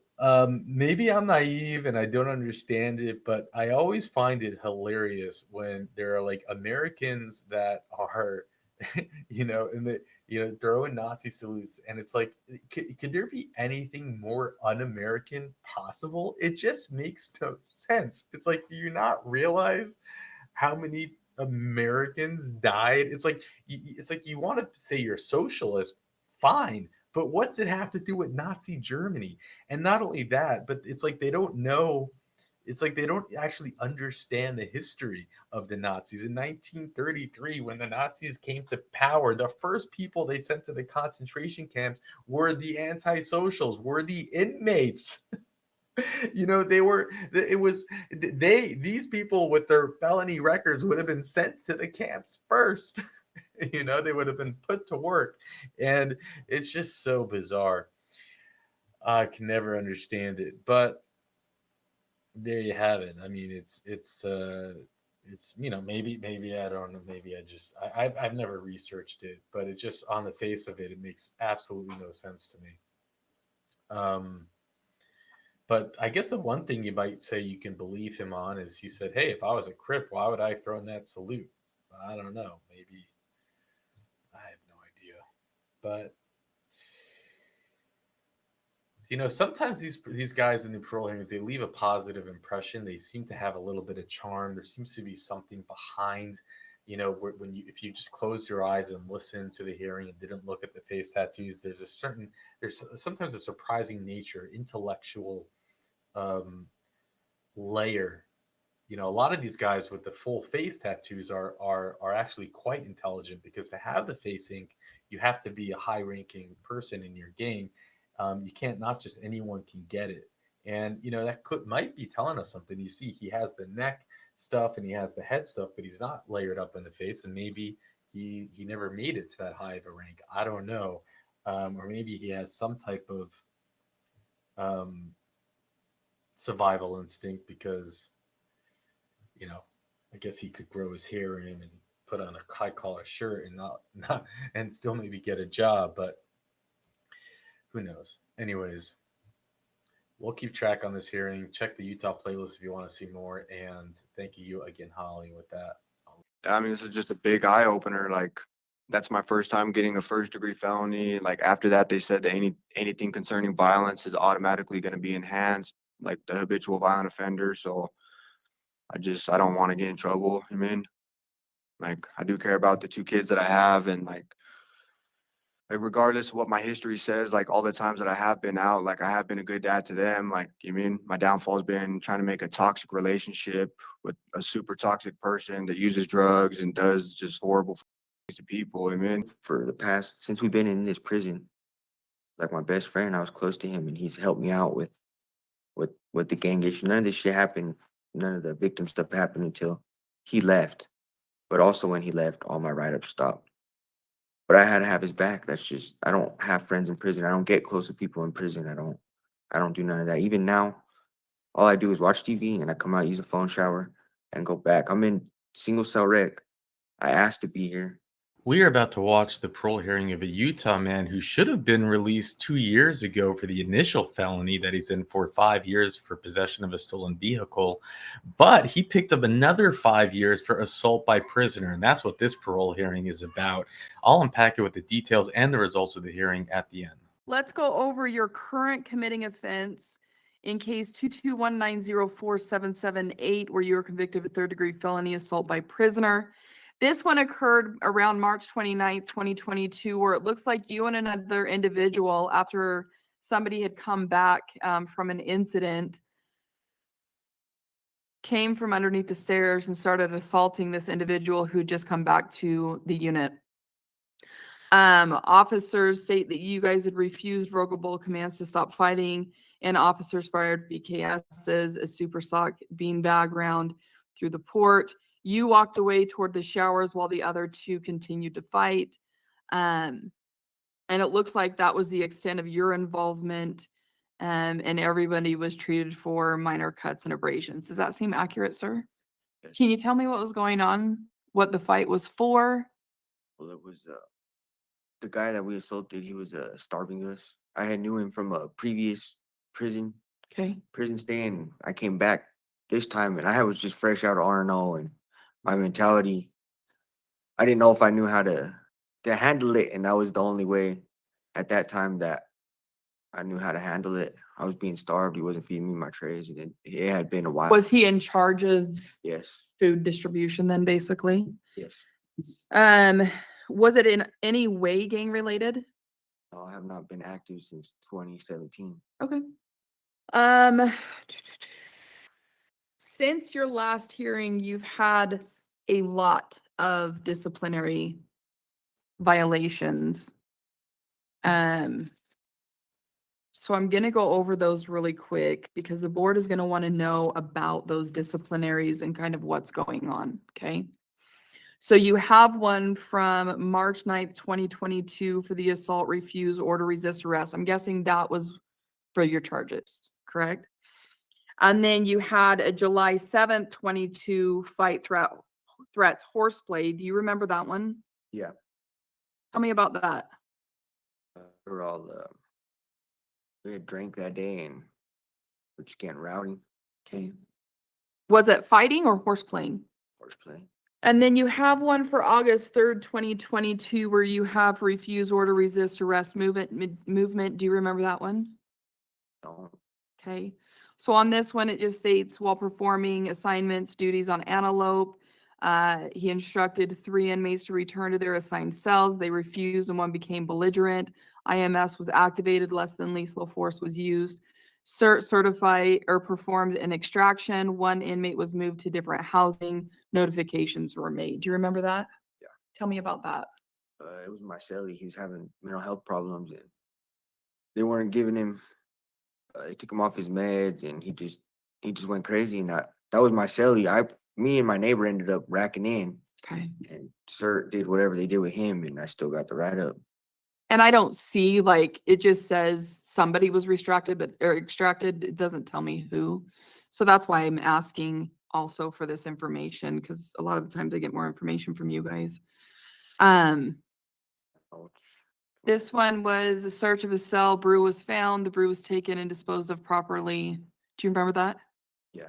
Tell me about that. It's fits in a common area and they charge us both. I don't remember specifically, but I remember my old cellie I got close with him and he's been in trouble a lot. And the way I am is I had his back through everything and I had a lot of write-ups. And if you look at the time since he's been in the hole, I haven't had no write-ups, I don't think. Maybe one or two. How long has he been in the hole? Since March, I think. Okay, because I don't have information on who your cellies are either. Yeah, been since March. And then December 2022, you had unauthorized possession of property. Do you remember that one? Yeah, Tell me about that. the speaker. Okay. What were the loose pills that were found? They were Tylenol, and the med tech told the cops that they found Tylenol in my house. I don't know what else, but I know that the stuff that was on my bed, the med tech told the cops that it was Tylenol. Okay. And then May of 2023, you had some abuse, unauthorized possession, use of property, refuse, resist, arrest, movement, do, or command. Do you remember this one? No. While conducting a cell search, homemade alcohol was found, contraband was confiscated, documented properly, disposed of, inmates will be charged.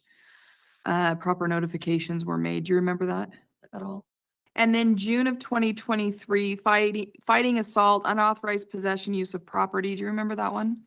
Yeah, Tell me about that. that's when I had somebody else's TV. I think I was fighting. I think it might have been my cellie. And then June 2023 on the 26th, tampering with any lock security device. Do you remember this? Yeah, Tell me about that. they came and raided me for some reason, and they found a speaker, and it was like somebody had used it for cutting something in the past, and I had got it, and they had seen that, and they had charged me for the write-ups. One of us takes the charges, and we just take all the charges for the write-ups. Do you guys just alternate that then? Yeah. Like whoever's turn it is to take the write-ups? Kind of, okay. And then April 5th, you had fighting assault. Do you remember this? Yeah, Tell me about it. I was being stabbed. I was Okay. the victim. They had rolled me up for me engaging instead of racking in right away. Do you know what the reasoning was for they stabbing you? I'm a dropout. It was Oh, okay. active Sereno, and he wasn't supposed to live around me. Okay, so you have safeties on you from that, from him, from them. Okay. And then a couple days later, substance abuse. Yeah, that's the pen. It was I was hiding my tattoo ink in a black pen because they don't really ever find those. So there's just a bunch of ink in the black pen, and I don't know what he thought it was, but Okay. Have you been able to do any programming at all? I got those certificates from Interplay, plumbing, electrician. So you have access to tablets, Right now, no. but before you did? Okay. How long have you not had access to tablets? Like maybe 2 months. Okay. So you've been able to do some stuff? Yeah, and I've been on there. I've done a lot. MRT, they said I have to have a date or contingent, or Oh, okay. I've reached out to Odyssey House, and they're supposed to be doing groups, but they said they were supposed to start like a month ago, start these groups, and they was gonna let me in on those to help with the hearing, but they haven't started it yet, I guess.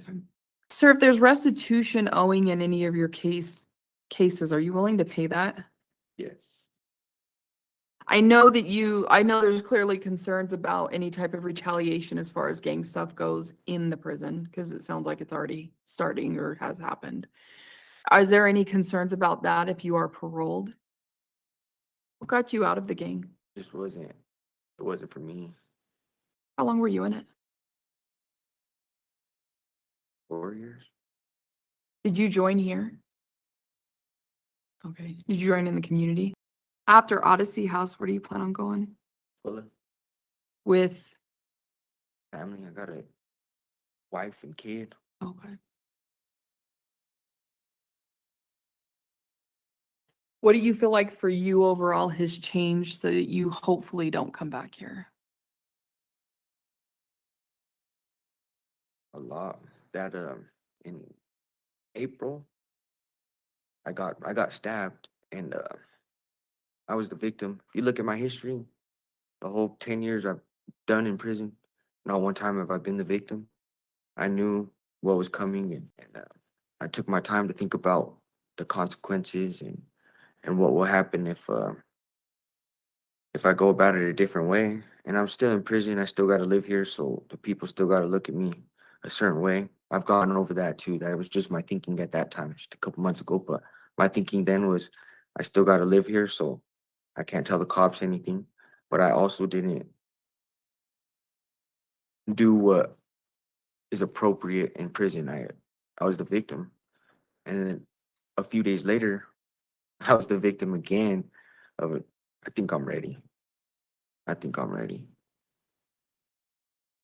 You said you were a victim again a few days after the initial one. Yeah. Okay.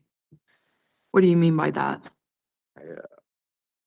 I don't know what rumor they were starting, but they got in my celly's head, and this is prison, so people don't want to live with the snitch or with certain individuals, and I don't know what they told my celly, but I was in splints because I just got stabbed, and then this hand and all this stuff was broken, and he just told me that I had to leave, and if you tell the cops you can't live somewhere, then you're looked at a certain way. So again, I couldn't do that, and he just yeah, made me the victim again. Physically, or? Yeah. Or is there anything else you'd like the board to know at this point or feel like the board needs to know? Yeah, I have had a lot of write-ups, and I know it has said I take responsibility for all of them. If you look at them, I pled guilty. I might not remember all because it is quite a bit of them, but I pled guilty. I did the PI time. I did my time for them, and like I said, that would the dude who I lived with for the past since we've been in this prison, like my best friend. I was close to him, and he's helped me out with the gang issue. None of this shit happened. None of the victim stuff happened until he left. But also when he left, all my write-ups stopped. But I had to have his back. That's just I don't have friends in prison. I don't get close to people in prison. I don't do none of that. Even now, all I do is watch TV and I come out, use a phone shower, and go back. I'm in single cell rec. I asked to be here. There's really no programming that really that I can do, but I have reached out to get my shit together out there. I don't I feel like I need help from people that have been here and done this and are trying to legit get over it and have stuff to do it for. They're not just doing it for you guys or for parole or whatever. Just I know if I probably asked for chances after chances and I've gotten them. I have gotten them, but this time I've taken the steps to do something. Um, I just ask that you guys look at the whole picture and not just the write-ups. Um, I feel like I'm ready to do something. Right now, I'm just wasting away pretty much on this single cell rec. Uh, I can move to the open sections or whatever, but it's just too much drama and too much risk. If anything, I'd rather just sit where I'm at and wait till I get out. I'm trying to keep my mind right. I have done those uh those interplay things. I try to do some more aerospace dynamics, but it's just above my grade level. I can't figure that shit out. But I have been productive, and I will continue to be. Okay. What I plan on doing, sir, is taking the information we discussed today, compiling that into a report and submitting that to the board. Okay, so what do you think? Do you think they granted? And the short answer is they did grant. Now, they granted that he will get paroled on 7/22/2025. So that was like, I guess like 9. Now, his full term date was 3/9/2027. So he's still getting out like a good roughly 2 years early. I have to apologize about the quality of this recording. I know that it blocked in and out and it jumped around, and that's what sometimes happens when you're recording these streams. Sometimes you just don't get a good connection, and I do apologize for that. I tried to fix it as best I could.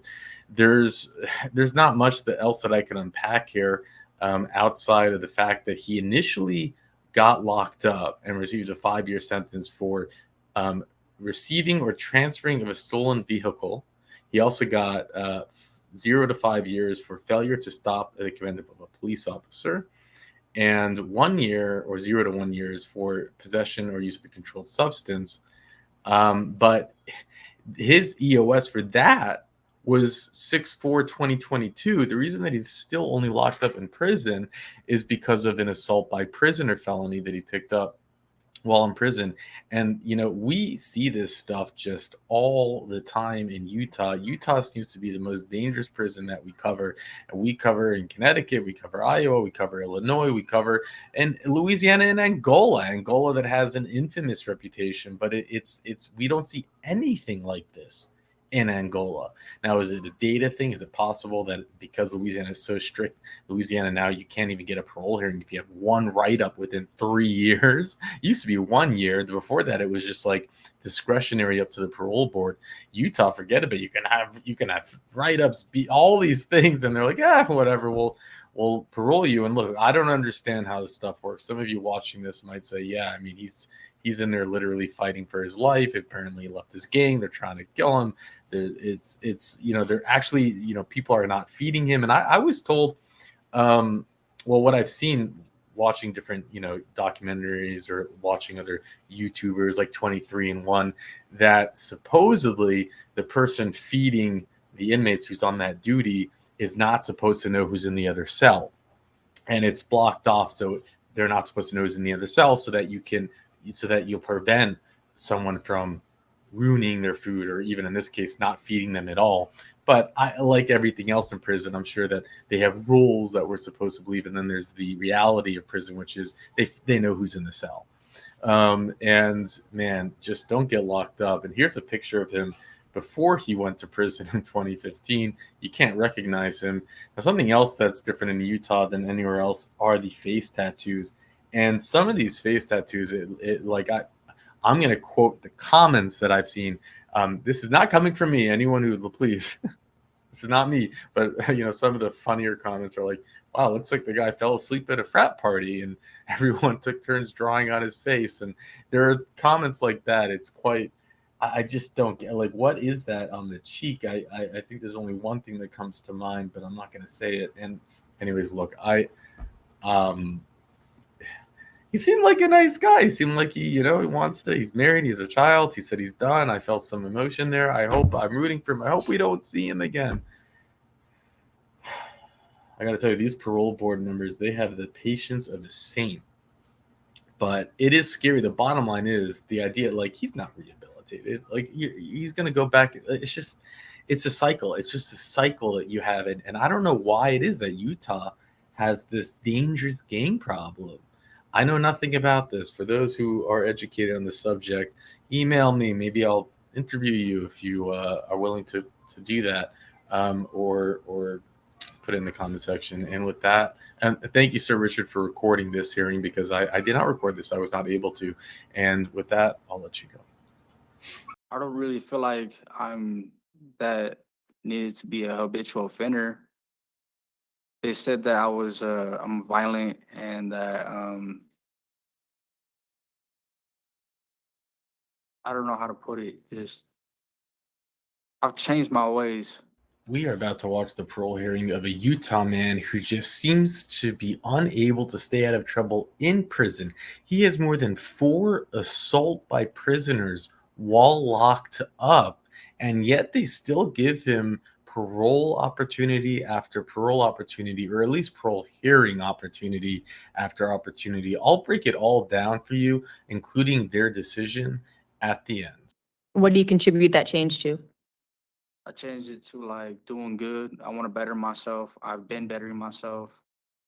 My charges are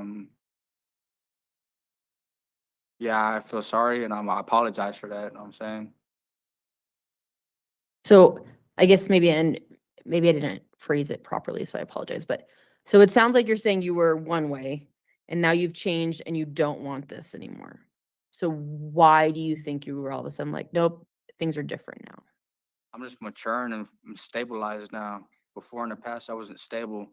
I didn't really know my character, who I was. I feel like I was always just being like not me. You know what I'm saying? I got on medications and I've been doing good. And for the past like 18 months, or actually 15 months, I got on medications. I have progressed a lot. I've had like way less episodes. I've had um way less write-ups. And I've stayed out of a lot of fights and shit. Excuse my language. It's okay. Okay, it's good. And we might kind of talk about those things again, but I want to make sure I get to Dr. Peck's report because obviously that's that part of this hearing, right? So do you remember meeting with Dr. Peck? Yes, I do. What do you think of his report? I think it's fair. And why do you say that? He mentioned like pretty much like he mentioned a lot of things like once transition back into the community, we need to have a lot of support, whether it's through a caseworker, through halfway house. And he was saying like the inmate might not, as myself, might not agree to the halfway house, but he thinks it's a good idea for me. But I think I'm gonna do whatever it takes to get out of prison. I'm like this shit. See my language. This is the same. The report did note that you experienced significant mood shifts, but that when you that you generally responded well to the sessions, and that was really good. So do you think that's accurate? Yeah, I believe that's true. He also provided some diagnoses and then he provided some recommendations. Do you remember those recommendations, sir? No, I don't really remember all of the recommendation. There was quite a few, so that's understandable. Sorry, go ahead. No, you go for it. And then what was the other question? Just so I guess what you thought of them. Do you remember any of the recommendations? I don't. Okay. So it said to remain compliant with psychotrans, his completion of anger management. Yes. And It noted placement being an issue, which you kind of already have addressed. It did talk about a mentally ill offender, formerly MIO, maybe MHS. Now the halfway house is MHSS, mental health support services might be advisable. And then vocational rehabilitation program.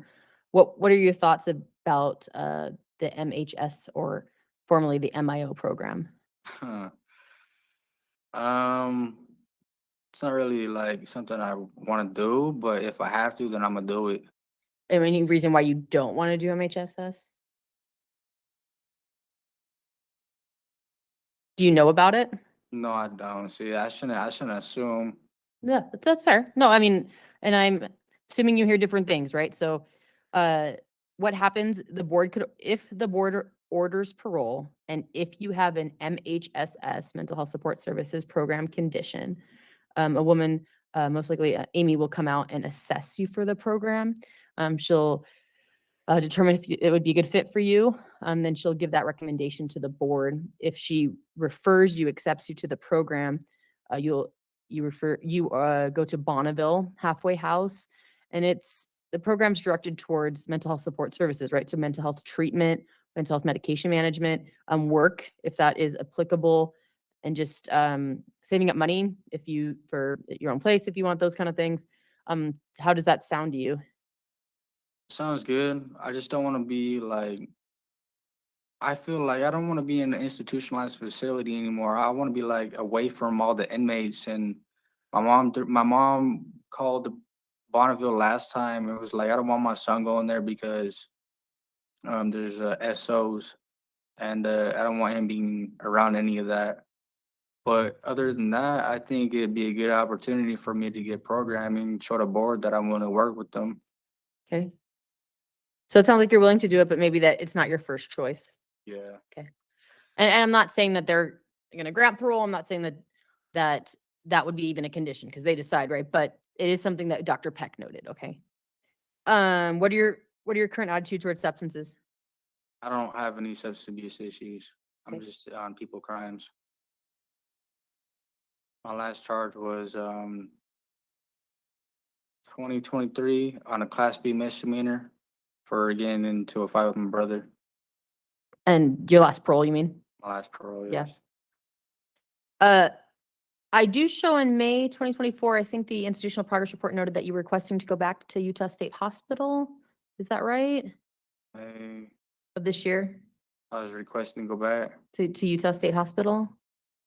The institutional progress report made a note of that. Is that still the case that you're wanting to go there? No, not that like, how do I say it? I ain't trying to get ordered to go there.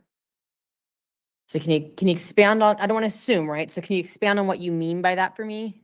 I just don't feel, the reason why I came back from the state hospital last time was because, it was too much like downtime and I feel like my brain was just racing. I'm like, I need more space to walk around. At the Utah State Hospital? It was like very, very like little spaces to walk around. My mind got cooped up. I was on medications. Like I went from prison being mentally stable to the state hospital. My mind was being cooped up. And then I was like, boom, and it snapped. And I'm like, I can't have this anymore. I want to go back to prison where I can actually be in rec and be open space and stay on my medication to show that I'm stable, but it just wasn't the right environment for me. I don't really think that the state hospital I want to go back to. Okay. How would you describe your mental health currently? Stable. I've been stable on medications for over a year now. About a year, actually, yeah. And I do show a May incident of this year for assault. Can you tell me anything about that? I got some papers about all my write-ups. Okay.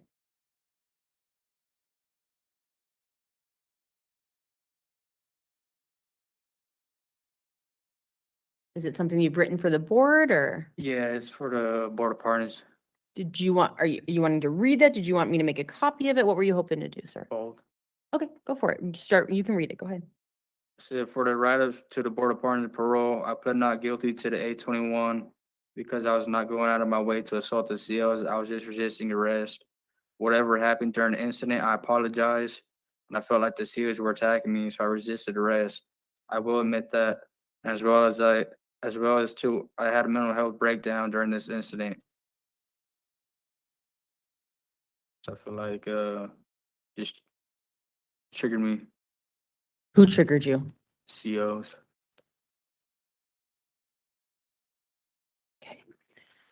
All right, sir.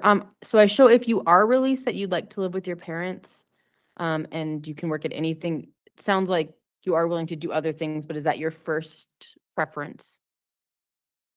My mom in Ohio wants to interstate compact me.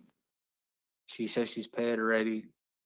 So you're hoping to go to Ohio with your mother, you said? Yes, and or I'll go live in if I do parole, if I get the chance to go with my adopted family, Courtney and Jason in Echo, Utah. So it sounds like, once again, I don't know what the board's gonna do, but if you are paroled, there's a fee, there's an application process for the interstate compact, if that's something you end up deciding to do, to make sure you look into that. And I would note also that the board received a letter of support and I've reviewed that and the board will have access to it too, okay? Thank you. All right, so those are all my questions. From here, I make recommendations. The board ultimately decides. They're made up of 5 members. 3 of them have to come to one decision. That's the decision of the board. You should get that in writing within 2 to 4 weeks. Your family members, your friends, anyone listening to this hearing via video can go to bop.utah.gov. As soon as we have this decision, we post on our website. It'll take some time, but it's faster on the website than in the mail. You have some closing comments, sir? Yeah, I just would like to read a letter. Go for it.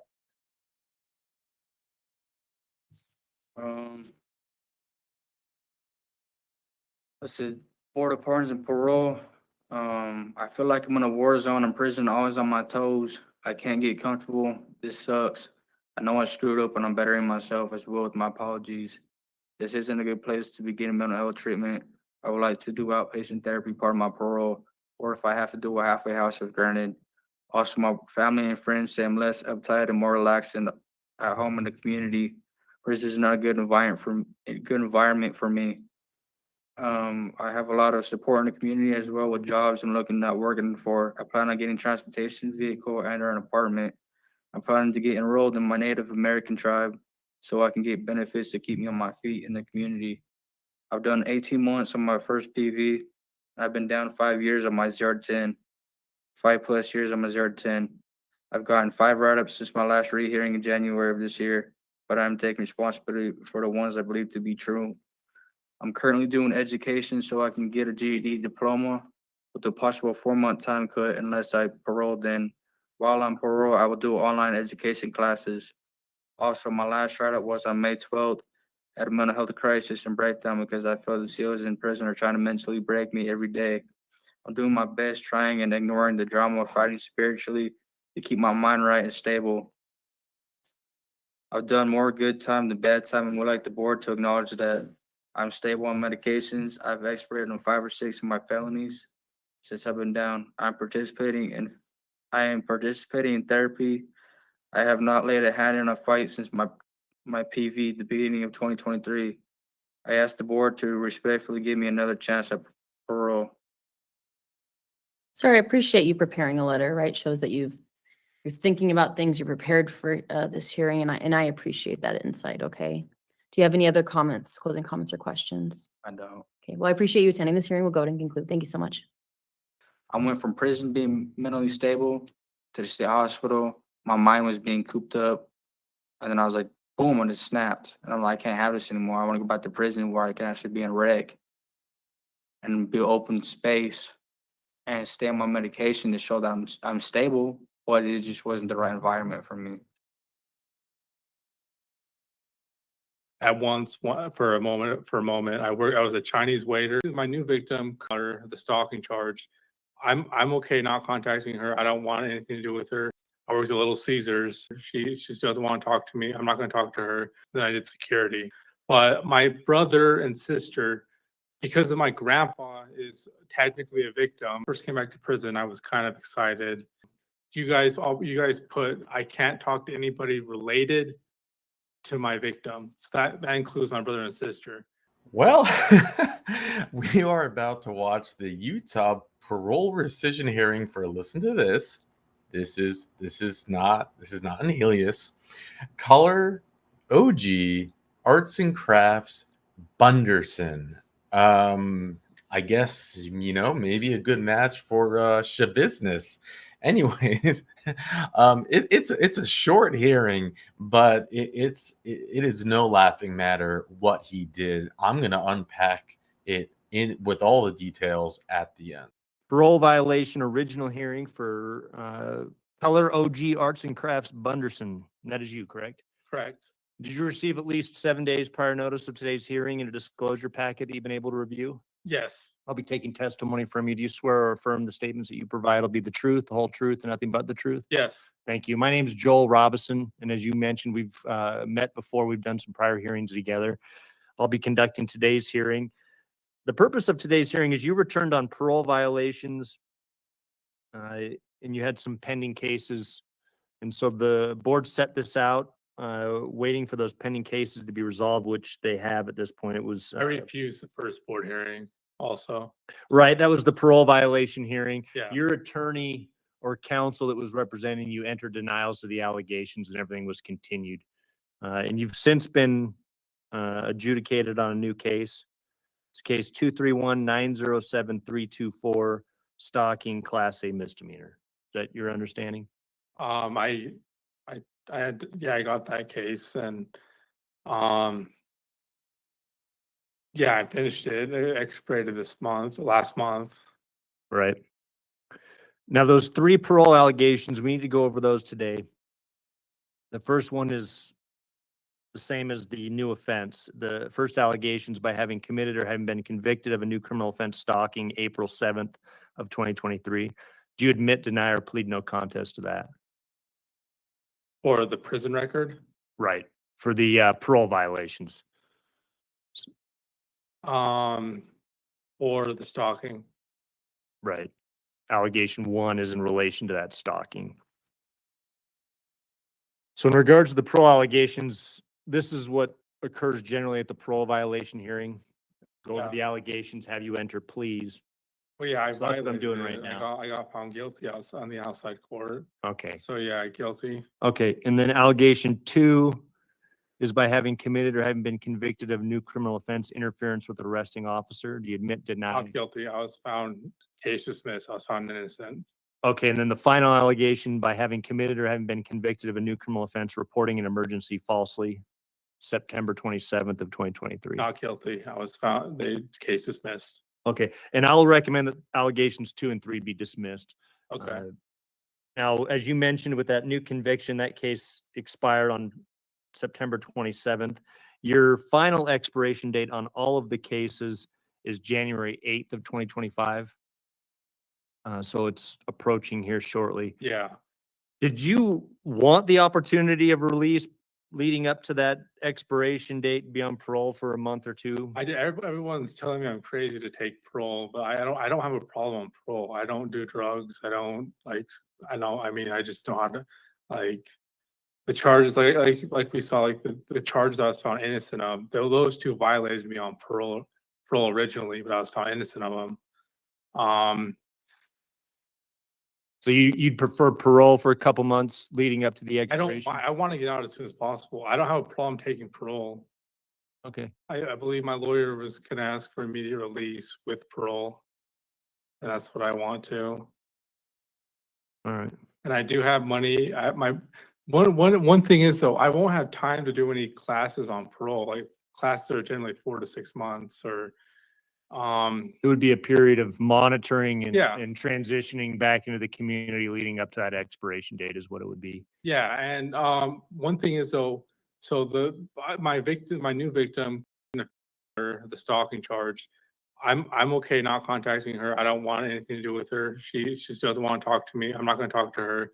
But my brother and sister, because of my grandpa is technically a victim, you guys put I can't talk to anybody related to my victim. So that includes my brother and sister. Even though they didn't do anything, they have nothing involved with me, even though we're on good terms. I've been talking to him in prison. But he manages my money and my sister helps me with everything else, brings me stuff. She supports me in general. So I need to be able to talk to those two. Okay. I'll inform the board of that. Now there's 3 options. 1, you get released as soon as possible back on parole, period of transition, monitoring up until your final case expires. The other option is the board could grant a termination of sentence prior to that expiration date. Third option being you serve out the remainder of your sentence to that January 8th, 2025 date. Yeah, and I don't have I'm within my guidelines for parole, and I've behaved since when I first came back to prison. I was kind of excited, and I think he said I had 5 write-ups and some negative C notes. But since November of last year, I've been behaving all year this year, and I've been taking my meds. I see a doctor outside of prison for meds. So I mean, I know how to take care of myself. I worked 3 jobs on parole at once. For a moment, I was a Chinese waiter. Worked at a Chinese restaurant. I worked at Little Caesars. Then I did security, and then I ended with just doing security. So I mean, I'm able to take care of myself. Yeah. All right. Well, it's going to be one of those 3 options. I don't know what direction the board will go, but I'll give them all the information that you mentioned today for their consideration. They'll be able to deliberate over the next couple weeks, make their final order, mail it out to you in a couple weeks. So. Okay. All right. Thank you for your time today. Thank you. Okay, so I'll try to unpack this as best I can, and I'll go over the crime that he's initially in for. But first, let me give you the result, which is that Utah actually said, no. You're just going to serve your full sentence. There's no parole. There's no games. It's like, and anyways, I don't know. People were like, well, I go on parole. It's like a month. I don't know. But anyways, his full term date is January of 2025. So, at the time of this hearing, which was October, it's just a few more months. But he will spend, I guess, Christmas and New Year's in prison, which, hey, that's never fun, right? But he's got so many charges. It's like, I mean, his name, Color OG Arts and Craft Bunderson. It was funny listening to the parole interviewer have to say that. What is going on? We live in a weird world. So, this is what he's initially locked up for in 2015, accused of beating his 95-year-old adoptive father. He called him, I think, his grandfather in this. And his defense attorney wants an evaluation for a man accused of beating his 95-year-old adoptive father. How sick is that? For those of you who know, Grandpa Do is 95, and it's just, you can't, like, there's what, some people belong in prison, and then you see the other charges with the stalking, and it's like, just stop bothering people, stop hurting people. The Standard Examiner reports that the public defender Bernie requested a review earlier this month to determine whether his 21-year-old client, remember this happened in 2015, understood the criminal proceedings. Deputy Box Elder of County Attorney Brian Duncan, a prosecutor in this case, did not object to the evaluation. He says the defendant's name change from Christian to Color OG Arts and Crafts Bunderson in April raises questions about, but doesn't alone justify an evaluation. Prosecutor says that Bunderson used his hands and feet to beat his adoptive father, who was found with broken legs, bumps and bruises, and gashes to his face, arms, legs, and torsos, because what else would he do to the man who adopts you? And let me see. It's so weird looking at his prison records and everything, and it's actually they use that alias, that name, not alias. So let me go over what Sir Richard found here. What is it additional? But basically, he has, I guess he has so many different offenses. He has the stalking, violation of protective order, the stalking. He has, let's just go through it. Let's see if we can go through this record. Violation of a protective order in 82619. Schedule. What else? That's also a violation of protective order. I don't know. There's just a lot here. I don't know if you guys can see my visitor. Oh, you do. Oh. So I don't know.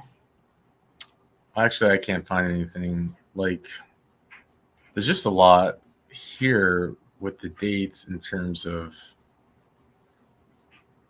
I don't know. Anyways, I digress. But yeah, so anyways, we'll get out. And if we see him again, we will play it for you. That's what we do on this channel. We follow all of the inmates. Sir Richard has spreadsheets that allows us to keep track of everybody. So if he reoffends, we'll have him back. It was, of course, a short hearing. I kind of wish it was a little bit longer. It would have been interesting. But there you have it. And when you think you've seen it all, you realize that you see, right? Am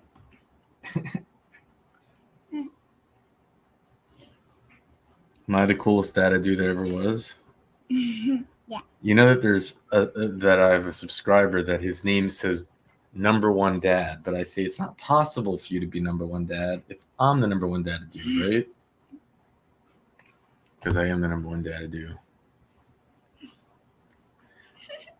Anything you want to say to everybody? No? You want to say that I'm the #1 dad to do? #1 this one? #1 this one. And this is why we do it. Okay? This is why. And with that, I'll let you go. At once, for a moment, I was a Chinese waiter. My new victim, the stalking charge. I'm okay not contacting her. I don't want anything to do with her. I worked at Little Caesars. She just doesn't want to talk to me. I'm not going to talk to her. Then I did security. But my brother and sister, because of my grandpa is technically a victim, first came back to prison, I was kind of excited. You guys put, I can't talk to anybody related to my victim. So that includes my brother and sister. You know, when I on the street, I have a lot of trend from the people from outside, especially the biker. They trend me on the radio. They say they can run over me when I ride in the car, and they also making the sound. When I heard the sound, blow my mind, kind of thing, make me going crazy. That's what make me mad. That's why I hear drive the car. I hit the motorcycle when I hit them. I heard from radio say I got a gun. They kind of shoot you. That's why I run away from it. Okay, sir, and I'm just making notes of everything you're talking about, okay? I just don't want you to think I'm not listening, I'm typing. So you said, what did you say? The radio said something? Is that what you Yeah, said? sir? I hear the voice coming out from my radio, and sometimes in the air, say they trying to me, they can run over, when I ride a car, run over, or me over the road. We are about to watch the parole hearing of a Utah man who ran over a bunch of motorcycles because he thought they were talking to him through the radio. But he was out on parole for the crimes that he did against his own little ones, infants. Yeah, give him parole so that he can go ahead and do this. Now, his full term date is 2040. Do you think Utah's going to parole him? I'll let you know at the end. Say your name, sir, so I don't say it incorrectly. Hong Tran, CUONG and TRAN, last name TRAN. Tran, right? Okay. Yeah. My name is Kelly Perry. Oh, and your offender number is 44092. Is that correct, sir? Yeah. Okay. My name is Kelly Perry. I'm a hearing officer with the Board of Pardons and Parole, and I'll be conducting your hearing today. As Okay. this is an official proceeding, I do need to swear you in, so if you could please raise your right hand. Do you swear or affirm that this testimony about to give is the truth, the whole truth, and nothing but the truth? Yeah, I do. Okay. All right, sir. And you can put your hand down now. Did you receive 7 days written notice of today's hearing, sir? Yeah. Did you receive your blue disclosure packet? Yes, ma'am. And did you have a chance to review that? Yeah. Do you feel prepared to go forward with today's hearing, sir? Yes, ma'am. Okay. All right, sir, just to kind of tell you how today's going to go, I'm going to go over procedurally how we got to this hearing. I'm going to go over, I'm going to ask you for just any comments about your offenses. We'll go over any background questions I have, the contract psychological evaluation, if you were released, what that would look like. And at the end of the hearing, if you have further questions or comments, let me know, okay? Okay. So it looks like you had a parole violation original hearing in January of last year. The board accepted your admissions to allegations 1 through 5, took judicial notice of the new conviction in cases number 2019-07381 and 2019-07020. They set a rehearing for now with the contract psychological evaluation, and that they noted that you are expected to remain case action plan compliant and have no disciplinary violations. Does Yeah. that sound procedurally correct, sir? Yeah. Okay. So can you tell me about your offenses for which you're currently incarcerated? Kind of give me a description or any comments you have. When I on the street, I have a lot of trend from the people from outside, especially the biker. They trend me on the radio. They say they can run over me when I ride in the car, and they also making the sound. When I heard the sound, blow my mind, kind of thing, make me going crazy. That's what make me mad. That's why I hear drive the car. I hit the motorcycle when I hit them. I heard from radio say I got a gun. They can shoot you. That's why I run away from it. Okay, sir, and I'm just making notes of everything you're talking about, okay? I just don't want you to think I'm not listening, I'm typing. So you said, what did you say? The radio said something? Is that what you Yeah, said? I hear the voice coming out from my radio, and sometimes in the air, say they trying to me, they can run over, when I ride a car, run over, or me over the road.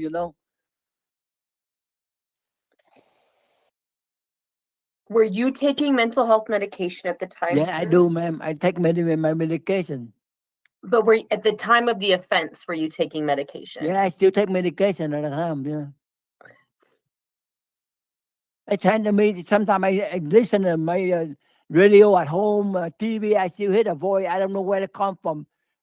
I don't know where it come from, you know? Okay. Do you still hear this voice that tells you that they're trying to do something? Sometimes I hear it, you know, when I at the housing where I live, you know, sometimes I hear it come from my TV, radio, when I did watching the TV or listening to music, you know.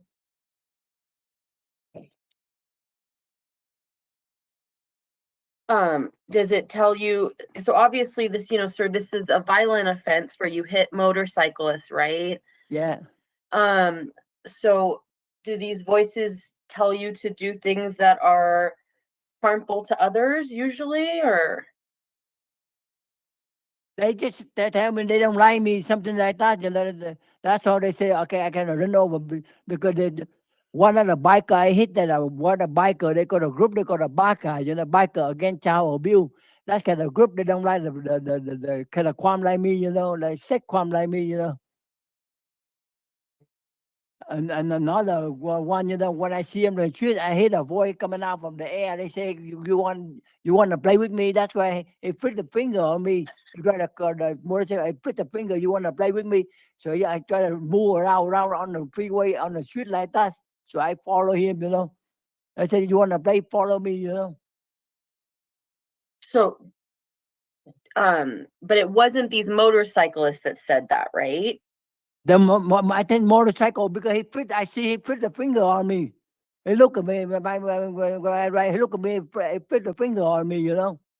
I think what they are, you know. So, sir, how do you feel about what happened in this offense where you hit these individuals with your car? How do you see it now? Yeah, right now I feel I'm really stupid. I just feel, you know, why don't I just ignore it, you know? But the way I did, ignore it, them don't, you know, argue with them, why say anything, you know, just ignore, go away, you know. Okay. All right, sir. Is there anything you want to say about victim impact? If the this is being a live streamed hearing, sir. And so I don't know if the victims are listening, but if they were listening, is there anything you'd like to say? I just feel sorry for what I did to them, you know. So, you know, I don't mean to do that to me, you know.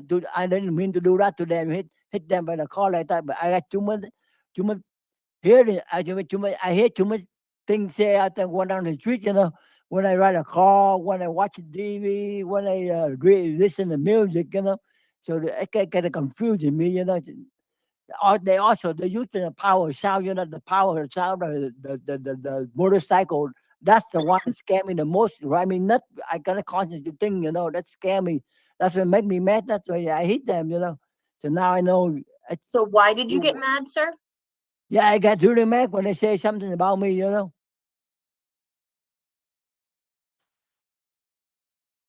All right, sir. So sir, I want to make sure I get to the contract psychological evaluation. Do you remember meeting with Dr. Mom, sir? Yeah. Before I go into specifics, what did you think of the evaluation? I think I understand. I just got a problem with the English one, and you know, sometimes when she reads to talk, I can understand very well, you know. So, but I understand most of them, you know. Okay, sir, do you think you need a translator for this hearing? No, I'm okay. Yeah, I understand it, you know.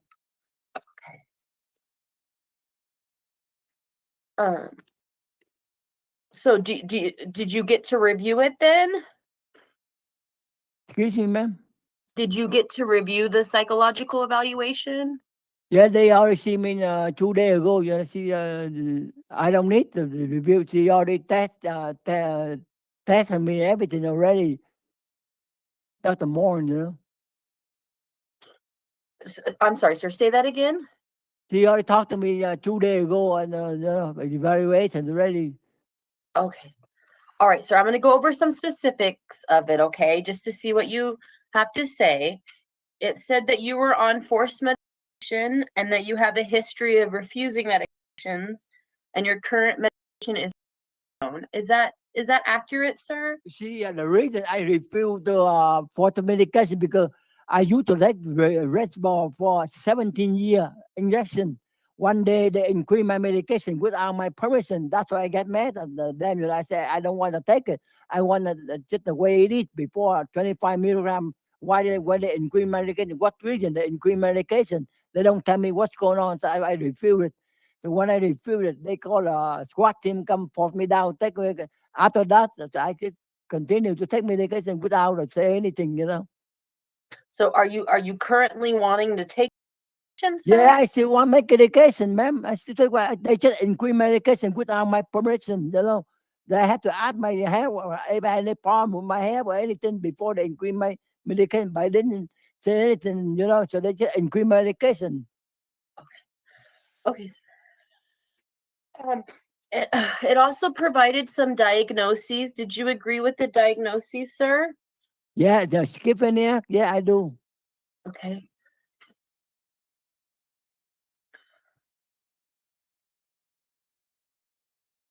It also said that you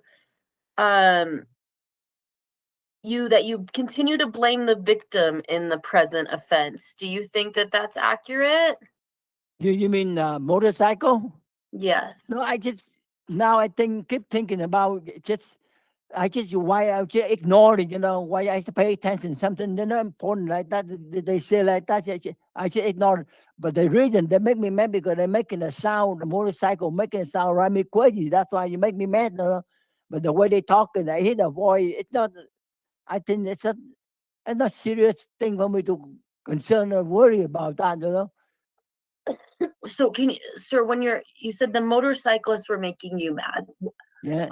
I guess I'm a little confused because I thought you were saying it was the radio that was upsetting you. So are you saying the motorcyclist? I see and hear on the radio. When I look at them, I talking back to the radio. I see the motorcycle. They put the finger on me. I said, that's the one that defy argue with me. So, sir, I'm assuming obvious that people could upset you in the future, right? Yeah. This is a very violent response. Do you think you will continue to have that response? Now, you know what? I tell you, I speak from the bottom. I learned the lesson. I do it stupid to do something like that. I said in the future, if I'm going home, if I see some situation like that, I just walk away, ignore it. It's not important for me because I know this is the first time I've been on the parole like that. I've been trying to many people that scare me on the radio or TV or whatever it is. So now I learned the lesson. I do this. I don't really mean to do that to harm people like that, ma'am. I don't really want. I just want to tell them that I'm not that kind of person that do that to me. Okay. The other diagnoses. Do you remember the other diagnoses as well, sir? That's how I diagnosed for schizophrenia. That's all. That's all I have diagnosed. It also said pedophilic disorder. I don't know what that means. The doctor never told me that. She noted sexually attracted to females, children. Do you think your other offense is obviously a sex offense? Do you have any comments about that offense? No, I don't want any comments. You want to know how I do the sex crime or what, ma'am? Yeah, just if you have any comments about it. No, I don't have any comment at all.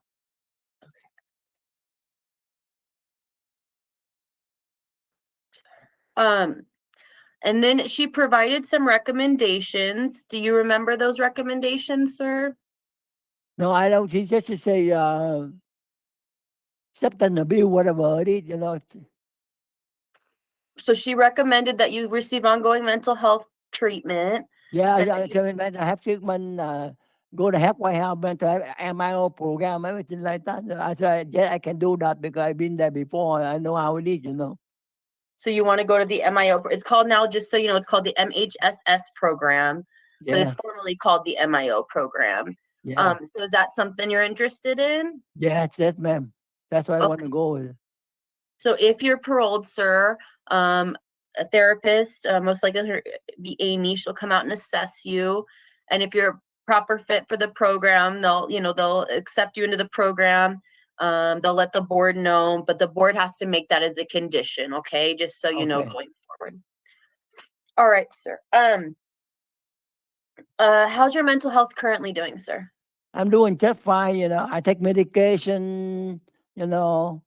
I go to group, the housing. I watching the program on the TV, documentary program, new what's going on, see what's going on around the world, America, you know, and talk to the friend. I'm mental health okay. Yeah, I'm okay with that, you know. Are you is your programming currently mental health treatment and therapy? Yeah. Then I could go to group, you know, go to life skill, anger management, thinking, voting, victim impact. I've been in there, you know, so. Do you think you have an anger issue, sir? No, I don't think, you know, I don't think I got the anger management, you know. But I already took that course, that class in the prison already, you know. Okay. So sure, in regards to release plans, maybe it sounds like things maybe have changed, but you said you wanted to live with your sister in West Valley and work in electronics, but now it sounds like you want to go to the MHS program. Is that MHSS program? Is that correct? Oh, yeah, you mean the MLO program? If Yeah. either way, if they let me go to the halfway house, do the program, MLO program, I will. But if they let me go to live with my sister, I can too, you know. Either Sir, way. okay. In your board packet, you talked about seeing your grandchildren. Are they young children? Yeah, you know, I haven't seen my children for many years, for 24 years. I don't know. The last time I heard my sister tell them they married, so I think I have the grandchildren, but I never meet them before at all for many years, you know. So I don't know. But if I go, I on the parole, you know, I cannot come and see. It's okay with me. I cannot come see them, you know. So it's okay with me, you know. Okay, because that's what I was Because gonna they're say, my sir. grandchildren, they're the children, you know. So. Okay, because that's what I was gonna say, because I think what you're gonna have are what are called sex offender A conditions, Yeah. where it means no contact with children, right? So I Yeah, just want to right. make sure. I can't handle that, ma'am. Okay.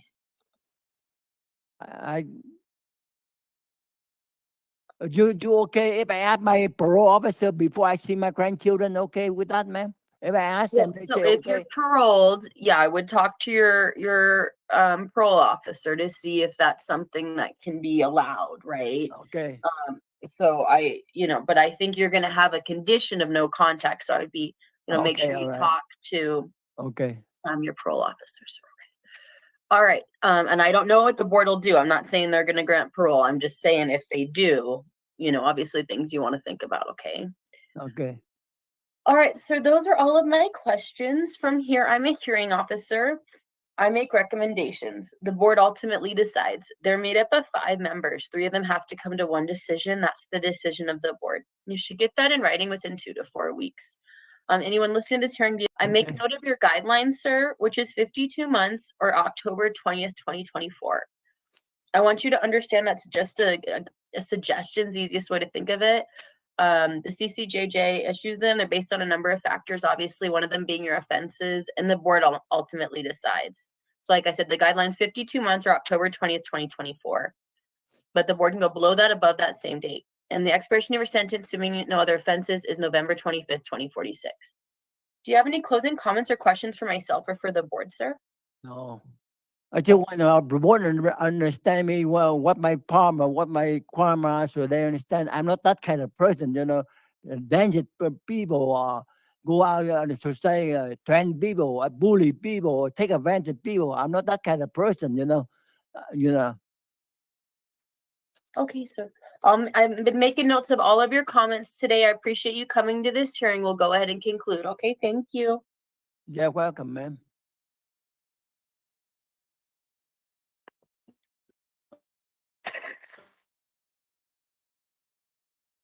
So do you think they granted? What do you think Utah did? I mean, remember, there can be blurry lines. This is a parole interviewer that then takes it through a bunch of notes to the parole board. I'm happy to tell you that they did not grant, but they only kicked the ball down the road by 1 year. They basically said he needs to get evaluated, which means if he shows up and has just a normal hearing, one that doesn't set off in crazy alarm bells, he probably will get granted. We see it all the time in Utah, and think about how dangerous that is. Here's where they first dropped the ball. In 2004, and thank you, Sir Richard, instead of getting locked up for 3 counts of 45 years for what he did to little ones, which Sir Richard has in notes were 5-month-old and a 3-year-old and a 9-year-old. Okay. Instead of locking him up for the 1 to 15 years, it's a gimmick, right? 1 to 15 years, not the judge didn't say no, right? It's a gimmick, but consecutive, right? Instead of doing that, they said that he needs to just go to a hospital until another program becomes available, and then to take a sex offender program. That's what they did for him. And what was the result? He gets on the road, probably with a completely valid driver's license, and runs over a bunch of motorcyclists. You can't make it up. It's when do you have compassion for the people who just want to live their lives? Why do you put criminals that do this to children first? You say, Mandoo, how dare you? Obviously, he has problems. Well, okay. Maybe he does. Or I'll say, yeah, of course he does. Who can do that to children and not? But you need to lock him up. Well, Mandoo, if you gave him the proper stuff, the proper medicine, then everything would be okay. And even if you want to have that argument that everything would be dandy, how dare you take the risk that he stops taking it? Because this is the result. This is the result that we can see because it was a car, because there were motorcycles. Think about he's talking about already going to his grandchildren. God, this stuff pisses me off. There's no news about the motorcycle crashes, none of that. It's great. We think it'd be easy to find because, it's not like there's it's a common name in Utah, but you can't. It's like they just wanted to bury it under the rug. I don't know. Nothing about the motorcycle accident. But it's just, I just looked at the article that Richard shared. I was wrong. He actually is accused of 8 incidents. This is accused of 8 incidents involving 10 girls. He has 10 known victims for what he was initially not locked up for, but said to take programs, between the ages of 3 and 9. In some incidents, the children's mother intervened before Trans could act, or shortly thereafter. Trans was identified by some of the girls and their mothers from a photo lineup. In all the incidents, the man was riding a dark-colored mountain bike. When Tran was arrested on October 26, police found the bike matching the description, and with that on his rap sheet, they said, no, we're not going to put you in prison. So, the system is not there to protect us. It's there just to mess with us. Now, I know there's problems with, it should be in a mental institution. And I look Google. So when Reagan signed in the Lanterman-Petraeus Short Act in 1967, all but ending the practice of institutionalizing patients against their will. Thank you, Google, for making me sound so smart. Now you're left with 2 options, I guess. You either you go to prison, but there's no, and clearly, if he belongs in 2 places. One is prison, or one is in an asylum. And the idea that he's this close to getting set free again, this close, he has a rehearing in a year, and if he shows up on his A game, he will get paroled.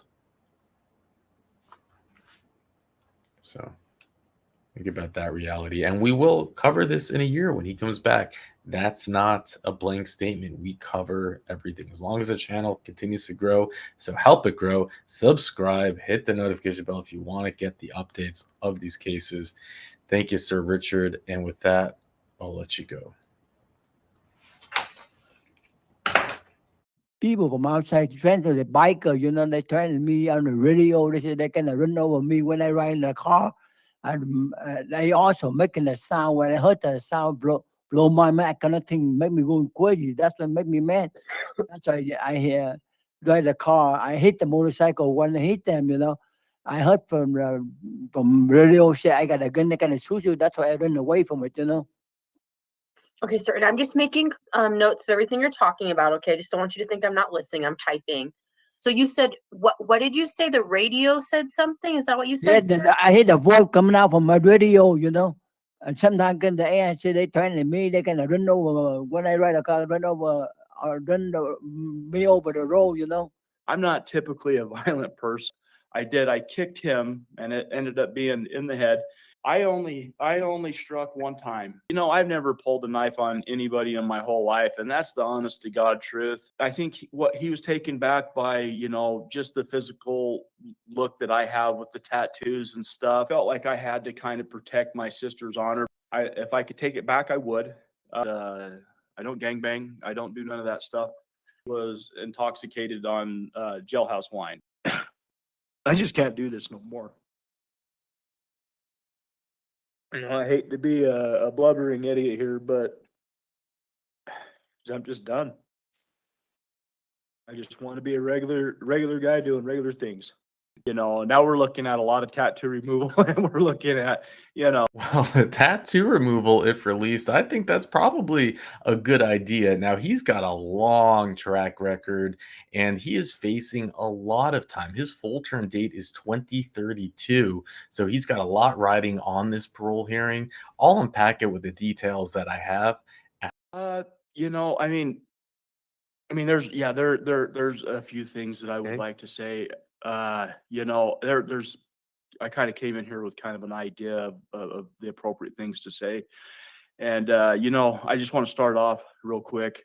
I kind of found it ironic, guys ask me, what are you gonna say to the board when you talk to them? And, I'm sitting there thinking, I'm like, well, the truth, that the truth is probably the best thing to say. And, ultimately, this is my life we're talking about. And, I've come to a point to where, I realize that, I'm 46 now, I'm almost 47, and I have been in and out of this prison since 19 years old. And the same thing has happened time in and time again. And the only way anything's going to change is if the change comes from within. And I can assure you that that change has been made. The whole reason why the Department of Corrections is set out, and then we have prisons and stuff like this, is to hopefully rectify the situation. And I know without a doubt that I will never step into another jail cell or being incarcerated. And I know that I have to be part of the solution. That's the only way this is going to work. And I feel like I have the ability to go out and actually do some good. And that's my hopes and desires to actually do. I have some plans out there. Unfortunately, just a few months back, my father just passed away. My sister is left with his businesses and stuff like that out in Colorado Springs. And, this has been just an awakening for me. It's just one more thing that I was hoping I would have had time to spend with him. And, he was fairly young. I still have family here in Utah. We were under the impression that I was going to be out in April, this coming up 2025. And yesterday I called home and I said, well, I might be here a little bit longer now. It just depends on what the board decides to do, and they told me that, they're going to be there no matter what. And that's really something that's, that I don't take for granted. They wouldn't be here if the change hasn't been made. Now we're looking at a lot of tattoo removal and we're looking at, some different things. And, I did also want to point out, there are, because you asked me if there were any inconsistencies or anything that in that, there are a couple, there are a couple, but I don't want to take out of the sight that, I did commit the offense back when I was in Max. I was on a safety override because I don't gangbang. I don't do none of that stuff, and fell out of favor with them, which is completely fine in my eyes. However, there was an individual, and I want to first kind of point out that situation back there at the time that I was there was pretty hostile. We had one individual that this offense happened where I hit him. He threatened a couple of things. He first threatened not just my sister, but other people across the way that were in the other part of the section, that he was gonna molest their sister, and just made some really, really off the cuff comments. And unfortunately, that's probably something that he should not have done. I'm not typically a violent person. I mean, you can look through all my institution. I've got really zero institutional violence. I really would have loved to have just left this whole thing alone. He also said that he was going to stab me. So I took that a little bit more serious. And in the report, here's where the inconsistencies come in. And you guys will be able, my hopes is that you guys will see this for exactly for what it is. So in the report, it says that I came up and I aided the other guy, Jones, I believe his name was, and fighting the other individual. That couldn't be further from the truth. Do you mind if I give you my summary and then you can? Absolutely. And I was planning on doing this. Actually, you've kind of answered some of the questions I had, so I've taken notes and we can skip those when they get there. But so case 231907477, April 23, it said a co-defendant attacked the victim inside the facility. It said the co-defendant hit, kicked, and stomped the victim several times. It said at one point you ran over and tried to help the co-defendant drag the victim into a cell.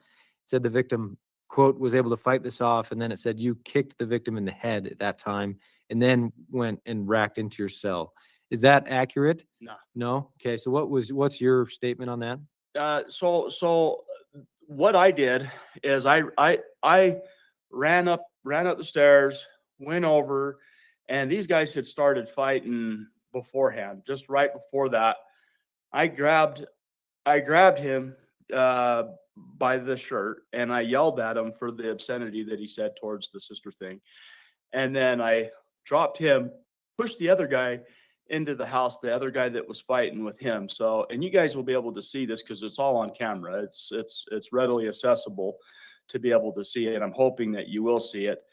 And after I pushed him in towards the house, I kicked him and it ended up being in the head.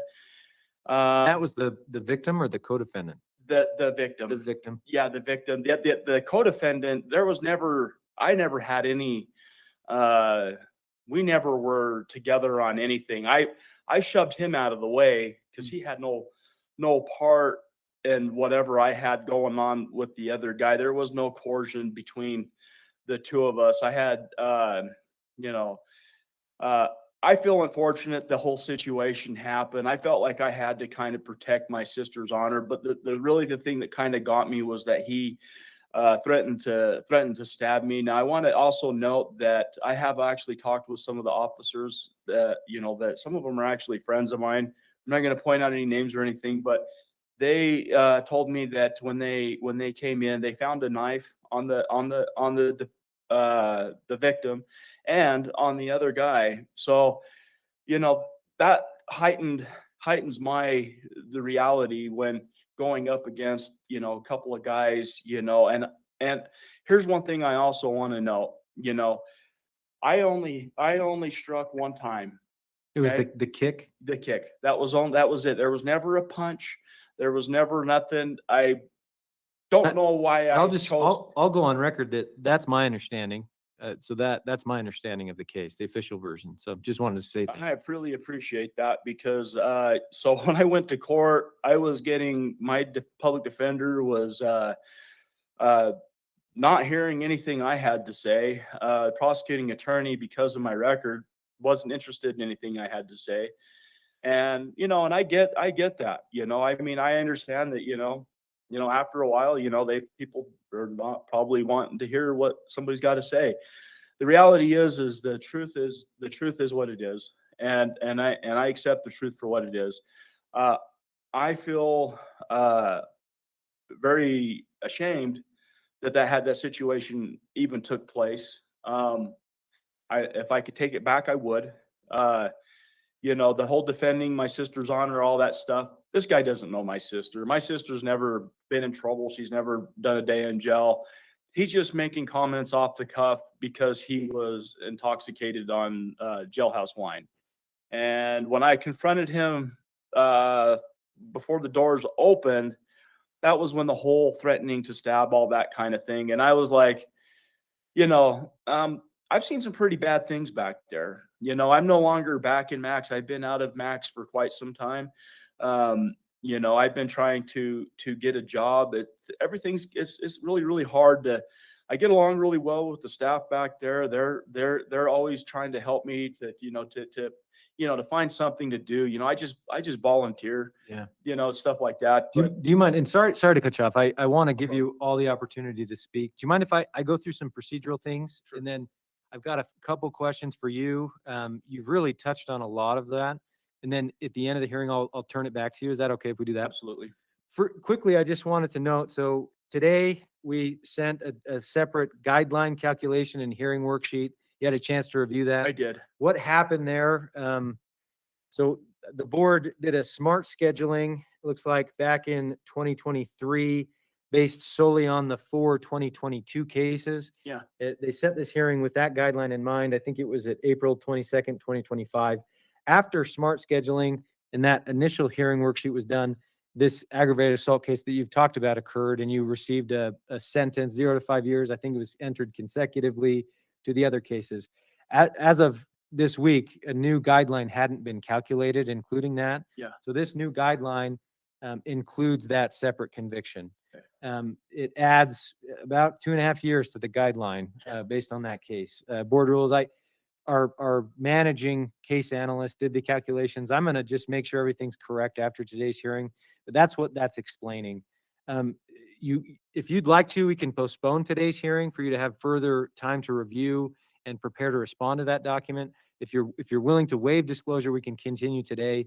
How would you like to respond? How would you like to proceed? I'd like to waive that. I think you're on track with this. I think you get where I'm coming from, and I'll explain a little bit more on, like a remedy, a plan for the future. So. Yeah, and then just to go through the basics of everything, commitment offenses are 2 counts of theft by receiving stolen property, felony 3, failure to stop or respond to the command of police, felony 3, unlawful possession, purchase, transfer, of dangerous weapon, misdemeanor A, and then the aggravated assault. You're serving an aggregate sentence of between 0 and 15 years. I think 2 of the 0 to 5s were consecutive. I think there's maximum 0 to 5s, but 2 of them are consecutive.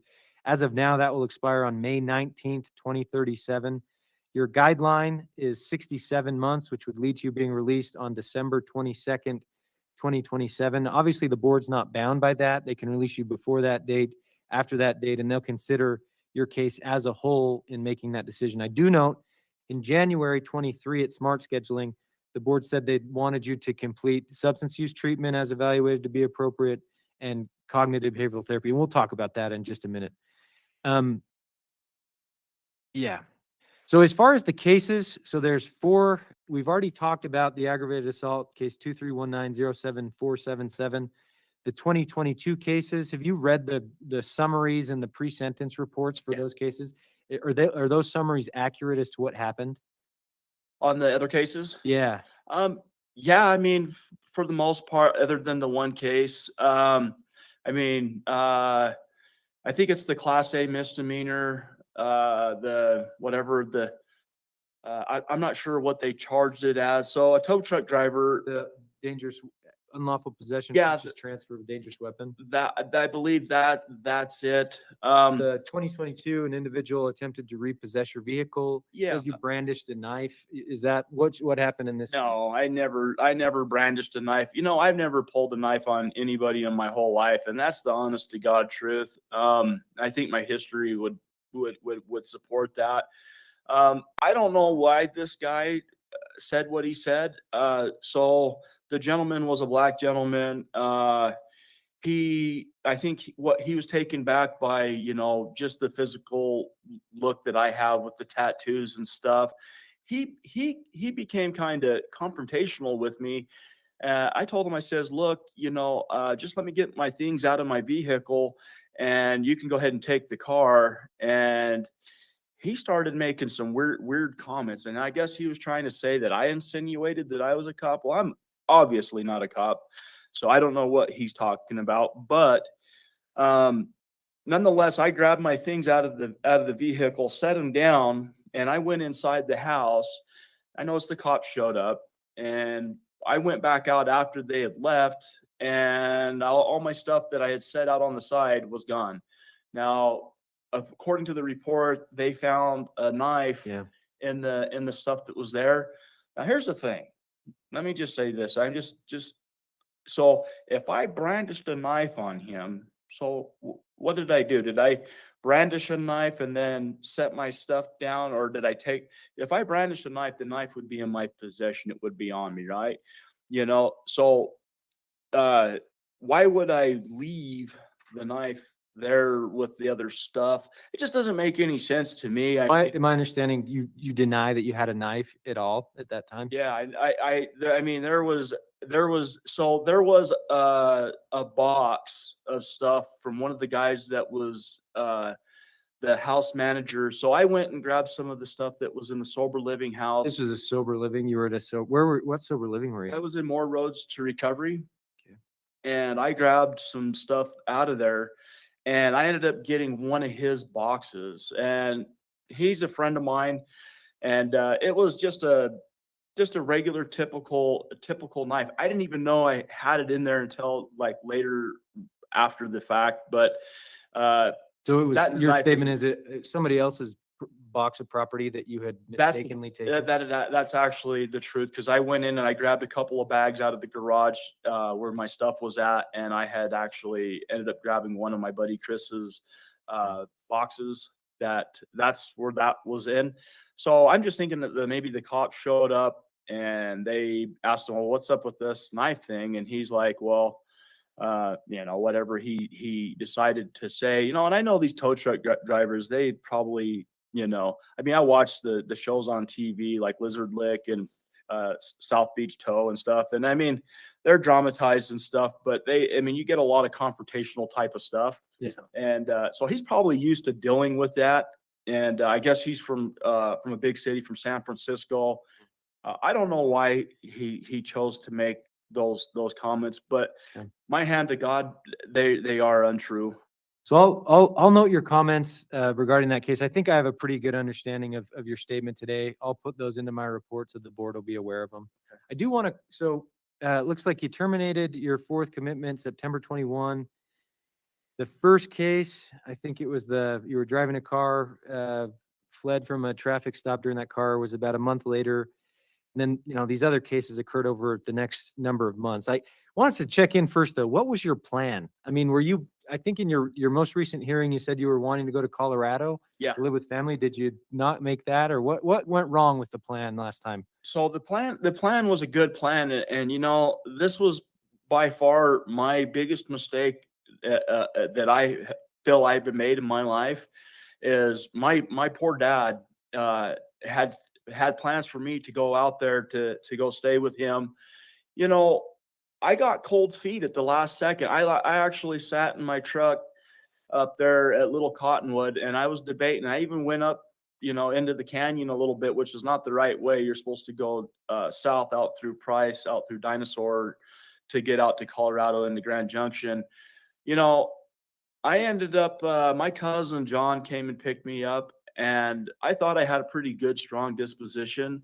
And he had talked to me. I'm just going to be honest here. I mean, there's no reason to, he asked me if I could score him some stuff and, or if I would buy him some stuff, he would score it. I did. I don't understand. He was always a good cousin back in the day. I mean, he went to BYU for like 7 years. It's just weird to me that he even does drugs, but, I helped him do that. And I don't even do heroin, but I smoked a couple hits with him. And you know what? I felt so ashamed of myself at that point. And, I ended up relapsing just right after that. Matter of fact, later that day, and about a month after the fact is when all this happened. And my dad's dead now. I didn't get the chance to go out there and spend that time with him. And I feel like my dad he just got really, really, really depressed. And he wasn't like a really big drinker. He did drink occasionally, but I think he drank himself to death after the fact that I didn't go up there. I think he personalized this.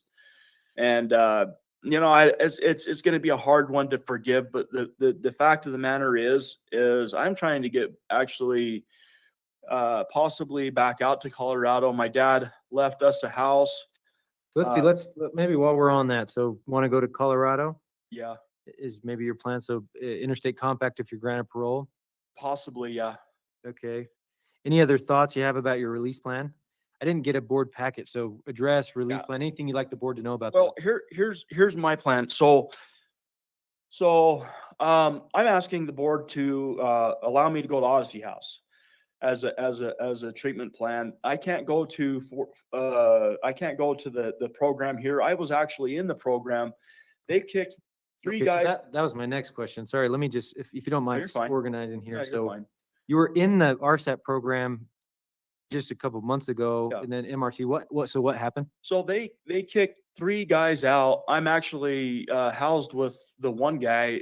They filled our beds with people coming in, and they said we will bring you back. You'll be back here in a couple of days, a week tops, and it's been a couple 2-3 months now. It's been 3 months since then. I was all set due to go back. However, a guy that is one of the heavies for one of the gangs I used to belong to, I have a safety clause on him. I don't want to be around the guy. He's a dangerous individual. So really my going back to that program, I tried doing all this on my own.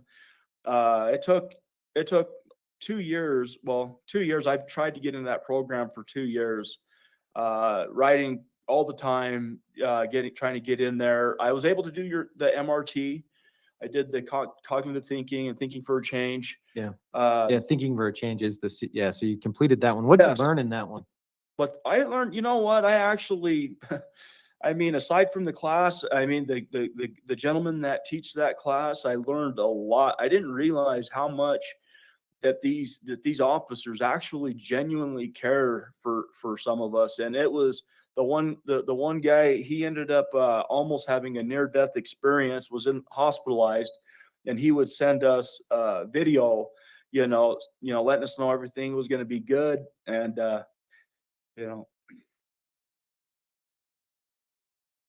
it was touching. Okay. So if I'm understanding correctly, you were in the RSAT, removed at this time. That safety issue is preventing placement back into MRT and RSAT. You've had some disciplinaries. The April one was the new case we already talked about. In 2023, you had 2 for tattooing, 1 for a lost charger or cord, and then 1 for passing unknown items. Are those reports all accurate as to what happened? Yeah. Yeah. I mean, the tattoo stuff, I mean, it was in my house. I take responsibility, Okay. You haven't had a write-up for about 10 months. Institutional progress report says you've worked as a unit worker with a good rating for, it looks like about 9 months, then an ADA helper as well.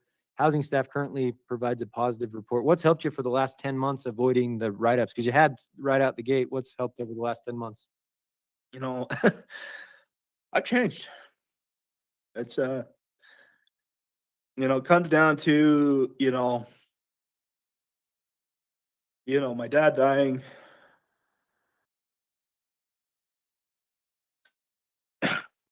I just can't do this no more.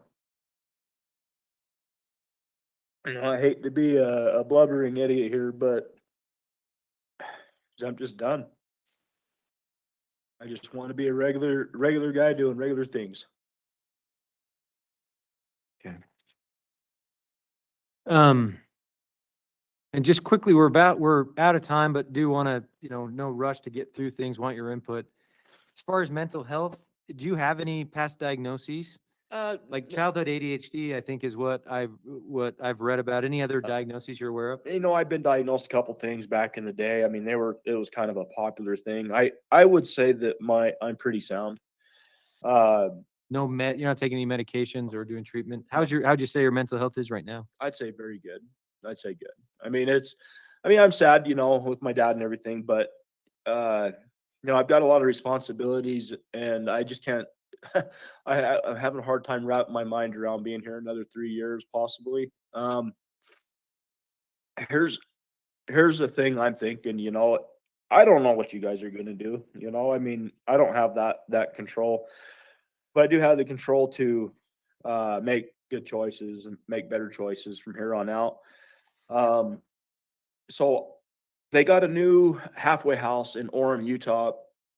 It's in Orem, I have a substantial support system. I have a couple of aunts and uncles that live right there in Orem, and I have a sister lives in Saratoga Springs and a little sister that lives in Provo. I know a little bit of the sober community down there. I would like to possibly entertain the idea of going to the Orem halfway house. I know they have a substance abuse program there. I mean, going to Colorado right off the cuff is probably something I'm going to have to take on when I get out there and get in a situation where I can constitute doing that. I still have a lot of ties here. As part of the reason I had a hard time leaving, but irregardless, the people that I have here will not put up with, any type of drug use. They don't do it. And I respect that. I don't do it anymore. So I think it's going to be a whole different ball game. I mean, it's going to be way different. Like everything feels different. It just does. Like I can almost guarantee you, like I'll never be back in the system. I'm going to be that guy that's going to be part of the remedy, part of the solution, and I'm going to do some good out there. And that's going to be a big part of my life. And I've got some good resources. I think the future is bright when it comes to that. So. Okay. Well, thank you for your comments today. I've covered everything that I wanted to with what you stated, and then the questions I've asked to contribute with that. What I'm going to do from here is take your case under advisement. I've put together a report of what I reviewed prior to today. I'll include what we've talked about today into that report, and then I'll submit that to the members of the board, hopefully by tomorrow. Usually, so it takes a majority vote, 3 out of 5, as you know, to make a decision. That usually takes between 2 to 4 weeks, but sometimes it's quicker than that. Sometimes it does take a bit longer than that. Yeah. We'll send it to you through the mail in writing, and it will also be posted to the board's website. So that's how we'll proceed. With that, Mr. Bierman, thank you for being here and discussing these things with me. I wish you the best of luck moving forward. We'll go ahead and conclude. Thank you. Okay, so they actually responded rather quickly with their decision. Sometimes it does take a month, but in this case, it took them just 2 days, and their answer was no parole. He can come back for a rehearing for 2027. So he's not going to be happy with hearing that. Now his full term date is 2032, and he's got, in his jacket a whole bunch of charges. Just for this specific offense, including the aggravated assault, which gets them all the way to 2037, actually, 0 to 5 years, but they're running. So you know, his EOS is 2032, but he's in the white, which means he's in the medical ward. I don't know if that has what bearing that has on this and his capacity. Look, I wish I could share really more with you in depth. I do have, I guess, what Richard has are the lists of his records, and it goes back all the way to, let's see, 2015. So he has an arrest. Maybe I could do a screen share so you can see this, and also to put into perspective, he's no young chicken. It's not like when you're listening to him, it almost sounds like you're listening to a kid. He's 46 years old. And it's like at a certain point, it's just got to stop. He's even talking about he's in prison. He knows he's coming up for a parole hearing. And I think he picked up a new charge. It wasn't just a write-up for that assault. And he's saying, well, I have to protect the honor of my sister. It's like, come on, grow up, man. You're in prison. You don't need to protect the honor of what some guy says about your sister. It's just such a childish thing from my perspective. But here's just the different arrests. And this is only, I guess, in the state of Utah, so I'm sure it goes back more than this. But you can see here 2/27, 2015, 3/24, 2015, 5/16, 2016, 6/24/16, 12/26/16, 2/18/17, 6/20/18, 1/8/20, 3. It just goes on and on and on. 3/25/21. 11/14/21, 1/21/22, 2/11/22, 6/20/22. Finally, they said enough is enough, and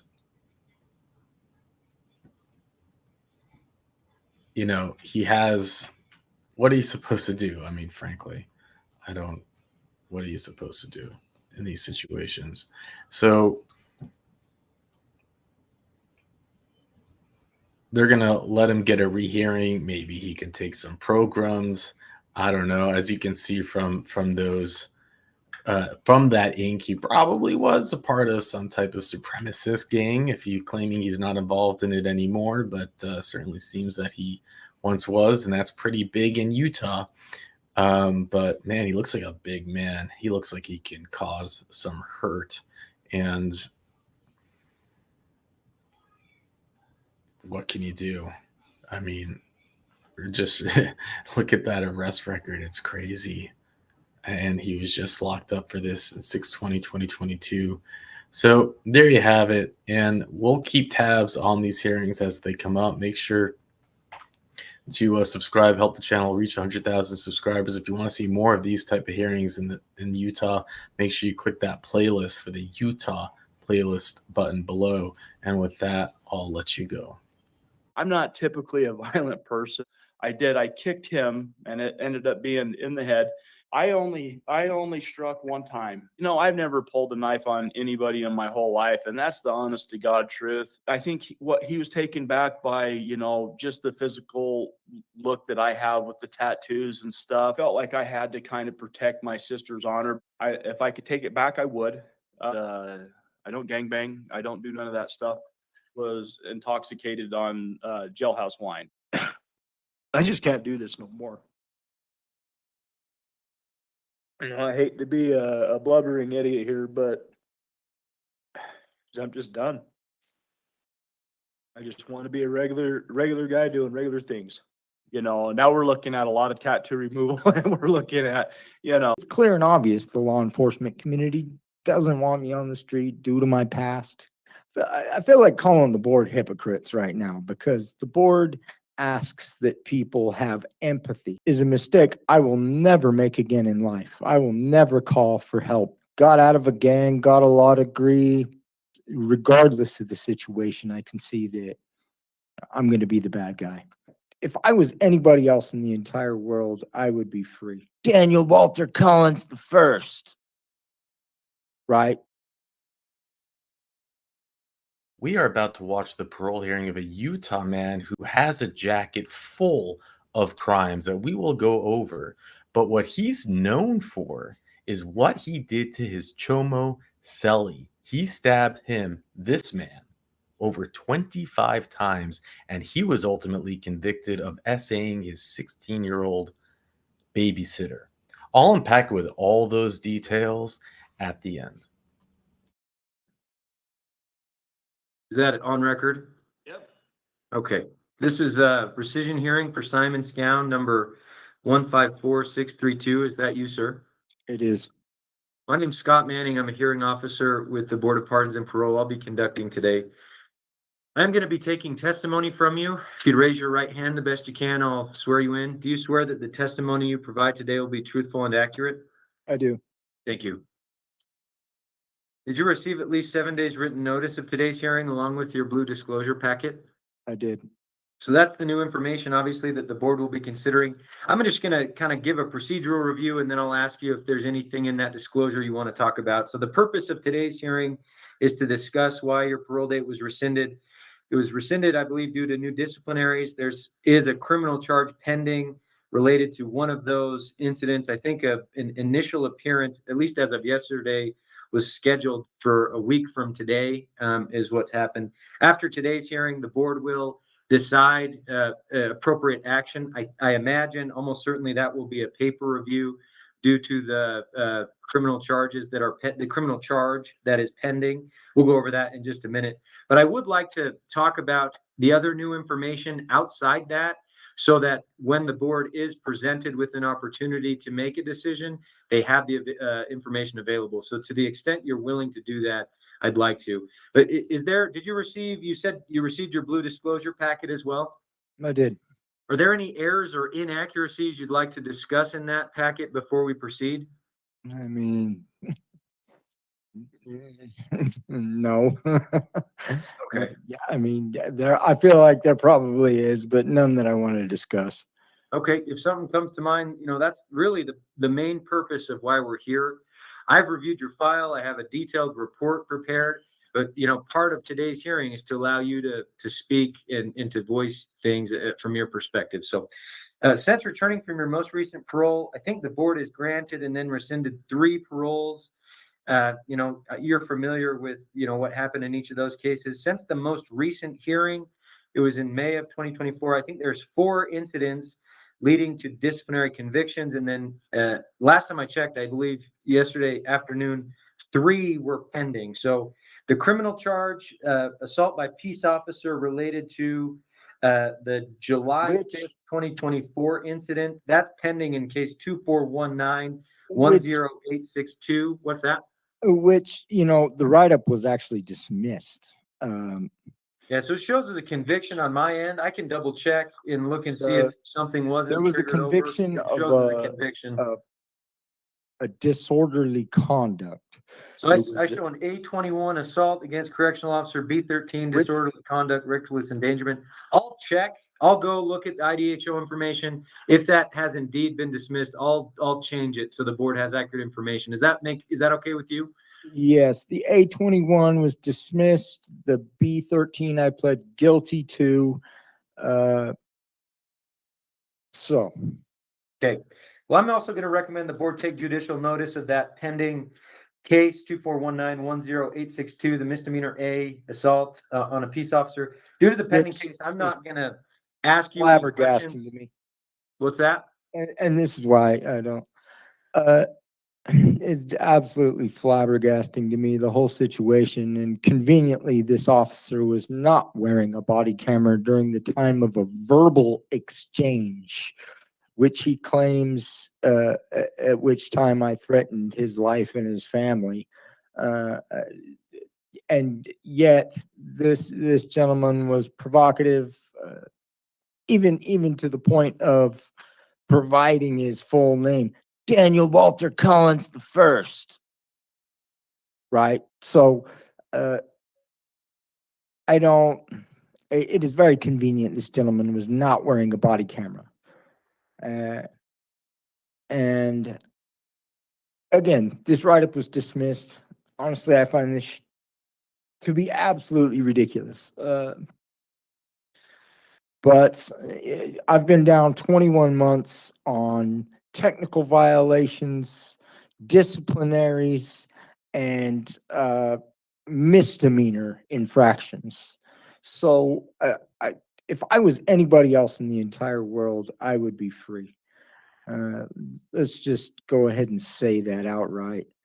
And that all essentially the problems I've had in the last 2 years have stemmed from being incarcerated. And that the reason I'm incarcerated is because I called for help for somebody who was overdosed, which is a mistake I will never make again in life. I will never call for help for anybody. I will never call the police again in life for any reason. Because regardless of the situation, I can see that I'm going to be the bad guy. And, you know, the things I've done in the last 5 years, 6 years, that would be mitigating or beneficial, I don't feel they get acknowledged in any way by the Board of Pardons. What are So I'm those kind of at this in your point opinion? of just not caring. What are the mitigating factors in your opinion, so I can put them in my report? Got out of a gang, got a law degree, went to therapy, have provided the Board of Pardons both drug and alcohol and mental health assessments. Numerous things. Work. You have a Got my law own degree? You place. got a law I've got- degree in the prison, or was that on parole? in the prison. In the I prison. got a degree, but on my own dime through correspondence. Okay. And sorry to cut you off. If you'd like to add more. I'm just saying, like, despite the fact that it took me 6 years to get off gang file, I left my gang, got off gang file. The board still comes at me with gang paroles. To me, that's not acknowledging any kind of progress. To me, that's the opposite. To me, that's saying your progress doesn't matter and the things you do don't matter. I've provided evidence that I was receiving MAT treatment and going to therapy on the street, substance abuse therapy. And yet I don't see any recognition of that. I have not felt any recognition from the board. In fact, I don't feel like I've received recognition from the board over basic human matters. I don't feel like, I feel like calling the board hypocrites right now, because the board asks that people have empathy, right? That's a huge thing, is empathy for other people. And yet in my time of need, when I lost a child and a significant other of 8 years, someone who'd overdosed in my lap, I've been down 21 months. I haven't had a chance to grieve. You know, I've got all this unprocessed grief and anger over this whole situation that has not been acknowledged in any way. And to me, that is a total lack of empathy. You would only treat a monster like that. You would only not acknowledge the death of someone's family member, that a child and their wife. I mean, it's beyond monstrous not to acknowledge that. And it's certainly a lack of empathy. And I'm at this place now where I am kind of just like, whatever. And the board are masters of making mountains out of molehills, because it's clear and obvious the law enforcement community doesn't want me on the street due to my past criminal history. And, you know, yeah, okay, I'm not following all the rules. I'm making minor mischief. Again, technical violations, disciplinary infractions, and misdemeanors have been the total of what has kept me incarcerated for the last 2 years. We are at this point out of time. I do want to quickly note, I'm going to recommend the board take judicial notice of pending case 24191086. Of course I will. We didn't talk about there's also a June 11th, 2024 B13 disorderly June 19th, 2024, B16 tattooing, then a June 29th, 2024, BO2 fighting assault. Those were the convictions. There's a pending incident from August 25th, 2024, and a pending incident from September 3rd, 2024. At this point, what I'm going to do is take your case under advisement. Covering my window and refusing a urinalysis are the pending ones. Yeah. Yeah, the one says refuse a UA, the other covered window and cell. Looks like the CERT team responded because you refused an order. A search was conducted after that. There was the fighting. It looks like you were seen on camera punching another inmate in the main yard. The B16 tattooing, the officer walked past the cell. You and another inmate were tattooing at that time. The disorderly is actually very similar in nature to the pending criminal charge, so I won't bring that up with you as well. At this point, we're out of time. I'm going to, I think almost certainly the board will be setting a paper review to track the pending case. There's potential for Board of Pardons jurisdiction over that case. So depending on the outcome, the board would take appropriate action. That could be set an original hearing. If Board of Pardons jurisdiction results, they could reach the disposition or the release decision. If no jurisdiction results, they could also schedule another hearing to talk about further issues if they'd like to. Anything else quickly you'd like to mention before we conclude? Yeah, I wonder if giving me more time was a death sentence, if the Board of Pardons would care. I don't think they would. Have a great day. Okay, well, with that, we'll go ahead and conclude today's hearing. Okay, so let's unpack this. And I want to go through the course of events. So who we just watched, Mr. Simon Russell, who I think kind of has a victim complex. He was initially locked up in 2011 for really a horrendous crime. He's not a good guy either. Okay, it was what he was charged with was, trying to restrict the airflow to his live-in girlfriend, put her against the wall, punched her. I mean, horrible stuff. Grabbed a gun, and so he got locked up for doing that, and it was in front of two children. So he's no prince. Now, while he was locked up, he got booked with this guy who also, what's interesting to this, they're in the same gang together. So they're in the same gang. He's booked with this guy.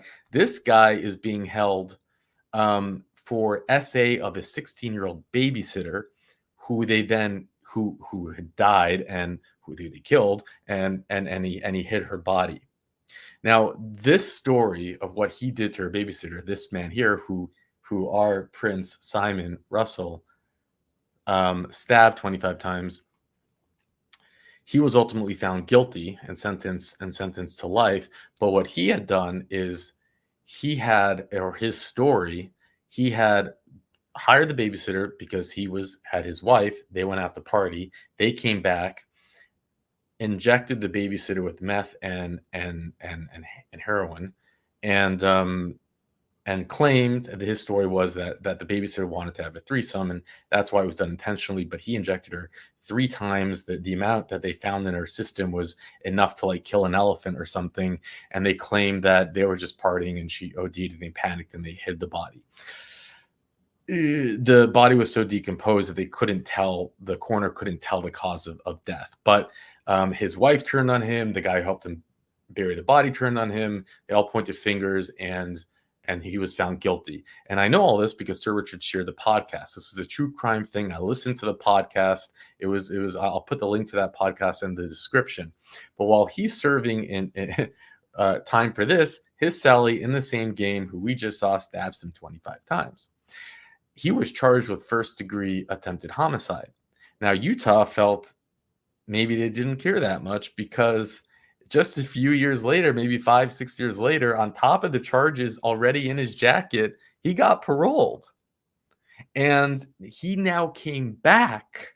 What we're seeing is after he got paroled, he is back now again and facing new charges, which is what they're waiting for. I hope you're following me. I know this is a bit busy, but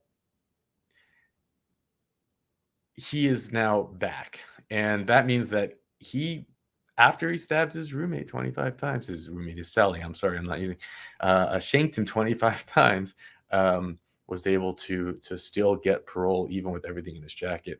And now, what's interesting about this case, it does go through the details. But but I'll put the links in the description. I think I did a fine enough job with Sir Richard's help of calling this out. If you like these Utah parole hearings, check the Utah playlist. What we see in Utah more than any other state, because we cover 5 other states, is the violence is just a whole new level. The ink and where they put it all over the face is something we don't see in any of the other states. Utah is a prison you do not want to be locked up in. That's my takeaway. It is a dangerous, we cover Connecticut, we cover Louisiana, we cover Vermont, we cover Illinois, and Utah takes the cake by far, just from what we see. We see people come in with black and blue eyes for their parole hearings. Never seen that. We never seen that in 2,000 parole hearings in Louisiana. So it's something else. And make sure you subscribe, because we follow the inmates as they go through their parole journey. We've seen inmates sometimes 4 times over the course of 4 years. So make sure you subscribe and hit that bell notification. With that, I'll let you go. It's clear and obvious the law enforcement community doesn't want me on the street due to my past. But I feel like calling the board hypocrites right now, because the board asks that people have empathy. Is a mistake I will never make again in life. I will never call for help. Got out of a gang, got a law degree. Regardless of the situation, I can see that I'm going to be the bad guy. If I was anybody else in the entire world, I would be free. Daniel Walter Collins the first, right?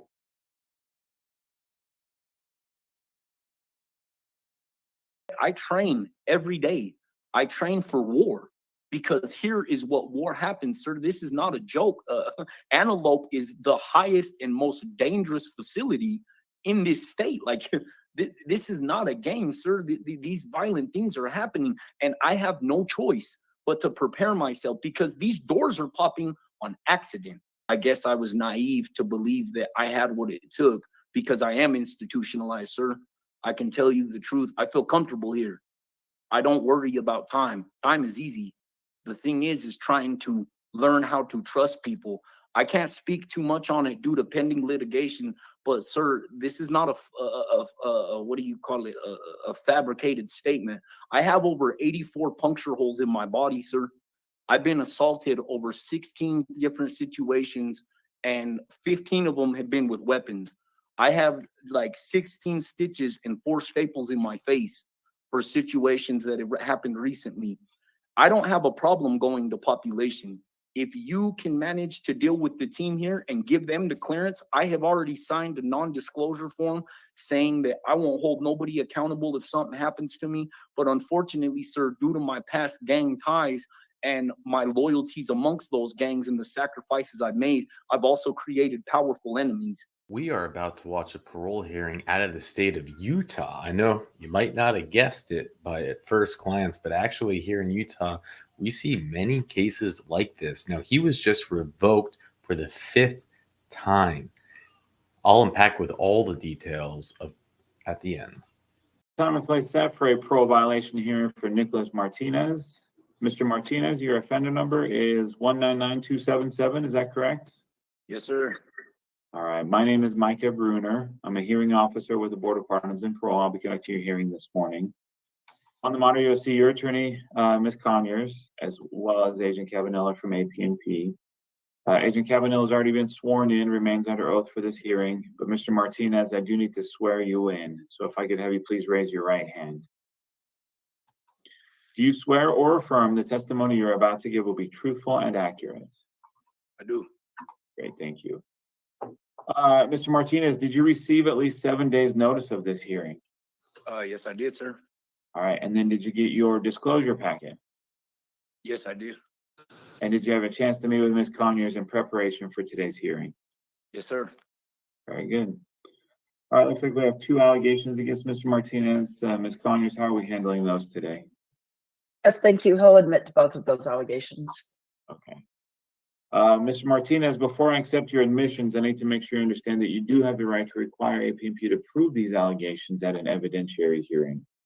That hearing looks like a trial where APNP puts on evidence to convince a board member that is more likely than not that you did violate your parole in the ways alleged.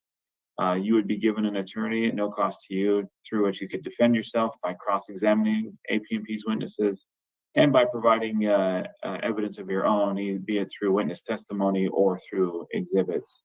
Do you understand these rights? Yes, sir, I do. All right, and do you understand that by entering these admissions, you are waiving your right to that evidentiary hearing? I do. Very good. I'll accept the admissions as knowingly voluntarily entered. We'll revoke your prior parole dates. So I'm gonna have a conversation with your attorney and then a conversation with Agent Cabanella, then I'll come to you, Mr. Martinez, and ask you a couple questions, okay? Yes, sir. All right. All right, Ms. Conyers, any recommendation or additional information you would like to provide? Yes, it sounds like why he left the program is he was at the hospital waiting on some paperwork. She was helping him get some medication for his serious health problem. He called to let them know that he was running a little late, and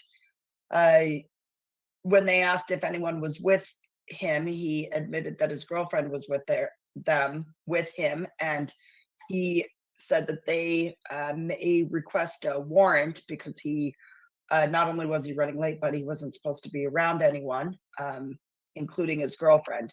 So he kind of freaked out, got a little nervous, and then didn't check back in. So that's what led to him leaving the program. This was his 5th attempt at parole. He's been in custody now for a month and a half. What he's asking for is 180 days and another attempt back at parole. At some point, he does hope to interstate compact to Arizona to be with his family. He's already started that paperwork. In Arizona, he has a welding job with his girlfriend's uncle, and he plans to stay with his girlfriend there. So that is his plan if he's given another opportunity at parole. There are 2 things that he wanted to correct on his report. It sounds like there was in the aggravating factors, it says that he was named as with an allegation of sexual assault. He'd like that to be stricken from the report. He believes that this was a vindictive ex-girlfriend. His current girlfriend never made a report, and this is just suspicion only. He also believes that the report is incorrect by saying he's a high-risk sex offender. So he'd like those things to be corrected if possible. Okay. Thank you.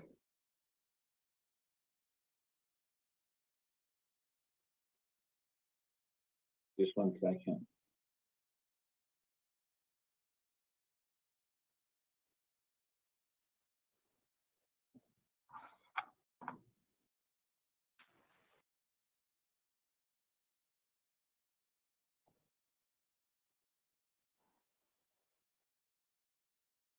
Okay.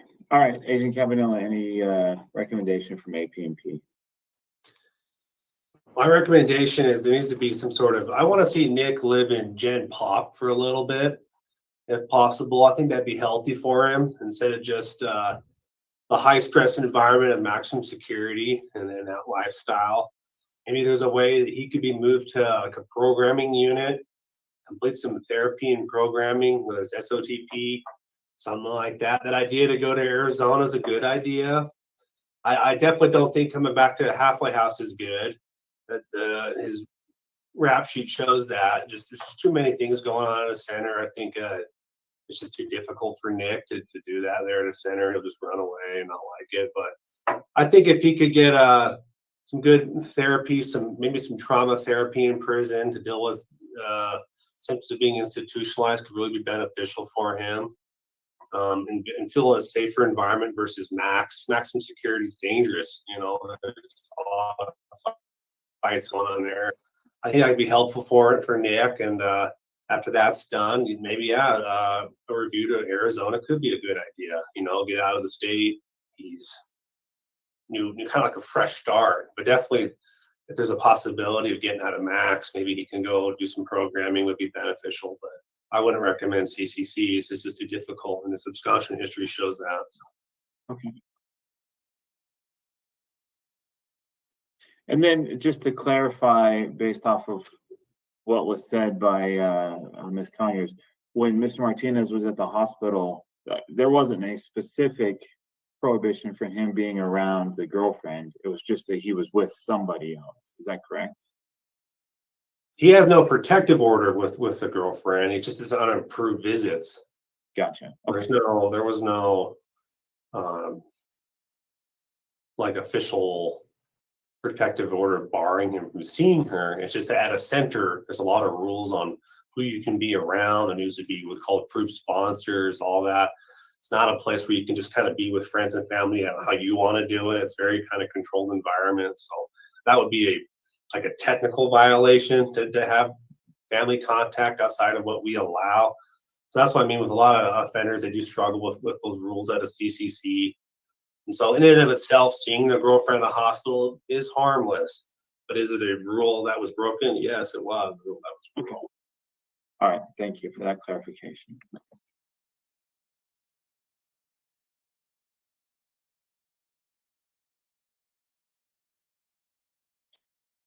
All right, Mr. Martinez, now's your opportunity to speak. So talk to me just a little bit. Your attorneys kind of explained things. Anything you want to add as to why you absconded? Well, all due respect, sir. I've been here a lot. I've been going through this revolving door, and my last couple paroles, I haven't seen to manage how to understand life out there, and it's kind of discouraging, to be honest with you. It upsets me when I see these aggravated factors in these parole violation reports. And if you go back in my history, you'll be able to see it. Now, I'm gonna be honest. Do I feel like BCC staff is trying to do me wrong or foul? No, because genuinely that the place has been good to me. However, in a lot of those aggravating factors, all they're doing is trying to grasp for ideas to paint me out to be a monster, when honestly, the way I look, I make that hard enough for myself as it is. I have never, sir, in any of my paroles, have I ever shown any type of sexual deviancy? Have I ever been violent upon anybody? I've had interactions that are heated or debates that are taken as threatening because of the way I talk, but I have never put my hands on nobody. And the thing is I was paroled in February to a residence, to my mom's pad, or house, excuse me. And when I went home, there was some disagreements between my girlfriend and my parents at the time. They didn't really see eye to eye, and let's just be real, you know, love for somebody like me is a very complicated thing, especially trying to go out there and be in a relationship or try to understand what those type of things and life struggles open for, you know. I guess I was naive to believe that I had what it took because I am institutionalized, sir. I can tell you the truth. I feel comfortable here. I don't worry about time. Time is easy. The thing is trying to learn how to trust people. I can't speak too much on it due to pending litigation, but sir, this is not a what do you call it? A fabricated statement. I have over 84 puncture holes in my body, sir. I've been assaulted over 16 different situations, and 15 of them have been with weapons. I have like 16 stitches and 4 staples in my face for situations that have happened recently. I don't have a problem going to population. If you can manage to deal with the team here and give them the clearance, I have already signed a non-disclosure form saying that I won't hold nobody accountable if something happens to me. But unfortunately, sir, due to my past gang ties and my loyalties amongst those gangs and the sacrifices I've made, I've also created powerful enemies. And unfortunately, I can't go and just live and kick my feet up and try to program and try to find better opportunities like the average inmate. And that's because of choices I made. However, I accept those things. But sadly, throughout my time of this trauma, it's hard for me to trust people because 9 times out of 10, the people that stab me are the people that say we're cool. It's like somebody saying they love you and they care about you, and you come home one day and that's not the story at all. And sometimes we just have to live and take it as goes. But I honestly believe that I have shown no behavior that shows that I'm a sexual predator. And it's hard enough as it is. You hear my charge and it sounds horrendous. Rape of a child does not sound kosher, cool by any, and then the way I look, it puts me in such a category that people's ideology of me is a monster, no good person as it is.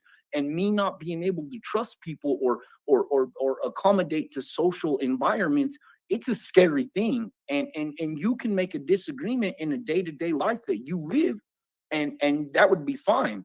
I speak my mind or I say something, the cops are called and I'm going to die, sir. If they don't know who I am and I don't agree with what they're dealing with, because I'm used to correctional staff. But at the end of the day, the fact of the matter is this: either I'm going to do it or I'm not. And I'm not going to blow smoke at you. And I'm not going to sit here and waste your time and make you feel like I'm taking you for granted. I struggle with my mental illness, and I would be more than happy to go to population. I'm trying currently. However, there is an administrative segregation safety upon me, because every time I'm housed around my rival gang members, which are two very powerful gangs in this prison, unfortunately, sir, violence occurs. And I'm willing to accept that. I'm willing to chance it every time. And I've shown that. And that's why staff has taken to the fact of segregating me and leaving me in max. But what I am trying to do is I'm trying to find better things in my life, better people, better understandings of what life really consists of, because all I want to do is make people proud of me. And I love my parents dearly. I love those that have been there for me from day one dearly. And unfortunately, I've let them all down. And no matter how wrong I feel what they've done to me, I don't have a choice but to forgive them, because I've left them alone. And I don't know how to try to be something different without that possibility, because I go from an environment, sir, where, all due respect, I train every day. I train for war, because here is what war happens, sir. This is not a joke. Antelope is the highest and most dangerous facility in this state. Like, this is not a game, sir. These violent things are happening, and I have no choice but to prepare myself, because these doors are popping on accident. These things are happening to me on accident. Not once have I ever tried to blame you. I haven't wrote no grievances. I haven't lawsuited, even though I got action on a lot of them. It's because I'm just taking accountability for the lifestyle that I chose. Sometimes if it happens, we all make mistakes.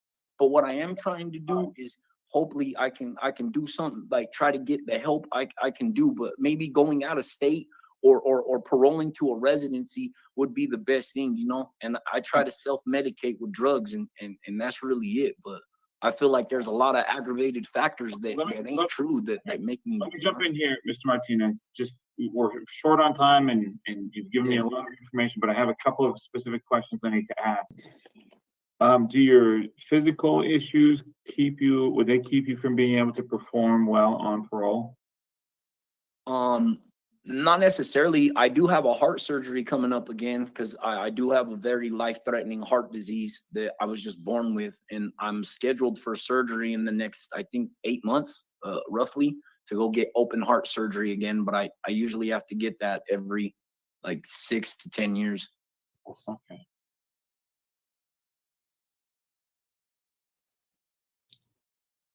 All right. Do you have a residence that you could parole to outside or here in the state, or would it just be in Arizona? I have numerous ones. It just really depends on AP&P and what they're willing to work with me on. Okay. I have a few different. All right. What would be your number one choice? What city would it be in? Well, honestly, at this point, probably here in Utah. But I have one here in Utah, but Arizona, it'd be in Glendale. Okay. What about here in Utah? Where would you parole to? Well, I got a place in Provo. I got a place to go in Harriman or Twilla. Okay. And that's all with family or friends? Yes, family. Okay.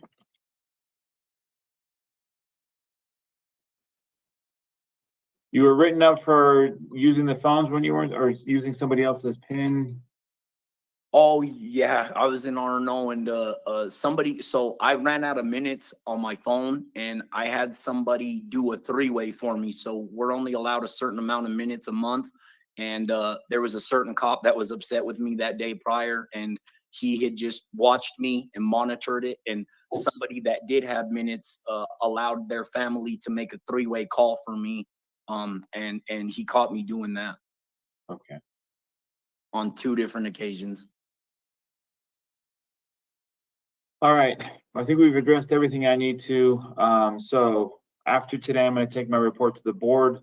They'll deliberate, they'll make their final decision. Once they've done that, they'll send you a letter in the mail, and they'll post it online. So you can find out waiting for that letter or talking to somebody on the outside who can look it up on the internet. Okay? Okay, All right. Good luck to you, sir. likewise. Thank you for your time. You know, the man's articulate, I'll give him that. And he also didn't seem at all to be asking to not get revoked. It was more like he was lobbying to be in general population. It's like he really has given up on being on the outside. He said it himself. So I guess he can kind of give credit where it's due in that sense. But why he's initially in, you know, is here he is. I know you can't recognize him. Pretty crazy, right? So he sexually assaulted a 13-year-old and he received no jail time. So it's interesting for those who want to make the arguments, well, young people, they shouldn't get prison time. They should be given second chances. This obviously worked out great for him, didn't it? It's not his only offenses. We'll go over the other ones.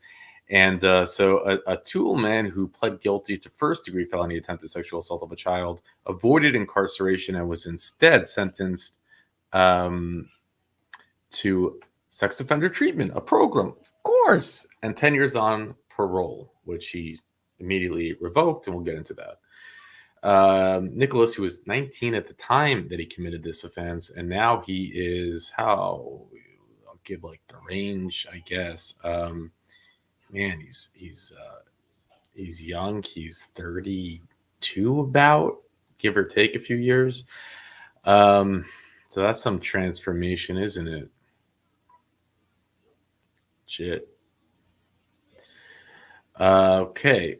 13-year-old girl in August said that he was in love with the girl and that she was his girl and that they had had sex. According to a probable cause statement, when police interviewed the girl, she told them that she was also in love with Martinez.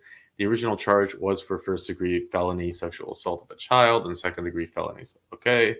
But the charges were dropped because he was just a child, obviously. And they were amended. Yep, Martinez was sentenced to 6 years to life in Utah. And again, this is the Utah joke. They have to life. They like to add that. And you might say, wow, they're real strict on stuff. But it is a gimmick. It is a gimmick. Because they like to parole. As you can see, he's been paroled 5 times already. And he was given probation.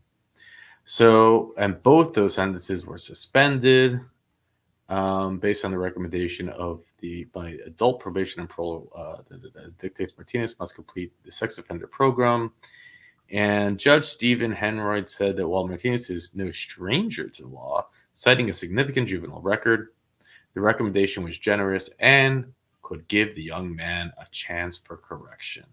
Wow. So despite having a long juvenile record, he still should have a chance at correction. That doesn't make any sense. You know? It just doesn't make any sense. You have a very good chance of getting out from under this very serious thing, he told Martinez at the sentencing. As court, Martinez apologized for the incident, calling it a serious mistake. I take full responsibility. I'm very sorry. And I take full responsibility for my actions, he said. Wow, how many times have we heard that one? Gary Tooley, County Chief, Deputy County Attorney, said while his office did not have objections to the recommendation, he had really seen probation given without prison time for a crime of this degree. But he doesn't have objections. Clowns. In my 13 years of prosecuting, I think I've only seen this a couple of times, he said in court. Under the conditions of Martinez parole, in addition to completing the sex offender programs, he would, for the next decade, he must also particularly in regular mental health, and subsequent counseling, have no contact with the victim or her family, including third-party contact. Then, so this happened, right. So this is, and thank you, Richard, for dishing this out. Then, not so long later in 2011, guess what he does? I know everyone's surprised, but Police officer was expected to be out of action for several weeks. So he takes a police officer out of action several weeks after he hit him in the face with a hammer. So this judge, without objection from the DA, gives him probation for sexually assaulting a 13-year-old. And then he goes and hits a police officer in the face with a hammer.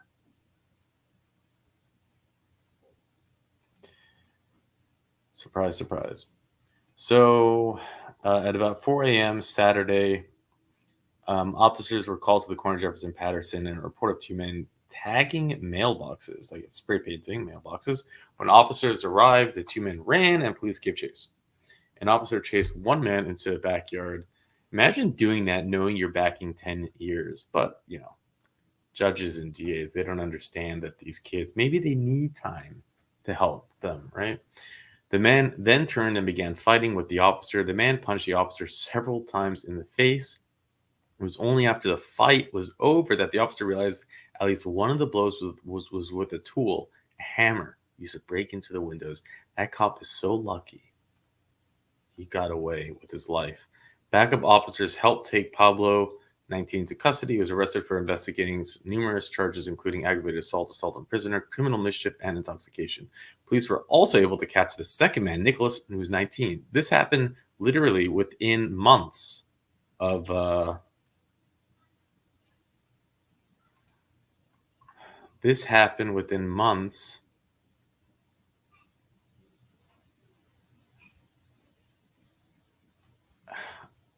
of his other conviction. So, several charges including suspicion, dangerous weapon, intoxication. The officer's name was not released. Yeah, what a shocker. So there you have it. There you have it. Utah. Now they will have another chance at parole because they came in with the answer. I can't remember if I told you that or not. We'll have another chance at parole in a year, June of 2025. And keep in mind, he has a life sentence. His when you look at the spreadsheet, you're like, wow, they're real strict in Utah. His full term date, it's too funny. His full term date is 21. So it's January 7, 2111. But meanwhile, he's been paroled 5 times. He's been revoked 5 times. And he'll get another chance. But he doesn't even seem to want a chance. He just wants to be in population. Like, when will they get the hint? He said it himself. He's institutionalized. Give him credit for it. You're going to keep releasing him until maybe he just kills someone just so he ends the trial and tribulations for himself? Can't make it up. And with that, I'll let you go. Yeah. I know he told me, he said if I agreed to talk to him, I said yeah. And then that's all. So if I misunderstood him, that, you know. As the report said, you and another inmate, it said, quote, threw body on another inmate. Is that what happened in this incident? What happened here? Somebody paid me back coffee to walk in front of him and open the cupboard. So I did. And obviously the guy behind me assaulted some fellow inmates. So you said you weren't involved in that? Or you didn't Well, I mean, participate in that? Or I guess I was involved because I was there, obviously, and I was involved. But I was you just, didn't I throw was anything just on told- anybody? I Or? didn't throw anything. I was just told to walk in front of a guy and open the cupboard. So your statement is you kind of not knowingly participated, but you were there in front of the cuffport, kind of hiding what was happening. Right. I just walked in front of the guy, slid the cupboard open, and that was all I had. They told me to do. We are about to watch the parole hearing of a Utah man who is in protective custody, yet trying to get parole. His initial crime was horrific. We'll give you some of that information at the end, along with the results of this hearing. With that, let's jump in. I'll be conducting today. I'm going to be taking testimony from you. If you raise your right hand, I'll swear you in. Do you swear that the testimony you provide today will be truthful and accurate? Yes, sir. Thank you. Did you receive at least 7 days written notice of today's hearing along with your disclosure packet? Yes. So I got your letter. I think you wrote a letter a week or two ago Yeah. about the psychological evaluation. So let me just give you my understanding and then you can tell me if I'm understanding correctly, okay? Okay. In the psych review, the forensic warning section, it says that you gave the doctor your verbal consent for release of information, and the doctor wrote, quote, verbal agree in the signature line. So you didn't actually sign it with your hand. Cause I don't remember agreeing to that. I remember agreeing to the interview. So you agreed to the interview? Yes. Okay. And because Dr. Peck, that's what it says is, and that, I think that's appropriate, right? If he asked you, you said that was okay. And I think in your letter, you said, you didn't sign it. You don't agree with some of the information that's in there. I mean, it's in the file and the board is going to consider that. Yeah. What I'm planning on doing today is discussing it with you, getting your insight and thoughts into it, and then putting that in my report for the board. Okay. Does that make sense to you? Or do you have any other thoughts or input that you have with that? No, I just wouldn't like that to be there because I didn't give consent to. From my understanding is because I had my hands were free, could have handed me a paper and had me sign it. I know he told me he said if I agreed to talk to him, I said yeah, and then that's all. So if I misunderstood him, that How I understand it is that you gave verbal consent to release information, but I mean, you participated in the evaluation. Alright. The board asked for it, right? So I guess this is how I'm going to proceed. We have it in the file. The board asked for it. I'll note your comments, and I've already put your letter right before my report, so the board's aware of it and your concerns with it, and then the board will proceed as they see fit. And we'll also talk about that information, and I'm interested in what you disagree with, why you think the information is wrong, and I'll also put that into it. Does that make sense to you? Yeah, the only thing that was concerning me is because I asked him in the interview specifically is like, is this going to be used against me or not in the board? And he said it wasn't going to be used against me at all. So, and What do you mean used against you? Because really the board is going to review this as part of the whole in your case, right? So they'll consider it. I don't know, as far as using it against you, you mean like I'm just saying if because you think some of it's maybe negative towards you? yeah, the way the wording is, I feel like it's used negative against me, the way it was worded on his part. He talked to me differently in the interview, more like he was trying to help me, not, be a little negative when I went through it. Like if I say something and then I mean, I'm gonna be straight up with them, so I don't see why he would he take what I said and misconstrued it. You know what I'm saying? So and I'm interested in that. So what I'm gonna do, I'm gonna give a review of what's happened prior to today's hearing. I have some questions for you. I'll kind of go through what's in that report as well and get your insight, anything you disagree with, and we'll talk about that. And then at the end of the hearing, I'll let you have the final word and you can say anything else you'd like to as well. Does that sound okay to you? Okay. Looks like you returned from your second parole in July of 21. You had a parole violation original hearing in March 23. After that hearing, the board revoked your parole and scheduled today's hearing with that they requested a psychological review. The board said they expect you to work out of restricted housing, complete all available recommended cognitive behavioral therapy, and remain free of disciplinary violations. I think your housing situation has kind of changed, and we'll talk about that in a second as well, but those were their expectations. Right. So I'm going to, since your last hearing, I think you participated in the SAMHSA, the anger management class for a couple weeks. The board said they expect you to do CBT. I think the institutional progress report says you're in maximum security.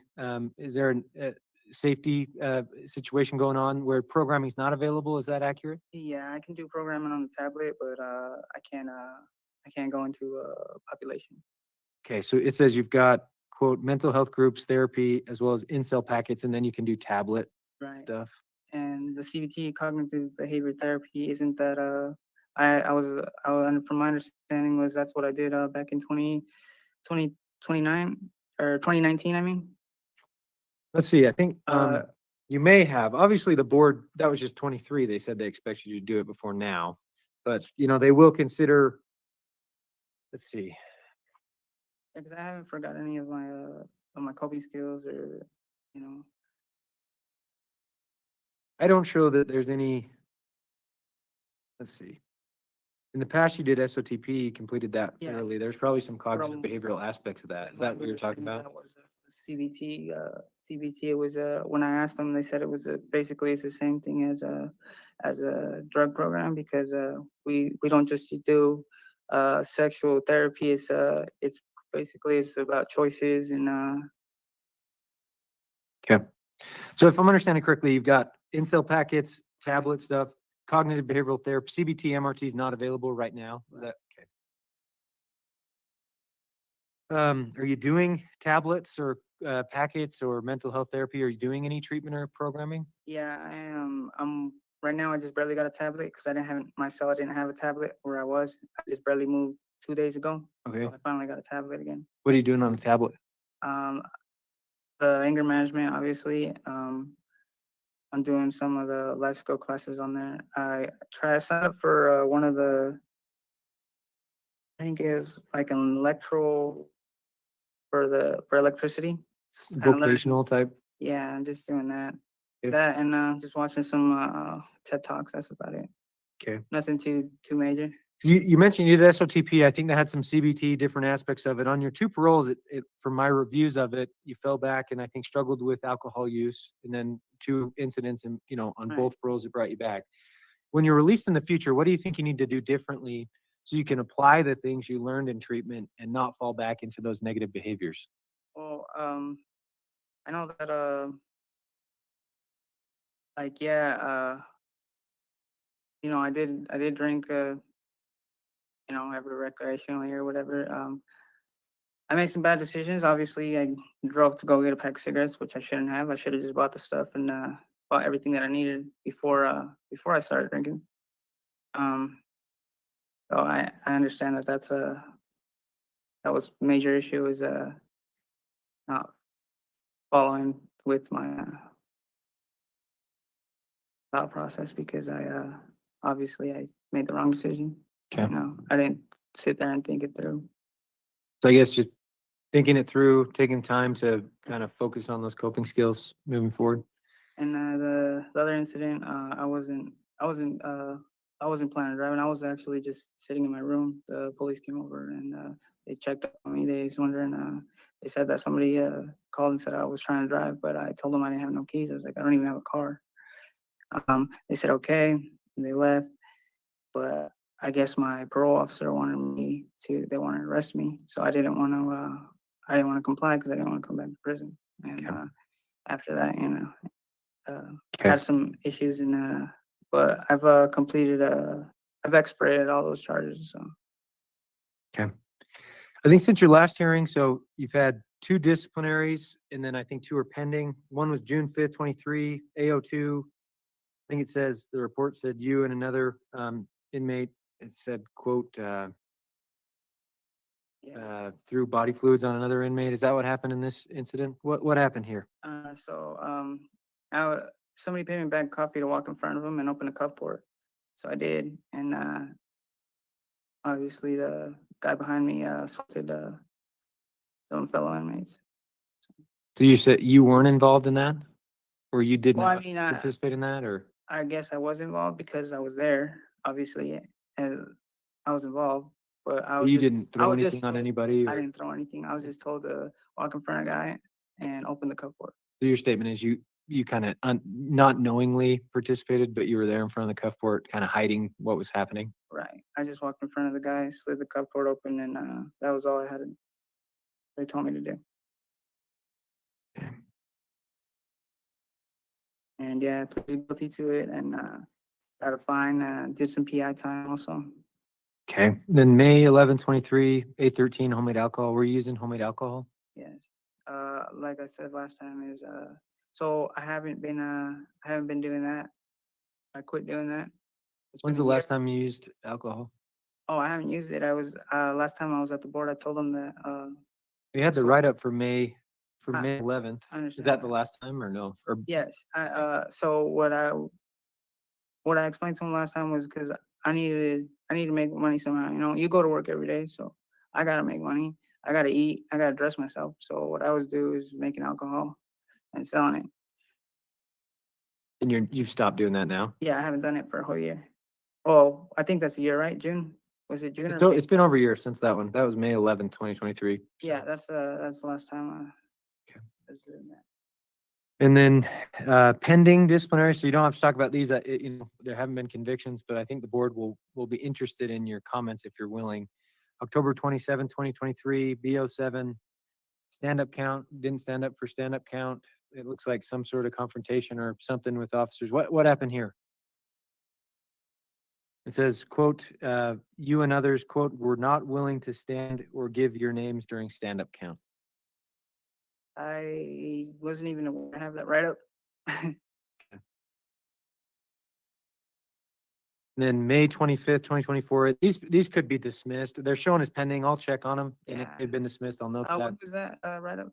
That was from October 23. So I would imagine it probably is dismissed, but it's still showing up as pending. So Okay, I'll check on I it. never received that, so I don't. Then May 25th, 2024, I guess this one says, I guess it says, quote, told staff you're feeling suicidal, received a disciplinary for that. I don't know what happened here.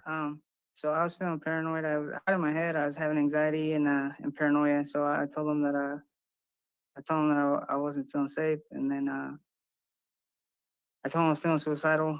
And they wanted to put me back in the section. I told them if they put me back in the section that I would eat some razors because I thought at the time that people were trying to get me. And then when I ended up going to Suicide Watch, after taking my meds, and I realized and I was just in my head, so I was willing to go back to the section, and they moved me back with my cellie. Everything was fine, You took the meds, you were there for a bit, then you stabilized, came back, and now you were good after that. Okay. So I also wrote a letter to the officer. And I explained what was going on with the mental health issue, and he told me he said that he appreciated it and that he's gonna let IDHO know. He told me to tell him to go talk to him, so he can also talk to him and let him know what the situation was. I'll note that as well, and I'll look in to see what's happened since then. So I have here a summary of Dr. Peck's psychological review. It gives present suggested diagnoses of antisocial personality disorder, oppositional defiant disorder, persistent depression disorder, alcohol use disorder, stimulant use disorder. It says you're currently taking. Are you still taking those? Yes. They help. It seems like on this last one they did. Yeah. How long have you been taking those? I just started the next probably like I don't know, maybe like 6 months, something like that. It's been a minute now. His report says so it had been 2 months in April, so 4 or 5 months, I think, is according to what he says. Is that accurate? Maybe 6? I think so. Yeah, I'm not quite sure. Okay. It gives various risk factors regarding your criminal history, multiple assaults in the past on inmates and officers. Your sex offense, you did SOTP for that, commitment in case. Says, quote, assaults tend to result from oppositional or vindictive lines of reasoning.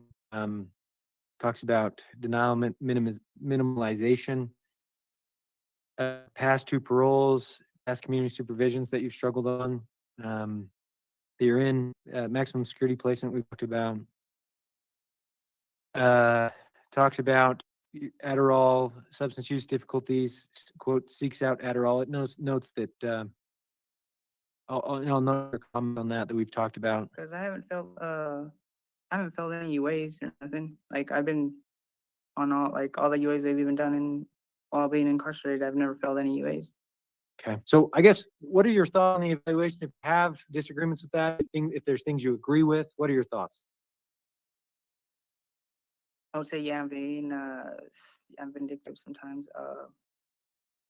I am antisocial, minimalization and denial. I would say I'm not because I admit when I'm when I'm doing something wrong, you know, Okay. minimize it. I have no reason to minimize anything, you know. Do you agree with, I mean, so he recommends you participating in criminal thinking errors classes, and substance use treatment? What are your thoughts on that? I don't know. I feel like I don't need substance abuse, not because I'm in denial. I have that under control. As far as I'm aware, alcohol is not illegal. Okay. So I've read your letters at the past hearings. You've said you want a termination or expiration. You'll refuse parole. That's what Dr. Peck also reports. So you're not willing to do parole? No, honestly, I just want to pay for my crimes, and I don't want to be here anymore. I've seen too much bad things happen, and What's the problem with parole? I guess you said alcohol is not illegal, but if you're on parole, you can't use alcohol, right? That's a condition of parole. Right. Seems to me like the resources of parole would be helpful, right? Of classes, having support, things that you need in transitioning. What are your thoughts? Why are you not willing to parole? so I have family support. I have a job. If I get out, at my friend's ranch. I know you just wrote a letter of support. So I have family and friend support. I just want to pay for my crimes and be done with it. Okay. So yes, you said either with family in Hinckley or Ogden, work with at the farm, I Right. guess with your friend. Yeah, you got a ranch You out there. don't necessarily think you need treatment, relying on that support. So I guess you're willing to serve expirate the end of your sentence, but you'd prefer termination, I guess. Am I understanding that correctly? I would really prefer termination. I've missed out a lot. My sister's had 2 kids since I've been in here. You know, my dad just wants to see me. My mom wants me home or out of here. She just wants me to stay out of trouble. Okay. I really don't. I'm not going to commit any crimes, and I just want to just be left alone. Honestly, Okay. I'm not trying to bother nobody. I just want to just go to work, do my thing, and just fly under the radar and do what I have to do. Okay. Well, as things stand right now, your guideline was 28 months. That passed in November of 2023. Obviously, your expiration is 15 years, April 24, 2029. That's the framework within the board. Will be, considering your case. And what I'll do from here is take your case under advisement. I've put together a report of everything I've reviewed, your letters, written submissions, past hearing reviews, etc. I'll include what we've talked about today in that report, and then I'll submit it to the board hopefully by tomorrow. Okay. Usually it takes them a couple weeks to make a decision, usually between 2 to 4 weeks. Okay. Once a decision is made, we'll send it to you in writing through the mail, and it will also be posted on the board's website. Okay. So with that, thanks for being here and participating in today's hearing. I wish you the best of luck. Is there anything else you'd like to add before we conclude? No, that's it. Okay, we'll conclude with that. Okay, so they denied his parole, and they said that he can have a rehearing in 2026 if he agrees to abide by the decisions of parole. Now, I'll quote you the exact words that the parole board used. Thank you, Richard, for pulling this information up. It says, Mr. Marataya reports that he is not willing to abide by the conditions of parole. The Board of Pardons may consider an earlier rehearing if he agrees to abide by the conditions of parole. Now, this picture that you're looking at is, of course, before the wonderful art that he decided to put onto his face. And this took place from his first felony conviction, which took in 2013, which was for the forcible sexual abuse 2. We're looking at the legislation now, and the maximum sentence you can get in Utah for that is 15 years. He got 15 years, which is what he's serving out now. And he only served 1 year before he was paroled. And as you can see, that worked out great for him. This is how it's defined. It's basically if you do any of these acts, which they have listed here, I'm not going to read them to you, and also the victim is 14 years or older. Now, what we've seen in these legislation, by the way, is that when they say something like 14 years or older, that means under the age of 18, but older than 14.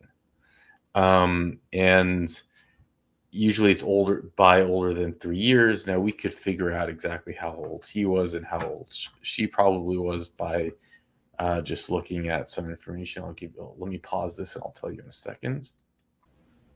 Okay, I'm back. So he would have been 19, and that means she probably would have been about 14.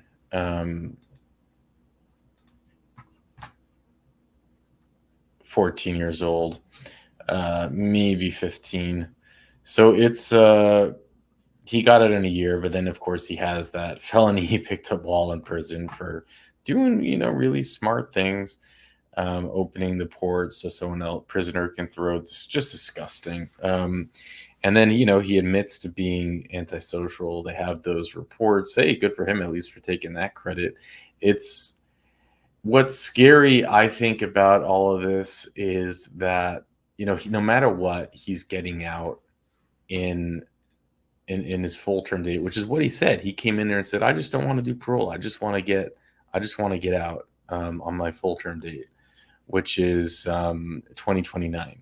And even with this information, the Utah Parole Board takes the recommendation from the interviewer. They don't have the time to watch an interview. They just take the recommendation. And they say, yeah, if you say you're willing to abide by parole, you can ask for an earlier parole date. And that means too, is that all he has to do is say, okay, I'm willing to abide. I'm willing not to drink on parole. I'm willing to abide by the parole, and they'll give him an earlier hearing and they'll parole him. And that just makes a ton of sense, obviously. He has, in addition on his record, he has possession of a firearm by a felon. He has a couple of other small things, but really it just seems like this initial main crime is what it is that got him locked up, and then the crime in prison. And also what was telling us at the beginning, how he's kind of arguing about that pre-sentencing evaluation that he got. We've never seen that before. We have seen people say that the pre-sentence evaluation was wrong, but we've never had anyone say, take the approach he was taking, which I guess was just a little bit telling.